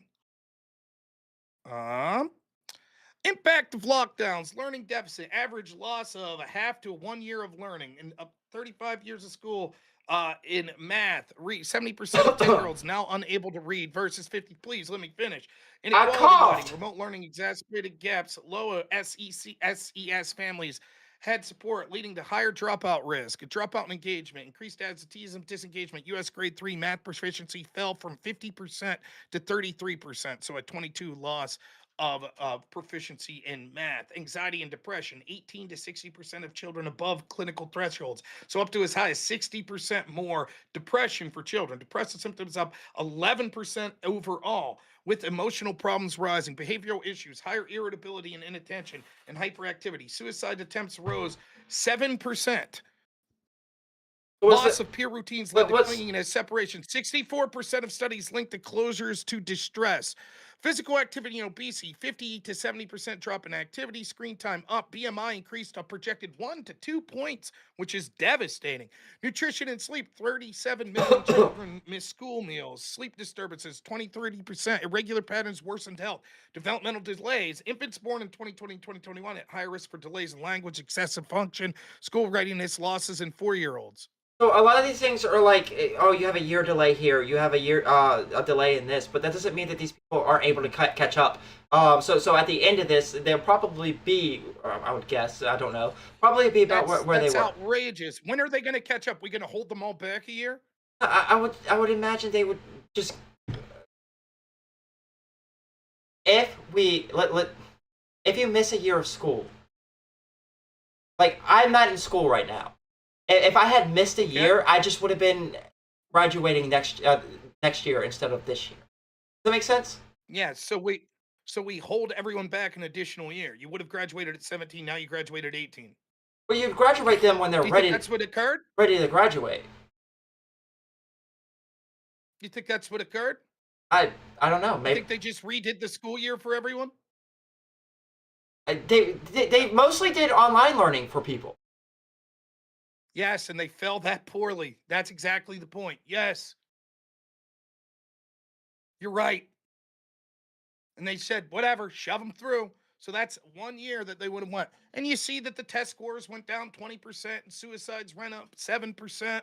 Well, what's the actual number on the suicides? What's the number on suicide attempts? 2.8 to 9. I know. 7%. What is the number of people? I don't know. It didn't say the exact number. Yeah, I know. Isn't it annoying when somebody asks you questions that you didn't just find it?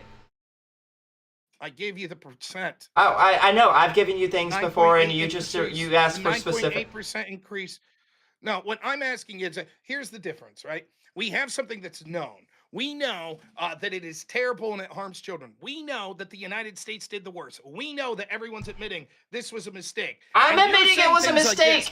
I'm just saying. You're saying this is the type of things I was asking for proof of you. You're like, but what it was American teachers were just demanding what the European teachers had. I said, prove it. You were unable to prove it. And when I actually looked it up, it turned out that was exactly the opposite of the truth. So I was right to ask you to prove it. That's different than me reading, looks like suicidality went up. Well, what's the exact number? That's a different claim altogether. Sure. So, like, if there were, first of all, there were no increases in suicide, completed suicides amongst that group, apparently. But the reason I'm asking is because I don't know. No children committed suicide? No increases. In completed suicides. The reason, when you say suicidality, that's a psychological term. But what I'm saying is, if the number was like 500 and it went up by 9%, so now you have 510, and you compare that to like 1,000 people that could have been hospitalized, then maybe the trade-off is, maybe that statistic isn't that significant. Mm. Let's see.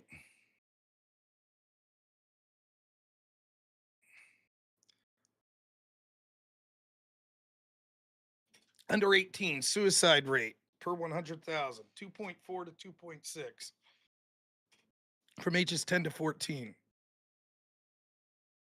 Then 2020, 2.8. So it increased significantly, right? Then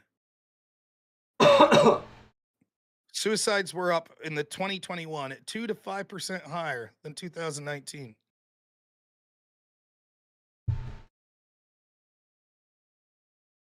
That was accomplished suicides.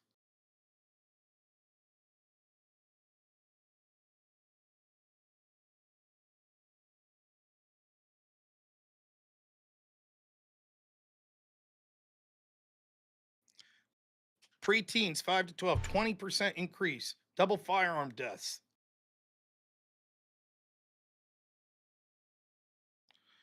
Isolation, school closures, disruption linked to 11% increase in mood disorders and double the amount of self-harm. Suicidal ideation rose 14% and attempts 14 to 32% in non-clinical clinical samples.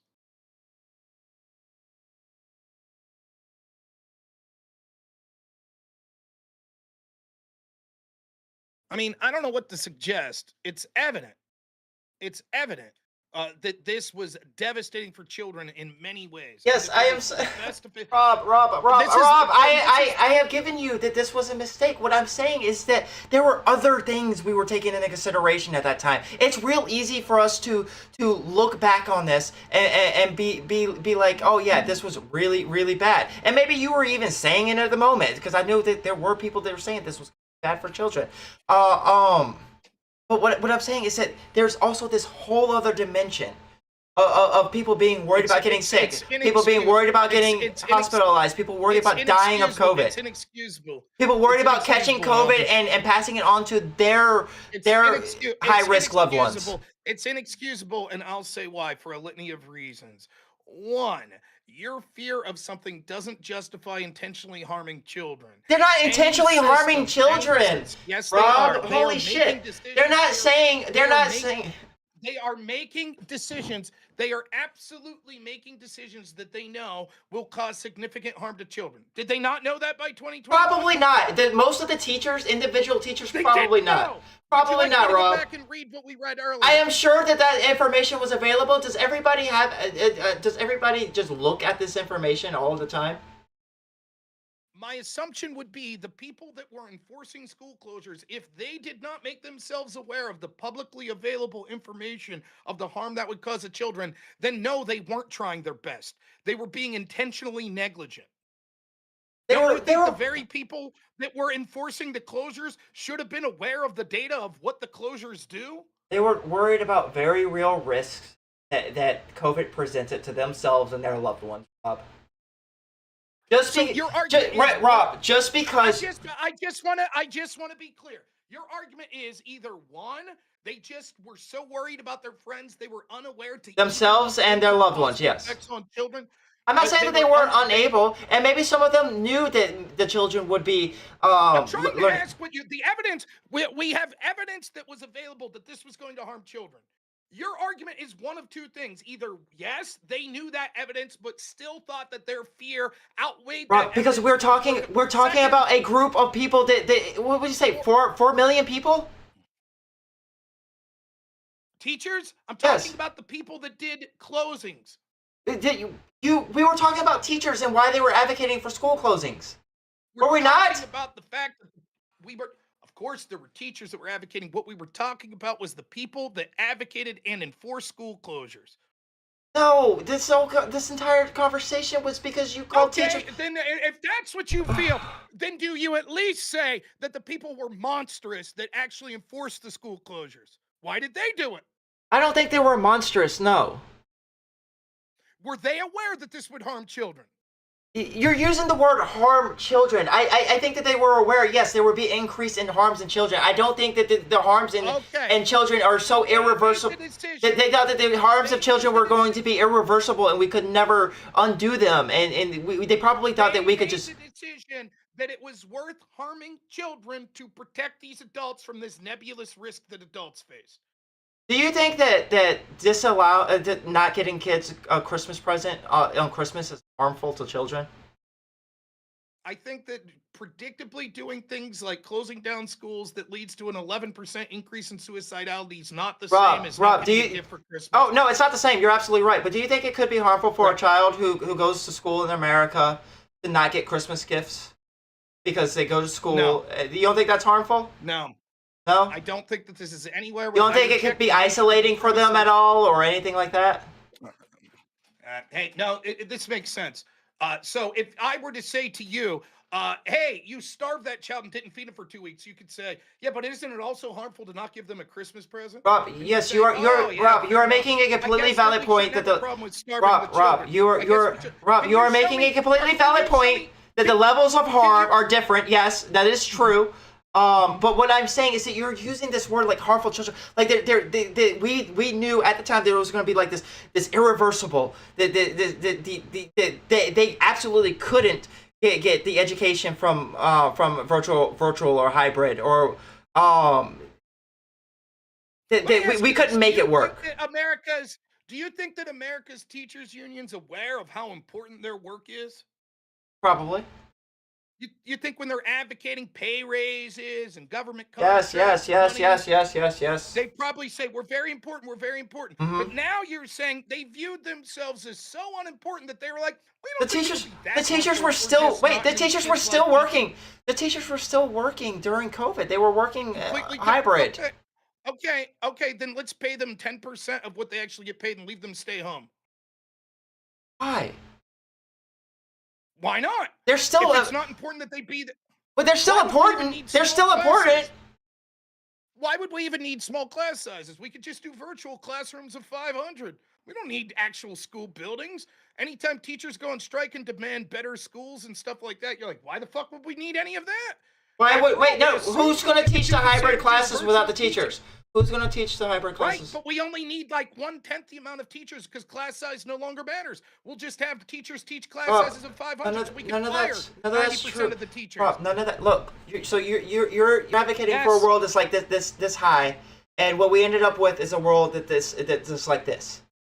Right? Yes, it would have been ideal if all the people could have, all the children, we opened schools earlier and the children went back to school earlier. That would have been ideal, yes. But we're in the world right here. What I'm saying is that we ended up in the world right here. It's not just a matter of ideal. It is a matter of the overwhelming preponderance of evidence showed that one, children would be harmed, and that second, there wasn't significant risk to reopening the schools. And they still chose not to because the principle that they lived by was we must allow this harm to occur to children to protect fearful adults. Fearful adults, by the way, that people contemporaneously in the same groups in other jobs actually went back to work. So welders went back to work, carpenters went back to work, restaurant owners went back to work. Do you think AI is going to harm children? Do you think AI is going to harm children? This is actually much more significant.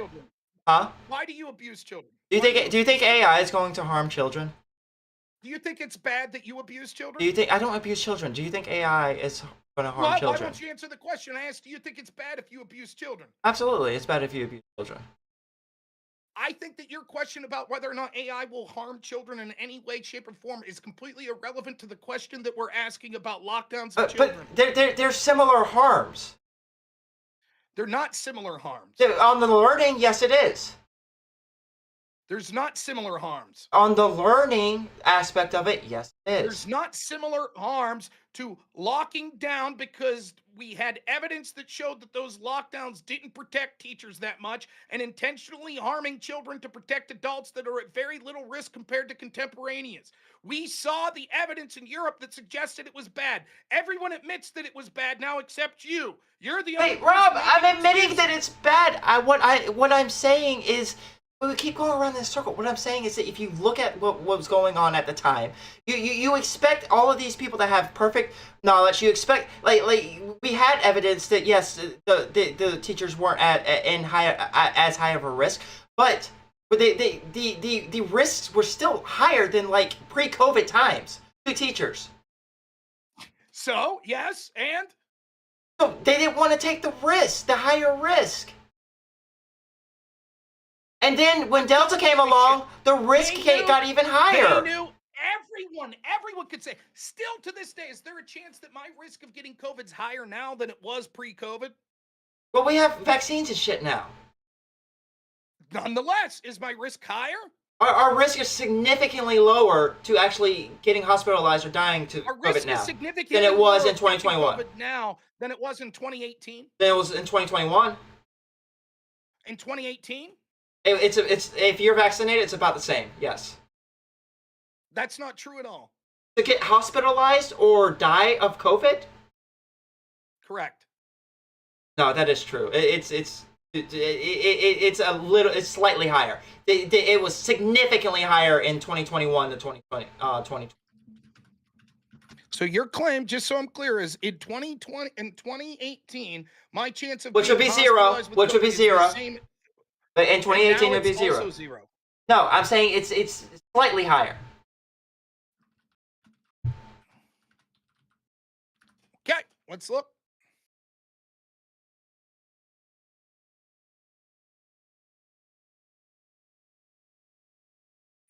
For a typical infected adult in 2025, the probability of hospitalization with COVID is 1 to 2%. That's down from 5 to 10% in 2020. So look at the difference. The You're saying that the difference between 2020 and today is higher than it is in 2018 and today. that would be an impressive comment to make if that was any of the points that were being argued. That wasn't the point whatsoever. You flippantly made the claim that basically the risk is the same. I said today as it was in basically the same. 2018, I which said is the part- basically the Okay, same, Rob. So it's not. So is It is. 1% basically the same as 0%? It's based, yes, it is. And plus, there's the other aspect of it that we've pretty much got that risk as low as we're gonna get it. So there's nothing to do at this point. It's became endemic. I just want to be clear. We have had, let's see, hospitalizations of COVID in 2025 in the United States. 420,000. That's basically the same as zero, correct? Okay, so Correct? Yes? No, I just want to be clear. 420,000 is basically the same as zero, correct? hold on a second. I'm asking you a question. 420,000 hospitalizations of COVID for adults this year, basically the same as zero. Correct? No, you can't answer. Wait, are these You don't know vaccinated what or the unvaccinated adults, Rob? Rob, are they? I'm trying to What does look it up matter? shit. Hey, because my claim was after the vaccine, we were able to open up. Okay, we're after the vaccine, Yes. and If you're an unvaccinated teacher, Okay. then yes, the race is probably going to be about the same as it was in 2020. Maybe slightly lower because one those around you. suggested- No one suggested it. What we suggested was in 2018, before COVID, is your risk higher today than it was then? It You, is if higher. you were a good faith person, would have said, "Of course, Rob. Of course, that's the case. COVID wasn't really a thing." back then." Basically I'd the say, same. "Great." So if a teacher today said, "Well, given that we can see hospitalizations, I want to mitigate my risk. I don't want to do in-person learning." In fact, there's a Hold bunch of on, other Rob. Do teachers now? Do teachers? How many teachers are getting hospitalized in many got 2025? the exact same that got hospitalized in 2021. The exact same that What got was that hospitalized. number again? I don't remember. Yes. Show me the evidence. You told me you couldn't find it. How many teachers? No, you find it.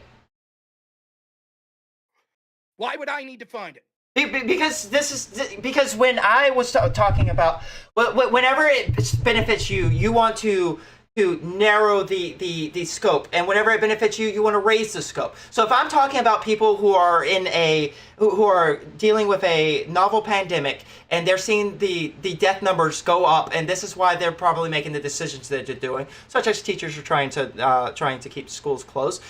You will go, well, how many teachers actually got hospitalized? So Correct. yeah. So what I'm asking you You is, were incapable of showing. Yep. so how many You were teachers? incapable of Okay, how showing about me- this? You show me 2025. I'll show you 2021. Okay. I don't have it. Can you show me 2021? I don't have it. Now, Oh, great. Excellent. So then there seems to be no evidence to back up your point that there was a massive amount of teachers being hospitalized. and there's which is no why they need to evidence do to back. an There's HDR. no evidence to back up that there wasn't. So just to be clear, it's okay to harm children. So they could demand to shut down now, right? Because there's the same amount of evidence, right? You would support that. You'd say, I understand that. I understand it, right? No, because what you would say. I will say get vaccinated and go to work. I would say we're in an endemic right now, and this is as low as it's going to get. But it doesn't get better than this. Let's see. During the Delta variation, if we look at hospitalizations, what I see is it was 250 to 350 per 100,000. Fair? Is Of that about people? what you're seeing? People? 18 to 49. What about teachers? I assume that was the I group wanna you were narrow it looking down at to with teachers. Huh? I mean, I don't understand how you think this is making your point. You're right. There is zero evidence that teachers were being hospitalized, and yet you supported their decision to do shutdowns to intentionally harm children. Explain. You're admitting now you have no evidence of how many teachers were hospitalized. You don't have any evidence, and you still say they were making a good decision. They were protecting themselves with zero evidence that teachers were being hospitalized. Explain. Because Rob, everywhere you were looking, people were getting hospitalized en masse. Teachers don't just magically become immune. You just told me the hospitalization Show me numbers. the data. Yeah, 250 to 350. There were a million For deaths in two. 100,000. Wait, there were a million deaths in 2 years. We're not talking about deaths right now. We're talking about hospitalization. So you would just so it's over a million, Rob. It's over a million Prove it. in 2 years. Well, if there was a million deaths, we can deduce that there was at least a million hospitalizations. Prove it. Okay. I'm giving you the actual numbers. You have zero evidence of that with teachers. What I'm giving you is I'm doing you the benefit of the doubt and saying I'm assuming you're looking at the general population of 18 to 49-year-olds. That was you at got one smart point. Yes, ass. I was. Yeah, at one point I was doing Okay, the 18 to The 49 year number olds. of those at the Delta, during the Delta, it was the number of hospitalized was 250 to 350 per 100,000. Does that sound about right? Maybe I wasn't looking at per 100,000. I was looking at raw numbers. Okay. Because when people were looking at this shit during COVID, we weren't looking at per 100,000. We were looking at What the was raw the numbers. raw numbers then? What was the raw numbers of the people from that age group that were hospitalized? What was it, 18 to 49? Yeah. During the Delta, just the Delta variant for a year.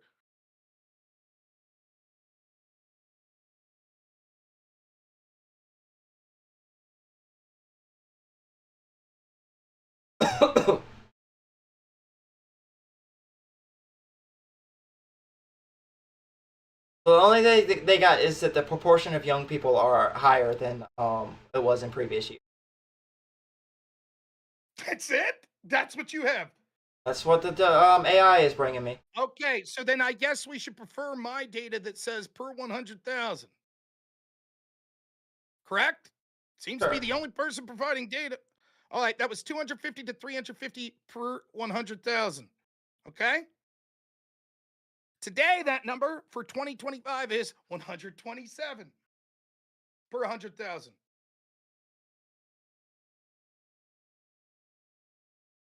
So about half that were hospitalized with COVID And this this is year. Rob. And this is as low as we're gonna get it.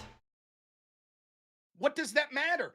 Shouldn't teachers say it doesn't matter? Shouldn't teachers say, "Whoa, I'm still at risk"? No, at a certain Risk to be point, out there. at a certain point, you have to accept the risk. That's right. Yes. You're saying that like you got some own, but what I'm saying is that Yes! Rob, That's right. Rob, in the beginning of 2021, the risks of Delta were much more unknown than it was at the middle of 2021. again, you don't intentionally harm children because of an unknown. And even if we accept that, by week 8, when we saw that the contemporaries in Europe opened up and it wasn't a massive problem, then the preponderance of evidence showed that you shouldn't intentionally harm children to keep the schools locked down. You have no defense for this. You were like, yeah, but still, there were a lot of hospitalizations. Yeah, basically twice as much as now, when you literally said that this year you assumed it was close to zero. Close to zero, you said. We have over 490,000 COVID hospitalizations in the group. For a whole year. And August 27th, 2021, we had 100,000 in just that one day.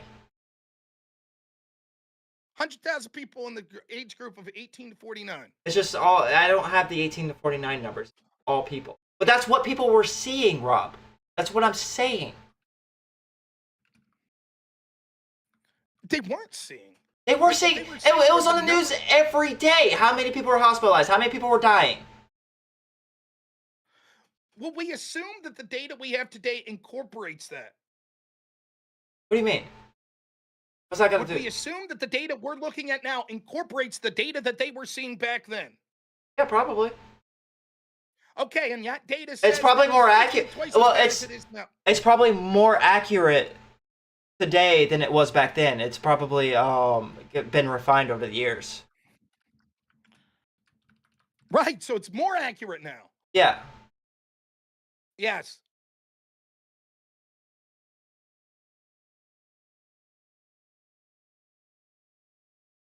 So the risk 2021 was double for young people as it was in 2025, as it is in 20. Yeah. And at the beginning of this, we didn't even know if it was just going to be double. Nonetheless, despite the fact but Europe opened up. Europe opened up. However, these things don't just like, oh, they opened up for a week and they're fine, so we should open up. These things don't happen like that, Rob. Remember, this started out with like 4 reported cases here and 5 reported cases there. Now we got 20 reported cases. Suddenly, after 2 years, we have 1 million deaths. So what was the data? What was the data that they finally went back then? What were they looking at? Ooh, what do you mean went back in? The teachers, when they finally decided, and the people that had shutdowns, when they finally said, okay, it's time to go back. What was the data they were looking at? My guess was that they were looking at higher infection rates in India. Huh? When Delta started, it started in India. So they decided to go back to school because they saw high. Oh, when they went back to school. When they went back to school. It was probably the data about Alpha. The original variant, it was probably the data that said that they were younger people were at lower risk. For like 8 months, they were out during Delta. Then they go back. What was the data they looked at to decide to go back? Oh, it was probably the data from all around the world where people had already opened up. Why was that data acceptable 8 months later, but it wasn't 2 months? Because you give it more time to produce the data. Oh, so then Europe fucked up by going back within like 2 months. Well, no, they took a higher risk, and it was probably better that they took the risk. So can you show me the evidence that suggests that the evidence becomes good that you could go back after 8 months, but not after 2 months? 8 months might be too, Rob. 8 months might be too long. Maybe 2 months would have been better, or 3 months. I want to know I want to know how you excuse this, because what you're saying, you're making a fundamental truth, and that's this: was there risk to teachers? But after a few months, Rob. And wouldn't there be less risk to teachers if they didn't have to go to work? Rob, after a few months. So then that justifies their fear. No, it doesn't. It doesn't justify. I could say that, and that was the point I was making. You could make that very argument today. You could say, yes, a teacher that shows up and teaches in person is at risk to contract some illness that may land them in the hospital. That's absolutely true. And the risk is significantly lower today. The risk is half of what it was in 2021 today. Yes. Okay. So they should lock down half as much? No. Because there's a baseline of risk in which we have to accept because we can't create a world in which that risk becomes lower. And what is that baseline of risk? It's Tell what me the number. it's what we are right now because we don't have a novel Isn't global that pandemic. convenient? The exact number that's the acceptable line to go back to work is what we have right now. Yes. Is that convenient? Because there's not a novel virus there's not a novel virus ravaging the world right now. So the point that I'm trying to make, by the way. Wait, no. Can you address that, please? Do you think that there's a significant difference in the world when there's a novel virus ravaging the world, killing people at much higher rates, and when there's not? Yes, I think that there's a difference, just like what we should do if it's a novel virus. Oh wait, I'm gonna do it wrong. Yes, of course there's a difference.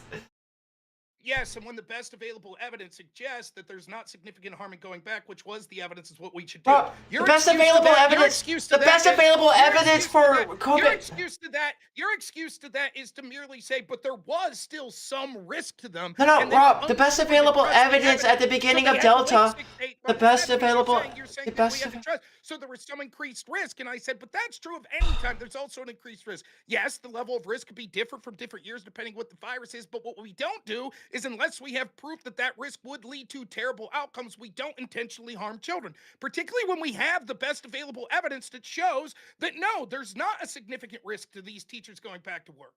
The best available evidence. Sitting on that evidence for 6 months. Rob, will you please shut the fuck up and let me talk? Holy shit, you just go on and on and on and on. Rob, the best available evidence that we have at the beginning of Delta is probably not going to be the most trusted thing. Just like the beginning of Alpha, you're probably not going to trust the best available evidence because that shit changes all the time. Then why did Europe go back? Why was the United States the They worst? they took a risk. So that was it. They took an unjustified risk. Well, it might have been justified to them. We didn't want to take the Did same United risk. States, when the United States sent their teachers back to school, did they take a risk? Yes, but it wasn't as high. Oh, okay. So then we could have mitigated that risk by holding them out another year, correct? Sure, but the risk tolerance became Why not then? acceptable. And so if teachers would have demanded it, you would have said, well, Because fair enough, you can understand, we had Rob, there was vaccines, risk. Rob. We had vaccines by the time they So were going what? back. What does that mean? They're still at risk. During the What percentage? during of the that during population that is point vaccinated of now? during that part of COVID, well, the teachers got vaccinated before everyone else did, but the effectiveness of the vaccines were incredibly high for Alpha and Delta. If you were a vaccinated teacher, your risk was significantly lower. Lower than a unvaccinated person today, which probably makes up most of the hospitalizations that we see. Vaccines were offered to teachers in December 14th, 2020. Yeah. March 2nd, 2021, Biden directs all states to prioritize teachers and school staff to make at least one dose available to every teacher, school staff member, and child care worker by the end of March 2021. Which is also probably why you see the numbers going up around that time. Wasn't it like 63% by April? Over half? Just to be clear, so your argument is once you had the vaccine, you're remarkably safe. The teachers had access to the vaccine and still chose not to go back to school. Not every teacher was able to get the vaccine immediately. There was a rollout that people had to wait for. Not remember that, Rob? By March 3rd to 11th, almost all states moved K through 12 teachers and school staff in the highest priority groups. They were in the highest priority, which means there were still teachers that didn't have vaccine. But being put in the highest priority doesn't magically put the needle in your arm. Were the European teachers that went back vaccinated? Probably not, unless they had a different maybe Europe did have a vaccine All before we right, did. so more bullshit claims that you're talking out your ass. By the end of April 2021, Yeah, I'm guessing a teachers in lot, the United Vars. States- By the end of April 2021, teachers that were vaccinated at 78 to 82%. I wasn't talking That was out my ass. I said not all the teachers were vaccinated, but I think you just proved that. But also, in April, were we like 63? Well- Were we? It's like 63% open by then. fall of 2021, 90 to 92%. Which we vaccinated. were Oh, not all, all of we them, were so they shouldn't 90 have we were went back. 93% Not open all by of then. them, so they shouldn't have went back. Wait. Not ever. Only 90 to 92%. We were 90 to 92% open then. No. Excuse me. When you said, well, once the vaccine was available, once everyone was vaccinated, we could open up, but they weren't. They were. So why did they go back? That was a risk. Only 90 to 92% were. But we were only like 90 That to was 90. a horrible risk. We were only 90 to 92% open. In fall of 2021. I think so. Yes. Okay. So then your argument was, when did we fully reopen? It was 2022. It was early 2022, I believe. And yet, I'll bet not 100% of teachers were vaccinated then. Probably not. But if you weren't vaccinated, Oh, what a Rob, risk, if you what a weren't risk. vaccinated by then, Rob, if you weren't vaccinated by then, you were making a choice not to be vaccinated. I would say the same was true by the fall of 2020, September and October, if you were a teacher, since you were put in the highest priority group. Maybe. I don't Pretty know. much I don't know when everyone the in the country. I don't know when they hit the pretty 93% much mark. Everyone in the country, pretty much everyone in the country that weren't vaccinated by the end of 2021 could have got one. But 93% of And if teachers teachers were in the highest vaccinated. priority group. What's that? But when did they become 93% vaccinated? September 2021. Okay, so it's not because they made a choice. If that wasn't their choice. Your argument seems to be something like this. Even though teachers were placed at the top priority groups for months, they were unavailable to get the vaccine. They weren't. And I'm like, well, I bet still to this day there's not 100% vaccination meant for teachers. And you're like, yeah, but at this point it's a choice. And I'm like, yeah, but I basically think it was a choice by September of 2021 if you weren't vaccinated. It was certainly. But that's why we available to you. opened. But that's why we opened, Rob. Why? Not everyone was vaccinated. You don't need everyone to be vaccinated. You need the so people then when it you need the people that are concerned about getting sick and dying to be vaccinated. That looks like 93% of the teachers. Okay, so then we could have. So then we could have opened schools, allowed the 82% of teachers in April that were already vaccinated to go back to work, and the percentage of teachers that didn't want the vaccine to go back as well. That's probably 95 to 98%. So there probably was a delta of months in which we had a high level of vaccinations that before we actually the openings matched the vaccination levels, but that still doesn't change the fact that like the levels in which we open tracked pretty closely to the vaccination levels, which tells me that we were closing down due to the risks that COVID posed to people. Goodness gracious. I don't think that you're accurate. Rob, how do you do this until 4 a.m.? I don't understand this. Because I feel like it. For example, in August to September of 2021, the percentage of schools with full in-person learning were 50 to 55%. At the exact same time of that, we saw that 78 to 82% of teachers were vaccinated. Okay. Okay, you were saying? You're wrong again? Isn't the trajectory like we get 50%, we're at 70%?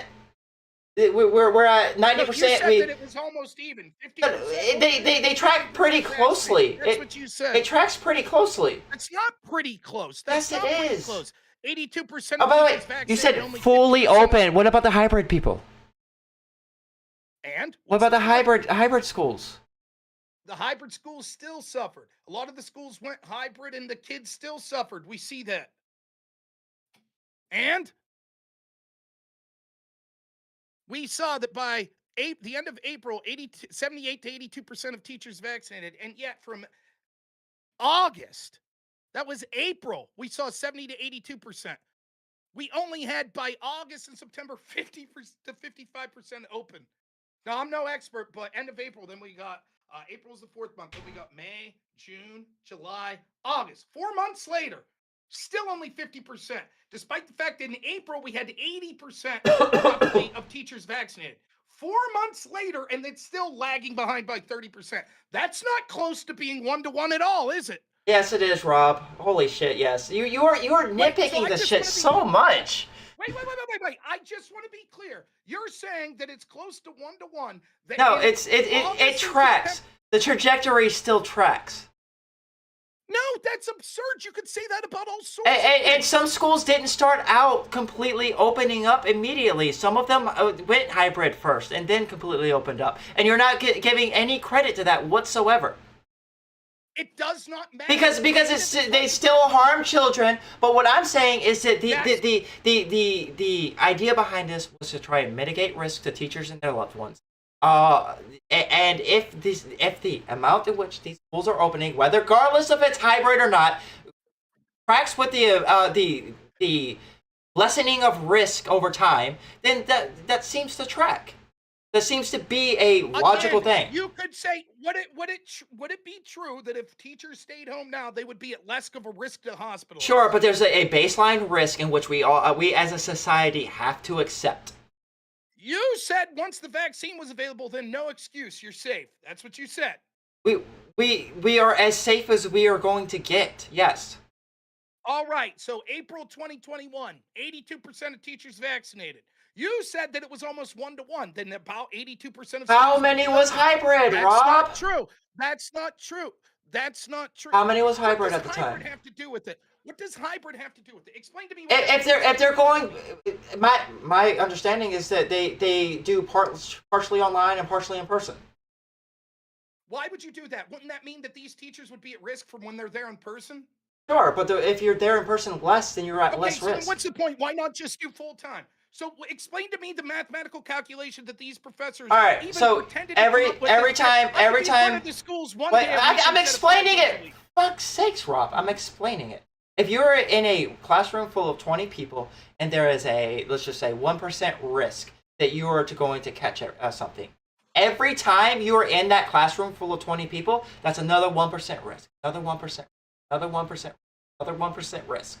So at some point, if you mitigate the times in which you are in that classroom, then you're going to have less of those 1% risks, which means less overall risk.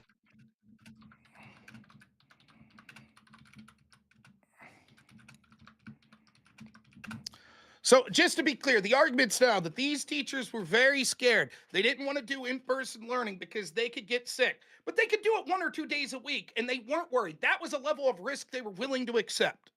Some places, yes, Rob. Why is that funny? Right. Because it beggars belief. It beggars belief that would be. If I'm scared that I'm going to get a horrible, crippling virus, I'm not like, but I'll expose myself to it twice a week. Well, people who are terrified of the virus still expose themselves to go grocery shopping. Still expose themselves to go to the doctor. You're absolutely right. Yes, that's true. What's that have to do with saying, but I'm so afraid I can't go to work? If you're doing negotiations to try and keep yourself safe, then I am not surprised that of the 400,000 school districts that we have, that there was a portion of those that the negotiations landed on hybrid.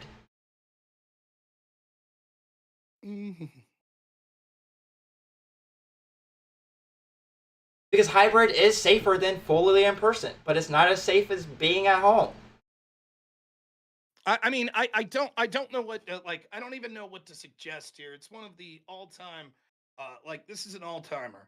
I don't know what to say. Like, you continue to be wrong about things. Now, let me be clear for both of our sakes. Most of this stuff's just us looking up in the fly. So any of these percentages could be wrong. Yeah. I accept that from you, and you accept it from me. But given what we're seeing, it appears as if we're seeing is that all the data seems to suggest the United States was the worst when it came to reopening schools. Well, but your metric is the worst, is that we did it the latest. Correct. Yeah, and I'm giving you reason behind that. You may, but you continue to be erroneous in what you're suggesting. The first thing you suggested that possibly it was a reason was it seemed as if all the teachers wanted and the people that wanted these closures wanted was the same stuff that was given in Europe. Some of them, yes. Turns out that was false. No, it's still true. It's still true. That's not true. In fact, it said that the majority of ventilation for 50 to 55% of the schools, the ventilation in Europe when they went back was opening doors and windows and putting fans. That's not MERV filters. Did the teachers get the MERV filters, Rob? I don't think so. They went There back may have to been some of them, work, but I don't. right? Correct. Correct. Why? Because the grift had ran out and that people saw, based on the overwhelming evidence from around the world, that it was safe to go back. And everyone started to wonder why the United States was the only country in the developed world that was continuing to not have children go to school. So they saw that it was safe to go back. Well, Yes. it wasn't that they saw. My estimation is that it's Absolutely. not that they saw it was safe. It was that they saw that the grift had ran out. The You think kids being every able to stay single- home was no longer acceptable. I think that this is like is this like a hive mind of teachers to you? Every teacher had this mentality. Most teachers? I think that they had a. I think that they had most of them had a similar mindset to you that said, "Sweet, I get paid to stay at home."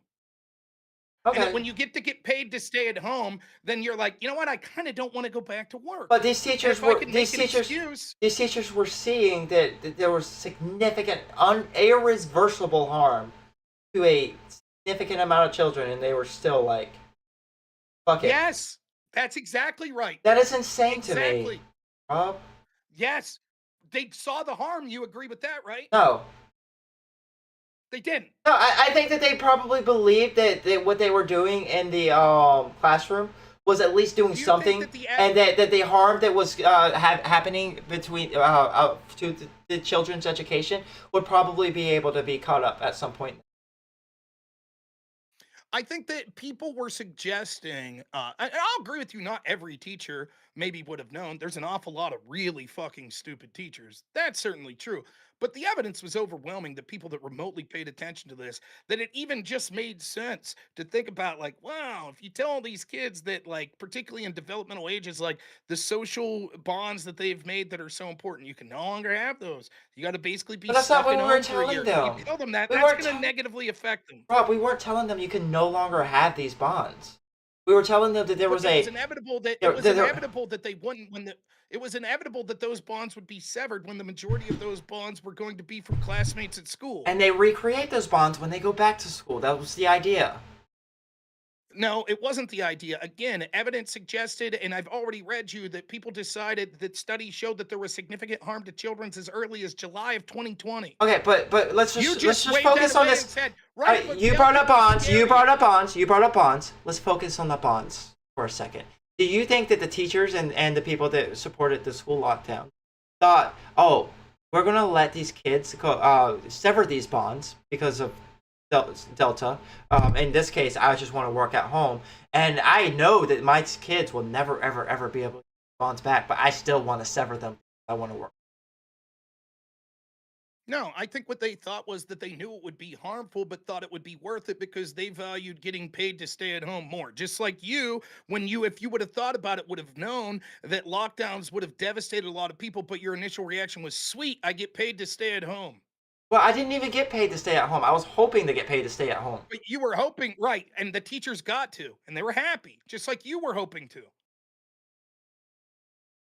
Were you thinking when you said that? But wait a minute. Wait, this Rob, could damage other wait, people. hold on, Rob. At a certain point in the pandemic, my focus was on the deaths and how scary and the risks of death. I remember one day I was running a fever, and I lived with my mom, who's a diabetic, and I was in tears because I thought that I was going to pass COVID to her and she might pass away. Like, that's where my mindset was. That's why I'm making this argument, because I know I'm not the only one that had that fear of losing Yes, a loved one. People can incentivize. In fact, there's a lot of people now that polled it, are like, and studies that show, like, they really miss lockdowns. They liked it. There's a lot of people that really liked not having to go to work and getting paid. There's a lot of people. The idea that you're saying, ah, yes, I'm sure these people rationalized it to themselves, but deep down they knew that this was harming children, but they rationalized it to themselves because they liked what was happening. They said, no, it's all about safety. Now you're admitting that it was never about the safety of the children. You admit that, right? Yeah, I think that most people knew that children couldn't catch it. Okay. But so then- they could spread it. That was the idea at the time. What I'm saying is, for a teacher, or for particularly the people that endorse lockdowns, to know the following things: this is going to harm children in some way. There's basically a consensus of that. We know that it's going to harm them, right? But I still think that even though the lockdowns won't help them, it will in fact harm them. It's worth it because I and people like me are afraid that potentially we could get this disease. Now, But we yes, were let me finish. Millions of other people are back to work. They had to go back, but we're going to say no. We want to stay home and get paid. We're afraid to go back. And yes, we see that all the teachers in Europe have been back for months, but we still choose to say, no, not us. We don't want to be. Rob, a part of the harm calculation was also we didn't want the children getting sick and getting their relatives, their high risk relatives. That was also a part of It's the harm very calculation. low risk for children to contract or spread the illness. Evidence showed that overwhelmingly. Okay, but it was a higher risk than than normal times. Yes, they also had a higher risk staying at home than in normal times. They had a high risk staying at home if their parents went out and because they didn't use masks. No and one, stuff. there was still a higher risk to contract COVID, even if you weren't leaving, except but to go pick up the mail, because there was basically zero risk prior. No, there was a higher. wasn't a risk Wait, of no, being no, no. Hold on, hospitalized hold on. with Let me rephrase that. COVID-19. Let me rephrase that, Rob. There was a higher risk of these kids contracting this virus that was putting a higher proportion of adults who they live with, some of them elderly, in hospitals, or even killing them if they have other Higher than what? higher than what? higher than the viruses that we have dealt with in the past. Yes. Yes. So that was a part of the Okay. calculation.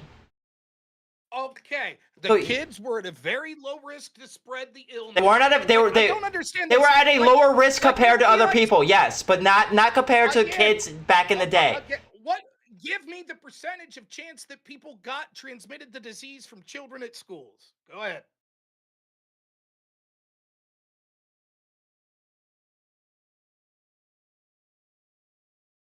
If they're less at risk to spread it, why didn't we enforce lockdowns universally? Why didn't we say the carpenter can't go to work?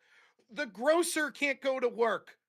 Because The hardware because man there was can't go there to were work. certain there were a lot of hardware people couldn't go to work, but there were certain That's there were not certain true, not industries- until late 2021. there How was long there did were lockdowns certain last, in your industries there were certain estimation? industries that we considered essential.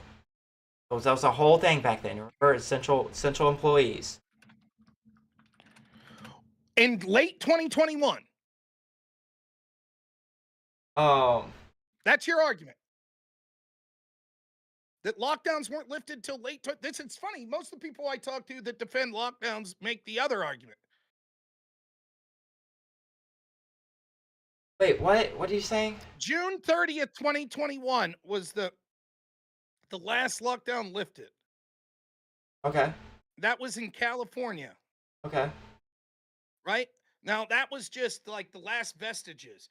Oregon, June 30th, 2021. New York, June 15th, 2021. All other states, it was in 2020.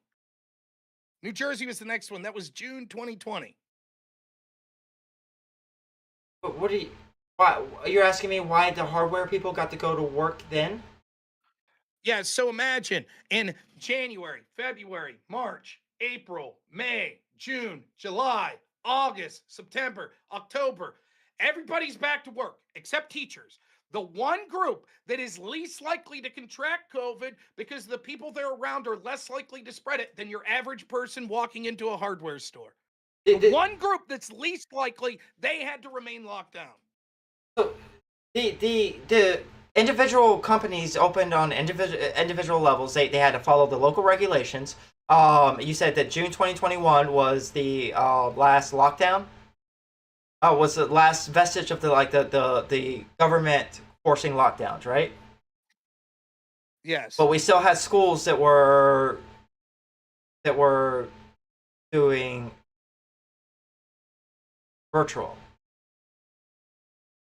Yes. My So- argument is so after- all of the industries. Yeah, of well, all of I the understand. industries- So I would imagine that the hardware store that's required that needs profits is going to have a more incentive to call their people back than the teachers who feel like they can do the teaching online. So wait a minute. The reason that they could go back is because they needed to make money. Probably. Wait, what do you mean? And so we didn't have So that. if the government wasn't forcing, if the local government wasn't forcing the schools to lock down, then this was probably on a district level, right? It was a district level that was keeping the schools that were still doing hybrid, right? I think that there was it was like sort of county level the way that they did these lockdowns. Also, you gotta also keep in mind that most schools aren't even open from, was it June to August? Late August? Most schools, I think, most schools go into partial June, and then they have July off August, and they either go back late August or September. Yeah, so that would probably be, that's another reason why in September we have like a 93% opening rate, whereas in like June and July, even though a lot of people are vaccinated, we had a lot lower opening rate. Do you think that might have something to do with it? Because we started school year virtual, so we weren't going to open everything back up until the next. I don't know. I don't know how the metrics would be viewing this, right? Because it was full in-person option, and it says August to September. So my understanding, the way that that's labeled, August to September, would mean at the beginning of the school year. And Yeah. it says 50 to 55% of U.S. public schools had a full in-person option. So in other words, when schools reopened In 2021? after summer break. In 2021, 50 to 55% is what I'm reading. The schools were full in-person option. In October, that goes to 85. That wasn't the It says information southern and I many got. Midwestern Rocky Mountain states, Texas, Florida, Arizona, Georgia, Arkansas, Arizona, Iowa, Wisconsin, etc. open fully on day one of the school year. Most private and charter schools nationwide also open fully. So you had a bunch of southern and midwestern So states. what I got but is- on day one. So this might be just a data discrepancy because I'm getting something different. By the close of the Okay. 2021 academic year in June 2021, nearly all 98% of public schools offered at least some of the in-person instructions. Right. The data I'm looking at is full in person. Okay. 50 to 55% offered full in person. So, but I think that because it says either hybrid or full time to their students, with 2% offering exclusively remote learning. But this still goes to my my narrative around this that the teachers were worried about the risk to themselves and their loved ones. They were also Then they worried. would have said. Then they would have said no in person. But as the risk is lowered, they're more willing to be in person. It makes zero sense. But the whatsoever. numbers follow that though. The numbers do not follow that. As time goes on in 2021, first we're getting more and more information about COVID, Delta variant. We're getting more and more people vaccinated, and we're getting more and more schools open at hybrid Yes, or that's true. full Those in numbers person. do not justify that teachers would make a decision saying, I'm willing to harm children, but only I'm not. half Hold a on. week now. Wait. So first of all, I feel that the risk is lowered enough that I can show up in person. I'm Half the not week, saying the other it's. half, I still feel fearful enough to not show up. No, that's absurd. I'm not even saying it's justified. I'm just saying that this is the reason. No, it's no human being would come to this conclusion. I feel scared enough to go, even though everyone else I know is going back to work. I have held out, and I feel scared enough to go to work because I'm afraid that I'll go, contract the illness, come back, give the illness to someone in my house who will give the illness to someone else. So I'm scared. But when I'm the not scared enough I can't 2021 show when the up 1 or 2 days a week. 2021 school year started, there wasn't a lot of information on the Delta virus, and there also wasn't a lot of teachers. That's not true. We had the Delta virus. We had schools that had reopened the entire time during the Delta virus in Europe, and we saw that there wasn't mass levels of this. When did Europe first contract?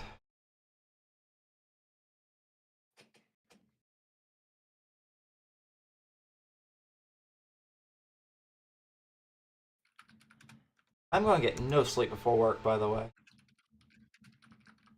How do you? No, when I was asking you, how do you do this? How do you physically do this till 4 a.m.? I'm doing a 24-hour stream after this. I'll get 2 hours of sleep. I don't care. How do you do it though? Is this normal for you? Sometimes. Delta virus started in the United Kingdom in May of 2021. It started in the United States in late June of 2021. Wow, that's actually incredibly amazing. That's actually amazing. Because that would mean it's the majority variant in June of 2021. That would mean Wait, that the lockdowns that started in February were the alpha variant, and you were absolutely wrong about that. no, but Delta started in October in India. That's where we got our first initial look at what the virus was. Nonetheless, the Delta variant was not in the United States until the first case was March of 2021. It didn't become the majority variant until June of 2021.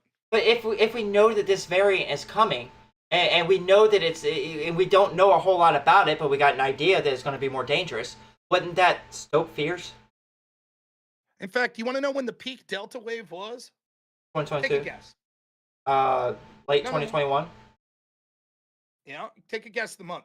October. How about August, September? The very month that you're saying, oh, teachers started to come back because After they teachers realized got vaccinated. teachers were already vaccinated prior to that, so they could have went back. Teachers weren't vaccinated early Did they have- 2021. That's not true. We could see that by April, 82% of teachers were We're vaccinated. already in the school year, Rob. We're already mostly through the school year. And so So we're not going. They're probably you don't not going. restart up. You don't restart up and have school in April, May, June. No, that's You're probably like, "Fuck just. it." Yeah, that's probably since they've already established the lesson plan around virtual learning and established the infrastructure around virtual learning. They're probably not. So I just want to be I just want to be clear. Your argument is even if we were fully vaccinated and the virus just disappeared, you'd be like, fuck it. Only 3 months left in the school year. Keep them closed. That's probably yes. That's probably the calculation that was made. No. I'm saying that Okay, that's just to be clear then. Just to be clear, I'm not going to find evidence that a significant amount of schools opened in the United States partially through the school year. that would be interesting I'm to not going see. to find that. That would be interesting. Okay, if I find that, what is this like? Speculation 14 that you've had that ends up being completely opposite as always. But no. Just because some schools made that decision doesn't mean that wasn't the calculation in other schools. We're talking about 400,000 school districts, Rob. Yeah, the rationale that we're going to intentionally keep schools closed, even though we now know that we're safe because we're vaccinated, because after all, there's only 2.5 months left in the school year, is insane. I don't think that anyone in their right mind would even begin to try to make that argument. But then I ran into you, and that's an argument you're making. So now I have to find evidence that, nope, it turns out that a bunch of schools decided, yeah, just because we're not at the beginning of the school year, we could decide to open up. I mean, I can't even believe that you're trying to make this argument. I've never heard anyone try to make this argument. I can understand if it's like, well, there's only 2 weeks left in the year. We're talking April. So you got May, June. By the way, what you could have did was extend the year out too, because that, like, if you have a lot of snow days or something in school, what do? You extend it into the summer vacation. That's what you do. So they could have did that, but they didn't.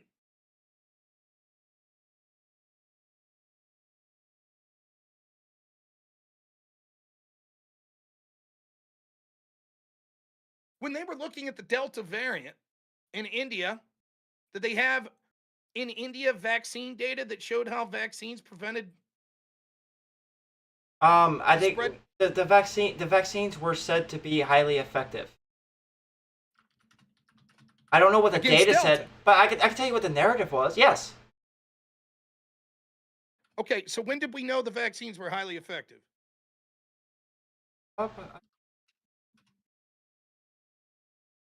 Early though?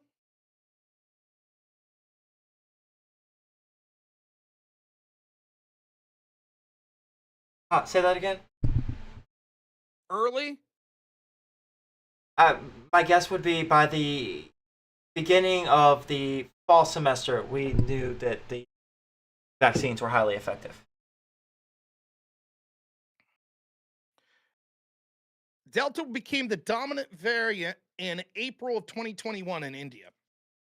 So although there was a case or two in October, it wasn't really a significant until like March, and it wasn't more than 50%. It doesn't need to be the dominant variant in order for us to study it. In order for us to get a narrative. So how many in order days- for us to get a narrative around it. In order for us to see that it's going to be more infectious.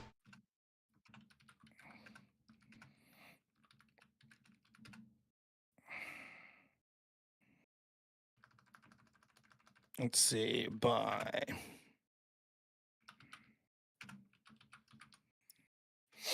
Mhm.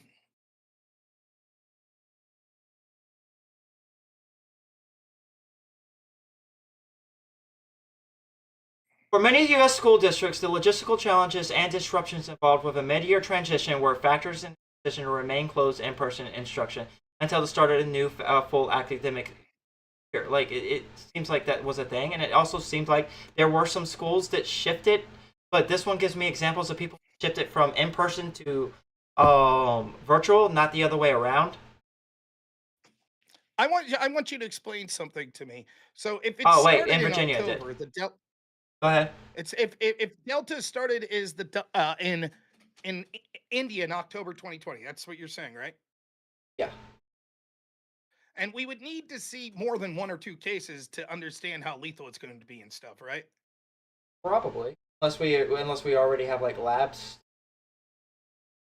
But I don't know what the Okay. exact process is. I do know that like when we So if, Rob, we knew that this was going to be a problem for America at the point where we had like 4 cases. There was a reason Okay. why we were able to know that. why? Tell me the reason. I don't know. I don't know the process that they use to come to these conclusions. No, show me your evidence. What evidence would be Like, I want some sort of evidence that in February, when schools were recommending shutting down, that they were like, oh, that's because we estimate that Delta is going to be XYZ.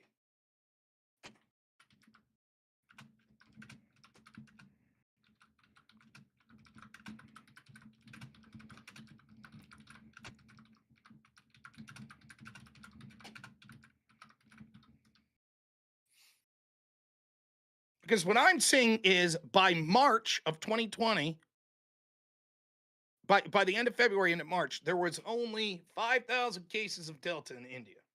5 to 10,000. Delta variant, which became a dominant strain in early July 2020, raised significant concerns for the fall 2020, forced many temporary schools closed, and the reinstatement of mitigation measures. Temporary closures and quarantines. While there were no new widespread government-mandated lockdowns of schools, Delta surge caused numerous short-term reactive closures and massive quarantines at the district or individual school levels. For example, I asked. Okay, go ahead. I'm still reading.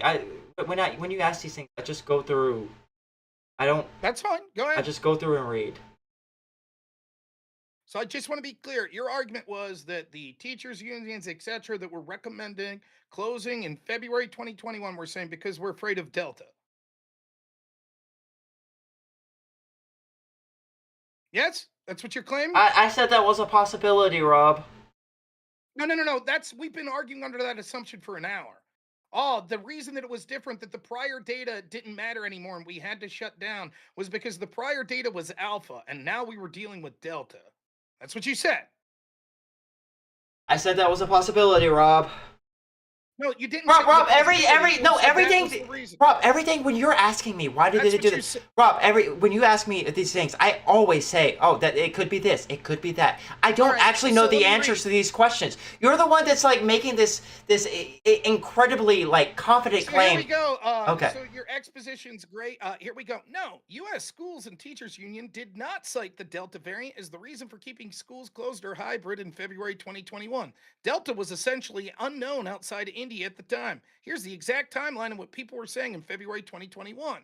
February 2021, what was happening with Delta? First U.S. Delta case not sequenced until February 23rd. Globally, less than 100 sequenced by this point. And remember, it was February 12th or February 11th when the teachers union basically sent the memo to recommend school closures. February 12th when the CD did it. So less than 100 sequence cases, almost all in India. It wasn't even named Delta. Too much. Here is what we had being said by schools and unions. There's too much community spread. They were looking at 14-day case rates. Vaccines not yet available to teachers because they weren't available till March. Inadequate ventilation, no MERV filters, no HEPAs. Need more funding for safety upgrades, staffing shortages, fear of in-person. For example, Chicago Teachers Union's vote to defy in-person order by February 2021, citing ventilation, no teacher vaccines, high community rights. LA, Fairfax County, Montgomery, Colorado, Portland, etc. all use the same arguments. None mention Delta or a new Wait, variant. Rob, can you In prove March to of- me in March, real I'll quick? continue. In March of No, hold on. I'll 2021, give you this. I'll give you this. You don't have to in- continue. I'll give you this. I'll continue. But I'll continue to read the arguments, then you can respond. I'll continue to read. But no, the arguments. I'll give you this. If what you're saying, if In what you're to reading May- is in true, March to May of 2021, Delta still less than 1% in U.S. and Europe. Same arguments continue. No Delta mentioned by any U.S. teachers union. In June of July, Rob, Delta might not Delta been the becomes reason. dominant. I'll finish. In June Holy and fuck. July of 2021, Delta becomes the dominant in U.S. Only then do some districts start citing Delta as a reason for caution or brief delays in full reopening. That's great. You were saying? You have disproven my guess. That's great, Rob. I read that Delta was in India in October. I was making guesses based off of that. Now you proved to me. I do apologize for taking you at your word that you knew this. I'm No, I so didn't. sorry. I operated Rob, on a false assumption. Rob, That's my Rob, mistake. I'm pretty sure I started with Delta. I was like, wasn't 2021 when Delta was a thing? That's how I phrased it. Okay, so can you give your explanation now, since they had the data that recommended school openings in about July of 2020, and we still had the same variant, and the information told us that it was pretty safe at schools and that it was harmful to close down. Now your explanation is? Well, I want you to show me proof that the reason why these people didn't want to go back is just because they were willing to harm children in order to work from home. Show me the proof. I want to see that. The proof is I can't think of an explanation that's plausible other than that. No, I Every do think explanation- that still being scared of alpha is a plausible explanation. So now the argument is, even though the preponderance of Because evidence that's goes what to you this just variant- read. That's what you just read, though. Correct. Yeah. Yes. That's the reason cited. Yes. And the also data they had. showed Go ahead. the data under the alpha variant, which you've already conceded, showed by June of July in 2020 that it was safe to open schools. It was more harmful to have them closed. Your only defense of why that changed was because now they're worried about Delta. That's not the case. They were not worried about Delta. They were still worried about the alpha variant. Hold on a second.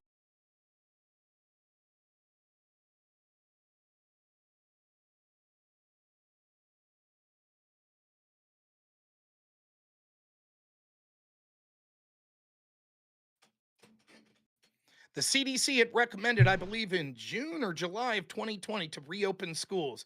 The America's largest teachers union on February 11th sends them an email that's like, hey, you should recommend the opposite. The next day, they recommend the opposite. What's the data that changed?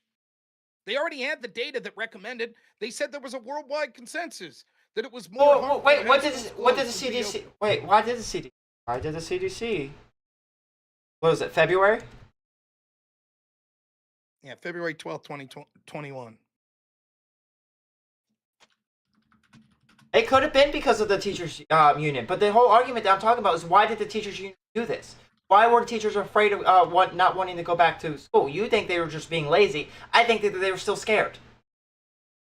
It doesn't matter what the explanation was. Even if I accept you in the best steelman position of this, that they were just scared. They intentionally, despite the best evidence, chose to harm children despite the evidence overwhelmingly suggests that that was a big mistake. My guess would be that that their thoughts were that yes, this is probably going to make it harder for kids to learn, but we will be able to catch them up later or whatever. They even the ones that knew that this was like hindering their learning probably didn't think that this would be a long-term problem for the children. Even if we accept that, they knew it would be harmful to the children. The data that was because the excuse that people you always make is we were doing the best with the data we had at the time. Here's an incident where we knew from the data that it was a mistake to close schools. The CDC recommended as such in like June or July of 2020. Then America's biggest teachers union demanded change and they got it. That's what happened. And I'm like, where is the evidence that changed? Where's the evidence? That's all I'm asking. Wait, did And your the answer to this, did the CDC actually say you shouldn't open up schools, or did they change the guidance of how opening up? They changed the guidance and they gave trigger recommendations for when things should be closed that resulted in the closing of 90% of schools. So the trigger recommendations changed. Correct.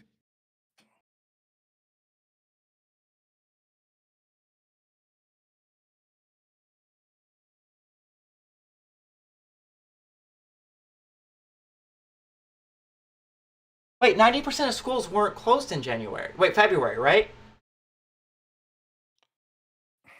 90% of schools weren't closed in February. Why did you just say that?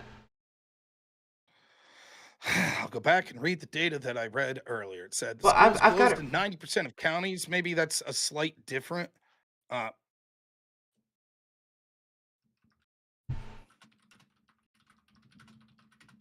Maybe they're saying that 90% of the schools who had reopened had closed.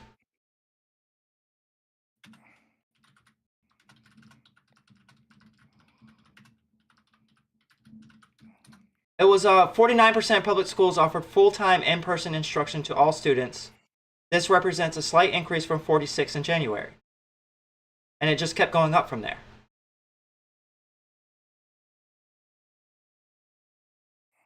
Let's see.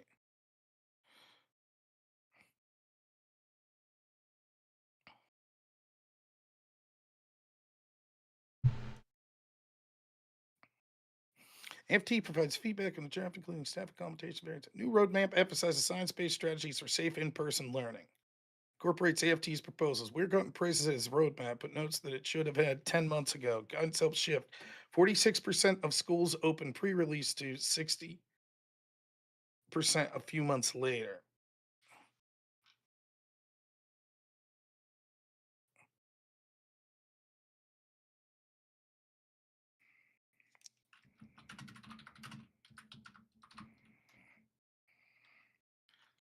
Let me see here.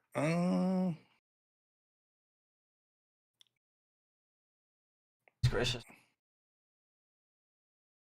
I need to get at least an hour of sleep. Let's see.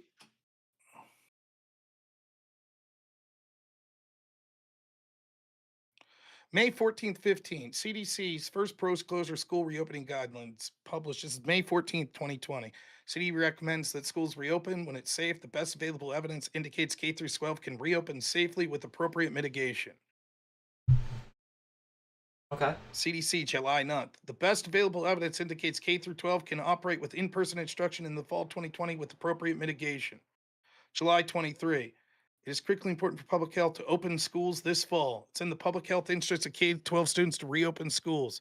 CDC explicitly says full remote learning should be the last resort. July 24th. Let's see now. That is not September, December 2020. Wait, so doesn't it sound like Multiple MMW. Doesn't it sound like the CDC guidelines are following what you would have wanted them to? Yes, and then it changes on February 12th. After on February 11th, America's largest teachers union sends them a memo saying, we have problems with what your guidelines are. Then what happens is, let's see, I got this somewhere. January 29th, 2021, Randy Weirgarten meets with CDC Director Rochelle Walensky. This is January 29th, 2021. AFT staff gains access to the draft of the CDC guidance on K-12 school operations during COVID-19. This initiates a collaborative review. CDC consults 50 organizations, but AFT, that's Weirgarten's teachers union, input was highlighted in later investigations. Early February 2021, exact date, February 6th to 8th. AFT submits proposals memo to CDC. AFT provides feedback on the draft, including suggestions for staff accommodations, variant flexibility, and a rejected case threshold trigger for pausing in-person learning. Republicans later called this line-by-line edits, but Weirgarten described it as standard consultation. February 12th. So it seems like New roadmap emphasizes the triggers are the science-based strategies. New roadmap emphasizes science-based strategies for safe in-person learning, masking, distance, and cohort groups. Incorporates AFT's accepted proposals. Weirgarten praises it as a rigorous roadmap, but notes it should have come 10 months earlier. So what had happened was, despite the fact, let's see. What were the trigger changes? Do you know? I tried to look it up, and maybe don't I'm have just them. too tired to understand it. No, I didn't look it up. This says that the focus shifted from community transmission levels to COVID-19 community levels, which were based on a combination of new cases and hospital capacity / admission, prioritizing preventing severe illness over simply stopping every case. But I think this is also, they pulled up wrong shit for me. So in fall of 2020, so I read to you previously that it was CDC guidance, right? That it was very important to open schools in the fall of 2020, right? I Yeah. read that, right? So what had happened was that the schools were not doing that. Now the CDC wasn't enforcing this upon them, but the schools weren't doing it. So let me see. I'll find what they said again. Jeez Louise, let me scroll up here.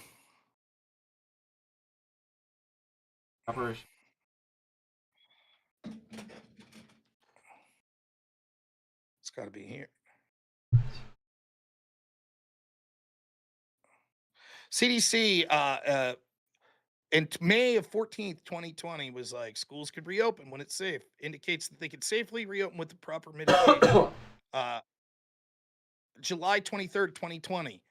They published the guidance for K through 12 school administrators in press conference with Director Redfield. Redfield says, quote, "It's critically important for public health to open schools this fall. It's in the public health interest of K through 12 students to reopen schools. CDC explicitly says that full remote learning should be a last resort." Give me What the we month. saw Wait, give me then the month was and in year the again. fall- Give me the month and year. That was Redfield, July 23rd, 2020. Okay. Then what we saw is in fall of 2020 and August, September, the COVID-19 led to varied reopening school models across the U.S. with significant differences by region. Fully open is defined here as districts offering full in-time person instruction 5 days a week for all students who chose it. Data primarily covers K through 12, which enroll 90% of students. Based on comprehensive trackers like Burbio, Education Week, and CDC surveys, approximately 20% of U.S. schools were fully open at the start of the school year. This low figure reflects caution, with urban and high poverty areas lagging behind rural ones. By mid-September, the percentage ticked up to 25% as some hybrid districts shifted, but full in-person remained limited. So Burbio says fully open was 25%, fully remote was 52% in August of 2020, despite the fact that the CDC guidance was that should be a last resort. 52% of schools in this country were doing just that. Education Week says the number is slightly higher. From mid to September 20, it was 60% were fully remote. Return to Learn, July 20, the CDC says it's around 50% that was fully remote. So between 50 to 60 says that when the school year opened, they were over 50%, 50 to 60% were fully remote. Now, if I remember back, what had happened was people were sort of outraged because the CDC was saying, "What are you doing? You should get back. You should get back." They pushed these guidelines out that was going to say, like, look, here's our clarifications where you should dot down. America's largest teachers unions basically lobbying the head of the CDC saying, like, no, we don't want to come back. You need to make your thresholds less to justify us continuing to not be back at school. And after they send this email and talk on February 11th, 2021, on February 12th, the CDC reverses what their guidelines were going to be. There's an investigation basically that the GOP is saying it was basically line by line edits of Randy Weirgarden. So in other words, despite the fact that the best available evidence from the CDC said everybody needs to go back to in-person, that's what we need at the start of this school year. Remote should be the very last possibility. Over 50% of the schools in this country ignored the directions from the CDC and decided to be remote. Then they lobbied to have the CDC change their policies, which was effective. Yeah. So they put out those guidances. July, right? To reopen. Most schools are probably about to close in July for the summer. Then in September. I quote, Redfield says it's critically important for public health to open schools this fall.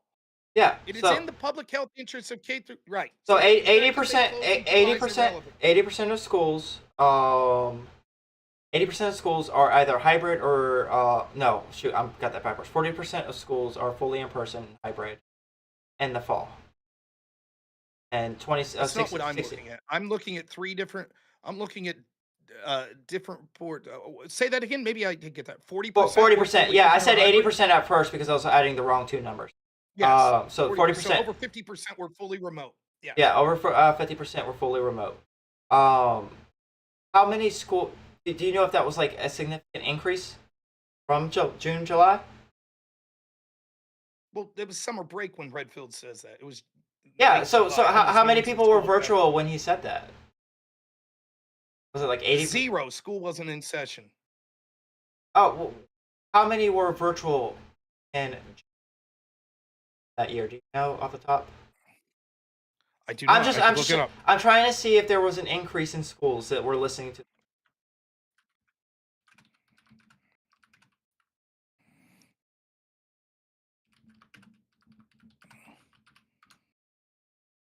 I don't understand what the relevance is, but Well, even in February, which maybe this is the change that you don't like, the guidance was they had 4 zones: blue, yellow, orange, and red, and provided specific recommendations for in-person, hybrid, and virtual learning based on the risk levels. For example, in red zones, high transmission, it's recommended to curtailing sports and extracurricular activities and considering school closures as an important consideration if other measurements failed. So what if it's the possibility that in September of 2020, we just had a lot of school districts that were considered red? that was the change in the guidelines on February 12th, 2021 that you're reading, correct? Yeah, so is that the change that you don't like, that they created the red zone and recommended? What I'm suggesting is this: unless you have evidence to the contrary, that the guidelines that was given to schools at the time that they reopened in August of 2021 or August of 2020 said, you guys need to get back to full-time learning, or remote needs to be the absolute last resort. Despite that, we had over 50% of schools that were fully remote. But what if right? what if the This remote? So persisted- what I would need to prove is that there was high transmissions in a lot of these districts, right? Because they said No, remotes. not if the guidelines. They said remote's the last resort, but that means that their remote was a resort for people. Like, and that's what this guidelines seem to say still in February. Remote was still The red zone. guidelines changed. The guidelines changed in February. Show me any commentary whatsoever that suggested the CDC saying, "Yes, we're happy with the school closures. We absolutely think." Well, I'm sure that Again, the CDC phrase that is critical Let me to finish. Let me finish. You bring up points, and then we're easily able to swat them down. Okay, given that, then we would expect to see the CDC would say, "Oh yes, even though we said it was a last resort, now we see that that resort is what needs to happen." However, we see the opposite. September, December of 2020, CDC continues to update and reinforce the same message. Multiple MMWR reports and statements. Quote: "Schools can be reopened safely with layered mitigation. Evidence shows low transmission in schools when mitigation's used." So again, the CDC is continuing to say up till December of 2020, what are you doing? You could go back to in person, just have mitigation, social distance, or distancing between people, maybe masks and stuff like that.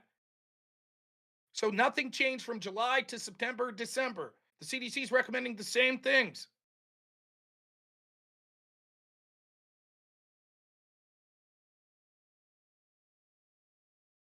They continue to double down. We need to get back to school. We need to get back to school the entire year.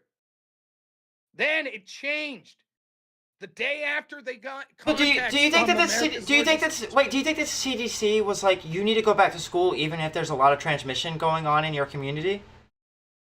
No, I think the CDC was saying over and over and over that transmission rates were remarkably low at schools, and the public health crisis of not going to schools would outweigh the low transmission rate. Do you think that this schools, given the fact that what we would have to believe, according to you, is one of two things.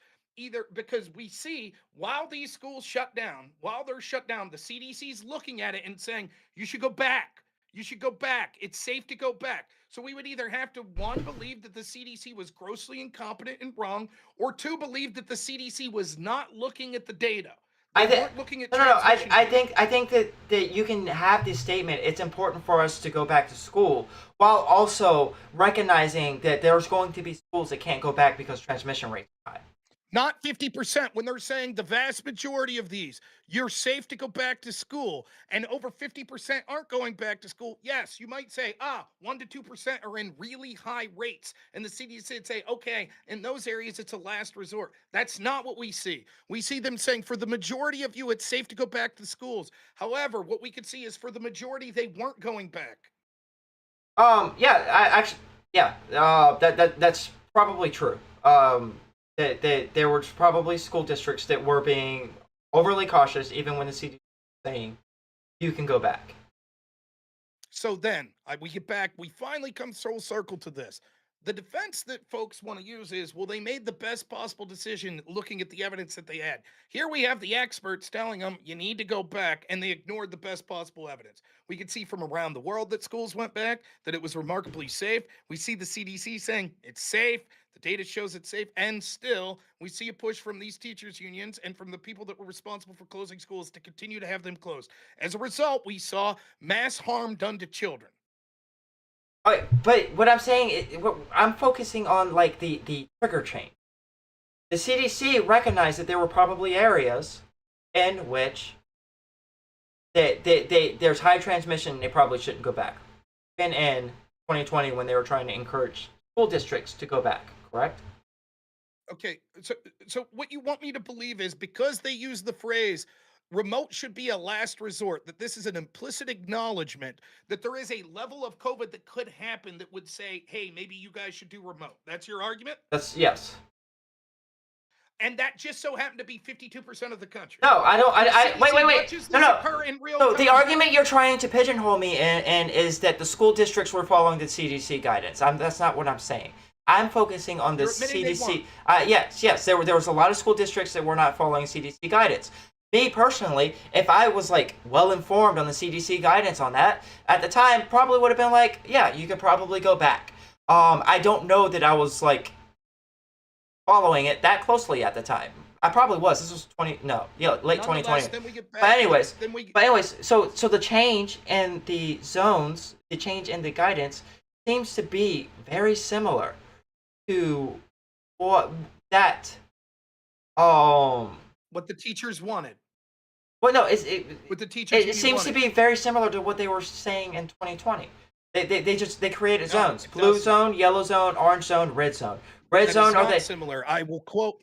Did what they were saying justify the closing of mass amounts of schools based on their changes in February 12th, 2021? Repeat that? They changed their policy in February 12th, their guidelines to February 12th, 2021, correct? Yeah, and I'm looking at the way in which they changed it. Okay, so that change, did it now justify school closures in a lot of these areas? Because the guidelines that they set now meant that several schools met that marker for having closed in-person learning. I don't know the answer to that question. I would have to look at. Well, there's only one of two options. Either yes, that's true, that it now in effect changed the guidelines. So prior to that, they were saying these schools should be open, and after it, they're saying actually because we changed the metric, these schools should be closed. That's option one. Or option two is it didn't do that, and schools continued to ignore CDC guidelines. It's only two possible options. It's possible, yes.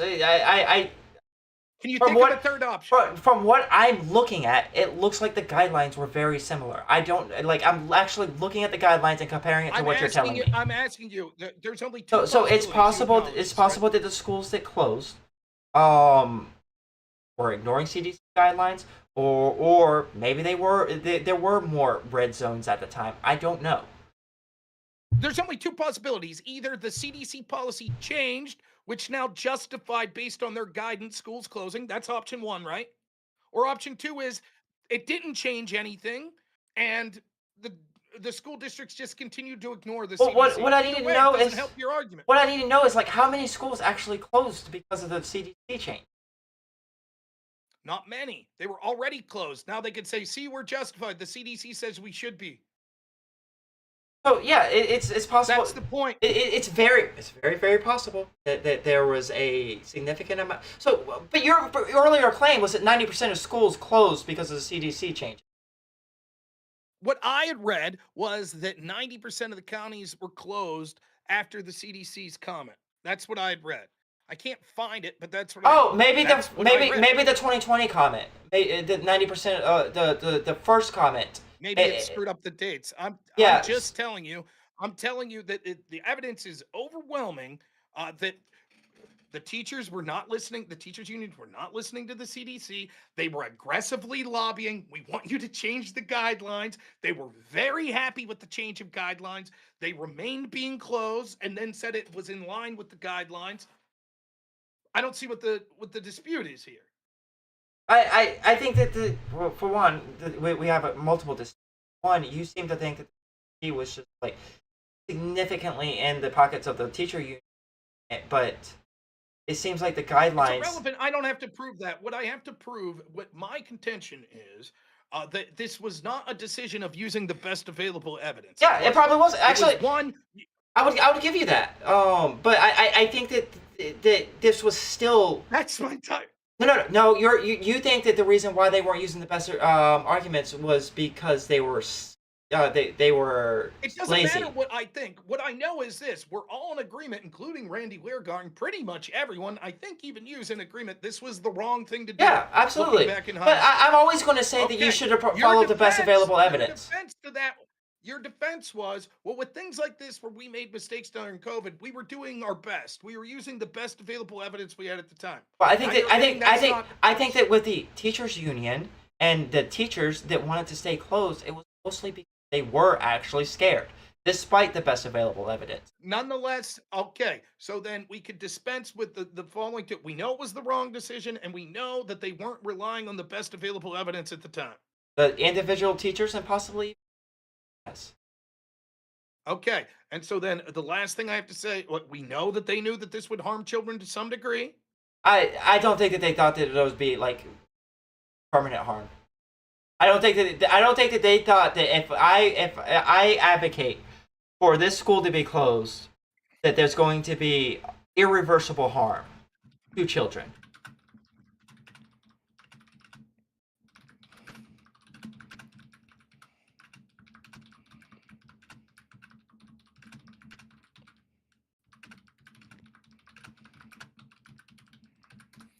All right, let's see what we got here.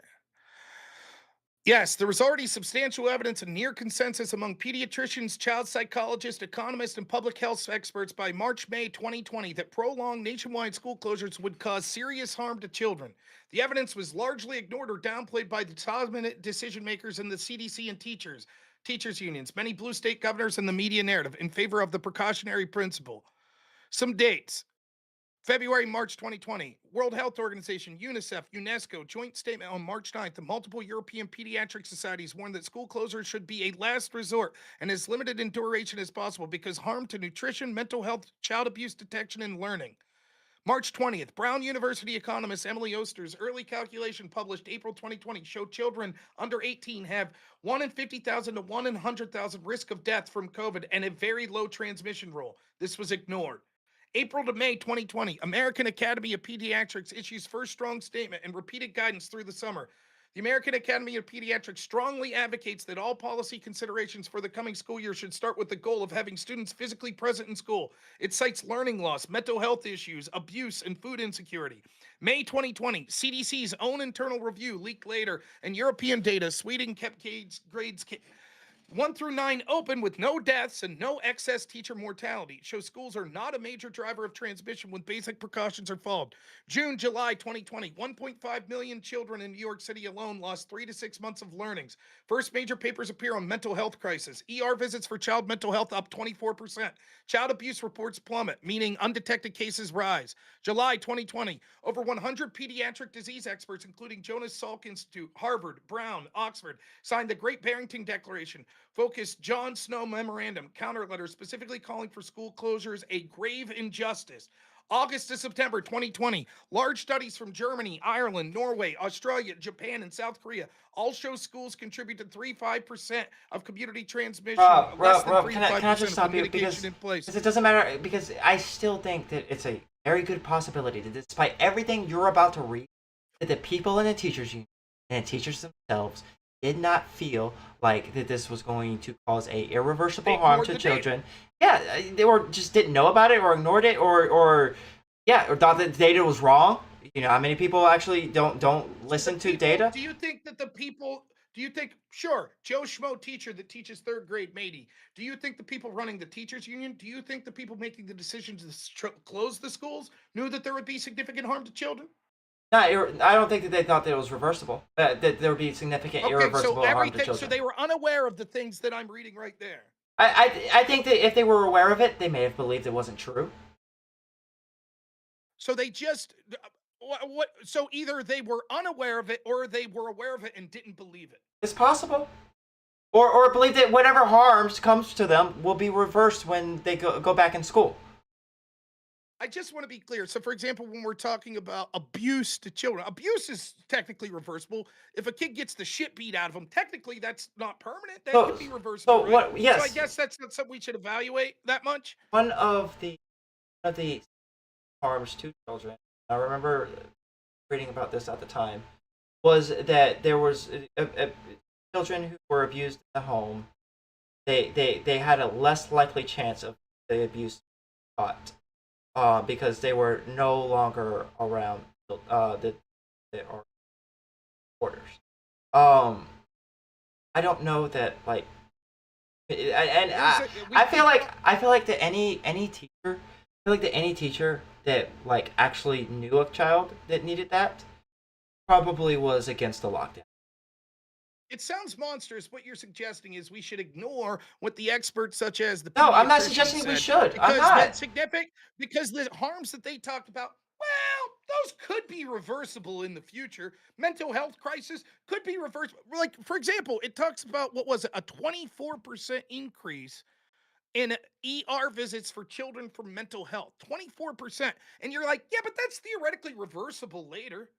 I mean, But what what the I'm suggesting is that the teachers that were for the lockdown were, one, scared, and two, either unaware or didn't believe the data, or believed that focused on like the harms in the education levels more so than they did any other harms, and thought it would be reversible. And there's probably 100,000 other possibilities what was going through these people. I would say that it would beggar belief that people like the person in charge of America's largest teachers union, the people that were making decisions on closures that were like representing all of the teachers, I will concede that there could be an individual teacher that's not paying attention and just might say, COVID, I'd rather stay at home. Just like there could be an individual hardware store employee that would say that. Sure, I'd agree with that. That's not thinking through. I would think that it beggars belief, though, that the people making the decisions were unaware of the overwhelming consensus that it would harm children, particularly when you see even the CDC coming out and saying, we need to get back to this. We have a near consensus among pediatricians. Unaware or didn't believe. We have a near Okay, that's right. So if they were aware, then the answer is they didn't believe the data. That's the only two possibilities. It's didn't believe or believed that the harm would be reversible. But did a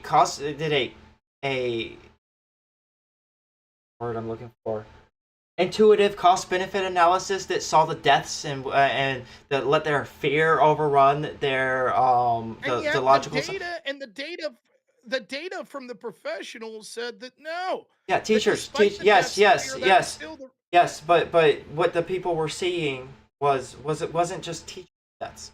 We were seeing the large amount of deaths that were happening around the country from everybody. So if I could encapsulate your entire argument, it's this. Forget about the individual teachers, the people that were in charge of the teachers union, the people that were doing lockdowns, that were representing teachers, etc. Here's what we have. They made the wrong decision. That you agree with. Yeah, but hold on. Let me also point out one thing. Other thing is that opening in 2020, opening in 2021 was still a higher risk for teachers and their loved ones than it was opening in. There was still a higher risk, right? Sure, there's still a higher risk to open in 2025 than there was in 2019. Yes, absolutely. Same here. So lockdowns now? Yeah, sure. But but you would also agree that we're probably as low on the risk totem pole as we can get with COVID-19, right? I don't think so. I bet next year is lower than this year. What reason do you have to believe that? Well, last year was higher than this year. This year's slightly lower. I would think that trend would That's continue true. because we're building up herd immunity. Yeah, there were less overall cases of COVID this year than last year that were hospitalized. So intuitively, you would expect, people are building up more of an immunity. Diseases out there. Yep, we'll have less and less every year. Now, it's interesting. You thought that the answer was basically 0 hospitalized this year. The actual number is over 400 something thousand. Which is a whole lot. But like I said, we're at the base. Like we're and if we do get Well, it's not the base if next year's less. Then it wouldn't be the base. And it's irrelevant anyways. So if I go Okay, back so to wait, the vaccine- all right, wait. Do you think that the change in 2024 and 2025 is going to be as significant as the change in 2020 and 2023? I would think that the Or difference 2021, between 2023? 2019 I'll use what you said. I think the difference between 2019 to 2021 and 2019 to 2025 is closer. 2025 and 2021 are closer than 2019. That's what I think. So there was 40,000. Wait, what was the number you gave me? 400,000? Yeah, it's hospitalizations, I believe, of COVID. Oh, so in 2023 we had 40,000. In 2024 we had 54,000. So that's more. Unless the data I saw was markedly wrong. And we don't require reporting in 2024. So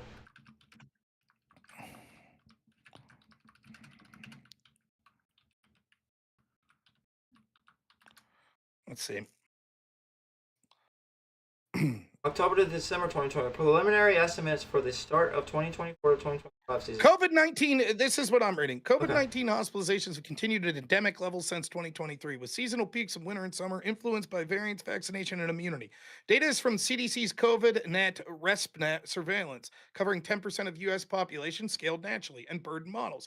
Figures are lab confirmed and preliminary, subject to revisions due to reporting lags up to 8 weeks. 2025 data is through December 12, 2025, 95% complete, with end of the year estimates post September 30, 2026. In the year 2023, estimated total hospitalizations from COVID, 510,000. January to August, 300,000. Adults over 65 were 62.9% of that, 189,000 the rest. Full year extrapolated from models. Lowest October-April rate since 2020-2021, but summer surge added 100,000. Peak weekly rate 164 per 100,000.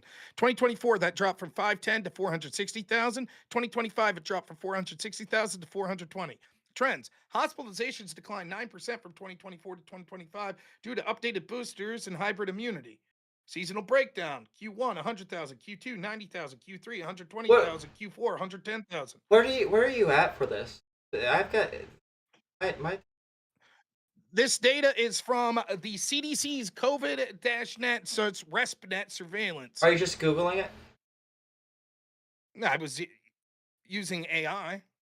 Which AI are you using? Page. No. I believe the data. I'm asking, like, because I'm using Grok. Oh. So I pull up the CDC abstract. This was annual hospitalization for COVID-19 influenza respiratory virus at United States 23-24. Let's see. Oh no, I'm just okay, Rob. I gotta go to bed because it wasn't the AI. I was reading it wrong. Okay, now I want to say fully what we got here for encapsulation of this argument. The argument is everybody agrees that they made the wrong decision, right? Sure.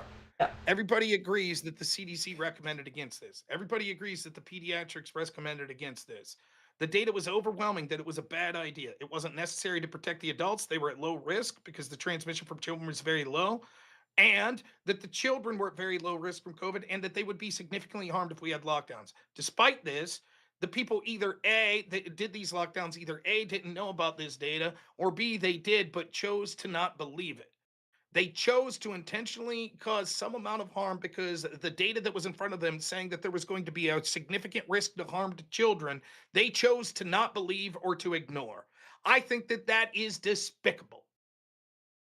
Okay. I think that people do things like that when they're scared. I think it's people that they were scared. I think that a lot of those people were scared, and a lot of those people probably gave the data who didn't think that the harms were as bad.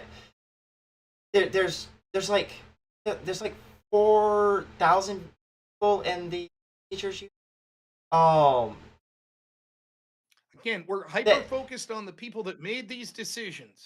yeah. So the decision to write the CDC, the CDC who was making the right recommendations the entire time. Those people, there's like 4,000 of them, isn't it? The heads of the Yes, I would say that those heads would have been aware of this data. aware, didn't believe. There's probably a huge variety of reasons why they signed on of it. I don't think a significant portion of them were, and I don't think even a small portion of them. I think it was very Would few you people. give Trump? Would you give Trump the benefit of the doubt? Like, for example, if Trump in 2020, right? If he would have said, if his directors would have came to him and said, "Mr. Trump, you absolutely need to tell everyone that they need to go to school, that they need to go to school." And Trump said, "I just don't believe them. I don't believe them. Hey, let's lock down schools." And then we later found out what a disastrous policy. Oh my God, that was horrible. Would you accept he just chose not to believe and he was fearful. He was I fearful think for people. Would you accept that? I think that Trump is just sort of an idiot, and I wouldn't want him in the president. I might. Then what would you say about the people that were making these decisions that are in charge of our children and teachers unions that were exactly wrong and ignored evidence? They might not should ahead of the teachers union. How about the that would teachers that believe this, despite all available evidence? Maybe they ought not be teachers? No, because they weren't making these. Nonetheless, we're focusing on the people that were making these decisions. My guess would be the teachers be a lot less informed. So far we have the teachers unions. Teachers unions should be out. So we're assuming that the teachers unions people, the leaders that drafted the letter to CDC were informed on all of it, not just like portions, and made the decision otherwise. And we're also adding in the ought statement of they ought to be informed on this, which is a fair statement. I want I just don't know. Like, even an individual teacher, you say, chances are, if you're the person that's really afraid, there were two groups of people, right? There were sort of in general, obviously there's a mix of this, but there were the fuck this, COVID's bullshit, this is overblown. Right? I will say this: any individual teacher that said, "I just want to stay home. Fuck the harm to children. I just want to stay home." They shouldn't be teachers. Teachers that were scared. That's not the limit to that, right? Because here's what I want you to believe. See if you accept this. Hold on a second. You had the people that are basically like, this is laughable. The excuses that people will use: intentionally harming children, but they just ignored the evidence. They didn't believe it. Hold on. You gotta restart that. You gotta restart that. I had two groups of people. Okay. Yes, I'm restarting. There are two groups of people. There's the people that are basically like from the get-go that you put as more of Trump supporters that were like, this is overblown. I don't believe it. It's basically just the flu. I didn't say those were Trump supporters. But in general, I think they were disproportionately Trump supporters. I'm saying. Maybe, but at the beginning, that was me. Okay, disproportionately Trump. And then there was the other group. And the other group was like, oh my God, I'm fearful, etc., right? Okay. Would you acknowledge that that group was more likely to quote like the World Health Organization, the CDC, Dr. Fauci, Dr. Birx? That group of people was usually quoting or paying attention to what those groups said, correct? I don't think that like individual teachers were really like you because you're doing this from. Teachers were an exception to the rule. No, I think that most I think that most individuals weren't. Most individuals in America weren't. I disagree. Okay, well, I disagree. I think most of the people you saw that were like militant about wearing masks were saying, I heard people say that we have to wear masks. The recommendations say, the government says you have to wear a mask. Fauci says you have to wear a mask. The CDC recommends it, the World Health Organization. An awful lot of people like that, except teachers, apparently. They were the only group. They were like, you know what? Even though we're insisting that we should be locked down, and we know intuitively, even if we don't have all the data, that by not going and doing our jobs, children would be harmed. How many people were actually going around saying, "Oh, the CDC said that we need to open," like the same people that were saying masks? How many of them were also saying this? Probably not many. Yeah. Because they probably just didn't pay But attention they're to not that. teachers. They probably didn't pay attention to that You're part. probably Okay. listening Here- what the CDC says about your job. Here's if what you're a teacher. here's what I differ in you. Yes. I do not think that that the teachers were paying attention to that level, and I don't think that they really should have had to. The leaders in the teachers union, I can understand. The administration at schools, maybe I could understand. Teachers, individual just to be teachers, no. clear, do you think the teachers intuitively knew there'd at least be some harm to children? Maybe, but I would think that they would think the same thing that I I've mean, been saying. Maybe. I Teachers don't- are so dumb they because- wouldn't have realized it. We are talking about now hundreds of thousands of people. Like, how am I Right. supposed to categorize all of these people? Hundreds of thousands of Yes, people you that have their own. say there are thought process. outliers, but the overall. I'm not even talking about outliers. I think that there's a wide variety of opinion and reasons for these people to do. These aren't outliers. It's just everyone is a wide variety. I'm asking you specifically, do you think that the average teacher or the majority of teachers would know if we don't have school, children will have negative effects? I don't think the majority of teachers really thought about that. That's not the question. I said, do you think they know that? I don't think that was a thought that came into their head It's not the Until- question. until I said, they- do you think they know that? until they started like seeing the effects on their children. Then more and more teachers probably came on board with that. So until they saw the effects, they didn't know. They probably didn't think about it. There's a difference in not knowing. Like if you were to go up to a teacher and ask them, "Hey, do you think lockdowns are harmful to children?" Maybe a 50% of them might say it might be in some ways. Most of those people probably before the lockdowns probably didn't think that there was going to be significant harms. So do you think that teachers don't evaluate whatsoever the well-being or the effect of children That's- based on their decisions whether Well, or not to that's come to work? that's why I At all, said they that's don't why I consider said it. when they see effects on the children, that's probably. Why I would don't- they need to see the effects before they realize? Don't you think they would consider before they're advocating closing down schools that they would question how will this affect the children? Or are they so selfish it never crossed their mind? I don't think that. No, they probably thought about that, but I don't think that they thought that it was going to be a significant harm. Significance of words you're adding, that's not what I said. I said, do you think it would be some sort of harm? It doesn't. But if you're maybe they thought that it would be less effective learning or something that they could catch up with later. That's a totally different cost benefit analysis than abused children are going to continue being abused and higher suicide rates. Forget the suicide rates and stuff. They knew to some level there would be harm of children, yes or no?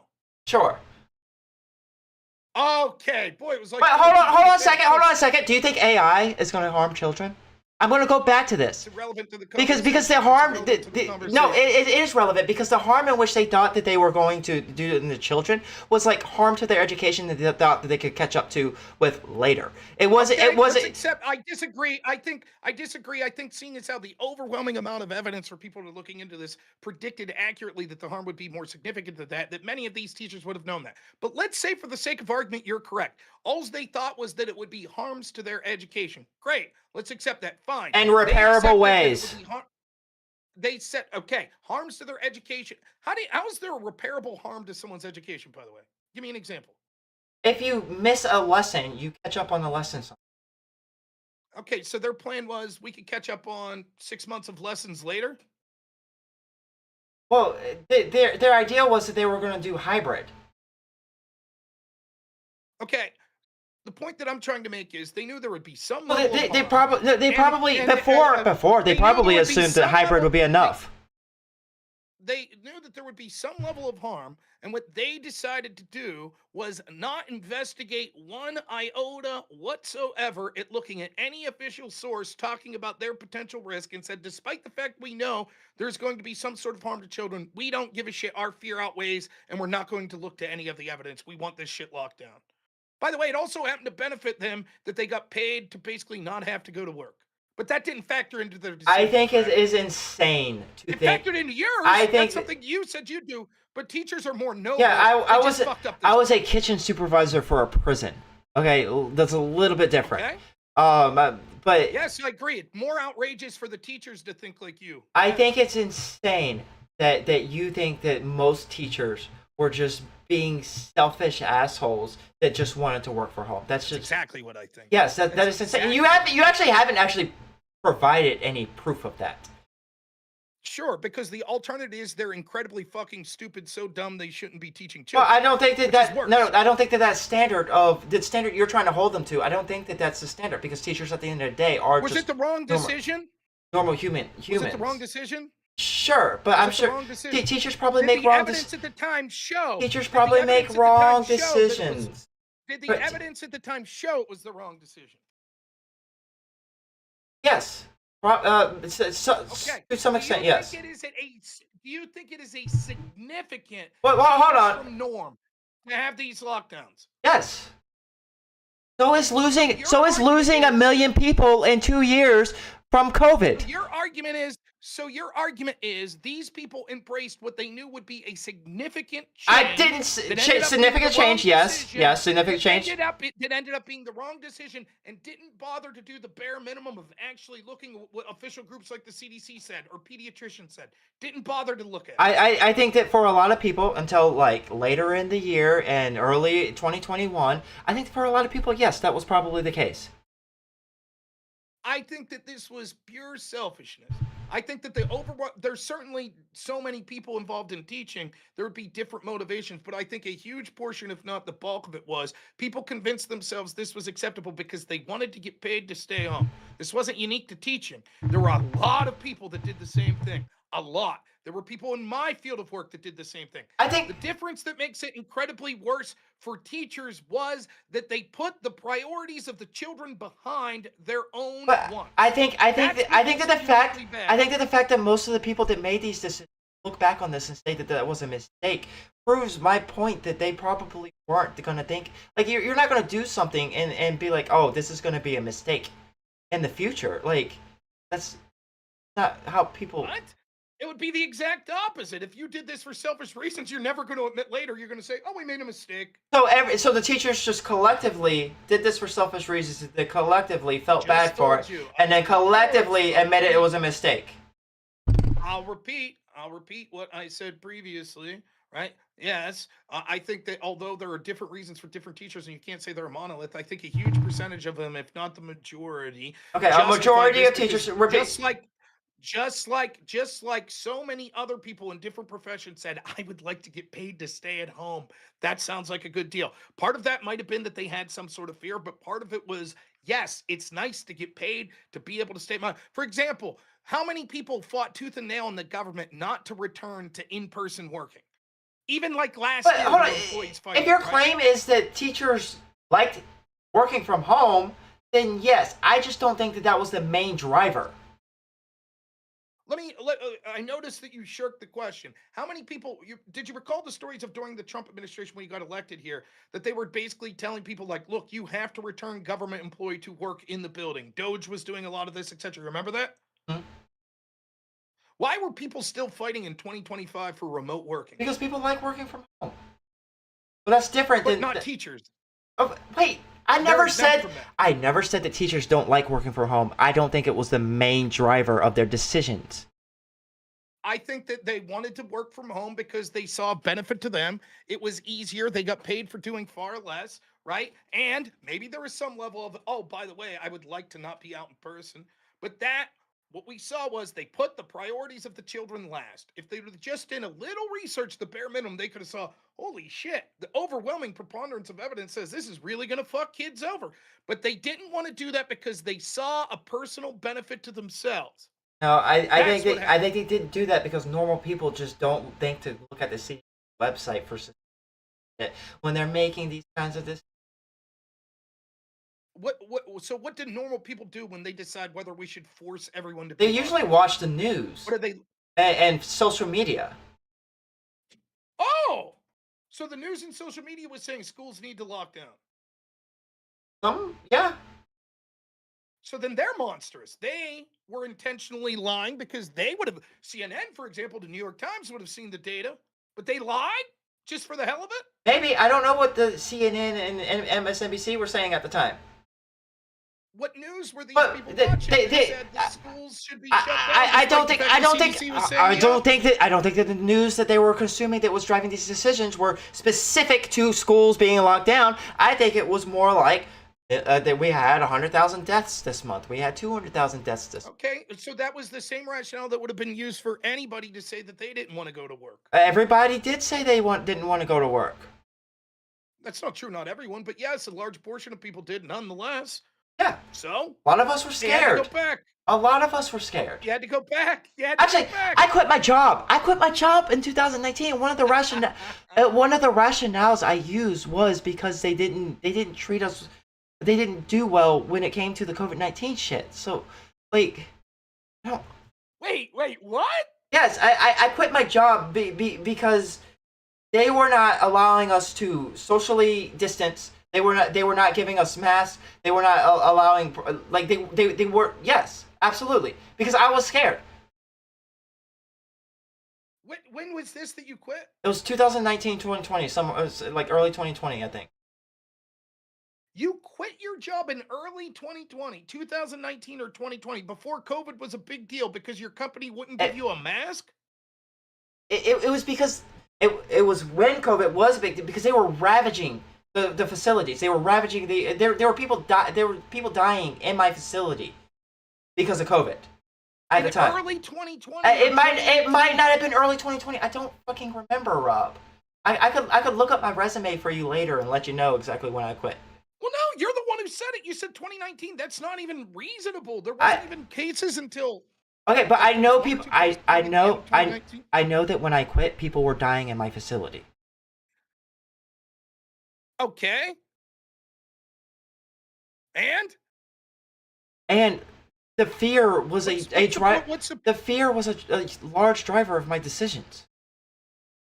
You already admitted that one of the first impulses you had was, I hope I get paid to stay at home, right? Then you could later say, also, I had a fear. Great.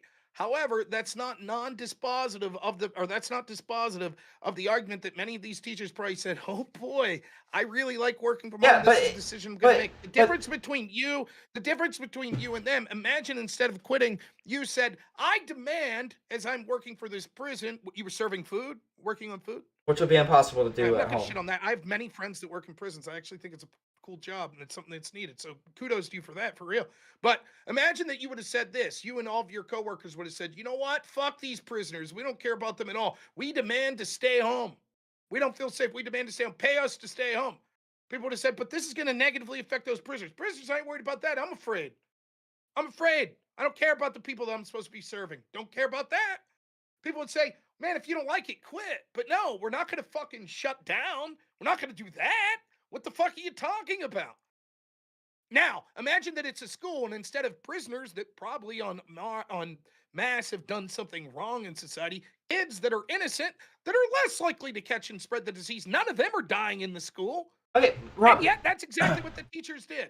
Rob, the difference is, well, what I'm saying to you is that the fear was the primary driver there. Do you Then quit. That's what I did. Okay. But, so the school to shut down to harm children. Okay, so all these teachers that were scared, do you just want them all to quit? Yes. Then you don't have As opposed to teachers. forcing the schools to shut down. That's fine. We'll find new ones. Wait, what would be better if you were to have mass exodus of teachers, or for you to do remote learning? Mass exodus of teachers. What if the exodus was so big that you had to actually shut down programs in the school, or shut down the school altogether? I don't know if that would happen, Then we but would do what we can. Then we would replace with virtual learners as we could until we restaffed with people that would do it. And we would make sure that these people never worked with children again, because their selfish nature showed that they're endangering children based on their poor decisions. I choose to believe that there's no evidence whatsoever that had these schools not locked down, that you would have seen a mass amount of teachers quit. I don't believe that. I believe most of them would have said, we want to keep our job. That's my belief. In fact, if you're right, then I suspect we would have seen, even when they were told to go back, they would have said, nope, we're not going to go back, we quit. But we didn't really see that. I don't know that we saw that more than one or two times. I don't know if there was any cases of people that quit. After the vaccines came out, after we got more Or I can prove that that's not true. People weren't satisfied after they got the vaccine that they were safe. Want to know how I know? How do you think I know that? how do you know that? Because they demanded that I get vaccinated. Why? If they were safe from the vaccine, why would they give a fuck what I do? Because they didn't want you spreading it. But I can't spread it to them. They're vaccinated. Yeah, but we don't want you spreading it to other people. Only those that aren't that are unvaccinated. We all And made also, our choice. What's also it matter? there's still a risk of catching it when you get vaccinated. Oh, And especially if you're a high risk okay. person, and there's people that That's aren't interesting. So what vaccinated. you're saying is even the teachers that were vaccinated still stood a risk to go back to the classroom. It's And yet they did. significantly lower than being no, not even that big of a risk, but you're still at risk, and we still don't want. Okay. Then if Her- it's her- almost no risk, if the risk is okay, fine. If the risk is negligible, why the fuck did they try to force Well, at the people like me to get vaccinated? Rob, we only had the original variant in alpha. We were kind of hoping to actually be able to squash the thing instead of having all these different variants and it becoming endemic. What does that have anything to do with anything? If we had more people vaccinated, then there was a chance that we wouldn't have an endemic of this, like tuberculosis, where we don't really have to deal with it. And Well, that's not true. First off, that's not true. The best available evidence showed that actually that wasn't going to happen, that you were going to have alternate versions of this because that's just normally what happens. By the way, COVIDs and coronaviruses aren't brand new. This variant specifically was, but the idea that it wasn't going to mutate and have different variants like the flu every year is nonsensical. Do you think if 98% of us got the flu vaccine that the flu would disappear? maybe No. No. it would just We it have might something that's called it might disappear if we got it yearly. It'll disappear. It might. Well, flu vaccine also Oh. wasn't as effective as the COVID vaccine was, but it'll disappear in the America greatly. if we got it. Yeah. So how many people that have got the vaccine have recontracted COVID? Different variants, yes. Quite a few, right? Yeah. Okay. But So no, they got there they wasn't got evidence that if a bunch of people got vaccinated. In fact, how many people are vaccinated now? that's updated. Probably less than people got vaccinated too. I Nonetheless, we have can't even get a something- vaccine anymore. They won't even give me one. Huh. So we had all these people vaccinated, and yet we still see different variants of COVID. Nonsensical. The truth was, Well, no, people were we fearful never that got they- we never got to that point though. We never got to the point that we would have had to have in order for Didn't us we to. have over? Didn't we have near 90%, 80%? I think with the first round, I don't know. I think it was like 70 with the third round. But anyways, regardless of whether that was, Nonetheless, regardless, but that was the idea, Respect. No, Rob. That was the idea at the time. this was not the idea. You're either misremembering or being disingenuous. Of course, there were people that said that, but the vast majority of people that were saying you need to get vaccinated were saying because you're putting me at risk. You're putting others at risk. You are putting others at That's risk. what they said. You- How? Only those that are unvaccinated? Yes. For the most Okay, part, so what? you are I made a putting choice, you I are made a putting. choice. We don't want to see people dying like that. So I just want to be clear. Your argument is that people knew I got the vaccine unprotected. I basically can't get COVID. Very negligible chance, right? That's what they thought. That And the is reason yes. they were out there, demanding that people like me get vaccinated was because they were really worried about me and other people that weren't vaccinated that we get sick. So much so that they wanted to force us to take the vaccine. Yes, for a lot of people that were trying to force you to take the vaccine, that is probably their thought process. Absolute bullshit. Now, what do you say? By the way, a study was just released today that actually, believe it or not, the vaccine did increase myocarditis. What do you say to that? Oh, it turns out there were side effects. But nobody ever said there weren't side effects. We said it was safe. And even if you get myocarditis, it doesn't mean the vaccine wasn't safe. You wanted to This is a force me whole to take different. a med- This is a whole different conversation, Rob. Yes, it No, is. Yes, what it I'm is. saying is what I'm saying is there is like any medication, there is risk with this vaccine. You wanted to force me to take the vaccine, not because you're worried about your health, but because you're worried about my health. your health and the health of people who can't get the vaccine, who hadn't had the vaccine at the time. Yes. Who are those that can't get the vaccine? Yes. Who are Who are those? those that can't get the vaccine? People with allergies. You're rewriting history. People were saying the idea that people that got the vaccine was like, I'm Superman. I can't get the virus. Yeah, I can do everything, but I still demand that you get the vaccine. And it's truly altruistic on my part. There It's was nothing there to was do there about was a my lot of safety different at there was a all. lot of It's different bullshit. reasons out there. There It's we didn't want you becoming a vector for variants. That was absolutely a thing that was going out there. We didn't want you getting Something other people people said that sick. wasn't the- There was probably something people said. Yes, that was the thought process. Like this is what That we were was not saying. the majority of that was not the majority of what was being said. The majority was that the vaccine, if you were unvaccinated, you were dangerous, can spread the vaccine to other people, and you were afraid for you and your family that people that were unvaccinated could spread that. That was the argument. That was the vast bulk of what was being said. You're rewriting history. Well, to hold say on, that hold the on. people Yes, that were wait, the vaccinated vaccine. were instantly, when these The vaccines came out, vaccine, were the instantly like, vaccine, "I'm totally the vaccine, protected." the That is vaccine not also, true. the vaccine also waned in effectiveness from keeping you from spreading the virus. After like 6 months, you To could who? you get to other people. Why would you care if I spread the virus to other people? Because who we don't also want chose to- be unvaccinated. Because we as a people, I don't know why you can't, like, you don't believe this, but we as a people generally don't want to see people get sick and hospitalized and die. Like this. Okay, should we okay, fair enough. Should we force people like me that are overweight to have to take weight loss drugs? Force you? No. Yes. But you can't Why should spread force me to you vaccinate can't for my- you can't spread overweightness. It doesn't matter. It's not about protecting the people that have made good choices, it's about protecting me. And the people who can't make the good choice. Who are those? Those are people that can't have vaccines. For one Why? reason, or Who? How the immunocompromised. There are people out there that even though they get the Vaccinate vaccine, immunocompromised. it's not as effective as it is for regular people. Okay, so we force everyone to get the flu vaccine because if we don't, then the immunocompromised could die of the flu. So we should force everyone to get the flu vaccine? Well, first of all, I'm not arguing for forcing people to get the vaccine. I'm telling you the thought process of the Sure. people who are saying that. Then why aren't they arguing to force people to get the flu vaccine? You would have to ask them, Rob. My guess is because the flu wasn't as big of a virus, has never been as big of a virus since 1918 as COVID. For the immunocompromised, it could still be very serious.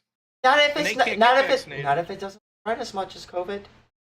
It's less of a risk Well, still. I don't think the idea. Whoa! I don't know that that's true. I'd have to look, and it might be true.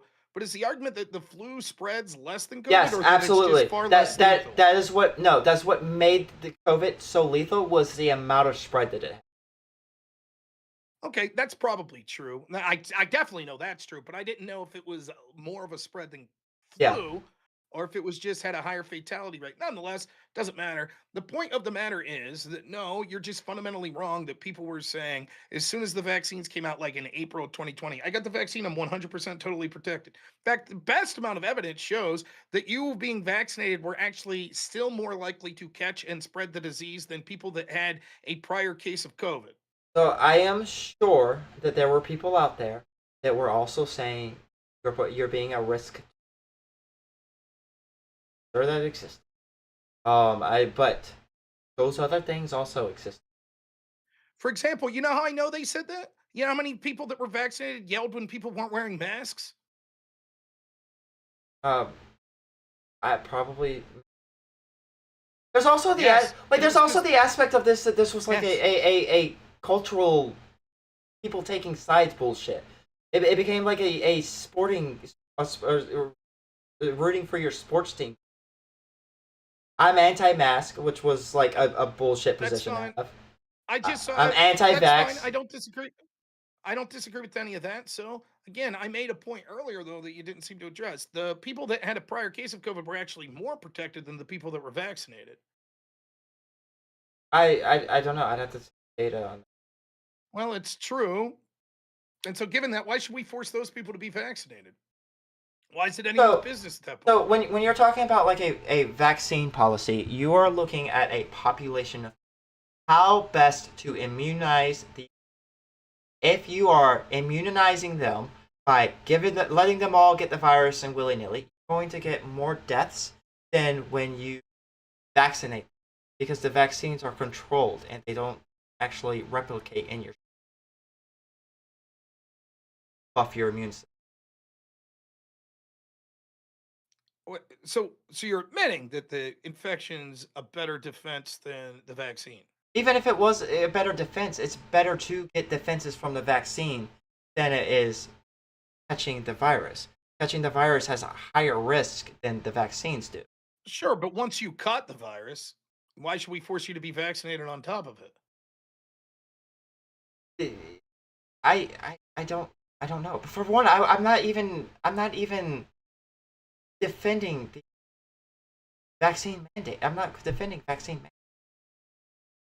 Okay, but the argument was, right, that the way we got here was we were talking about these teachers, and we are like, once they are vaccinated, they're like, now I'm cool, now I'm immune to it. Yeah, there I was can go back probably to a lot of school." teachers. There was probably a lot of teachers who had that mentality. There was probably some teachers who had the other mentality. Everyone around me has got to be vaccinated, or else I'm gonna get sick. There was probably teachers. Okay, Like we're talking given about that- a given group that- of four.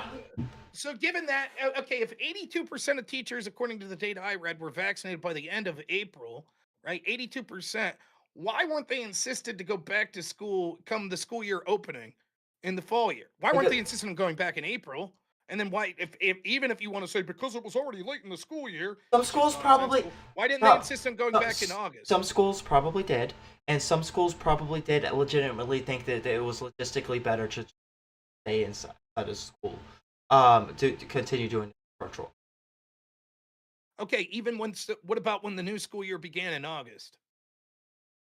Didn't most schools end up opening up to either virtual or hybrid, or hybrid or in person? And Why then would the they fall want year, hybrid? What does this hybrid matter? They're protected. They're vaccinated. because every school's Why going do to they have need hybrid? every school district's going to have a different level of risk tolerance depending on the people that are in that school district. I don't understand what your point is.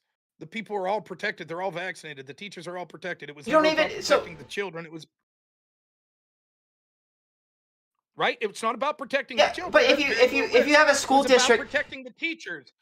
if you By have a 2020, by the beginning of the fall school year in 2021, everybody had their chance to get the vaccine if they wanted. Well over 90% of teachers were vaccinated. Why wouldn't they insist upon opening up? it's possible that they were like, yes, I'm vaccinated, but I still want to be careful. Yes, I'm vaccinated, but I don't want to spread this to people who aren't vaccinated. Yes, I'm vaccinated, but I don't want the people who aren't vaccinated to be in close quarters to each other. There's all kinds of possibilities for this, Rob. No, it's like what's absurd. So then the idea was never. What's about absurd is protecting thinking the that all children. that the majority of the teachers are just only like the main driver of this is they just want to work from home. That's absurd. Let me ask you. this. Especially Do you think after even once seeing they're the especially after seeing Okay, how let me it ask you affected this. the Let me kids. ask you this. Given that we see even up to this year, there were still people that wanted to work remotely, correct? Do you agree with that? Yeah, because them working remotely didn't affect the kids the way that the teachers did. So now the teachers did know that it affected the kids negatively. I said already that yes, as the school years go on, they probably did. In reversible ways. That's what you said. They probably all thought it But was yes. reversible. big deal. As the school years go on, it probably became more and more clear to them that that wasn't as true, which is why they regretted the decision in the first place. They regretted the Why are decision you- because the evidence was overwhelming and people were outraged, and so they were like, "Oh, our bad." But you're Like, just again, you so don't the know average- so I that it just was wanna be because clear. people were So I just wanna be- outraged. I just want to be clear. Every other group of people that got work remotely, you had huge significant portion of those groups saying we want to keep working remotely, Yes. even after the vaccine was widely available, even after COVID was all but beat. They still, up to this year, government employees said, no, we still want to work remotely. Even Yeah. with no risk of COVID really anymore, but still wanted to work remotely, right? But teachers are different. They wouldn't have done that. The same teachers that said, we don't care enough about the kids to look in to what the actual people are saying of whether this would negative. All of a sudden, they're like, oh, now that I'm vaccinated, I'll wait. I got vaccinated in April, but I'm fine not opening the school here in April because, whatever, 2 months. But then I'm totally willing to say, yep, I need to go back because I don't want to damage the kids. And now I'm fully protected. That's what they said. I think Bullshit. yes, I think that first of all, I think that your standard of they only care about the kids if they took the time to look at the CDC research is a ridiculous standard. And No, I don't. Let me. secondly, That's not what I'm saying. What I'm that's saying is that's what you said. Yes. Yes, Okay, you let me said rephrase even what I though said. they didn't care about the kids enough to look into the research. That's what you said. I'm sorry. Yes. Oh, wait. Say that again. You said even though they didn't care about the kids enough to look into the research. Oh, so I didn't say just the CDC. Then I Oh, didn't okay. Speak. Yes. That's Yes. exactly what I'm Yes. saying. I think that okay, let me rephrase myself then. Let me rephrase myself then. Yeah, okay. I think that your standard of the teachers have to look into the research in order to care for the kids is ridiculous. Like I think that teachers can legitimately care for the kids and also not look at the research at the same time. Those two things are not mutually exclusive. I think that your standard that this is what happened. That simultaneously they didn't care to look at even the most basic research from anyone that was within the know whatsoever, whether it be the CDC, whether it be pediatricians, whether it be economics, whether it be the World Health Organization, any of these groups. They chose to not look in that, right? But then as soon as it was like time for remote learning and they continue to be remote learning, you were like, none of them wanted to continue remote learning even after they were vaccinated because instantly that moment, there was something about that exact moment that they got vaccinated that they were like, now we care enough about the kids. The same ones that we didn't even bother to look at any of the research to see if shutting down schools would hurt them. Now we care enough to say, yes, it would be advantageous, and I would like to stay at home and collect Yes, a paycheck Rob, everyone else Rob. that works, but not me, because I care so much about the kids. Most that I didn't teachers, give a most shit about teachers, 2 most months ago teachers, to even look at the most basic most level teachers probably had the experience of thinking that going to remote work wasn't going to be a big deal. That they I guarantee enjoyed the remote work, but also didn't think it was going to be a big deal for the children. Also, were scared of COVID, and saw remote work as a way of keeping themselves and their families safe.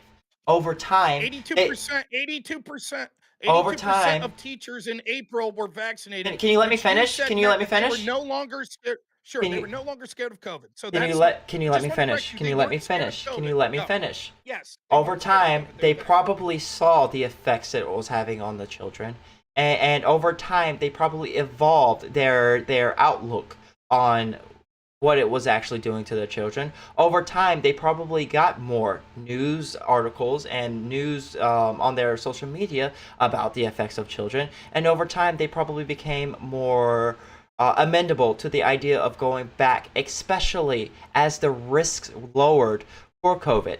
Especially as we got more research on COVID, especially after as we got more treatments for COVID, especially after we got the vaccine. All of that is They weren't probably scared of COVID. 82% of them were supermen that had no fear of COVID because they were vaccinated, as you said. So there was no fear for them whatsoever. they And yet, still for cared months, they about the decided to not other push. 18% They decided that were not vaccinated.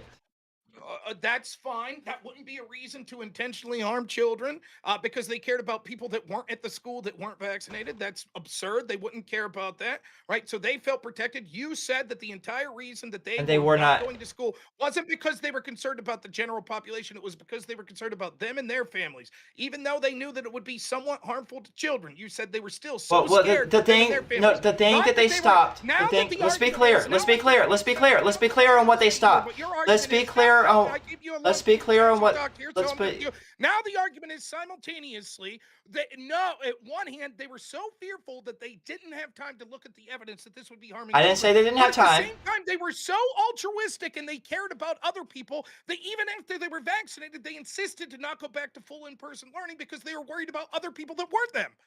So these weird teachers that are only concerned about themselves and their families when it comes to wanting to shut down schools. They were not then when only it concerned comes about to wanting themselves to and their keep families from the schools shut beginning. down, it's for altruistic reasons. But somehow it never included the harm that was causing the children from, because now your argument is that this is surreal. Your argument is even after they were protected, they still didn't want to go back to full in-person learning because once more they're forgetting to look at the children, but they're like, but what about other adults that have nothing to do with this? But they didn't. Hold on. They could 82% of them. theoretically get COVID. 82% of them didn't get vaccinated until April, right? Yes, April. So May, the thing that they stopped was like 3 months of in-person learning. Yes. And then when the new school year came, it was like 90%. It depends on the numbers you're looking at. By the first month, it was over 90%. And Like I don't so flippantly think that. So I want you to explain to me. They decided somehow over that period of time, over April, at the end of April, they didn't decide, oh, this is harming the children. Didn't see that. And then May, they didn't say, no, it's harming children. June, they didn't say, no, it's harming children. They said, yeah, we're all safe now. We just choose not to go back to school. That's okay. It's not harming children. Then it's summer break. So it's July and August. And all of a sudden in August, they're like, oh, fuck, this is harming children. No, I don't think fuck. I don't think it was a sudden real thing. I think that these things probably happened in like they realized it throughout the school year. They probably realized it throughout the school year. Some of them probably realized it throughout the school year in fall of 2020. Some of them started realizing it in winter 2021. But by April, when they were all vaccinated and the risk was significantly lower for them, you were already in the middle of the school anyways. They're probably not going to go out and advocate for the school to open at that point. Why? If they knew it was harming children. Because logistically, that's probably a hard thing to pull off in the middle of the school. I'm sorry, what? It's a hard thing for a school that planned all year before COVID to have in-person learning to go back to in-person learning. What changed? What do you mean plan? They had hybrid How is it virtual hard? learning. Here's a school, right? And for whatever reason, let's say they have bad water. And so for a month, people can't go to the school because they have bad water. So they do remote learning. And then they fix the water at the end of that month. And it's like, it'd be hard to get those kids back in the school. That'd be hard. So, How'd they manage to do it then in the fall? If it was so hard to get the kids back into school? Rob, some schools were able to do it. Some schools were not able to do it. I want you to explain how they were incapable of doing. What was hard? It's not about being incapable. It's about like logistically, does this make sense? We're already in virtual learning. Everyone's already used to virtual learning. Let's just continue the virtual learning, and then next year we'll open the school. That they knew at that point that the virtual learning was harming children. Sure, and I don't think that they were really thinking, oh, 3 months of this is going to be the make or break for these children. I think that 3 months would be significant of getting back to in learning. And I don't think that 3 months is. Think of this. Where I'm thinking this in the wrong way too. I tend to be thinking of younger people. Think about like seniors in high school.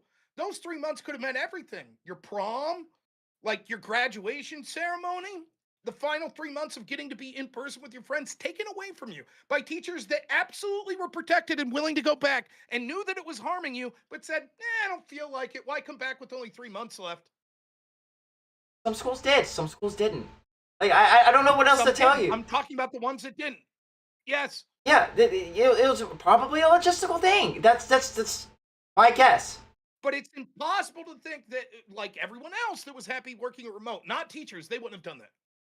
I think that if they thought that these 3 months were going to be a significant hindrance, these 3 months, just these 3 months, we can go back to school and we can totally turn this around.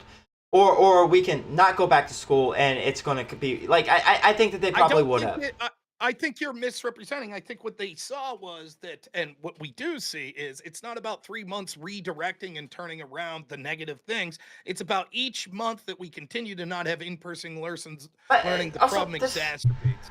Also, for some districts, there's probably like funding things that were allocated in different ways that was conductive of virtual learning, but not in-person learning.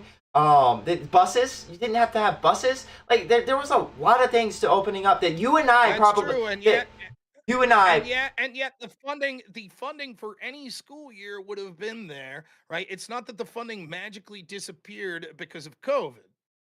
There's probably a lot of things that you and and you're not even. I just want to be clear. So your argument was if the disease would have all but disappeared in say like March, that schools would have been sitting around with their pants around their ankles. There probably would have been there probably would have been schools. There probably would have been schools that did virtual learning for the rest of the year.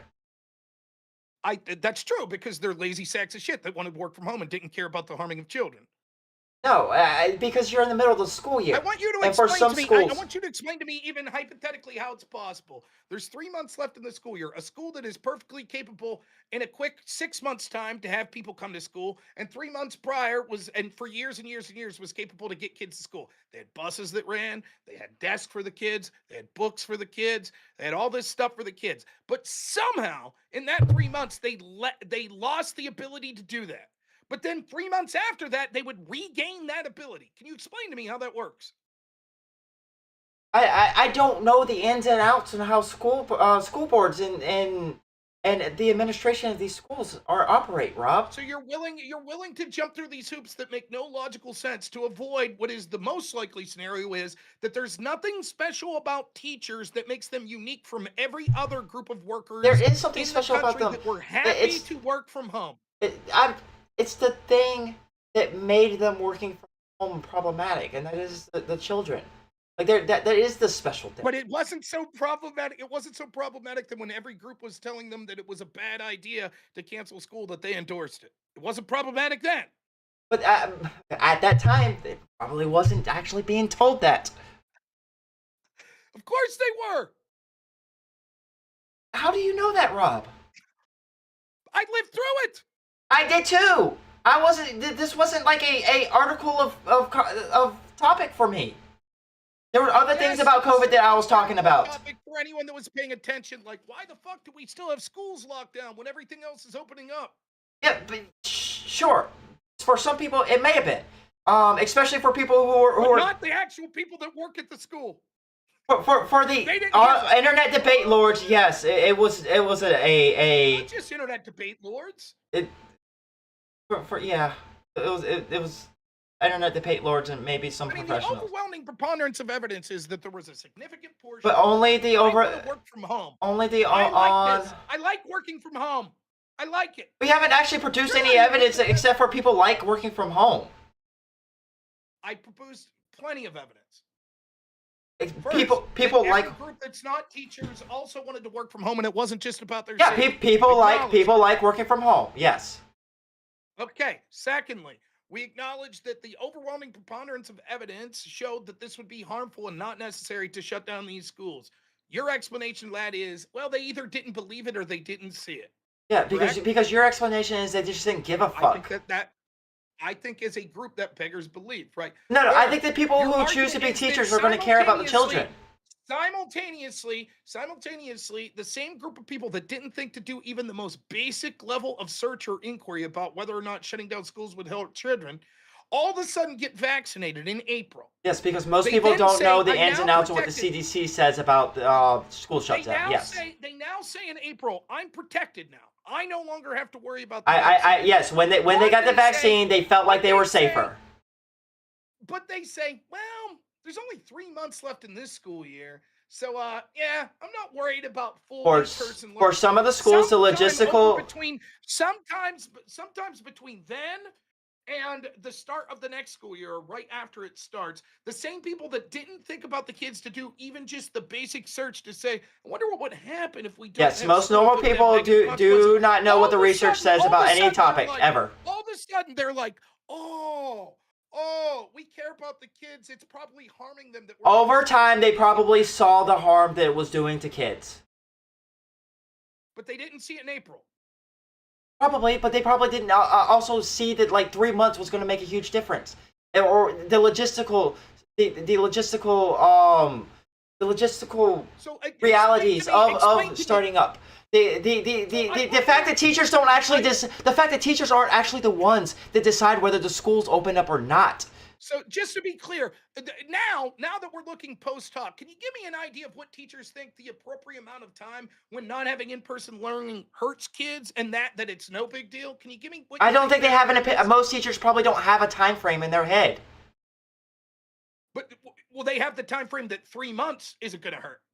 They probably. That's what you say most teachers had. I'm assuming that when they're in the middle of the week of the school year, they're doing virtual. That's what they planned for. That's what the funds have been allocated for. That's what the administration has said that they were going to do. That they're like 3 months at the end of the school year. We're going to start in person next school year. That is probably their thought process. Why would they say that? What is their concern? If their concern's the children, they wouldn't have known at that point that this was harming children. They see the harms. It's like Okay, they see the harms. they see the harms. It's like I see when I'm working as a counselor in a prison, I see the harms that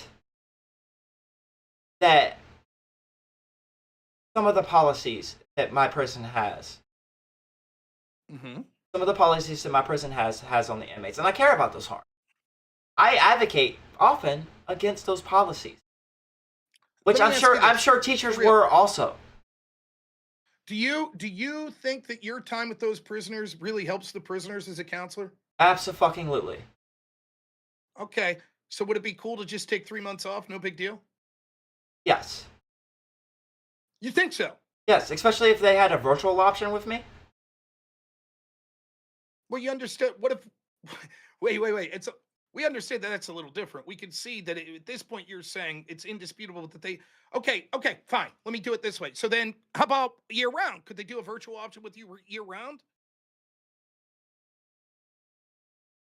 I think that if the facility had it set up that way, I think that the harms that would come from that would be very slight. And yet we see that that wasn't the case with these children. Mm-hmm. So it's not quite the same, is it? No. Okay, so let's assume. But it's that the level of studies harm it's these- the studies that determine. Okay, so let's assume that the level. So let's assume that the level of harm for these prisoners, just for the sake of argument, would be very similar to the level of harm for these children. It'd be real bad if they didn't have access for 3 months to you, right? Yeah, but if my facility said you're going to be work from home, then yes, I would advocate for going in, but I wouldn't be able to force them. But you would advocate. Yeah. So you think that a huge portion of these 80-something% of teachers that were vaccinated were advocating, we need to go back full time. And their own unions and workshops were like, no, you can't. No. That's what you think happened? No. Yes, I think that the over time, more and more teachers were advocating for going back in. Yes. Okay, so the vast majority of those that were vaccinated were advocating to go back to in-person learning, and for months they were being ignored by their own union, by their own school board, etc. No, I don't think it was for months. But maybe for maybe. May, June. Okay, So okay, let's just say, okay, I'll give you another example. One of the harms that I think that the facility has is the parole system that we have in DOC is bad, right? I can't do anything about the parole system. I advocated for it. I've talked to the director of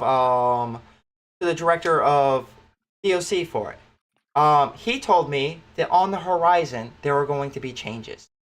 It's very possible that for a lot of these people, they had plans. Oh, we're going to go back in fall. We're going to get everyone vaccinated. We're going to go back in fall. They are, some of these people. A lot of these schools already had plans. So it's possible that teachers were advocating for this, but the administrations were not doing it because of the logistical issues.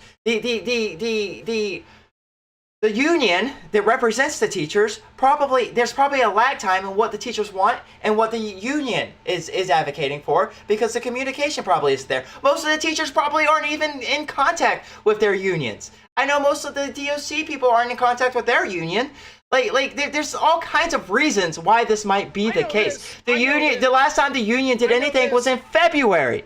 So I know this. So, like you, I worked with people. I work with adults with autism.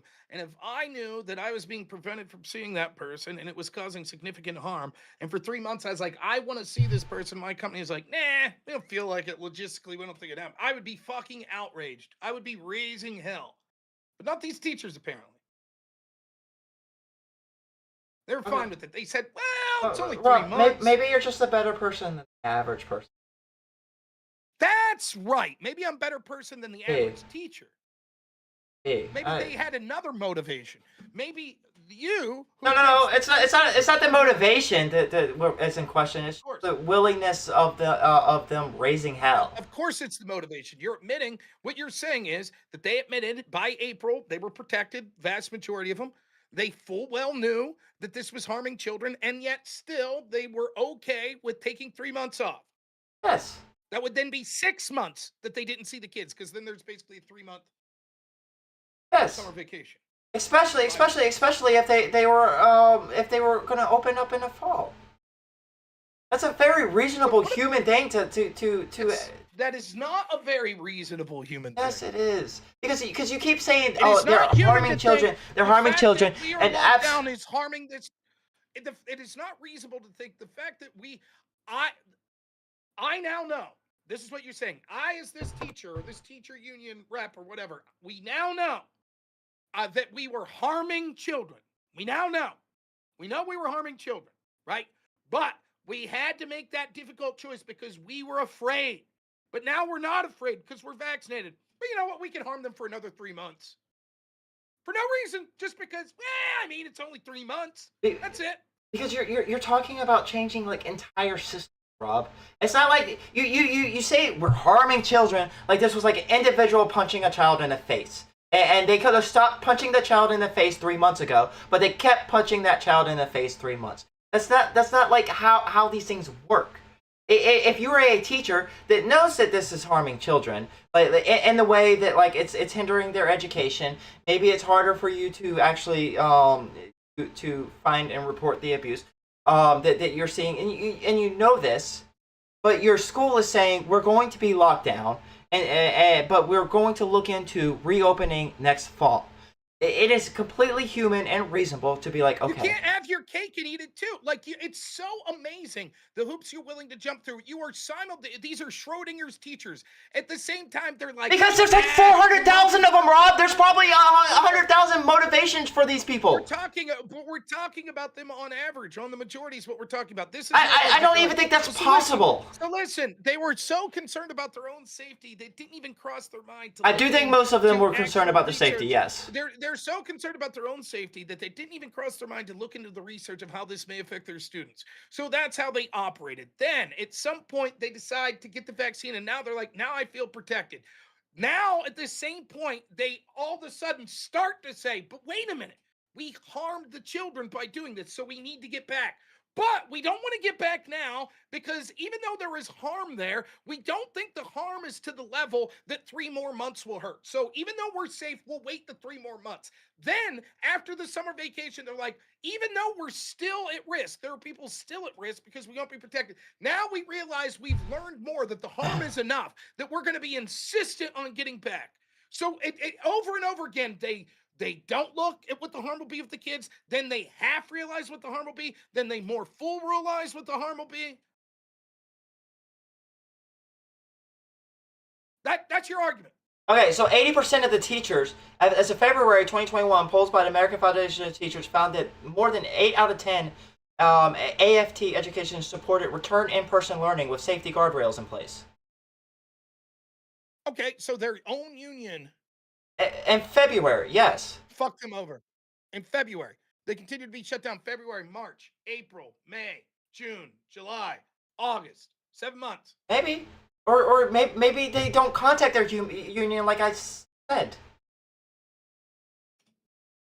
We even had teachers unions that walked out afterwards, that striked afterwards. I'm sure there may have been anecdotes of that, Rob, but the statistics are what they are. Here's what we do know. They were shut down.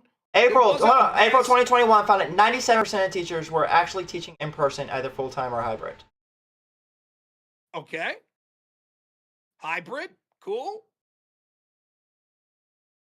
So then they might as well have been back full-time. All right, I'm going to bed. Good night. I do appreciate you staying up and talking to me. That's fine. I appreciate you staying up and talking as well, though I do not appreciate your wanting lockdowns and the harm of children that people like you caused. I don't appreciate that at all. I think that sucks. Yeah, I don't appreciate your narrow-mindedness on this. Like the inability to actually like try to perceive another perspective that's not your own. No, I totally disagree. Right? You've illustrated throughout this debate. If we remember the first part we got on after the panel, right, that you insist that countries take other citizens' money and give it out to people around the world, but you yourself are unwilling to do that sort of things as an individual voluntarily. So it's clear to me that, like, the idea that you want to be like, no, you have to understand other perspectives. Can you understand the other perspective of why I think we shouldn't have the government I pay can for repeat people around the I can world? steelman your argument. That you think that it is There's immoral to nothing take. to do with steelmanning. Yeah. You accept that. Do I accept what? Do I Yeah. do I The majority of people in this country would say, nah, we don't want to help the people of Somalia. You'd say, oh, okay. Well, there's no but, moral yeah, responsibility my based on the government principles, my principles on democracy are probably going to outweigh that on that one. If the majority of people specifically said we didn't want to, What's your principle of democracy? but What do you mean by that? like if the majority of people actually like didn't want to help Somalians, I would probably be like, in a democracy, we probably have to stop helping Somalians. Excellent. I think that that's overwhelmingly true. That the majority of people in this country would say we want to stop claiming that we need to help the poor around the world. I don't think so. Isn't the USDA cuts incredibly unpopular? Well, I guess let me say, maybe I'll rethink what I was saying there. I think that if you put it that, like, if you said, would you rather spend Oh wait, hold on. Wait, hold on. I want to do a Rob when I'm trying to rethink what I'm saying. Oh! That's all you. Yeah, okay, go ahead. We can't hear you because your mic's speaking, so you ruined even your hyperbolic spurg there. Yeah. No, the difference is when you're rethinking, you'll say something definitively. You don't say. I don't say things like- I don't say a whole lot of things definitively. I usually say I think, for or example, this for is example, probably. when I said, oh, like, here's what we went through, for example. We went through an hour of, maybe even longer than an hour, that I was like, the evidence, we agreed that the consensus was that lockdowns were harming children and not worth it. And you said, yeah, but that was the Alpha variant. They were looking at the Delta variant. That's what they were concerned with. And But, I took hold on, no, I didn't even start that one. I looked, I was like, wait a minute. They weren't doing that at all. You were like, oh, well, I was just conjecturing.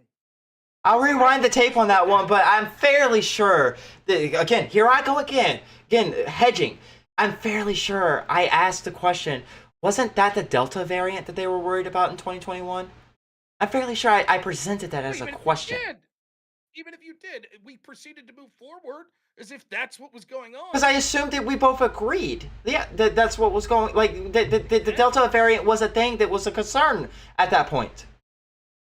The point that I'm trying to make is, I think if you ask the American people, I think that there would probably, seeing as how we see that there's more than 50% support for deportations, I think that over 50% of people would probably say, no, if there are people back home that need things, we should provide for that as opposed to sending money overseas. Is there I think that 50 most would say that. Is there 50% support deportations the way that Trump is doing them now? I don't know, but there's certainly, all the polling suggests there's more than 50% support of deportations. Like deportations of criminals or all undocumented? Like,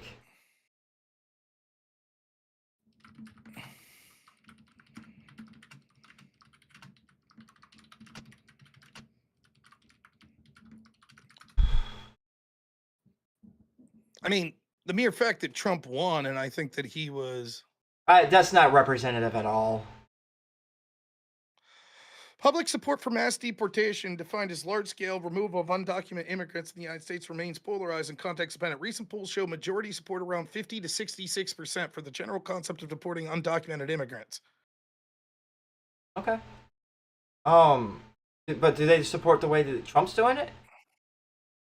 I don't know. Maybe. I mean, if there was What's it matter anyways? The point is, if they would support that, it's clearly that they think that there's some value more than we owe the people around the world something. Well, no, the deportation thing is probably, my guess would be, here I go hedging again, I've got to point this out. My guess would be this, that most people here, illegal immigrants, they're criminals, we need to get them out of here. That's probably what most people. I don't know. Again, it would be in how you word it, but I think that like what you're saying, what you're suggesting, I think that most people wouldn't agree with, which is that we have enough money to support all the needs we have back here, and on top of that, to support poor people all around the world. My guess is the majority of people would say that that's not the case. That they would focus on the people back home, and they know we don't have basically near infinite funds that we can support all the needs of the people in the United States plus people around the world. My guess, but it doesn't matter. I could say hypothetically, maybe that's not true. I just don't know, I guess. Well, I isn't don't think that we isn't know that an people empirical that- thing that if you and I took the time to look into it, we could actually figure out, do we have enough resources to take care of the people, everyone in America, and what's left over after No. that? No? No. How would you figure that out? Well, we could do it on a very, very, very basic level, and that would be like, how many houses do we have in America? How many people do we need that need houses? Do we have money to build more houses? Do we have the resources to build more houses? How much food do we have in America? How much, like, how much of the stuff we actually have? And if we have No, enough the for reason we don't everyone, is because the reason that, well, clearly we do, right? If you wanted to be a complete 100% equal distribution communist, then you could say, is there enough food for everyone in the world to eat? Sure. so we can right? take this a step further, Okay. right? Do we have enough food to be able to feed everyone, but also still have a capitalistic system where people who work harder get more? People with higher merits can get more. Define harder, define more. Well, I guess however the capitalist system we live in defines it. Okay, I make $5 more than the person that doesn't work. Sure, we probably have enough money for that. Is that acceptable? Would that collapse society? Yes, yes. Would that be rife with fraud? Yes. Do we see when government has mass control of systems that it fails immensely over and over again? Yes. Do we see that this project's been tried many times and it's failed spectacularly? Yes. So how much more do we need and for the person, the lowest paid worker get paid above the people who are just living on for society not to collapse? I don't know. I don't even know how you would. I don't even know how Yeah, you would evaluate you it. ask And me the these types of question- questions all the time. The question's a misnomer anyways, because actually it's not a value that I would share. I don't think that stealing other people's money in the name of equity is something that makes me moral or is something that we should be attempting to do at all. So are You know, you just I okay don't with think allowing it should people be to? my right to rob you and then give your money to poor people around the world. I don't accept Well, that. I'm not even talking about around the Even world. if I'm they talking would about use in that money America. better than you. I'm I not don't even accept talking that. about around the world right now. I'm talking about America, Rob. No, I think that what happens is that I'm okay for limited social safety nets. The problem is what we could, for example, we could see that it was considered, according to the Moynihan report, which was in the early 60s, who was a Democrat, he said that it was a crisis, that 25% of black children were born out of wedlock. That number is close to 70% now. Largely, that's because the war on poverty and we incentivize single motherhood.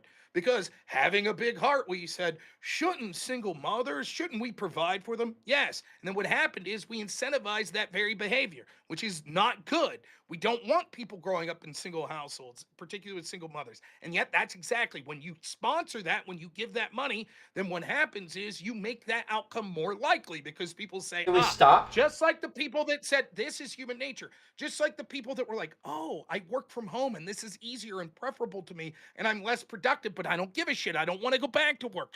It's that same mentality. That is in human nature for an awful lot of people. Rob, And so do we what stop happens giving to is the by- single mother? No, what we should do is wean it off. We should do our best to make it not a way of life, but make it an emergency. Is what we should do. How do you we do can that? fill in an emergency. Well, there's all kinds of reasons. One, we could have robust testing, means testing of the people that get this. Second, we push propaganda to incentivize keeping families together. Third, we don't add benefit. We make sure that the benefits that go can expressly only be used for things that are beneficial for the children. How about you? Should we give it to them? Should we give more? I think that the system probably needs. I think that a lot of Why people the system and not you? Why don't you give your access to single mothers? Why do because you because deserve I, more can, than because them? I can't help all the single mothers, but You can't what? Yeah. You can't what? Because it's inconvenient for you? You don't want to no, inconvenience yourself? I actually just can't help all the single mothers. I physically can't do You it. can't The help resource. you can't help them all, but you can help 2 or 3. They don't I could matter? probably help a Fuck those third. kids? I could probably help a third of a single mother Okay, why don't you? because I want a system that helps them all. This is, Okay, and you we're can help looping on top again. of I that. gotta go. And you could help on top of that. So what? You want the system You and already know could help the. You already know what I'm going to say to individuals. this. The system's on you. I have a different standard for what the government should do compared to what individuals should do. Because you are a selfish prick. Because No. you want to steal others. I don't think that I don't think that I should bomb terrorists. I don't think that I should bomb terrorists, but I think that like it's probably okay for the government to bomb terrorists. Not the point, and not the point. It's a completely different thing. Saying that the Yeah, government. so I have different standards. I have different standards. I have different standards, different expectations. It's different. No, it's completely different things. You can't have a moral standard that says individuals as a collective ought to have a moral standard to help the poor, but you as an individual shouldn't have to have a moral standard to help the poor. That is you being generous with other people's money. That's disgusting. But I'm also willing That's to what you're put more doing. money into helping the poor. Then do it. Why don't you? I first of all, I do. I've told you that I donate to No, you don't. You're charities. Yes, lying. I You do. don't do It's it. usually, I'll admit, it's usually I don't not much. believe you. But whenever that little prompt comes up on my terminal, where it's like, hey, would you like to donate to this? I press yes every single time. Secondly, a lot This of. dude literally just tried to say, when I go to Taco Bell and buy a taco and it says you want to round up 63 cents to help poor people, I say yes, so I'm doing my part. Okay, Rob, I can't I believe have it. I thought you were gonna have something better than that. Rob, I have excess, but I don't have that much excess.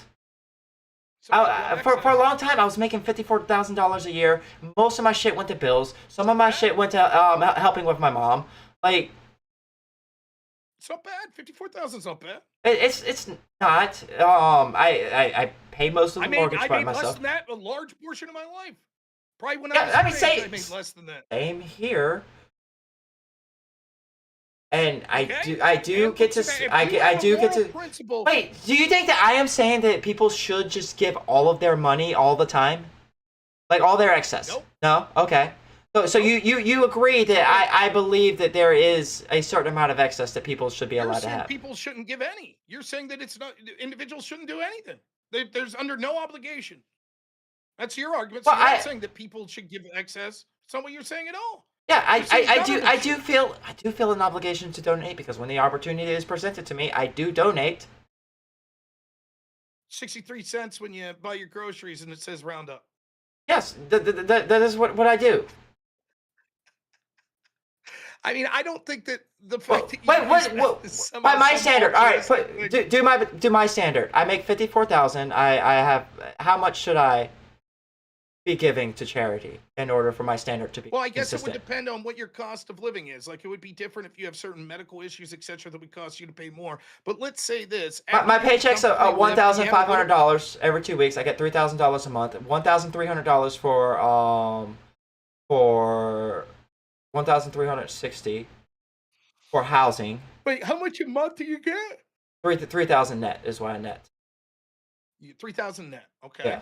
So that's 3,000 times 12. So that means you're netting 36,000. Did I do that math right? Yeah, I'm netting 36,000 a year? 36,000. I make 54 Okay. gross. What's yeah. your what's your expenses per month? How much money do you have left over? You have enough to pay for all 1,360 for my rent.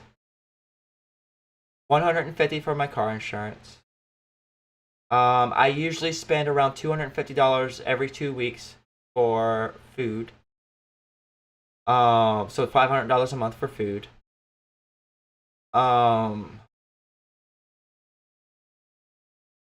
$250 for student loans. Mm-hmm. Remember what else I have? So you got what? $500 a month left over? And then I put $200 in savings because of emergency shit. House repairs. That's not needed. Why do you need that? You don't think people need savings? It's ridiculous. No. Do you think that my standard is the government? Deficits. Wait, do you think that my standard is the government should tax people to where they can't save?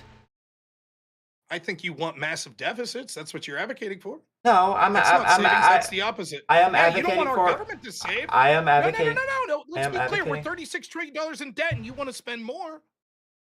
First of all, I have Yes, different. you're absolutely have- against savings. I have different standards for governments than I do people, so we've already established In that. fact, based on that standard, you should get a credit card and use the money you're getting on the credit card to pay poor people. And pay the interest on it later. That's what you want to do for my child, that he should have to pay the interest on the But debt that I'm we're spiraling Rob, now to help people Rob, in Somalia. I am an advocate of raising taxes, which will hopefully lower the deficit. Okay, so you want to raise taxes on yourself? Yes, we've already been through this. Okay, how much money do you have? How much money do you have? We said maybe 500 a month you have left over.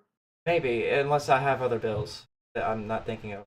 Okay, so maybe less. We'll say 250 a month. That's what you have left over? Okay, yeah. How much do you want to raise taxes on yourself? Well, what I'm asking you is how much do you think I should be giving the charity in order for the Just ask standard? you. I just had, I'll answer your question. How much do you want to raise taxes on yourself?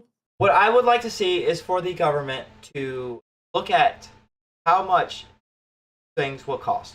Providing the people who need it housing, providing all these things. How much this is going to cost? How much the government needs? And starting at the top. I notice this isn't answering the question. I don't have an exact number because starting at the top, I want progressive tax system all the way down. So you And want other people tax more, but not yourself. yes, I do. I like progressive taxes. So you're And not then on my advocating tax for increasing bracket, taxes on your. I am absolutely. advocating for If the taxes. government, yes, when the government determines Do you, we don't have enough here, take we don't your have enough here, deduction? we don't have enough here. The 12,000, do you take your deduction? the 12,000, Yeah, your standard deduction. Do you take that? yes. Why? That seems greedy.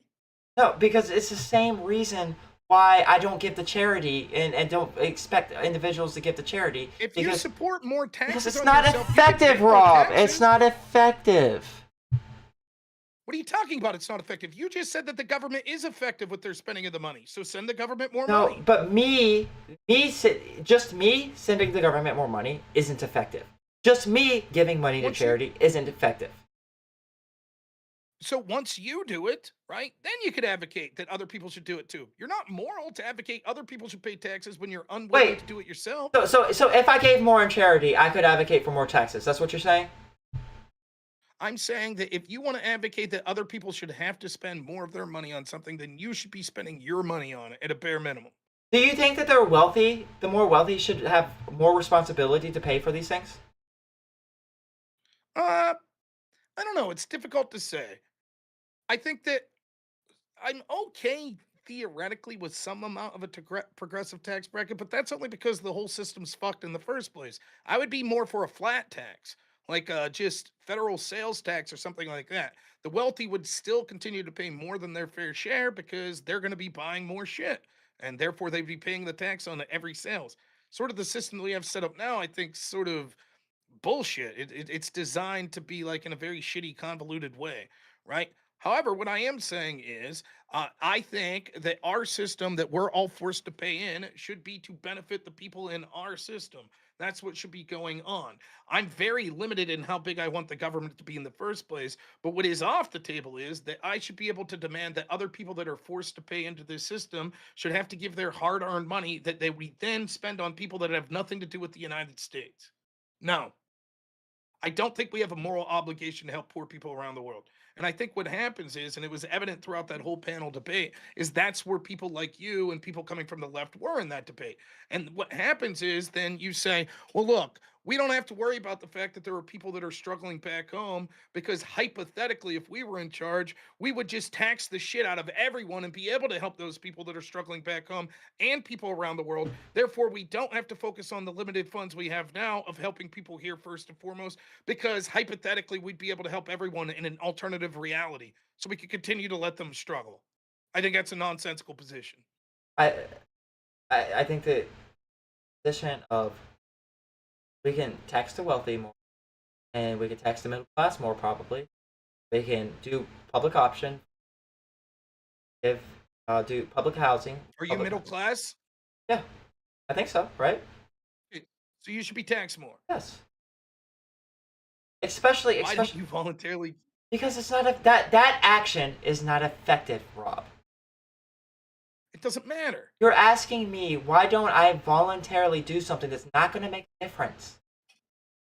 because you're like every other socialist that says this is the policy I want and this makes me a good person because I want this. I didn't say this makes me a good person. I said that this would be an effective policy to being able to take care of our own people, which is something you pretend like you want to do. I'm unwilling to do this, which I think unless I'm forced to do it by the law. Rob, I think I have to force everyone else to do it as well. Rob, yes, you do. You do have to force everyone to do it because otherwise it doesn't work. Imagine that, like, someone came to you and said, "Hey, I'd really like you to work at a soup kitchen."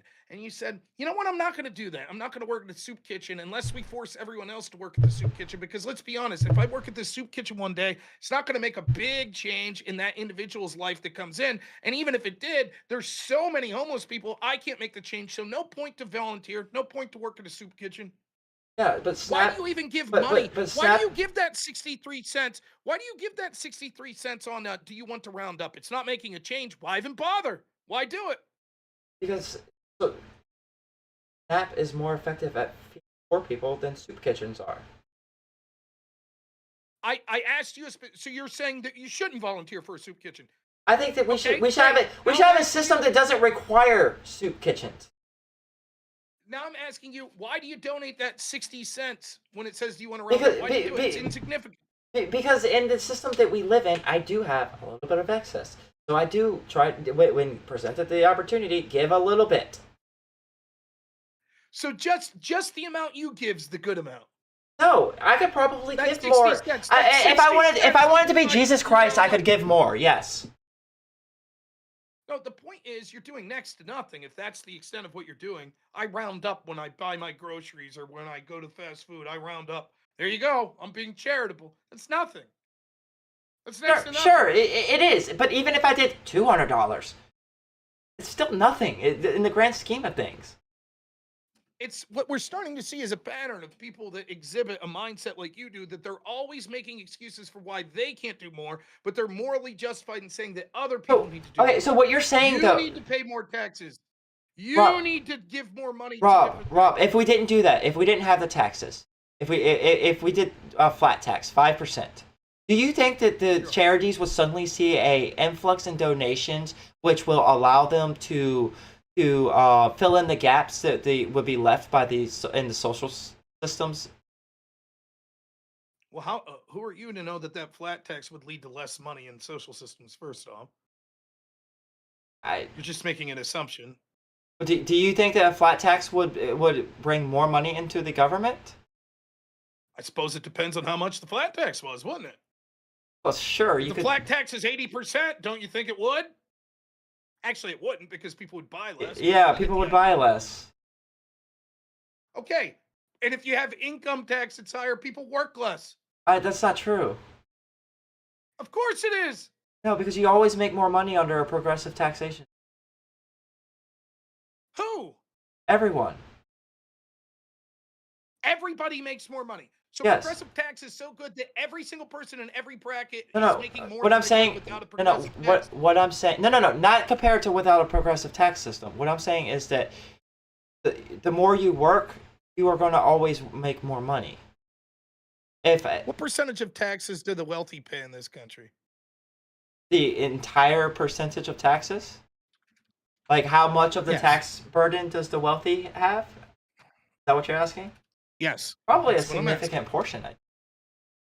Okay, let's look just real quick. It says federal income tax, the top 1% pay 40%.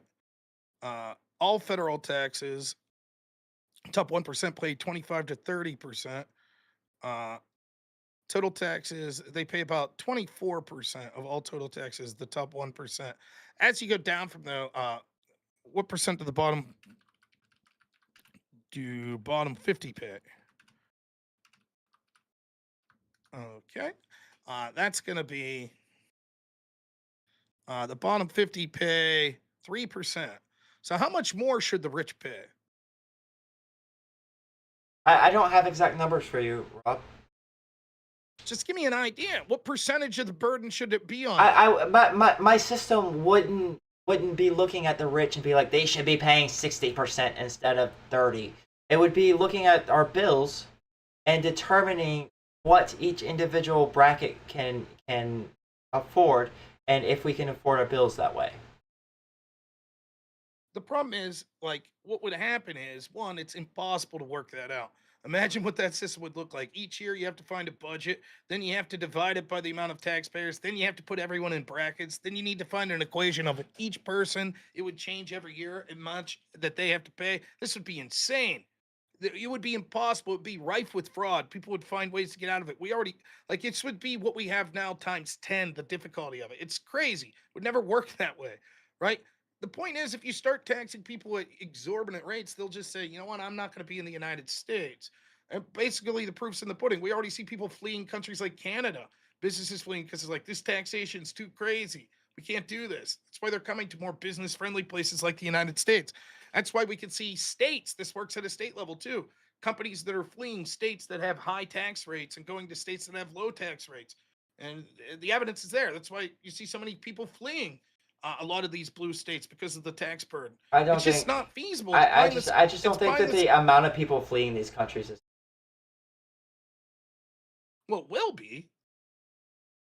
Oh no, If these you the massively countries, increase the the taxes countries in the that way you you're just listed. suggesting. I think that like Britain has higher taxes, France and Germany and Canada. They have a good amount of. They have plenty of businesses.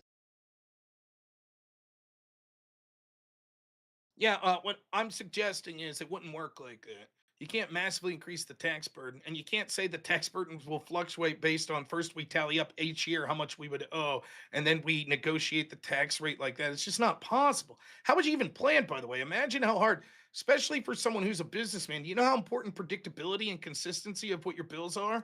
Now we're saying you have no clue until the end of the year how much you owe at all. No, You can't even no. make an estimate. We have people that can estimate if we do this to the taxes, this is what's gonna happen. If this to the taxes, this is what you would tally up your bills, and they'd be like, I want to do this to the taxes, this to the taxes, this to the taxes. All right, that's gonna cover your bills, and then that's the tax code. I don't understand what you're saying. And That they're- would they're- change every year, right? It doesn't have to, not the tax code. No. The amount of money we'd need to spend would change. With inflation, And right? just in general, what you would want to fund. You want to fund all this crazy shit. Well, it would increase. Yeah, it would increase. But not too much year over year. We're supposed to, when we do budgets, we're supposed to do them like deficit neutral. So the fluctuation in the deficit shouldn't be that high, but turns Okay, out, so we've spent a lot. We've spent a lot in this Mhm. country, right? yeah, Our deficit is like what, $36 trillion? probably. Okay, so that would have meant that we had to Wait, have deficit or $36 trillion debt? of debt. Okay. That would have meant that we had to spend $36 trillion less in projects, right? Which you don't want to do, right? You think we should spend more. There's probably things that can be cut, but for the most part, yes, it would probably net out to Okay, more. and so then how would we have increased the tax burden on people $36 trillion?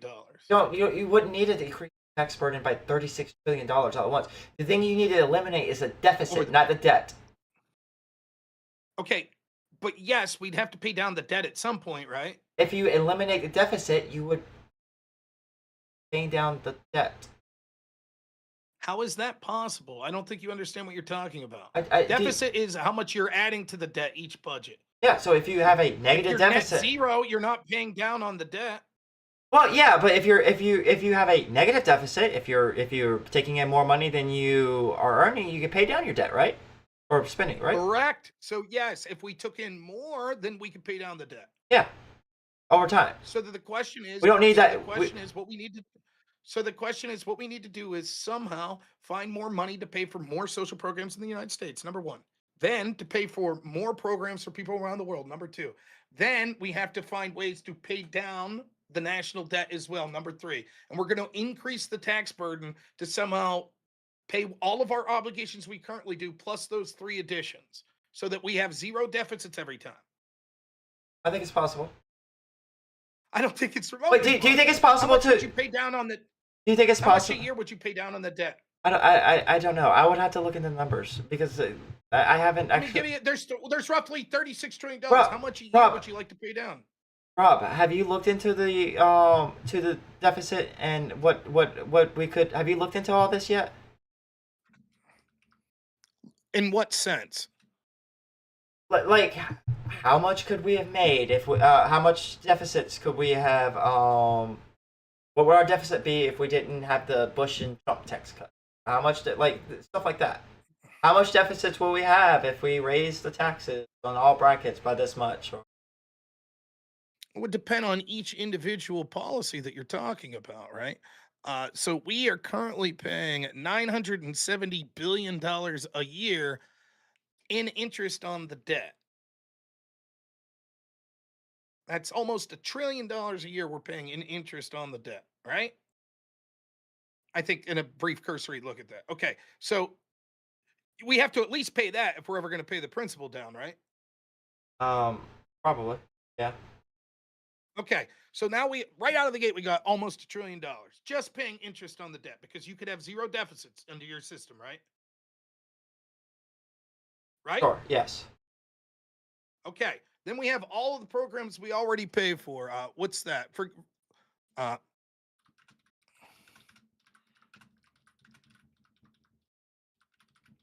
Let's see. How much a year do we spend on entitlements? Let's see. We spend $4.1 trillion a year on entitlements, right? So add the 1 trillion to that, we have 5.1 trillion. Let's see, how much revenue a year? Let's see. So right now we're up to, what are we up to? We're we're over $5 trillion, about 5.1 trillion. We make 5.2 trillion a year is what we're making, 5.2 trillion. Now, easily what you want to add is going to cost 2 trillion a year. Easily. Like all the extra programs that you want for the United States now. So let's conservatively. So that already puts us over how much we've earned. So now to increase the tax burden, right, just to break even with the national debt, just to break even, you're going to need to increase the tax burden about $2 trillion. So let's just real quick, how much more would we need to tax the 1% to raise an extra $2 trillion a year?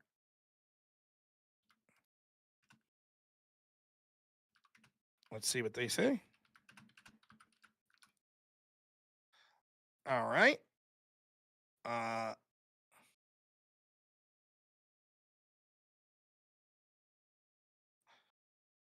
To generate an additional $2 trillion a year from the top 1%, the new rate would be current taxes plus $2 trillion divided by top 1% AGI. They would have to pay 3.31 times more taxes than they do now. So we're looking at paying an 80 to 86% effective tax rate would be what it would require for the 1%. 80 to 86% we would have to tax them. Effective tax rate? Does that sound feasible? Yes. Effective tax rate 80 to 86%. Yes.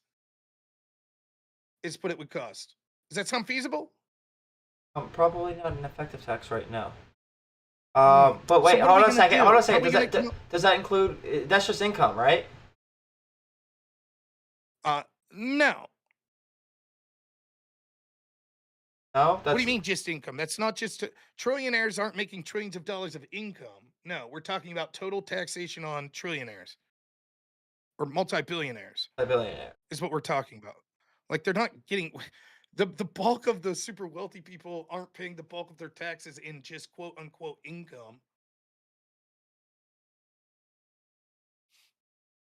So how are you going to pay an 86%? And of course, what I'm looking at here says feasibility, an 80 to 86% effective tax rate is unprecedented.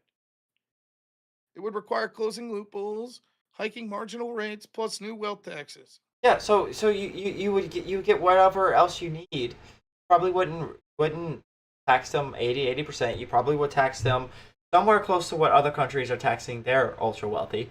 And then you So would what's start tumbling. I don't know what it is. Tumbling down to the next level, the top. That's just the top 1%. What about the 1% underneath that? 1% underneath that, the 1% underneath that, the 1% underneath that, and you probably bracket it out more than just 1%, 1%, 1%.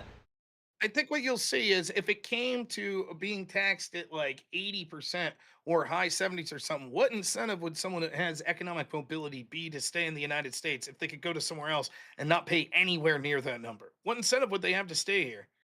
But that's why I said the tax rate would probably be you would try to match what other developed countries. Okay, so do we have? Uh,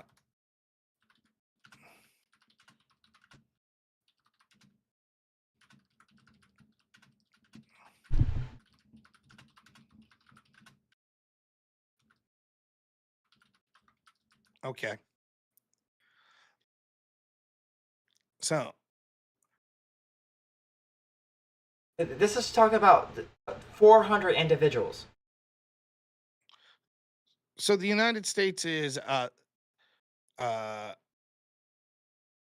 37 to 50% taxes on the top 1%.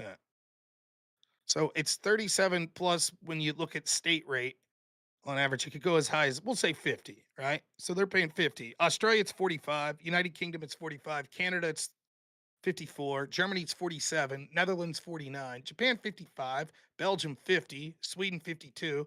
Austria, 55. France, 55. Denmark, 55.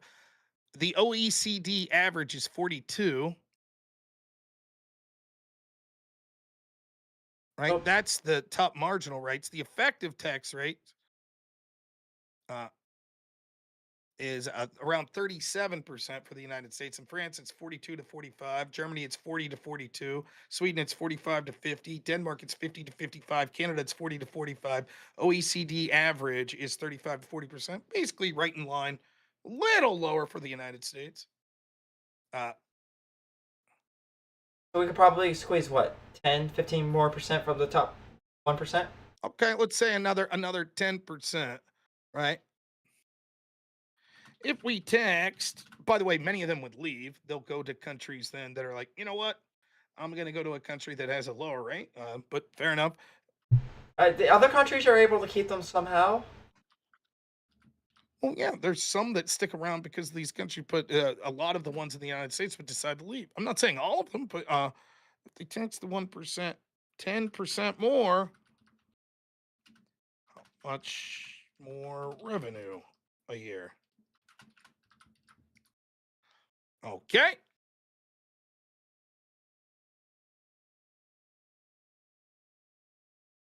About $370 billion. So that could fund 370 Somalian food frauds. That could fund. Incidentally,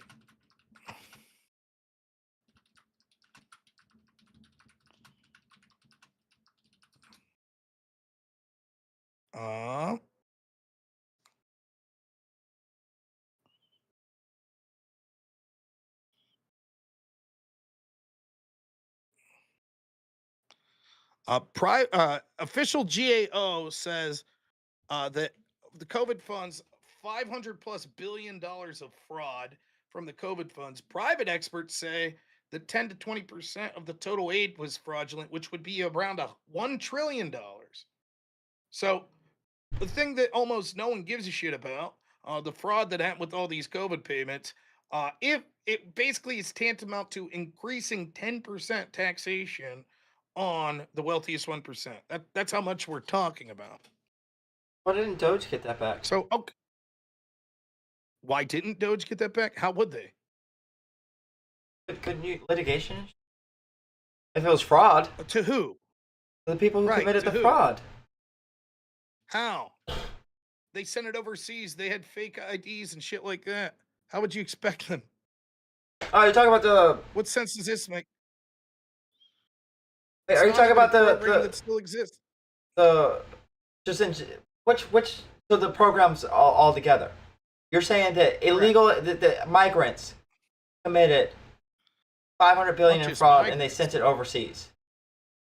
No, not just migrants. All sorts of people. There were all sorts of shit that was sent overseas. There was fraud that went. But yes, they estimate that. And And what if a snarky thing to say, anyways. Like it's sort of irrelevant. The fact that they were unable to get the money back, it doesn't.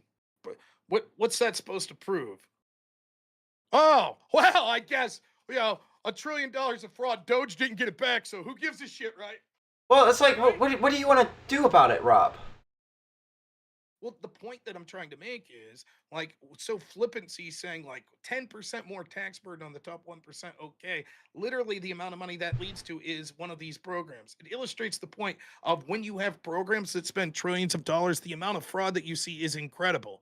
So we haven't even factored that in. We're lowballing that we would need 2 trillion extra dollars a year for your plan of basically taking care of all the needs of everyone in the United States, plus significant needs for everyone around the world, right? So we're already lowballing that at $2 trillion, right? But that's not even factoring in, on average, 5 to 10% of that money would be spent with fraud.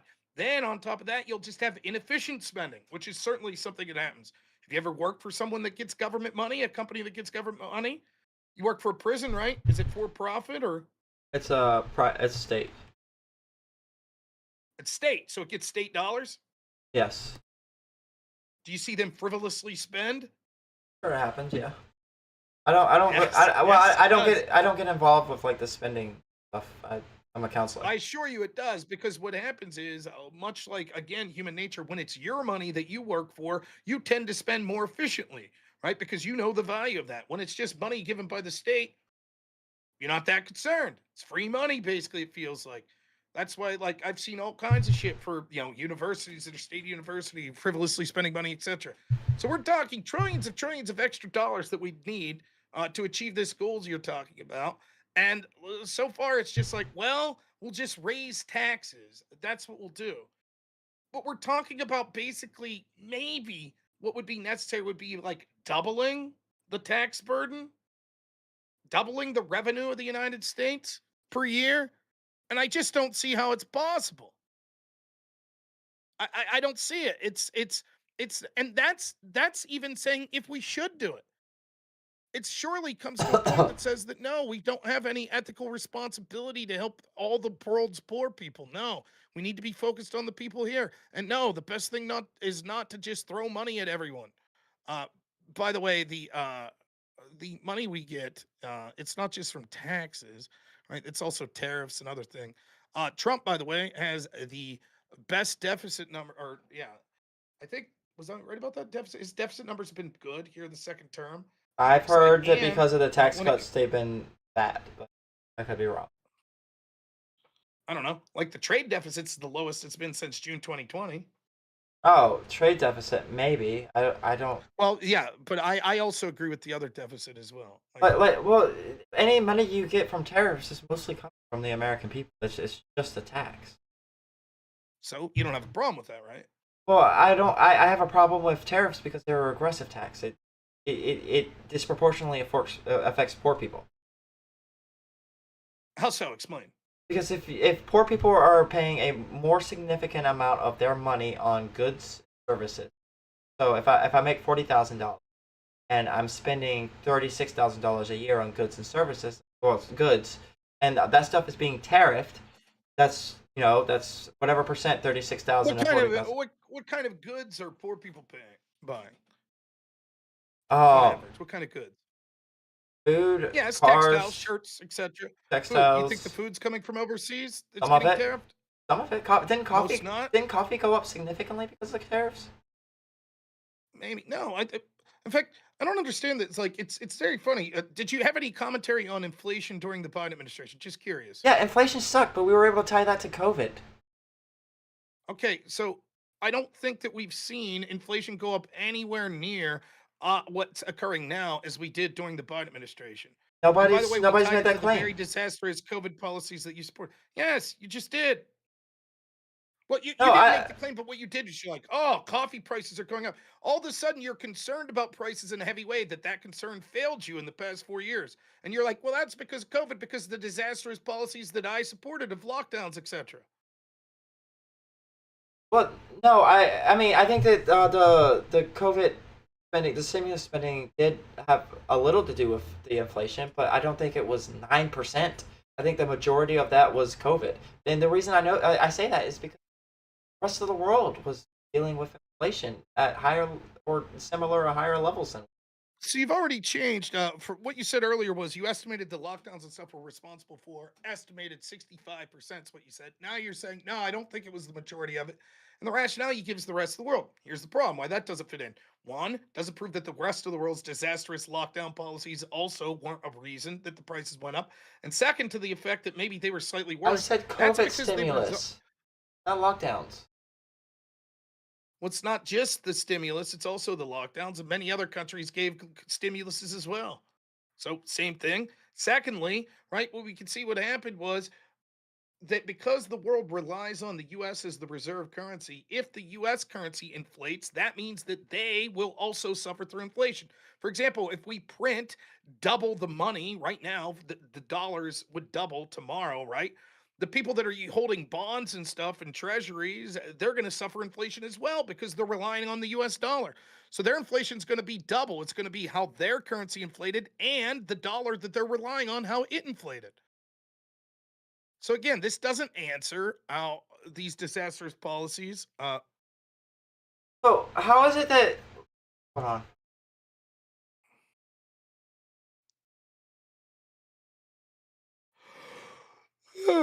Oh, there's a yawn. Hmm.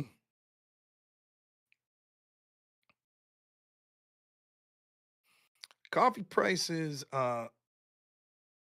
went up most significantly because droughts in major producers such as Brazil and Vietnam, poor harvest. Tariffs still have a part, but predominantly it's because of poor harvest. It says coffee prices are expected to fall next year because of production increasing.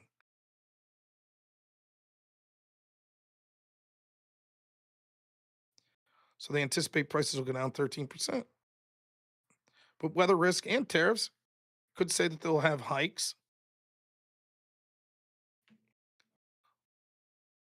But again, the idea that like some sort of like I don't know that it's regressive as you think, right? I think that the majority of stuff you still see people that are paying a lot of stuff that are coming from overseas that are more expensive. And it's not a one-to-one thing. Tariffs are a tax that's eaten by three groups.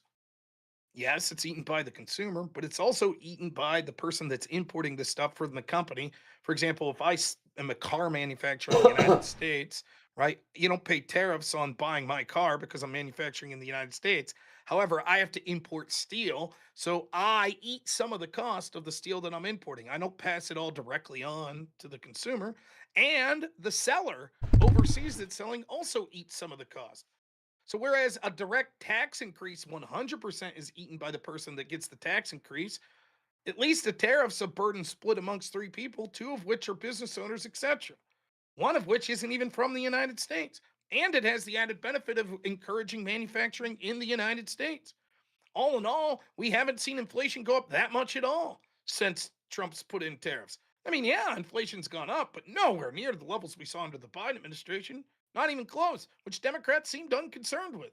We Now all were. of a It sudden wasn't they're that. saying like, It wasn't that we weren't concerned with COVID. It was that with inflation. It was that every other metric that the Biden administration was having was doing well. So like inflation was like the only thing what that we had. metrics? What metrics? The What metrics were doing well? jobs Yep. and What GDP good are and jobs? What good are jobs if wage growth's not keeping up? Real wage growth's what we're concerned with. How much your dollar buys. It fell under the Biden administration. It went up very well under the first Trump administration. It's going up very well under the second Trump administration. and it So any also inflation borne out through tariffs is still being outpaced by people's economic by growth the and by, real by the wages. end of the Biden administration that flipped again. How so? Did it What do not? you mean? The real wages started going up again. Yes, that's true. But for the entirety of the Biden administration, real wage growth was down. Yeah, COVID. Wait, No, not COVID. Reaction to COVID, spending during COVID, lockdowns during COVID. COVID didn't do anything. well, COVID killed a bunch of people that caused the reaction. The reaction's what did it, not COVID. Sure, but COVID killed a bunch of people that caused the reaction.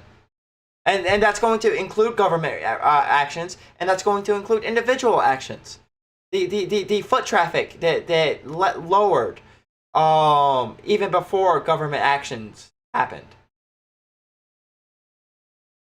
It is not indicative of what caused the inflation. The massive spending and the creation of money, for example, the near 50% increase in the M2 money supply and the lockdowns that caused the supply crunch was far more reason for inflation and for wage growth. Yeah, I don't By the believe way, that. It's not what we were. It's I don't believe that. okay. Prove it.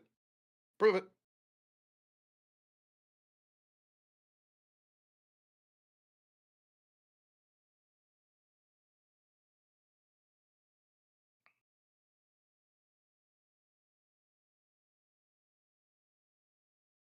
At what point can we start judging Biden's economy, which we don't take COVID into effect? What point are we allowed?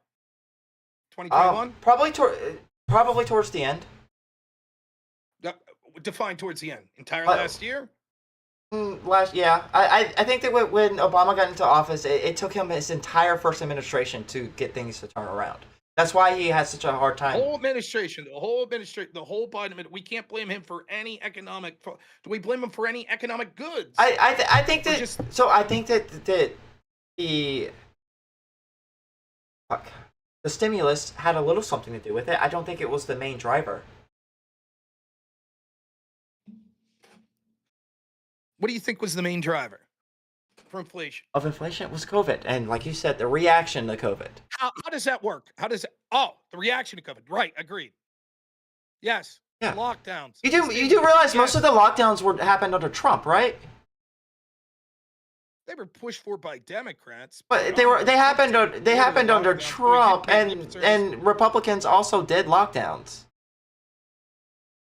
Not near to the extent of Democrats. Right. Now, I'm not saying that we shouldn't criticize Trump and Republicans. Absolutely, that's true. But it's Rich saying that while Biden was there, the disastrous economic policies we saw, shouldn't be beholden to him because it's all COVID's fault. It was all this bad. Yeah, thing. because It's all COVID. because the disastrous economic stuff that we saw was due to COVID. No, it's not true. It's true. So did How Biden? come Biden COVID didn't affect us? When exactly did COVID stop affecting us? I think that we officially came out of. Did we officially come out of the emergency in 2023? Well, the emergency would be the emergency of as far as COVID affecting illness people. Yeah. So that exact moment when we came out is when we could start judging Biden's economy. No, because you're still the economy doesn't Right, just so the then- economy doesn't just Right. like have a hard wall. Yes, that's why I said when. That's why I said when can we start judging Biden's economy? Right. You said never, not his entire administration. It Obama. would have been nice to been able to see what Biden would have done with the second the next 4 years in the economy. I have a feeling, and I can't prove this, but it would have been better You than have what a Trump is feeling. doing. We shouldn't credit any of the bad, negative stuff that happened. I to Biden. just None of it was his said fault. that the stimulus that he signed probably helped raise inflation a little bit. A little bit. Yes. What did he do to help the economy? I mean, he didn't hurt it that much. What did he do? What were his positive economic policies? I don't think he needed a positive economic policy. I think we just needed to ride it out. So he didn't. He just ride it out. So the best you could say of Biden was he could have hurt it more. That's the best Yes, you could like say Trump about is Biden. doing. How'd Trump hurt it? Things are particularly better under Trump than they were under Biden. Jobs are not better. Doesn't matter. Most of the jobs that are lost were foreign-born people. The citizens of the United States are doing very well. Almost the vast majority of the jobs that were created under Joe Biden also went to foreign-born people. And what's that matter, anyways? What did jobs matter if the average person? So you're telling me that the job numbers do not matter. No, I'm not saying they don't matter at all, but to act like that's some metric that's more important than something like real wage growth, people's debt, Real etc. is real nonsense. wage growth went from a deficit under Biden and ended up flipping under Biden. Right. I don't think he did anything. I think it was Because just the way that the economy was going to go. so if we look, I have numbers here. Inflation was 21.2 during Biden's 4 years. The latest data is from December 2020. Earnings rose by 19.4%. So the typical family did in fact fall behind during Biden's presidency. Prices rose by more than earnings, which means the typical paycheck bought less. Uh, this from June, the trend continues. Blue collar workers have seen real wage growth almost 2% in the first 5 months of the Trump second term. This is stark contrast to the negative growth seen during Trump's or during the Biden administration. But what was So we actually Biden's see last couple wage. of months? What was Biden's last couple of months? Wage growth. I don't care. It was so shitty for so long. What? It's inevitable that it would rebound What? to some degree. Hold on a second. So if Biden were so we have negative wage growth throughout most of COVID, right? And then that trajectory starts going back up, and then it flips to where we have real wage growth now, and then Trump gets in and he just gets to claim that. Yes, what I'm saying is the policies under Donald Trump are doing precipitously better than the policies under Joe Biden. To say that we don't blame Joe Biden for anything is absurd. But which policy would you Uh, blame Joe Biden for? I think that the mass immigration was something that was terrible and that was leading to people to compete with jobs with U.S. citizens and less jobs for U.S. citizens. I think that was number one. I think the mass spending that we saw of his infrastructure bill and other bills was causing a mass amount of spending. I think that the mass amount of spending that we saw him spending on things like USAID projects that weren't doing anything to help the country, I think that we could see that his policies that weren't advocating for production and energy production and things of that nature, which closed down some of the energy things that we had in this policy, was something that harmed us.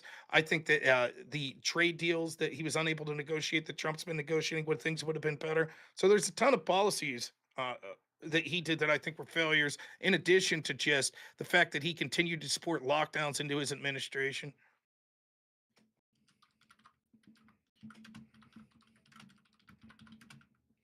Yeah, no, I think you are overstating the extent to which any of those things, like the you talk about the energy stuff.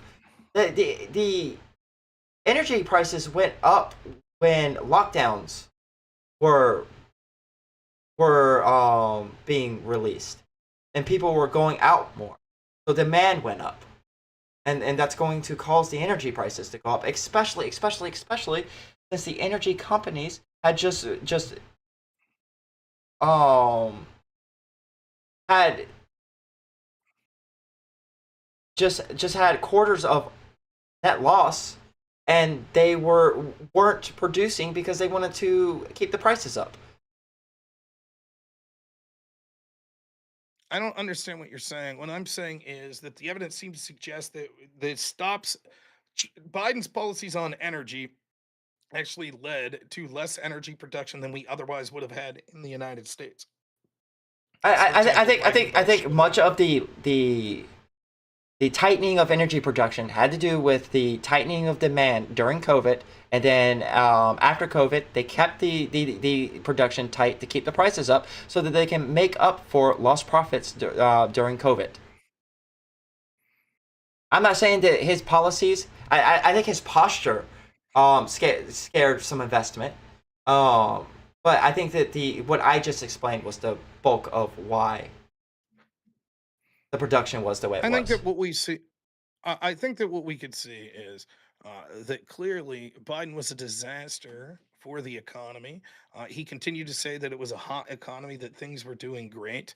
A lot of the benefit that was going through things like jobs were people that were foreign born. People were struggling mightily. They continue to struggle mightily, not just based on the Biden 4 years, based on policies that have been done predominantly by Democrats throughout the years. For example, we have a housing crisis because we've imported millions upon millions of people.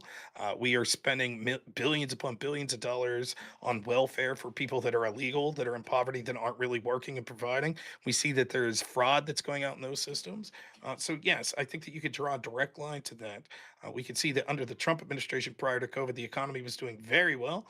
It wasn't until COVID that it started to stymie that, and that trend has picked up again, despite the fact that the doom and gloomers told us that we would have massive amounts of inflation because of tariffs. It was Something COVID's that didn't come fault to that fruition. Trump's economy stumbled, but Biden comes in under COVID, and it wasn't COVID's fault that.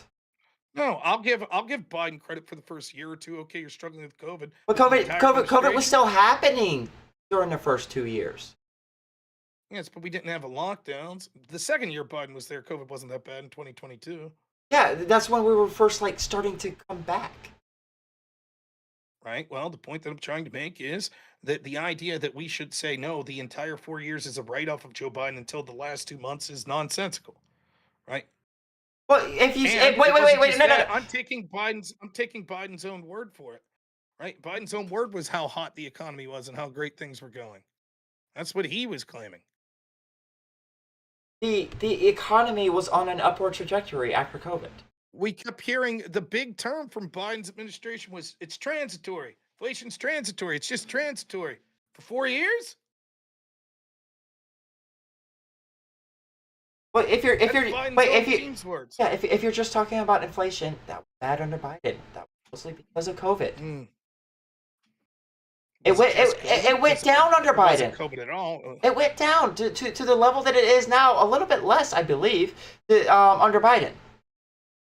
What went down? Inflation. Inflation? Okay, so let's look at it this way. Let's say that this can of soda, a 12-pack of this, when Biden came into office, cost $10, right? Got it? 12-pack of soda costs $10. Now, let's say we have two scenarios. Scenario one is, after 1 year of Biden, that now costs $20. That's a 100% increase, right?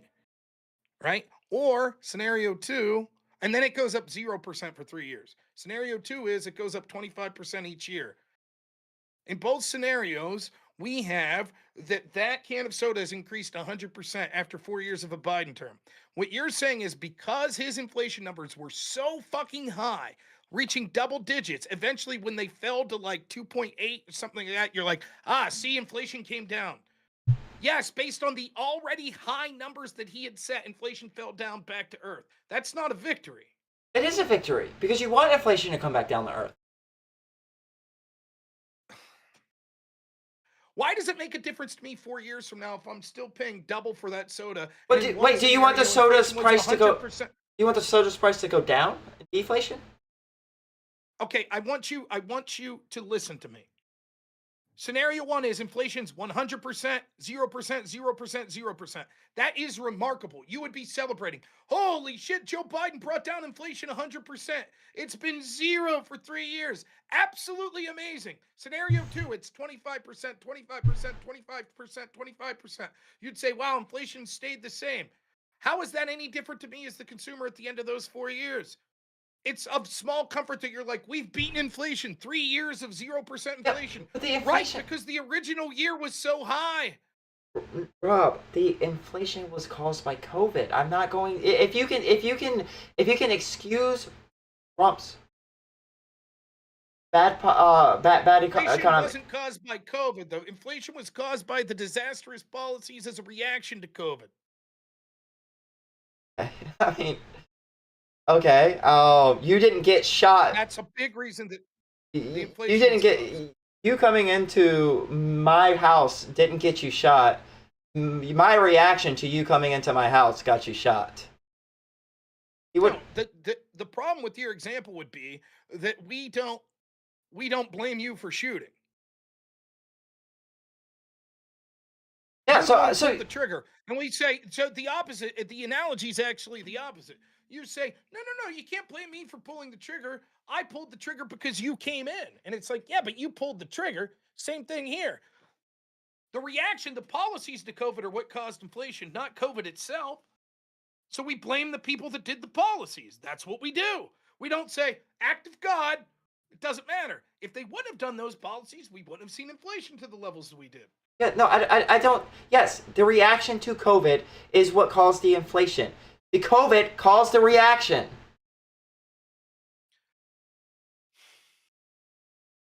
Okay, so just to be clear, if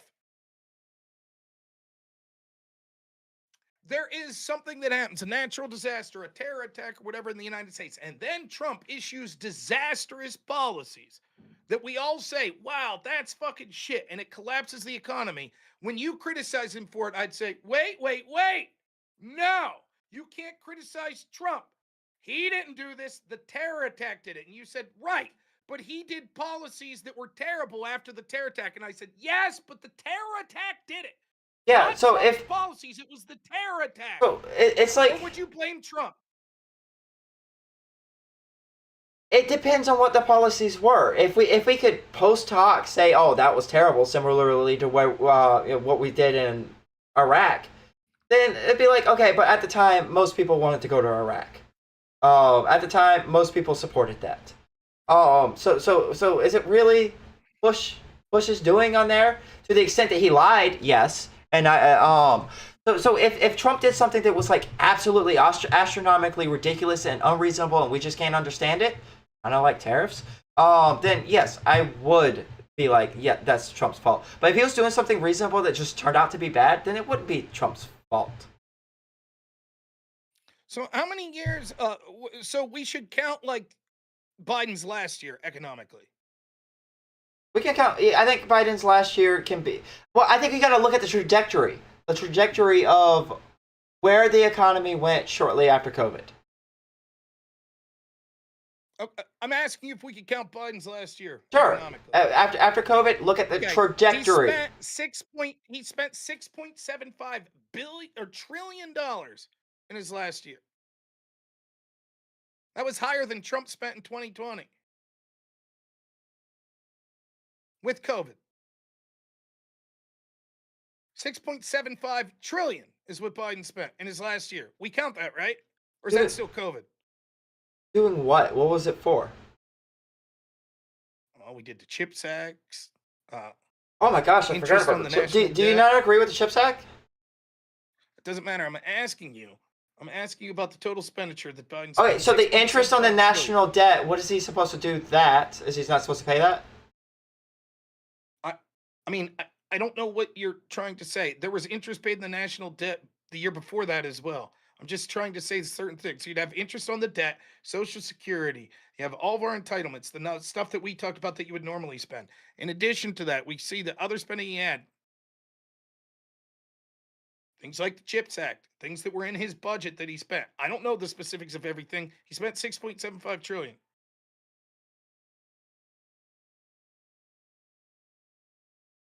As a percent of GDP on average, Trump during his first term spent 20%, 20.5.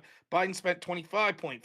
That's a difference of 5% more per percentage of GDP that Joe Biden spent. Yeah, so I think that the CHIPS Act was a good thing, and I don't think that his last year inflation started going down, so it's not even like that was a thing that was causing inflation. You're just talking about like government spending right now. I'm not really pressed about that one. I think that mass government spending is one of the things that leads to inflation. In fact, one of the primary things, because it leads. So what you're saying is that the 6.8 trillion that Biden spent on his last year is what's causing the inflation to go back up under Trump. I think that no, I didn't say that at all. Okay, but the 9% inflation wasn't on his last year. It doesn't matter.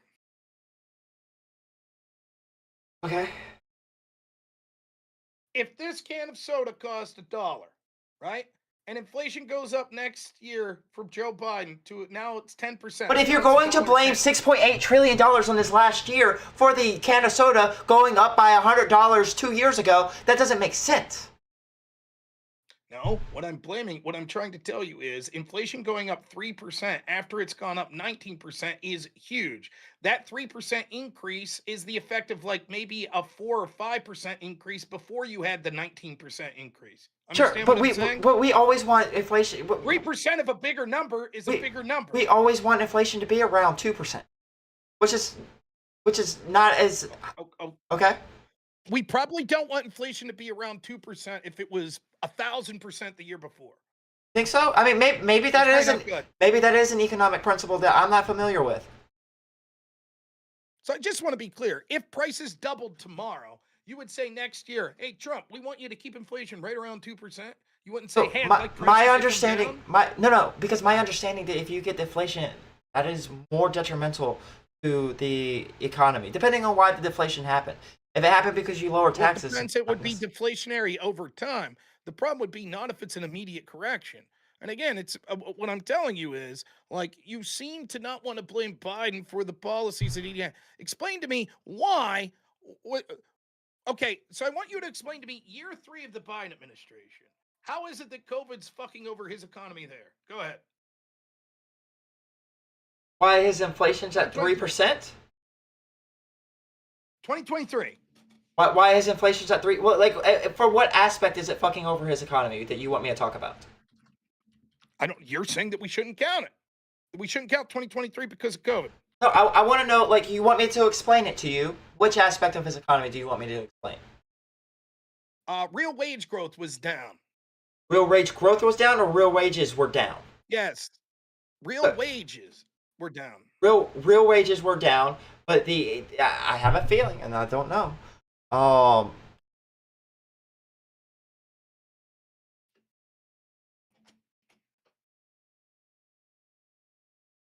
What's it matter? Hold on. Explain me why COVID's response. Hold on. I want to figure out exactly what the numbers were saying throughout the years.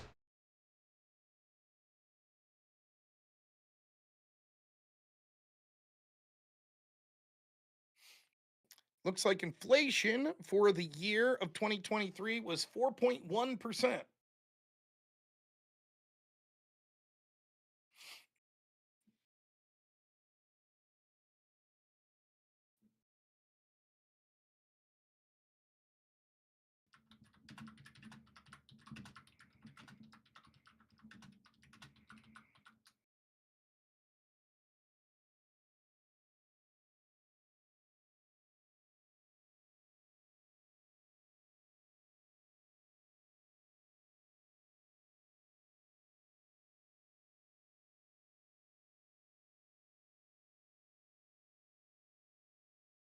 All right, so 2020, under Trump, real wages were negative 0.2%.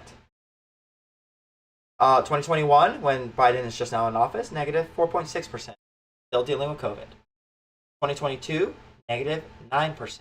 And then 2023, we have 1.1% to 1.4%. 2024, we have 0.8 to 1.2%. So we were able to take it from 4.6%, which was probably 7.9%, to 1.1% in a year. That seems like a positive thing to me. That seems like a positive trajectory. I don't understand. Trajectory means very little when we're asking. Like, that means nothing. Trajectory in economics, it's actually very important. Okay, so just to be clear, if Trump collapses the economy by 50% his first year and then increases it 1% year 2, 2% year 3, 3% year 4, you'd say, "Holy shit, that trajectory is amazing." If Trump collapsed the economy to something that was like an outside force, like a global pandemic or something, then yes, I would say, oh, it's great that we're going up. If Trump collapses the economy because of his decisions, which seems to be the fundamental thing that you and I disagree on. I don't think that Biden's decisions caused the real wages to drop the way that they did. It doesn't matter. It doesn't matter. My question to you is, how did COVID affect his 2023 or 2024? How did real wages were going up in those years? It doesn't matter. They were still weak. Should we take those numbers for their value because COVID wasn't affecting them? Is that what you're suggesting now?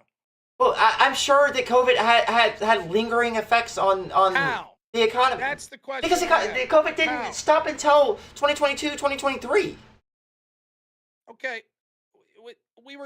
Everybody had fucking the vaccine. Everybody was relatively safe. We were going through inflation. Right. Massive amounts of inflation. My question is, how did that?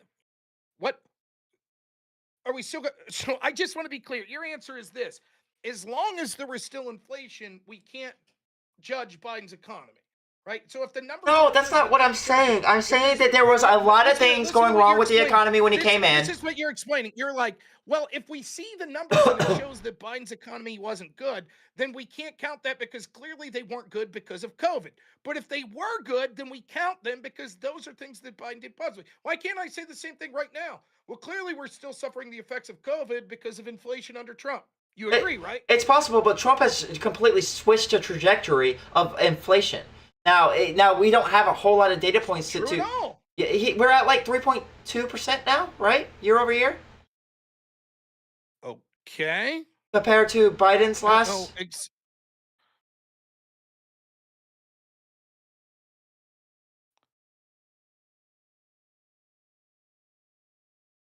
Real wage growth under Trump, it looks like, depending on what. Oh, it's the wrong year.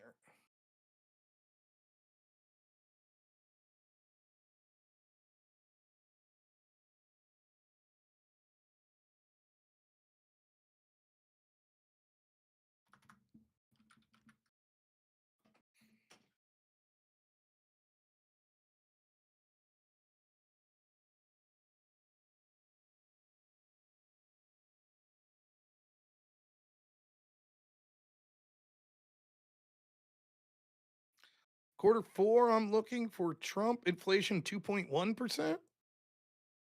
Is that right? If that's true, Is this then the wrong. and inflation is No, this lower is than I thought it was. that's I'm looking. No. That's Trump's first term. Okay. So I screwed up. Did you see how willing I was to just be like, oh, well, maybe I'm wrong about this? Let's see.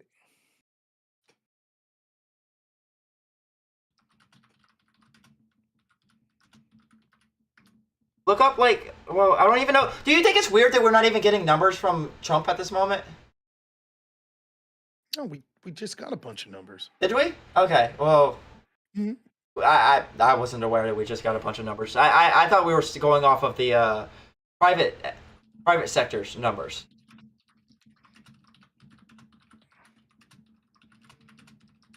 Do you think it's weird that they constantly had to revise downward all of the numbers under Biden? No, because they were revising downward the numbers under Trump too.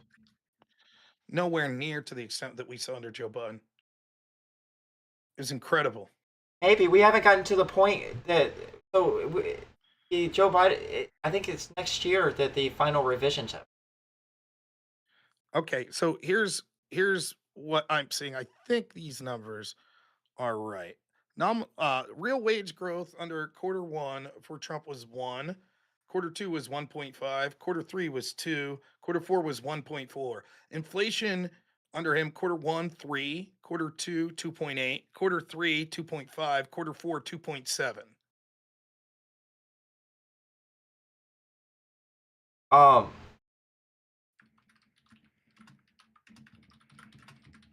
And so let's compare that to Biden's last year.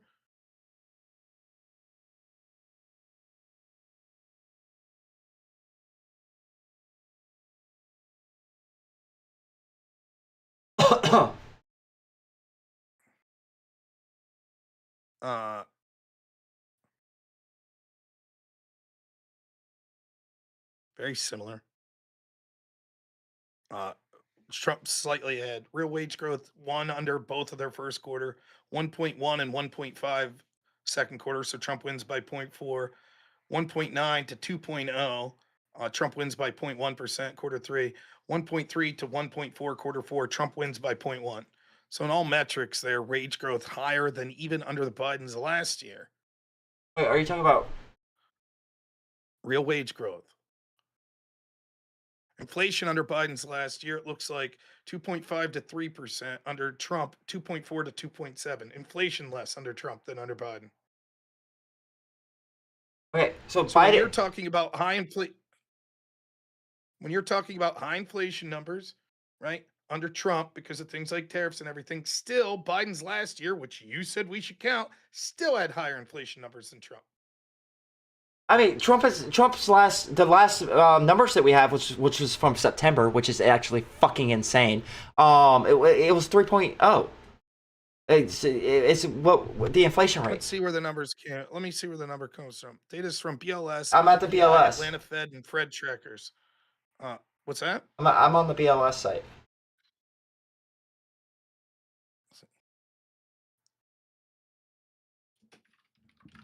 Which it might go down under Trump. It's completely possible that it's going to go down under Trump. But like my feeling is that and it looks like the trajectory is up. Now it might go back down and back up, and maybe it'll stay right around that 2.4 to 3% range that Biden left with. It might go up. If it does go up, would you blame Trump? If it gets back to like 3.5. I think that sure we would say that the policies that the buck stops with Trump. He's the person that's there, right? The point is, like, let me see if I can find these BLS numbers.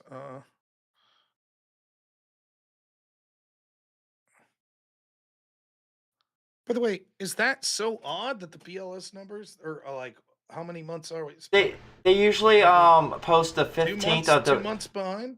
They usually post the 15th of the next month. Yes, it is odd. It doesn't usually happen that way.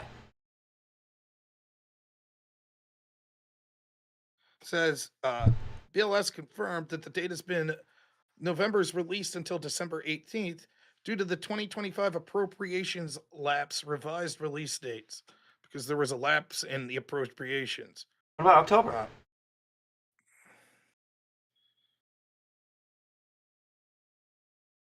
I think that the I don't know. Trusting, lacking in.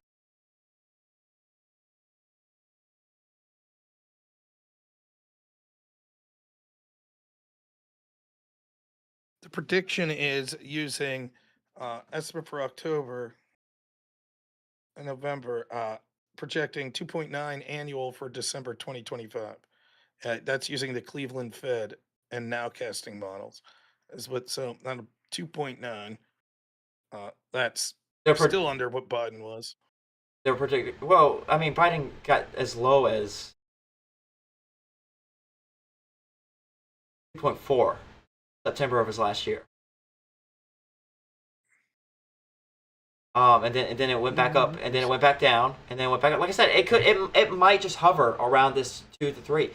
In which case, I would probably say, oh, it probably wasn't Trump that caused the inflation. Because it's hovering right around the same where Biden left it, and that's probably what Biden left him.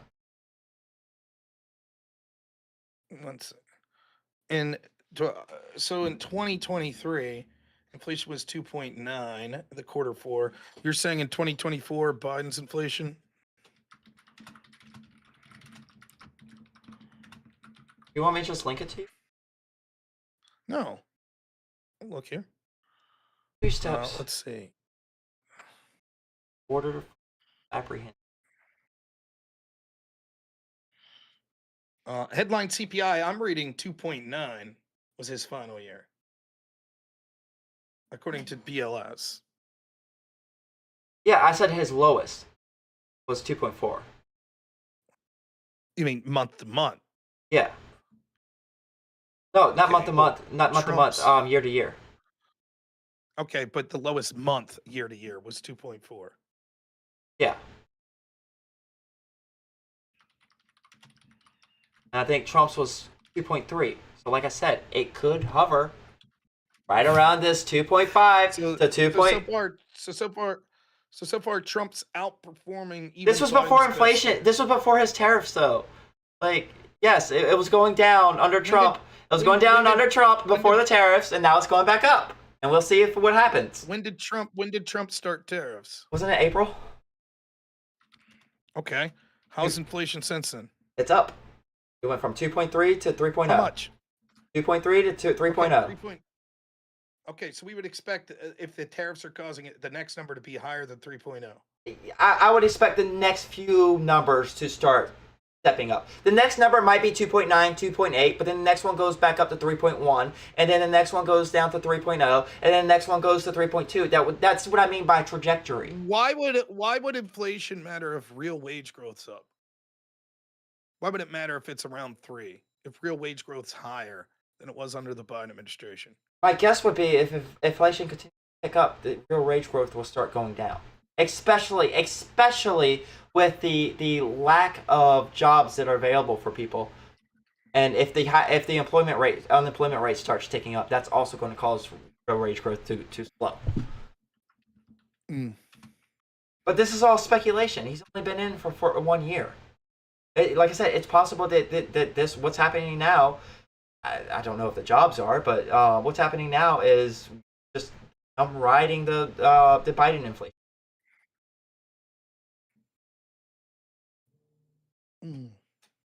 But I do think that Biden showed a significant downward trajectory from June of 2022 all the way to his last year.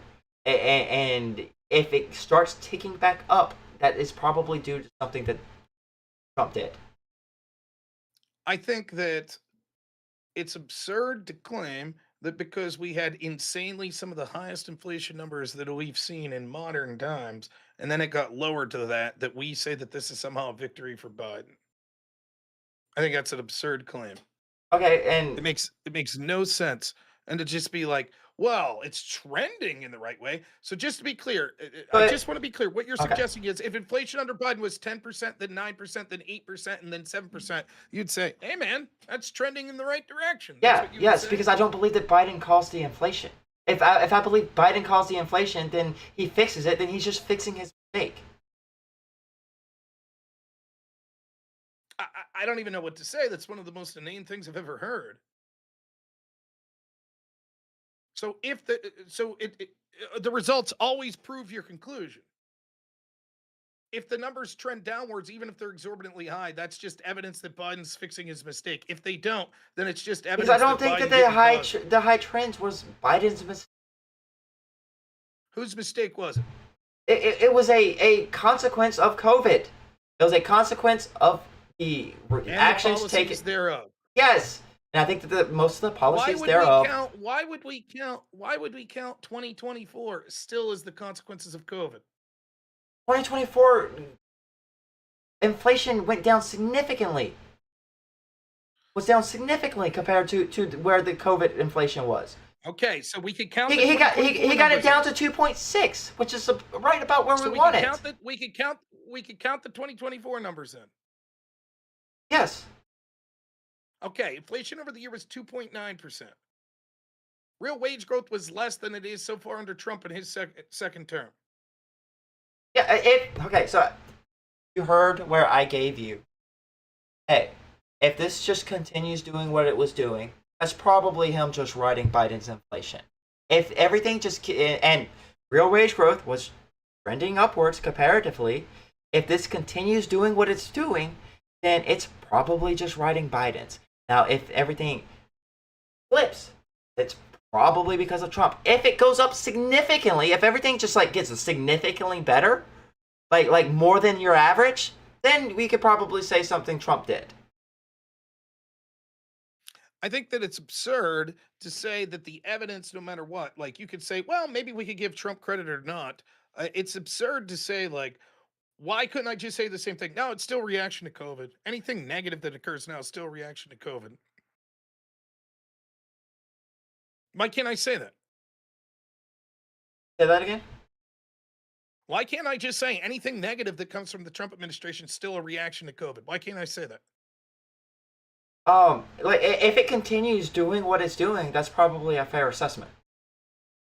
If it continues staying right around that 2.5 to 3.0 range and it's not trajecting up, then it's probably fair. Yeah, it's a reaction to COVID. Now we need to do stuff to make it go down, and Trump has had more time away from COVID than Biden has to make that happen. Wait. So if inflation stays around 3%, the reason for that is COVID. It's possible, yes. If it goes up, the reason for that is not COVID. If it goes up, yes, because there's no reason for it to go up because COVID is not like a thing that's affecting the economy anymore. Why? What do you Was mean? it in 2024? Yes, because we were still reeling from COVID. That's why we were around So 3 what is instead of the 2.4. Okay. Wait, where would it? Wait, can I ask you something real quick? Where would inflation have had to be in 2024 for you to say Biden was successful? I would have said that his term, it was terrible. If we would have seen real wage growth start to come back because of the losses we saw to something where it would have been at least net zero under the Biden administration, that would have been much better. But we could see under the Biden administration that it was a negative. People made less money after 4 years of Biden, despite the fact that he touted how great his economy was doing and inflation was going to be transitory, etc. Most of the people that actually benefited were the extremely wealthy and people that were foreign born. A lot of jobs went to them, but American citizens, not so well. They didn't do so good. Again, the point that I'm trying to make here, what I'm saying to you is like, it's absurd if you say that, yes, COVID was still affecting us in 2024, but not in 2025. That's your argument. Magically, at some point in 2025, as soon as Trump gets in office, now it's like, nope, COVID's not affecting him. I Affected think Biden the month before. I think that we were on a downward trajectory under Biden. And it's possible that if Biden had 4 more years, that would continue going down to around 2.4%, which is, I think, what the Fed says that our inflation be. I think under Trump, because of tariffs, that 2.4, around 2.4 trajectory that we were on has started going up again. Now, how high is it going to get? I have no idea. If it starts going low again, and it makes it to 2.4 and then starts going up again, then we're probably still reeling from COVID. If it starts getting low and it stays low, then we were all wrong about tariffs causing inflation. And if it goes high, and if it goes high, then it was probably because of tariffs. Like, I've given you all possible worlds in which I am giving you, like, this is the reason if this happens. Okay, so let's see here.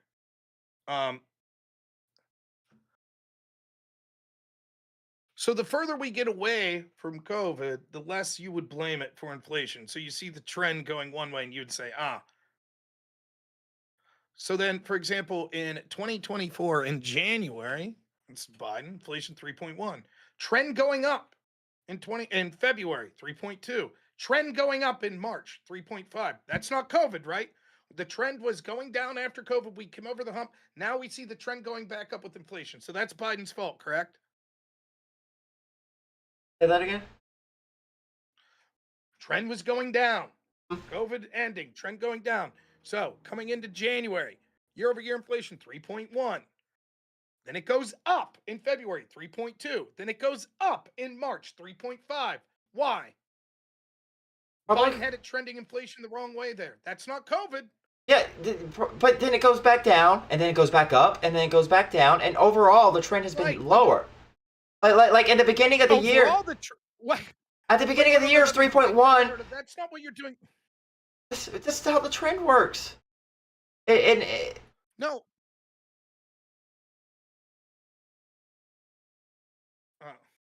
For 3.1. February, 3.2. 4, down, and then back up a little bit. So we go for like 3.1 to 3.4 to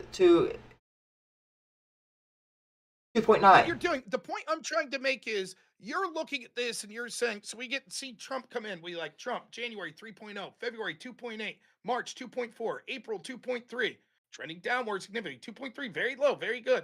Then May 2.4, June 2.7, July 2.7, August 2.9, September 3.0. If you take a microcosm of any 4-month appearance under pretty much any administration, you could say, look at a trend. For example, if we do the same thing under the Biden administration and I look at the trend of January, February, March, April, we could see, wow, inflation was trending up. It trended up, right? And then you're like, yes, but then later for the next 4 months, it trended back down, right? So instead, with Biden, you're willing to say, look, when it was the beginning of the year to the end of the year, I could see that it trended positively. But you're not doing that with Trump. So, for example, right now... Yeah, no, I did. Because I said that it went down to 2.4 in March. April, 2.3 in April. But then he did the tariffs. And now it's going back up. Again, what I'm saying... yes, I understand what you're saying. Your argument is this. yes, I admitted that it was trending down and he did something and it trended back up. My argument is, but you can take any administration and see that there are dips and balances in something like this. So, Yeah. for example, I can make the same argument under Biden. I can say, look, if we look at this 4-month trend, we can see that inflation's going up under Biden. You would say, yeah, but then what we look at is the beginning of the year versus the end of the year. And you can see that the overall trajectory, even though there were peaks and valleys, was that inflation went down. Right now with Trump, the latest numbers we have are inflation.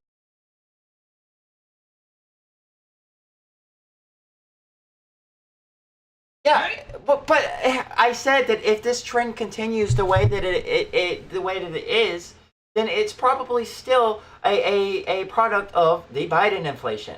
I did say that, right? So, what do you mean if it continues the way that it is? If it's continuing with that 2.4 to 3 range, it's probably a continuation of Biden inflation. Wait a minute, I don't even know. Oh, what actually, you're turn the lights talking white. about. Like, for example, like under presidents, what's inflation normal? Obama. It usually sits around. Well, we had really low inflation for a while, but the Fed wants it to be around 2.4, 2.2, 2.3, something like that. I'll be right back. I gotta go. Oh shit! I didn't put the clothes in the dryer. This Never last mind. year.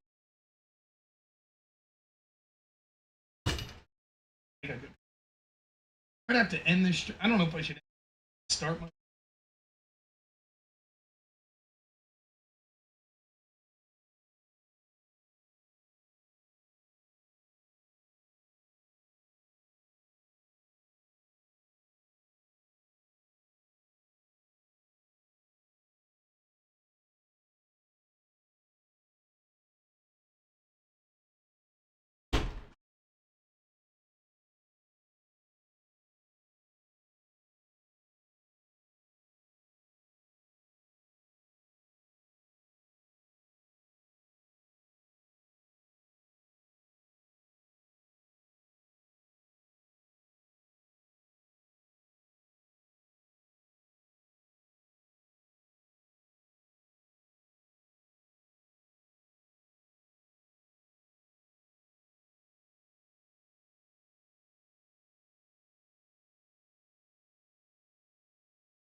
Oh my goodness. Bad news.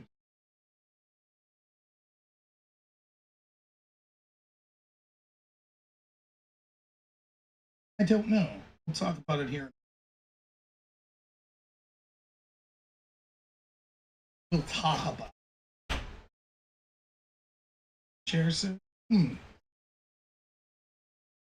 don't know. Do I still have the 24-hour stream? Maybe. Might put it off to next. Oh, is that my I'll talk fault? to y'all. So, nonetheless, what I'm saying is, I don't understand your point that if it was round 2, then we'd still blame. I'm suggesting that what we see the trend is Trump right now, based Biden's last month would actually be January. So we would say that probably January, say, with Biden's number, right? So Trump has inflation right now and is right where he had it when Biden left.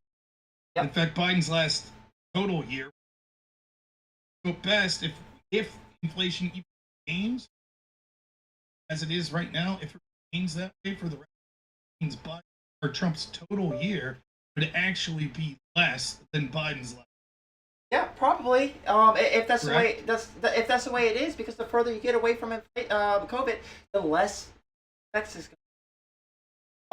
Here, I've given you Here is what I would say a successful Trump administration looks like.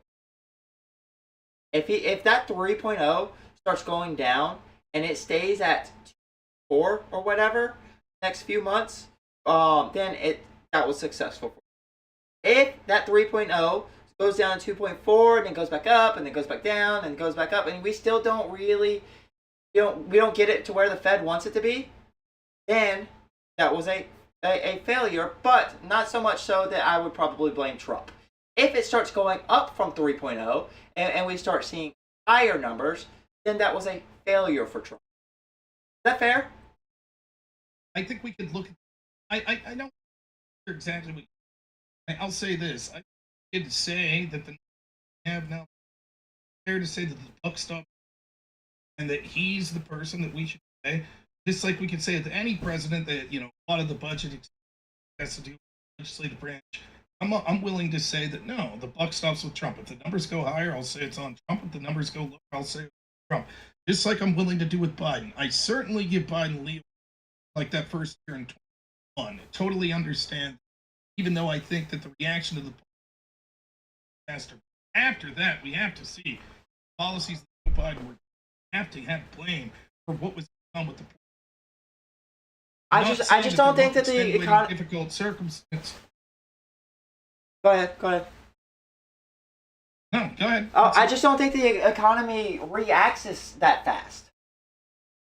I just don't think the economy is that reactive. If the I don't believe you believe that. I don't believe you. Okay. If that's the case, you blame that on inflation ticking upward. Am I allowed to be shirtless on stream?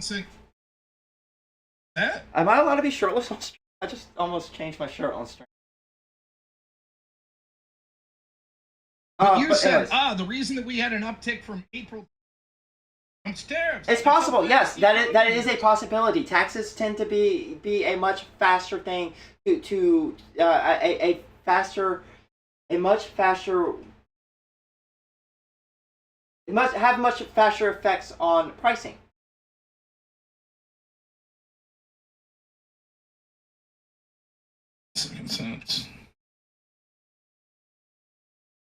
Are you on Twitch? Am I on Twitch? Yeah.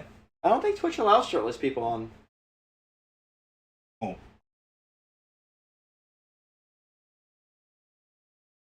Unless they're in a hot tub.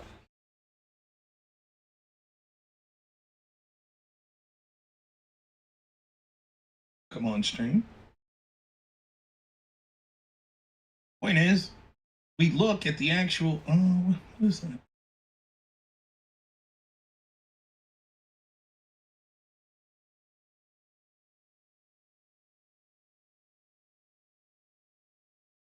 The actual policy. See that the net result of the end of the day still a shitty economy, even in 20. We could see that it was the Democrats that endorsed lockdown, Democrats that endorsed more spending. Not to say that there isn't blame for Republicans. I blame Trump and heavily for that reaction that was largely led by that actually resulted in the thing we saw was had to predict suffer the policies, by the way, which you support. By the way, I did not support. Vehemently against at the time. Right? The economy sucked under Joe Biden. People that were benefiting the most was the very wealthy, foreign-born people. Domestic American-born people were doing very poorly.